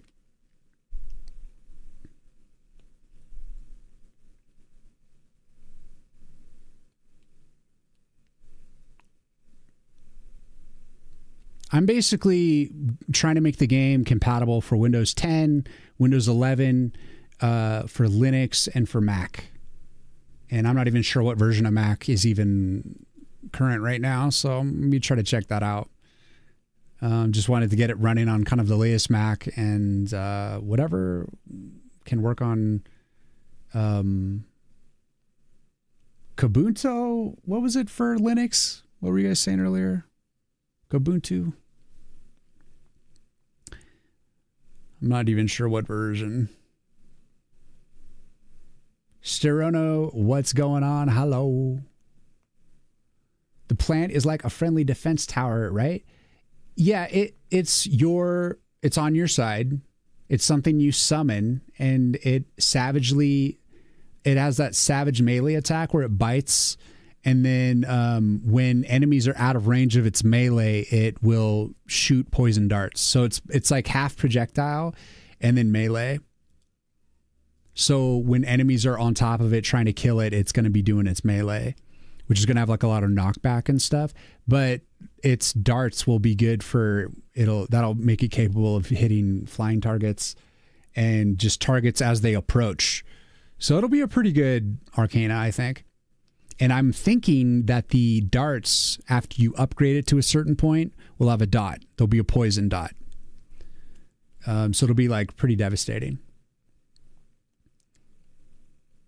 There's also SDL2 combat if you don't want to write everything. Rewrite everything, you mean?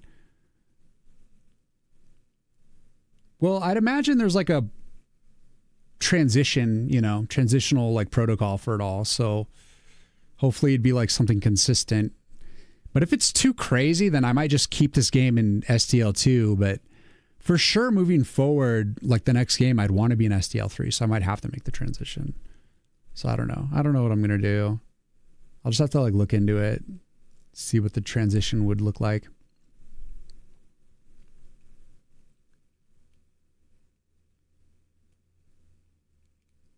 You remember devs use that as an example that it's ready. I'm taking their word for it. Chomp Chomp. Yeah. Yep. It's the Chomp. And we also got the Idle done, of course, where he's just kind of flopping and doofing around. Valve is the few devs that can stabilize unstable things. Well, yeah, I mean, Valve backs SDL, and that's why I'm like, one of the reasons I'm into it. Plus I'm trying to release a, game on Steam. So and that's also Valve. So it's just like, hopefully they'll be all for it, There's a Mastodon post for apparently a dev that says, what's there has been battle hardened in Steam and Dota 2 and CS2 for over a year now across several platforms. Welcome back, Amarin. Welcome back. Thank you again for the raid. Ubuntu, but for Linux, Ubuntu. But for Linux, what you could really support is the Steam Deck. But sure, if Mac is worth it, like 1% of the players. Look, to release it on Mac, all I have to do is fire up one of my desktop Macs, which I never ever use, get the latest supported OS that it can support, hopefully the latest. I don't know, it might be outdated. And just compile it on a Mac. That's it. It's like not really. I started development on this game on a Mac laptop, and then my Mac died, and then I just started focusing the dev on a Windows 10 machine, which is what I'm on now.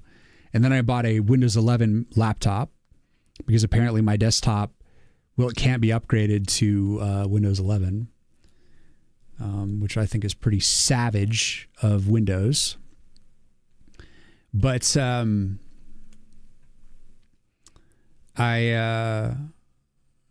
it's really not hard to make a game compatible on a Mac. Like it already was functional on a Mac before the Mac laptop died. So I already know the game like runs on a Mac. There's not really any special work that I need to do. I mean, maybe a little bit. I feel like I had to do more to get it working on Windows than I did for the Mac, but we'll see. Would be funny if it would swallow enemies. I did consider it like picking enemies up, like it would like munch on them and then pick them up and like throw them maybe. Full swallow could be funny too, but I'm not going to do that for now. I'm going to keep it simple. It's just like a straight up attack. But it pretty much is like a swallow attack.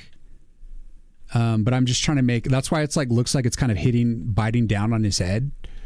But I just wanted to keep it like a simple detached attack where I didn't have to do any special relationship between the two. Because if I had him swallow the enemy, then I'd have to do an animation of that enemy getting swallowed. And then I'd potentially have to do that for a bunch of enemy types. So it's just a can of worms that I'm like, I'm going to keep it simple for now so that I can just get the bulk of the game done. And then I might come back and do interesting enhancements like that. But,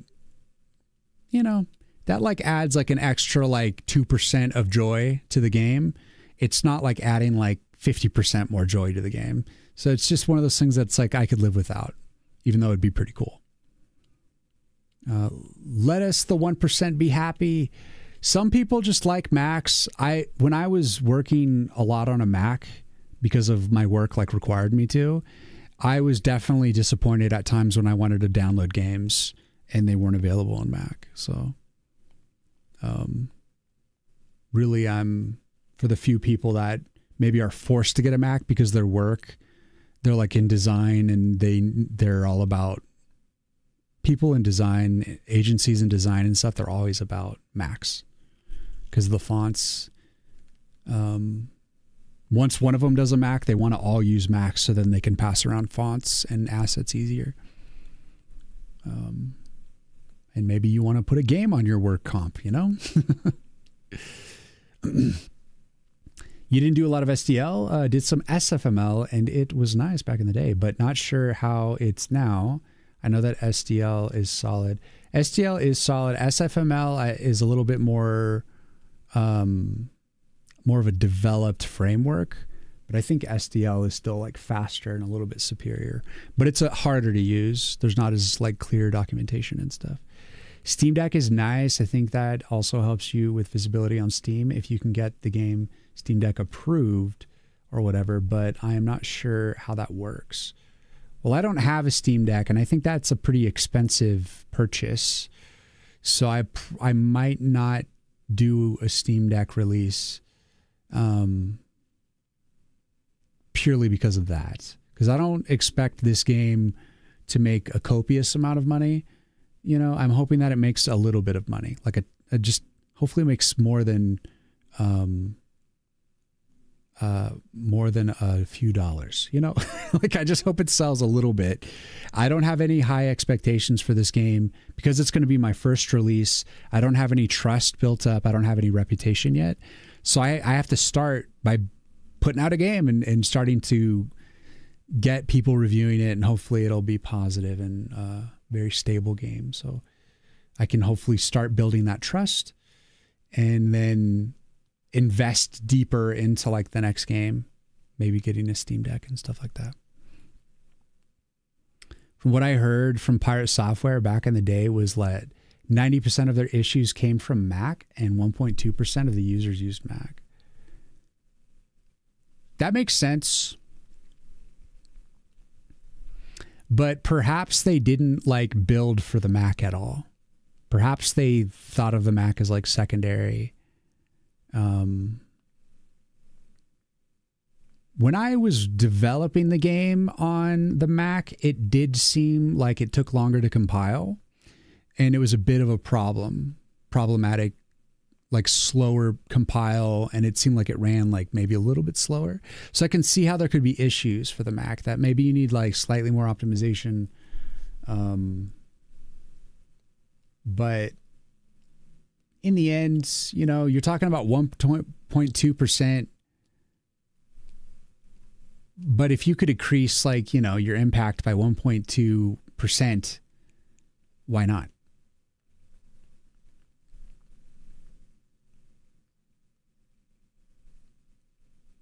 There's always a shortcut. And I'm not a big fan of shortcuts. I'd rather just have full release. It's mainly built for people on PC. But if there's like a small percentage that are on Macs, then why not? Yes, it's work. It's never not going to be work. But I am very much hoping that it's the same build will work on Mac as will on the Windows.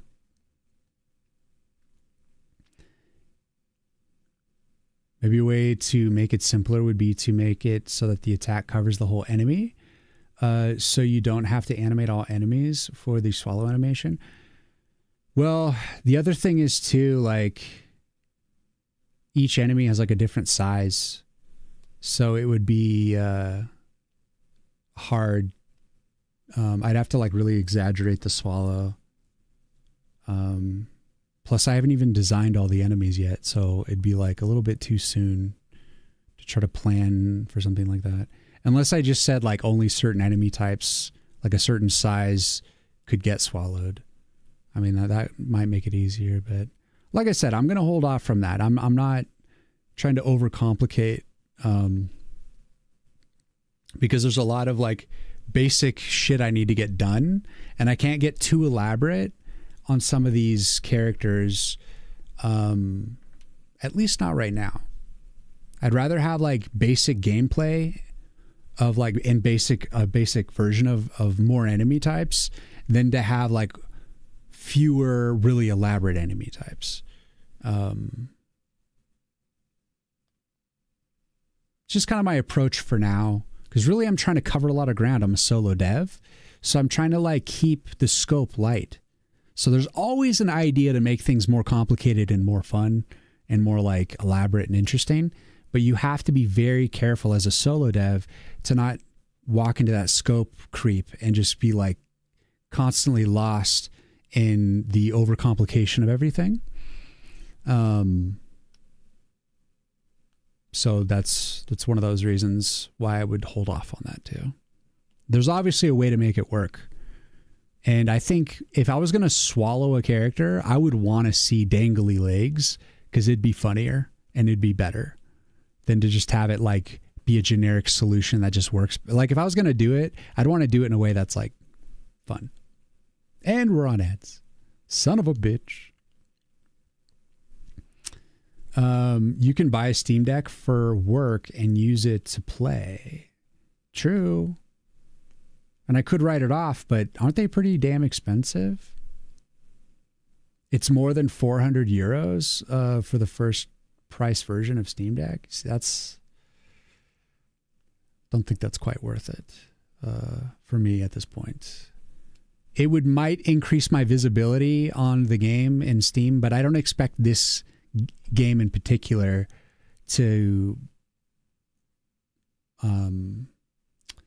honestly, I'm not sure how like well received the game is going to be for like controller only gamers.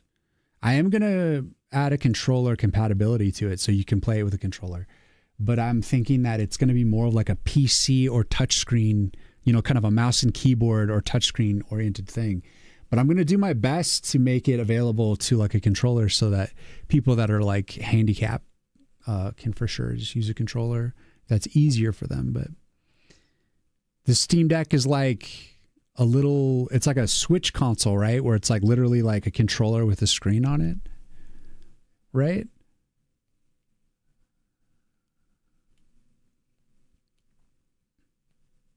You think your game could do pretty well on that? The game I'm working on is not very small in scope. I'm going for a simple MVP that is more like a tech demo, then probably hop into a smaller scope game. If the tech demo one sticks, then I might go back and turn it into a full-fledged game. That's not a bad approach to like make a demo and to see how well received it is. Like I'm trying to like strong arm this idea into like a full release. I'm not really relying on like market research, which I should. If you're like really trying to do well selling the game, you should be doing more research and definitely a ton of play testing. And the exercise I'm trying to practice with this game is just the full getting through the entire production, enhancing my ability to design animations and general gameplay, to get better at programming my custom engine, and to be able to figure out how to market and fully release a game. So it's not about the game itself being a major success per se. It's about being able to successfully pull off all of the individual tasks that I'm trying to achieve and learn kind of my approach in the wake of like all of this, all of these things.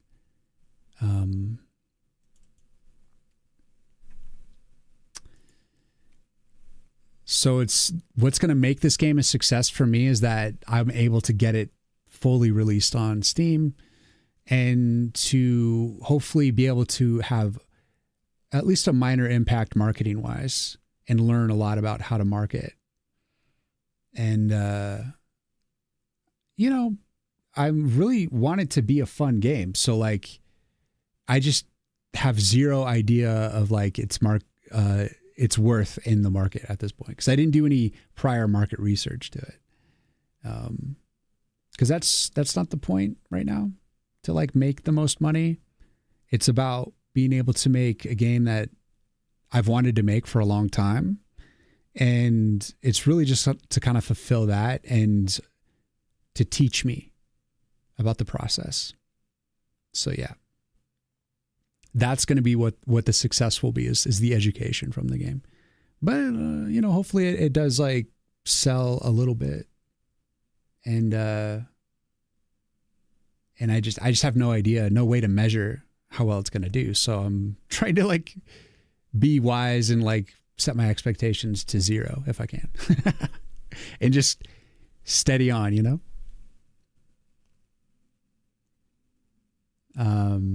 You did spend half the day improving my missiles when I should be making a boss prototype. Come on, Rogue. You got to focus. Your game is unique, so there's a chance it will do well, in my opinion. Well, I hope so. Yeah, I mean, I think it is a unique take on tower defense. It's like a weird grouping of ideas. And it's already kind of like a strange form, like there's not many tower defense games that are like this style. So taking that, I'm taking it further by like injecting kind of a unique approach to even the other games that are similar to this game. They don't do a lot of the things I'm going to be doing in this game. So it will be unique. So I can say that much. But yeah, we'll just have to see. That's part of the fun, you know? Part of the journey. But I think it is about time for me to raid. I think I've overstayed my welcome. How long did I stream for? 10 hours? Mic drop. I must rest, people. I told you I was going to go for a big stream today. I wish I would have gotten a little bit more done, but I think we did pretty good. I'm glad we had a big old fat stream, but it is time for me to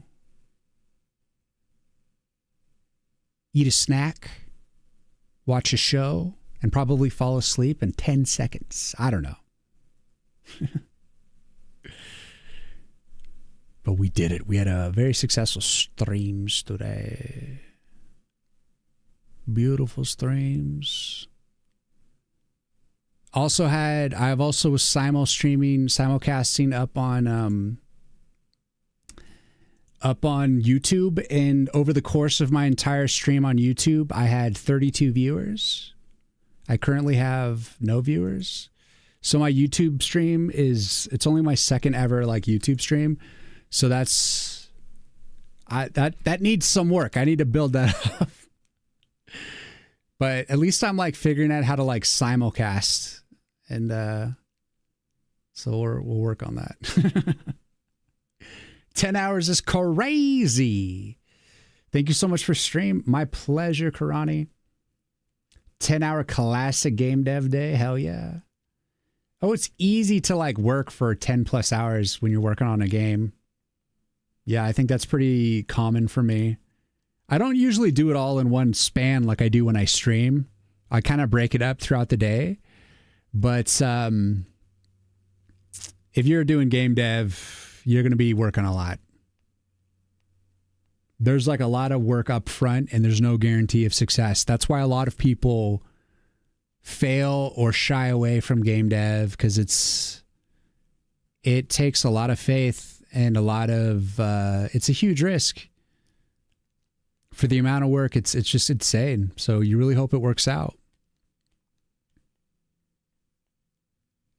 But I know that this is what I want to do. I wake up every day, and I'm just like always looking forward to like that next thing that I get to like add to the game. You know?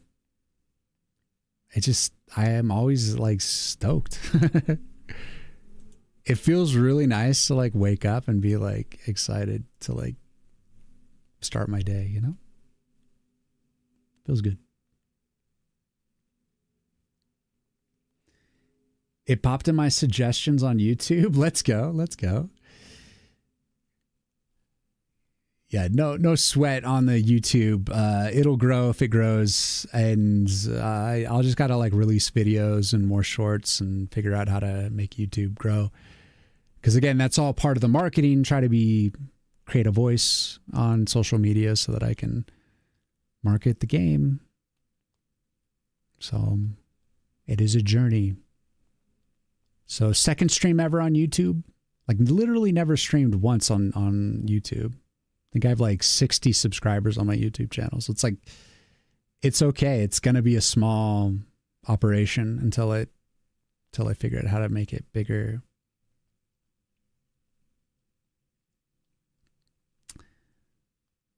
You're pro game dev, in a big game dev, and also do it at home.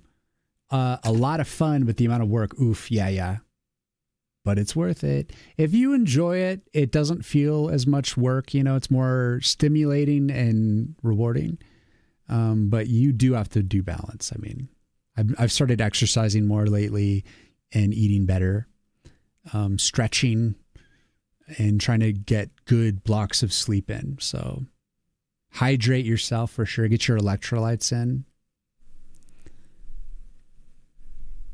That's important too.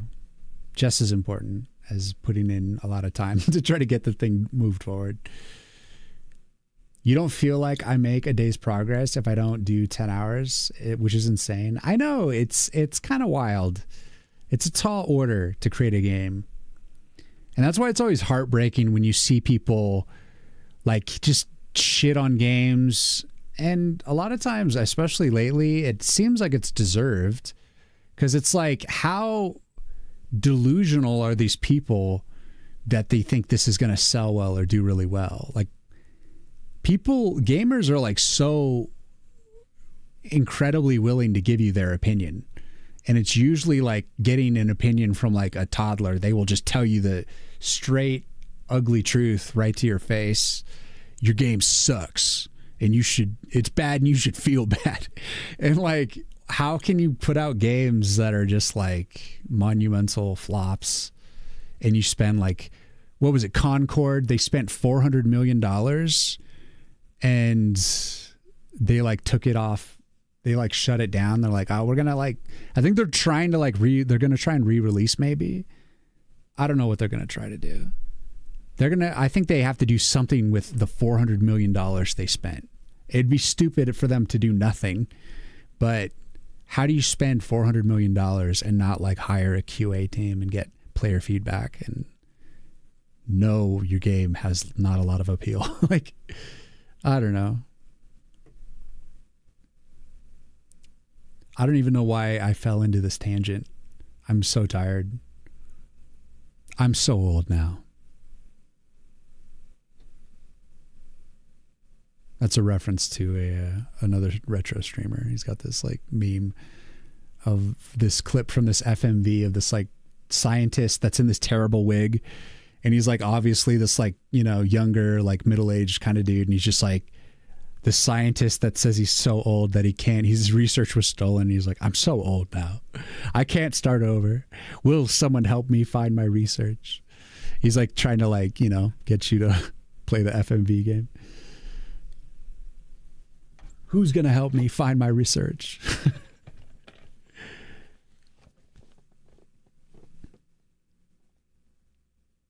You do ice hockey and scuba? Ooh, that's awesome. Scuba's awesome. So is hockey. I used to go to hockey games. I like hockey. Hockey games fun.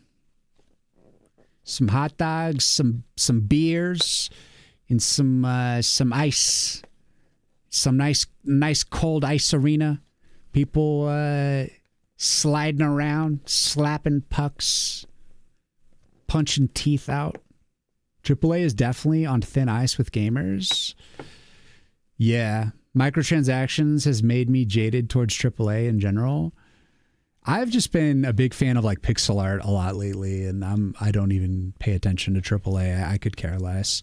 I will say though, Space Marine, you know, the Warhammer stuff looked pretty tight. I think some people were disappointed that like the campaign was like 6 hours. That's still a massive amount of like dev time to make a game 6 hours long. And it looks like it was all high quality shit.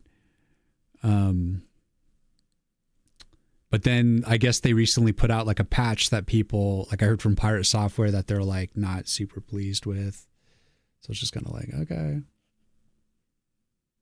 People are always like, I don't know. Gamers can definitely be very entitled or in very like,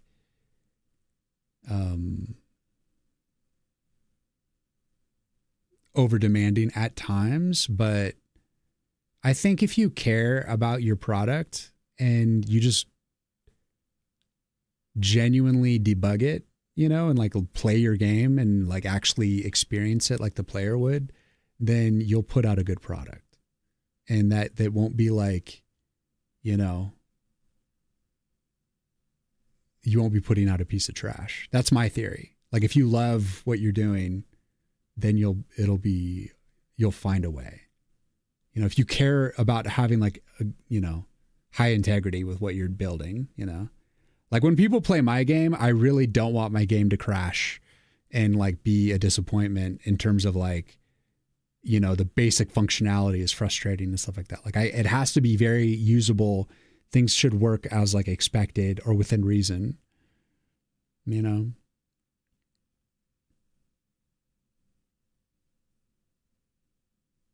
They should stop blaming players for everything and fix their stuff.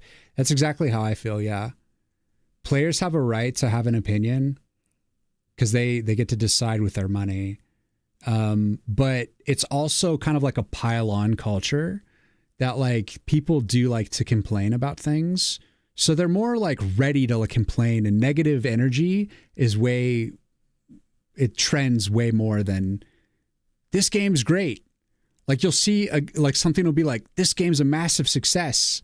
It'll be like a blip. And then you'll hear like hours of people being like, this is shit. That's shit. This is shit. That's shit. Everything's falling apart. Life is the worst. Because it trends. People like, it's like intoxicating to watch the world burn for some reason. And so like, you got to be trying to differentiate. Is this just like people wanting to watch the world burn, or is this genuine feedback? You know, did the like developer really drop the ball? And I think in some cases they're like, how did they expect? It does seem like AAA games are like there's lower and lower quality somehow, which is wild because they're spending like more and more money on it, spending more time on the games. How are they like this bad when like games of old were like so much fucking better? It doesn't make any sense. It's just because like they're like, I don't know. There's just this weird toxic cycle. Something weird's happening. Mr. Ask, thank you for the follow. Welcome in. Yeah, Space Marine seems super cool. Yeah, it really does. You need to sell games to buy it. Maybe you should. The game I played the most this year was Vampire Survivors, and it's like the cheapest game. Vampire Survivors was one of those like really cool, unique cases of like a game that created a completely new game genre and was like sold for $2. And somehow like the developers like made millions of dollars from this little game. It was just such a like runaway success that they probably didn't expect, you know? And I hear they're like having like a new patch come out. I saw it on Twitter, I think, like a new Vampire Survivors is like they have some new, maybe it's like a Halloween patch or something, but there's some new like content coming out for Vampire Survivors. If that's what you're into, buy fast, check it out. I just sent you back into it. You thought you were out, but they just sucked you back in. I think getting bigger is unsustainable, both money and design wise. Yeah. I'll tell you one thing that like I'm disappointed in. Like I'll talk shit about stuff that pisses me off, sure. But I will also say positive things too, okay? So we'll start by saying something positive, which is Wizard of Legend is one of my favorite games. The original Wizard of Legends is a roguelike that's all pixel art. It was developed by these two developers that go by their studio name is Contingent 99. And Wizard of Legend is one of the games that influences me a lot in terms of pixel art, animation. It's why I use the term Arcana. It comes from the game Wizard of Legend. I like that concept of like calling, you know, your spells, your weapons as Arcana. The game is super fun. I used to stream it a ton. I recently did stream it, and I'm still good at it. It's a fucking awesome game. Very fulfilling. The game itself was a very big success in my eyes. A lot of people call it a flop, but it like made like over $15 million or something. It like, and these two guys are splitting the 15 mil. It's like, I'm sorry. That sounds like a pretty big successful game to me. Maybe people aren't playing it anymore, but who gives a fuck? They did really well. And I think people are still playing it. And the negative part comes in that they like put it onto some new studio to make Wizard of Legend 2. And they're like, all right, let's make it 3D. And so then they kind of made it look like, it looks kind of like Hades in a way. But it's definitely 3D, and it's not pixel art anymore. It's not the original energy at all. Like, it just doesn't feel like the original game at all. Like, I've seen people playing it, and I'm just like, for the people that loved the first game, this new like non-pixel art 3D game, it's meant to capture 3D players. It's meant to just make money. It's a cash grab for like people who like only 3D games and they hate pixel art games. And it's just like for people that loved the first one, like me, who are like, I'm like a pixel art purist, you know? I like 3D games too, but like if a game series starts out as a pixel art game and then the second game comes out and it's suddenly a 3D game, that pisses me off. Makes me sad. I don't want to play Wizard of Legend 2. I'm sure it'll be successful. There's a lot of people that love 3D, but like, I'm like, don't want to touch it. Feels wrong to me. So much focus on making money. Yeah. That's what Wizard of Legend 2 is. It's a focus on just making money. And who's to blame? Why would you blame those two original developers? They're just like, why don't we just have some other studio make it? We'll just like basically license it to them. They make it. They put in all the hard work. We're millionaires, so why the fuck do we care? Let's just try to make a little bit more money selling our IP. And they're probably maybe consulting on it. Maybe, I don't know. Maybe they just don't care. They're letting the people kind of do what they want with it. That's what it seems like. I could be wrong. But all I know is that it's one of my favorite games, Wizard of Legend 1, and I won't be getting Wizard of Legend 2. I just don't care. It's like a spit in my eye. I'm a pixel art purist, and they just said, fuck it. Like, I swear if I make like $1 million with one of my games, I'm just going to keep making games because I like it. You know, I might hire more people maybe, but I'm still just going to make the games that I want to make because it's what I find fun and engaging with my existence is solving this complicated problem.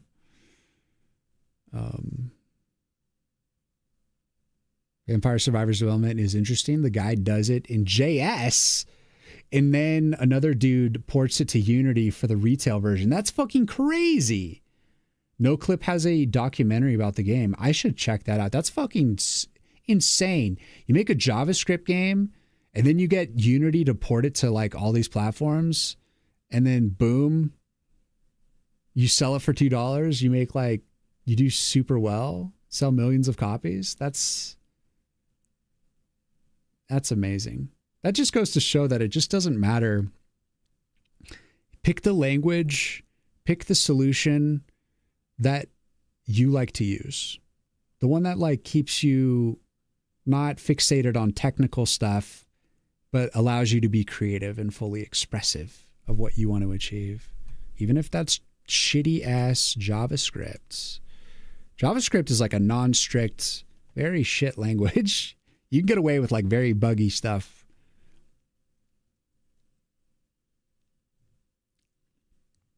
This month there will be a new DLC. It's already on my wish list. Their DLCs are so cheap, there's no reason to not insta-purchase.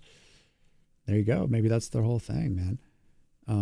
Freelansky, what's going on? What if the original version wanted 3D, but the original didn't have the budget to achieve that, so pixel art was a compromise? Well, maybe that was the case. Maybe that's the true story. But why did I buy the original game? Because it was a pixel art game. Because that's what appeals to me. So they built a game that appealed to me as that type of artist. And I just fell in love with the feel and the vibe of the game. And the 3D, it's like when I see animations that are no longer 2D animations. They just like make like a 3D animation that is supposed to look like 2D. It just feels like a cop-out to me. But is like kind of anti like shifting from a pixel art to a 3D. There's going to be people out there that say pixel art is garbage and they would never play a pixel art game. You know, you all have like a right to like love the games that you love, you know, and if you really like would prefer Wizard of Legend as a 3D game, then more power to you. I hope like it does sell well. Like I want them to succeed because I'm happy that Wizard of Legend 1 is good. Maybe it'll explode. Maybe it'll do like just as good as the original. Maybe it'll do worse. Maybe it'll do better. I don't know. It'll be interesting to see. But people are starting to play it. I don't think it's going to outpace Hades. And I certainly don't think the original outpaced Hades. So, but yeah, I don't knock people who want to develop in 3D. But like, what's it called? Like the game, for instance, hold on. I'm so tired I can't remember anything right now. I have to look at this thing. Let's see, go here, go here. Blasphemous. So like Blasphemous, for instance, from Blasphemous 1, it was a massive success. They made Blasphemous 2. It's still a pixel art game.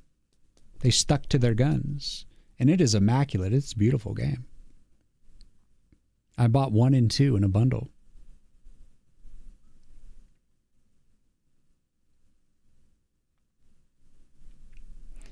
Yeah, the first version was made with Phaser. I was surprised the game can be ran in JS. That's crazy. We will see when you are in your yacht doing the new dragon. Yes. Hopefully I just hope that I'm able to get really good at pixel art and animation and all that. And just really like create good experiences, you know? And I don't think I would ever do that from a yacht. I'm not much of a sea person. If I was going to do like some super rich, crazy thing, it'd be like buying a cabin in the woods or some shit. Some like really high tech, awesome cabin that like it's very like nature looking, you know, there's a lot of like, I live like directly in a forest and, it's just gorgeous, but I still have like all the amenities of like a city. Like, so that I could just go hike a mountain, but then like also have like, I don't know, like a Trader Joe's and a Costco nearby or some shit. Like, that would be probably something I would do if I had like just copious amounts of money I didn't know what to do with. But in all likelihood, you know, I'd probably just get like a condo somewhere or something. Or just rent. Who knows what I'll fucking do. I'm a very frugal person. I don't really care. I just need enough money to live. That's all that's important to me. Like that's the only amount of money I want to make from games. Which is exactly why I would continue working if I made a lot. I just would keep doing what I do this because I love it. And the only reason I didn't do it before is because I was too afraid. I was like, my art will never be good enough. I can't do it. I don't. Finally got over that. Now I'm like, I feel like I'm just doing what I'm meant to do.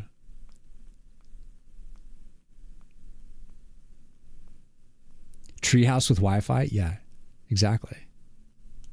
That sounds pretty good, actually. Hell yeah. If 3D adds nothing like Wizard of Legend 2, then I agree. It's just 3D for 3D's sake. No, I think Wizard of Legend 2, some of the concept art looks pretty good, but the actual vibe, like the wizard itself, the way it's animated, it just feels a little bit off.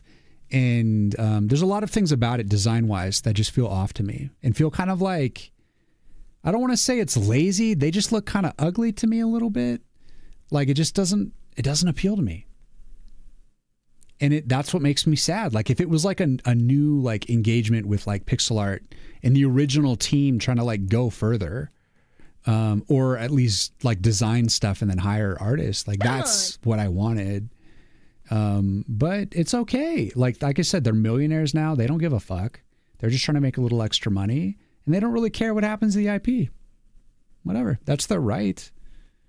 And I won't dog them for it. And I won't dog people who love 3D games for picking that game up. It's all good by me, man. If you want to play Wizard of Legend 2 and you love it, I have nothing against you. I just look at it and I'm like, ugh, looks like a poo-poo to me. Common Pantsu, thank you for the follow.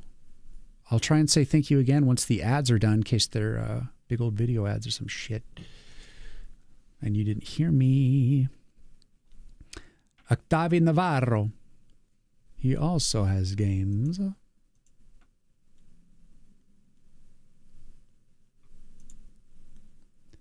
Man,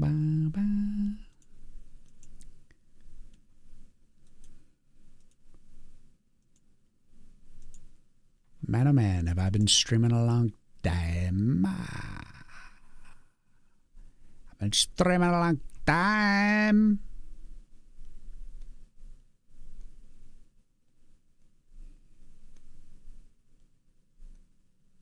Bam, bam.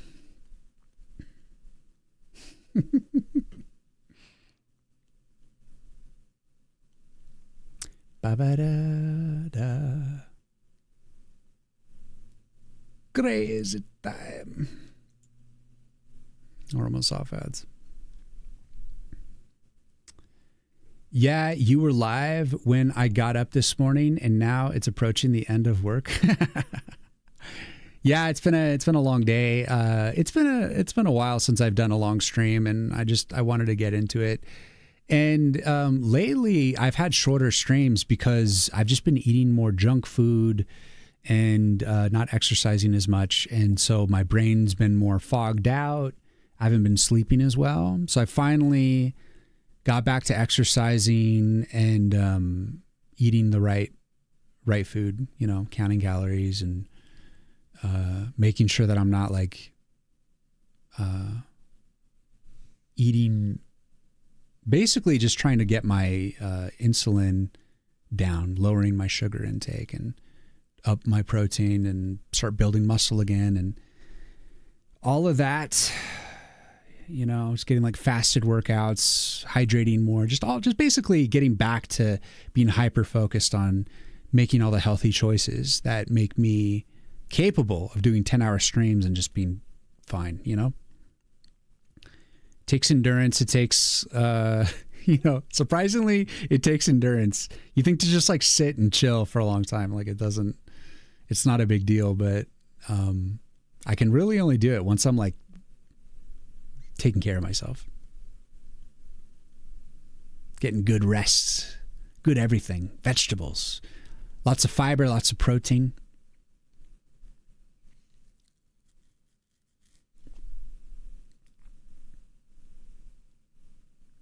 Hello, Bax. You're still working? I'm not working anymore. I'm trying to I'm about to find someone to raid whenever I feel like I'm,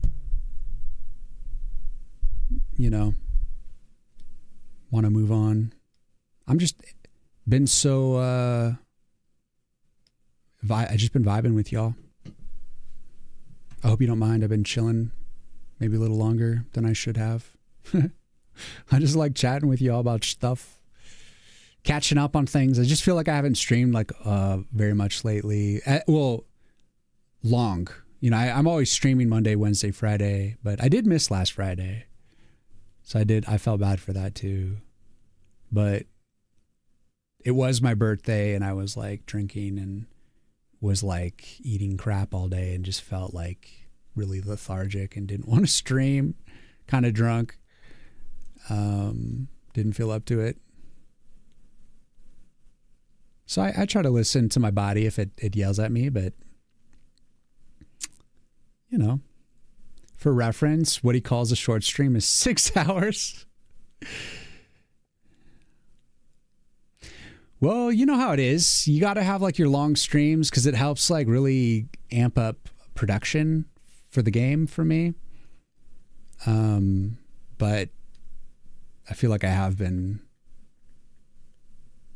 I don't know, maybe the last like 2 hours we've just been kind of chatting and not being as productive, which is okay too because we get some follows, we spread the word a little bit, so it's still helpful towards the cause. So it's all good, man. Which reminds me, I need to be at the gym 45 minutes ago. Get buff, do it. Have a good end of your stream. See ya. Rogue, thank you for stopping by, man.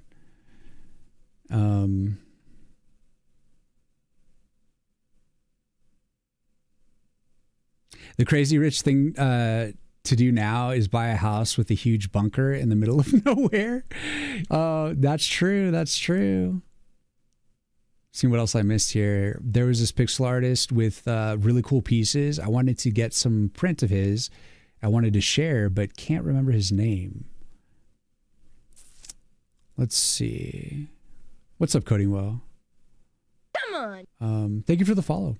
So I'm trying to think of a pixel artist that's like very notable, and it's Paul Pixel Artist. Paul Robertson. Paul Robertson is one of the most epic pixel artists of our time. He's got a very distinct style, amazing animations, and he's done some pretty interesting projects. And he's always like putting out like pieces on social media that take a long time to develop, for sure. So like, yeah, there's some amazing, if you want to get influenced by like someone who's fucking kick ass, check out Paul Robertson. Rogue_wolf_. Rogue, thank you for the prime, man. Thank you so much. You're a legend. I hope you have a good leg day. I know today's leg day. Every day's leg day at the gym. What tool do you use to do that animation? I'm using the program called Sprite, but I did originally draw the piranha plant in a program on my iPad called Resprite. So I jump around, but Resprite on the iPad is kind of slow. Like it's I mean, it's not that the program is laggy. It's just that it's kind of slower to draw and stuff in that program. Like switching between tools and like kind of navigating the iPad. It's just slower in general. And Sprite on the Wacom here on, you know, with keyboard and stuff, it's just like way faster and more efficient. So I do the actual animation on the Windows 10 here with the Wacom, but when I'm kind of just chilling on my off days, I just pull out the iPad and just kind of sketch and start sprites, but I'll end up animating them in Sprite. So there you go. That's the whole 9 yards. NP got this lying around doing nothing. Oh, thank you, man. This day is a leg day. Oh, no. Day is leg day. No day is leg day. Every day is chest and arms. Oh, my God. So you have like paper thin legs and then like cranked arms and chest. Honestly, I need to start doing some bench press and trying to build up some pectorals, some pectori. I just do like free weights, pull-ups, push-ups, and then I like do a lot of ruts. I like to just be basically strong. I'm not actually strong. I just like to have like a basic level of strength so that I am healthy, but I like being like a skinnier person, you know. Ugh, I've got these like floppy arms that have like, they look like muscles, but they're really not that strong.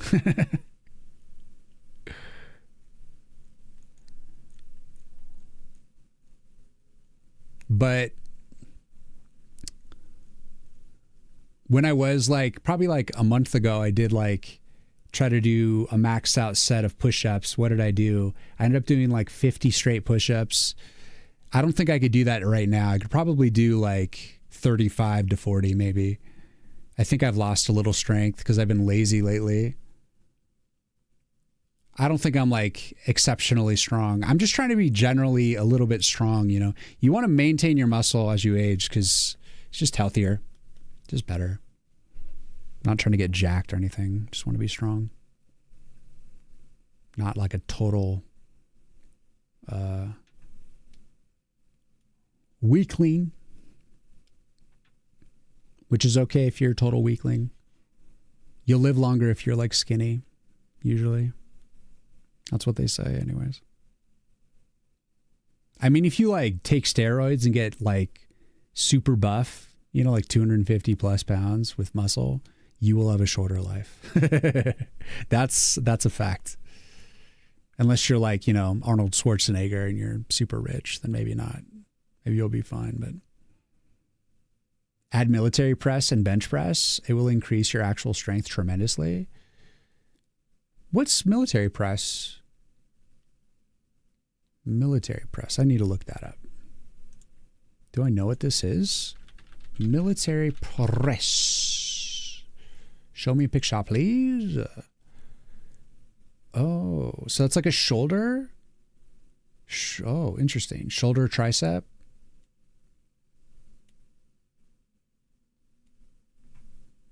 I could get down with that. I do the free weight version of that. I do that actually when I'm doing my P90X workouts. But lately I have not been doing P90. I need to get back on that. Your favorite leg day machine is bench. Also deadlifts for developing pure raw strength. That's what I've heard too. Deadlifts are like a way to just get generally really jacked because it's like a range of muscles. I've never really done deadlifts ever. You go twice, but fail most of the time. You try to go twice. Arnold Schwarzenegger wants to disagree. Arnold Schwarzenegger he's gotten a lot of surgeries and stuff like on his heart and whatnot. So, but that's what I mean is he has a lot of money for medical care. So he's going to live longer than I think a typical like Olympian would. Because when you eat like 5 meals plus a day, like, you know, 10,000 calories to maintain like all of like the muscle mass that you have or whatever it is, whatever insane amount of like steroids and food and working out, you're literally just like speeding your life up. Each time you like kind of digest and go through that, it's like exhausting your system, less time to rest and recuperate. So you're kind of like borrowing from the end of your life in a way. Should triceps, neck, and back? Bodybuilders have the same average lifespan of a sumo wrestler, which is like 60 years. Yeah, I mean, you guys know about like, what is it, Ronnie, they call him like the king.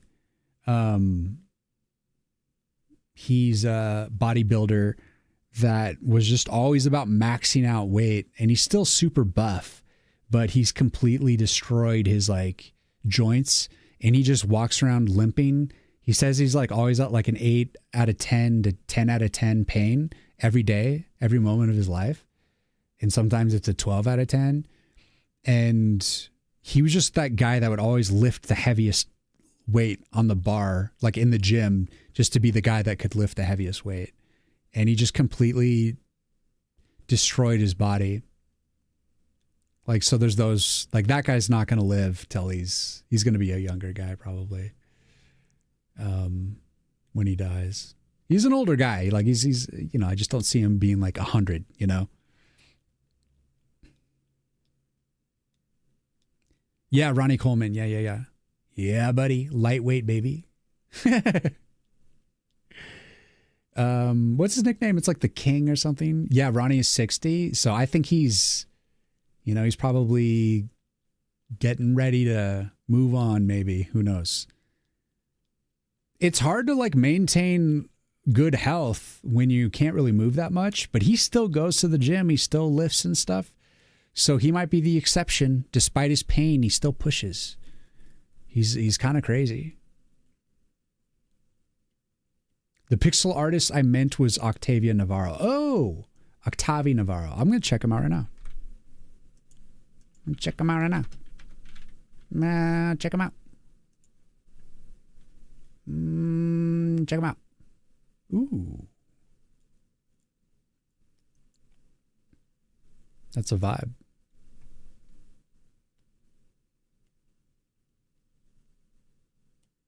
Nice.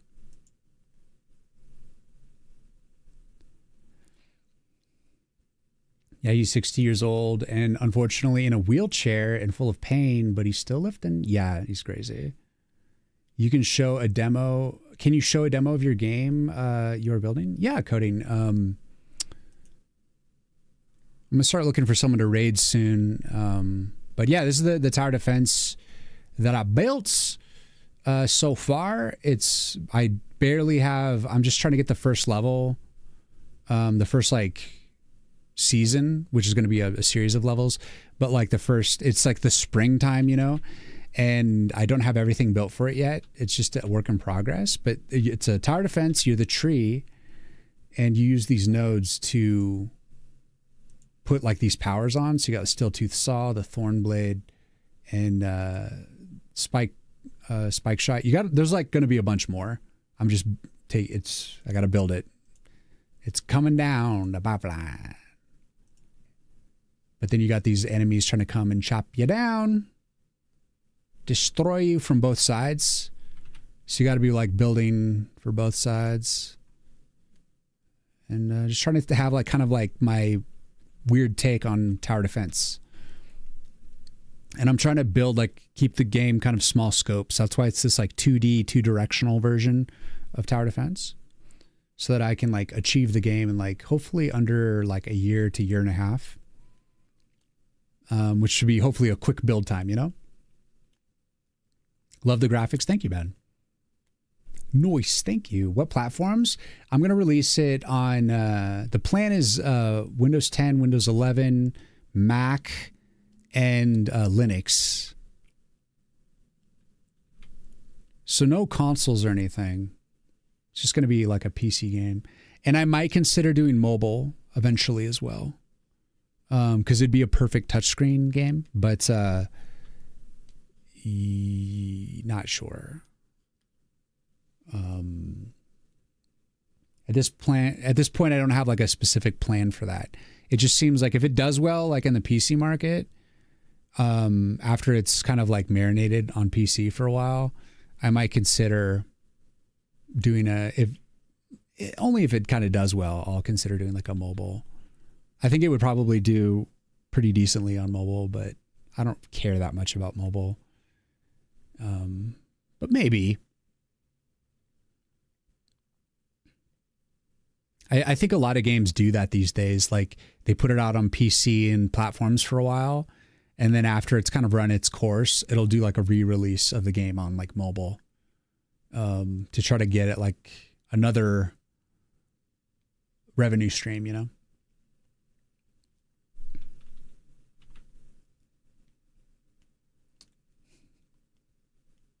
What platform will you release on? The answer is yes. Why not mobile? Because mobile is it's like a fickle thing that I'm creating the game in by scratch using C++ and SDL, and I think it would be I've heard that it wouldn't be too bad to try to port it to mobile. But the reason why I'm focusing this game on a PC release is because this is meant to be the initial code base for my next game, which is definitely going to be a PC game. So it's kind of like the first pass at the code that is going to help me have like a debugged code base, you know, something that's going to be tested. And I'm going to then take that code base, of course, take out the part that's the tower defense game and then inject a roguelike game into it. But there's a lot of infrastructure from my initial engine here that I'm going to be able to use for the next game. So it's more like about building for the next game. And if I did mobile, it would just be if this game like did really well and I could potentially easily port it to mobile, why wouldn't I? But it's not something I'm like endeavoring to do. I'm not trying to be like a mobile game developer. I want to be a PC developer. But it is irrefutable that this game would potentially do well on mobile. So that's the only reason. It just feels like it was made for mobile in a way, so that like, why wouldn't I do it? I don't know. I just prefer PC gamers. The mobile audience is that younger audience, you know, the kids, the little kidlins. It would be good at mobile. Yeah. What game engine are you using? No game engine. I'm just building the game from scratch using C++ and SDL. SDL being a graphics library. Another thing that another element of the game is when you kill enough dudes, you earn like soul energy. And once you've gotten enough, you will earn a card from your deck. And so you'll be dealt 3 cards. And so there's going to be kind of like a little bit of a deck builder element to it. And these are going to be like AoE buffs and like just different powers that you can use to then like, you know, you select a card and it goes down in your deck and you can kind of drop those anytime you want to do like a kind of out of the box action, you know, overarching AoE or some shit, you know. I even have like an idea for a card where you like swap arcanas. So you'd like swap 2 nodes. So like say for instance, you want to move like the saw blade that's like, you've like already paid it up to like rank 3 and you don't want to refund it because you'll lose money. So then you just like say, I want to swap that with, you know, this side. And then so that then the saw blade will start working for the left side for, you know, this is like, that's if you select that card, if you want to do stuff like that. It'll just be different shit like that. Try to come up with a bunch of ideas for the deck. But I just like the deck builder element because it lets me do more art that I think adds to the experience of the game. I just want like a little bit of a deck builder vibe. It's going to be more novel. It's not going to be super deck builder because it's not like the enemy is playing cards against you. You're just kind of like, you know, getting special powers through the form of a card because it looks cool, feels cool. There's going to be some other like little interesting things I'm going to be doing for the game that I'm just keeping secret and I'm developing quietly in the background. So there's a bit of trying to keep an air of mystery to some of the functionality, but mainly what I share on stream is what will be like on the Steam page and in the trailer initially. But people will be seeing some of the stuff that I work on as I get further into development. So it'll start to come out as I develop, but I'm going to try to keep things quiet. Just to keep a little bit of mystery, you know? Respect, I love the game you're building. It from the ground up with SDL and C++. How long have you been doing this already? And how long have you been working on the game? I've been working on the game for 9 months. And that includes both doing pixel art and the programming. So yeah, it's been a long time.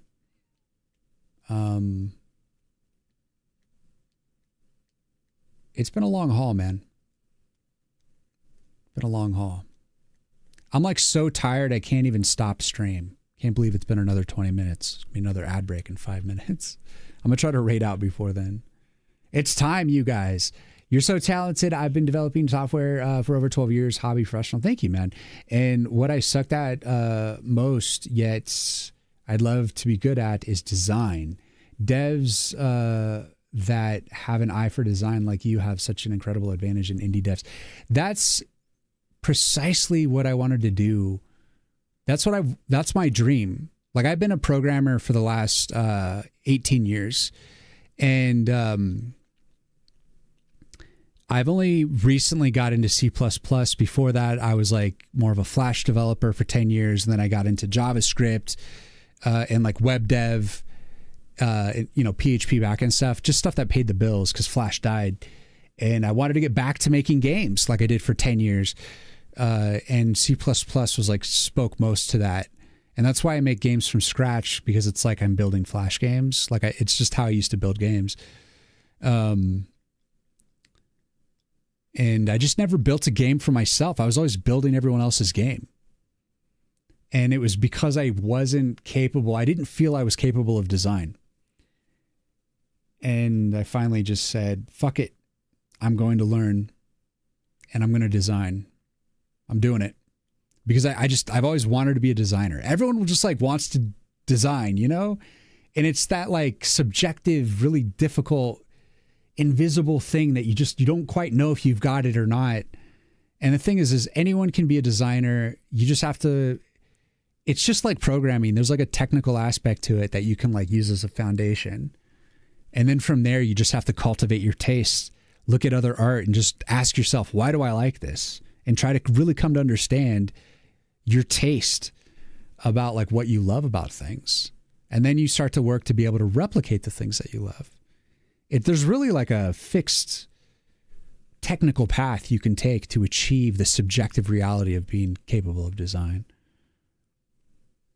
But it takes a lot of iteration, a lot of practice. And I'm still developing. I still do shitty designs. And I have to like fix them and work on them. So I think you only fail if you stop iterating. You should see some of the early iterations I did for the game. They are garbage. And then I just, some 500 iterations later, I'm like to where we're at now. It just kept going. Just didn't stop.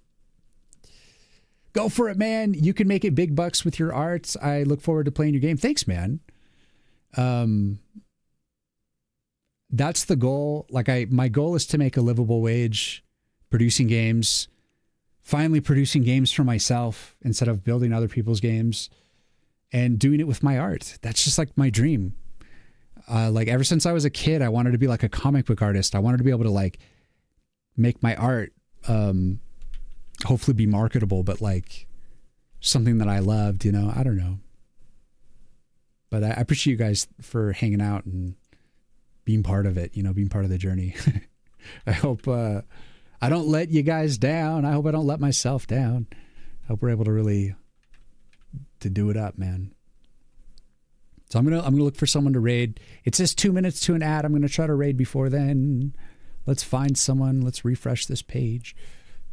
I'm just gonna pick someone quick. The hell is this person doing? James, thank you for the follow. Welcome in. All right, this person is doing C# and Linux. This guy looks OG. Holy shit. I don't know what this is. This might even be like a consortium of programmers. 11 hours. Been fun. Bye. Thank you, man. Thank you for hanging out. Thank you for challenging me on the 3D for Wizard of Legend. That was an interesting conversation. All right, we're going to raid this guy. And shit, I got to play the outro music. We got our outro ritual. As always, thank you for watching, guys. You guys are fucking legends. I really appreciate you guys. It's been a fun stream. Honestly, I could go longer, but I shouldn't because I'm going to die. See you. Have a good one. I will be back on Friday. And probably continuing on the Piranha Plants, finishing it up. And I'll probably work on it a little bit tomorrow. after I wake up. But yeah. And Coding Well, good to meet you. And I will see you guys later. I'm just going to let the raid run out naturally. I never like to rush these things.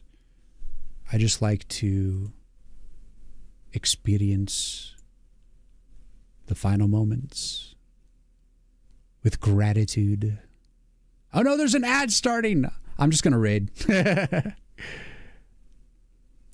For those of you who are subbed, I will say farewell to you. Here, it's going. All right, I'll see you guys later. Bye. See you Friday.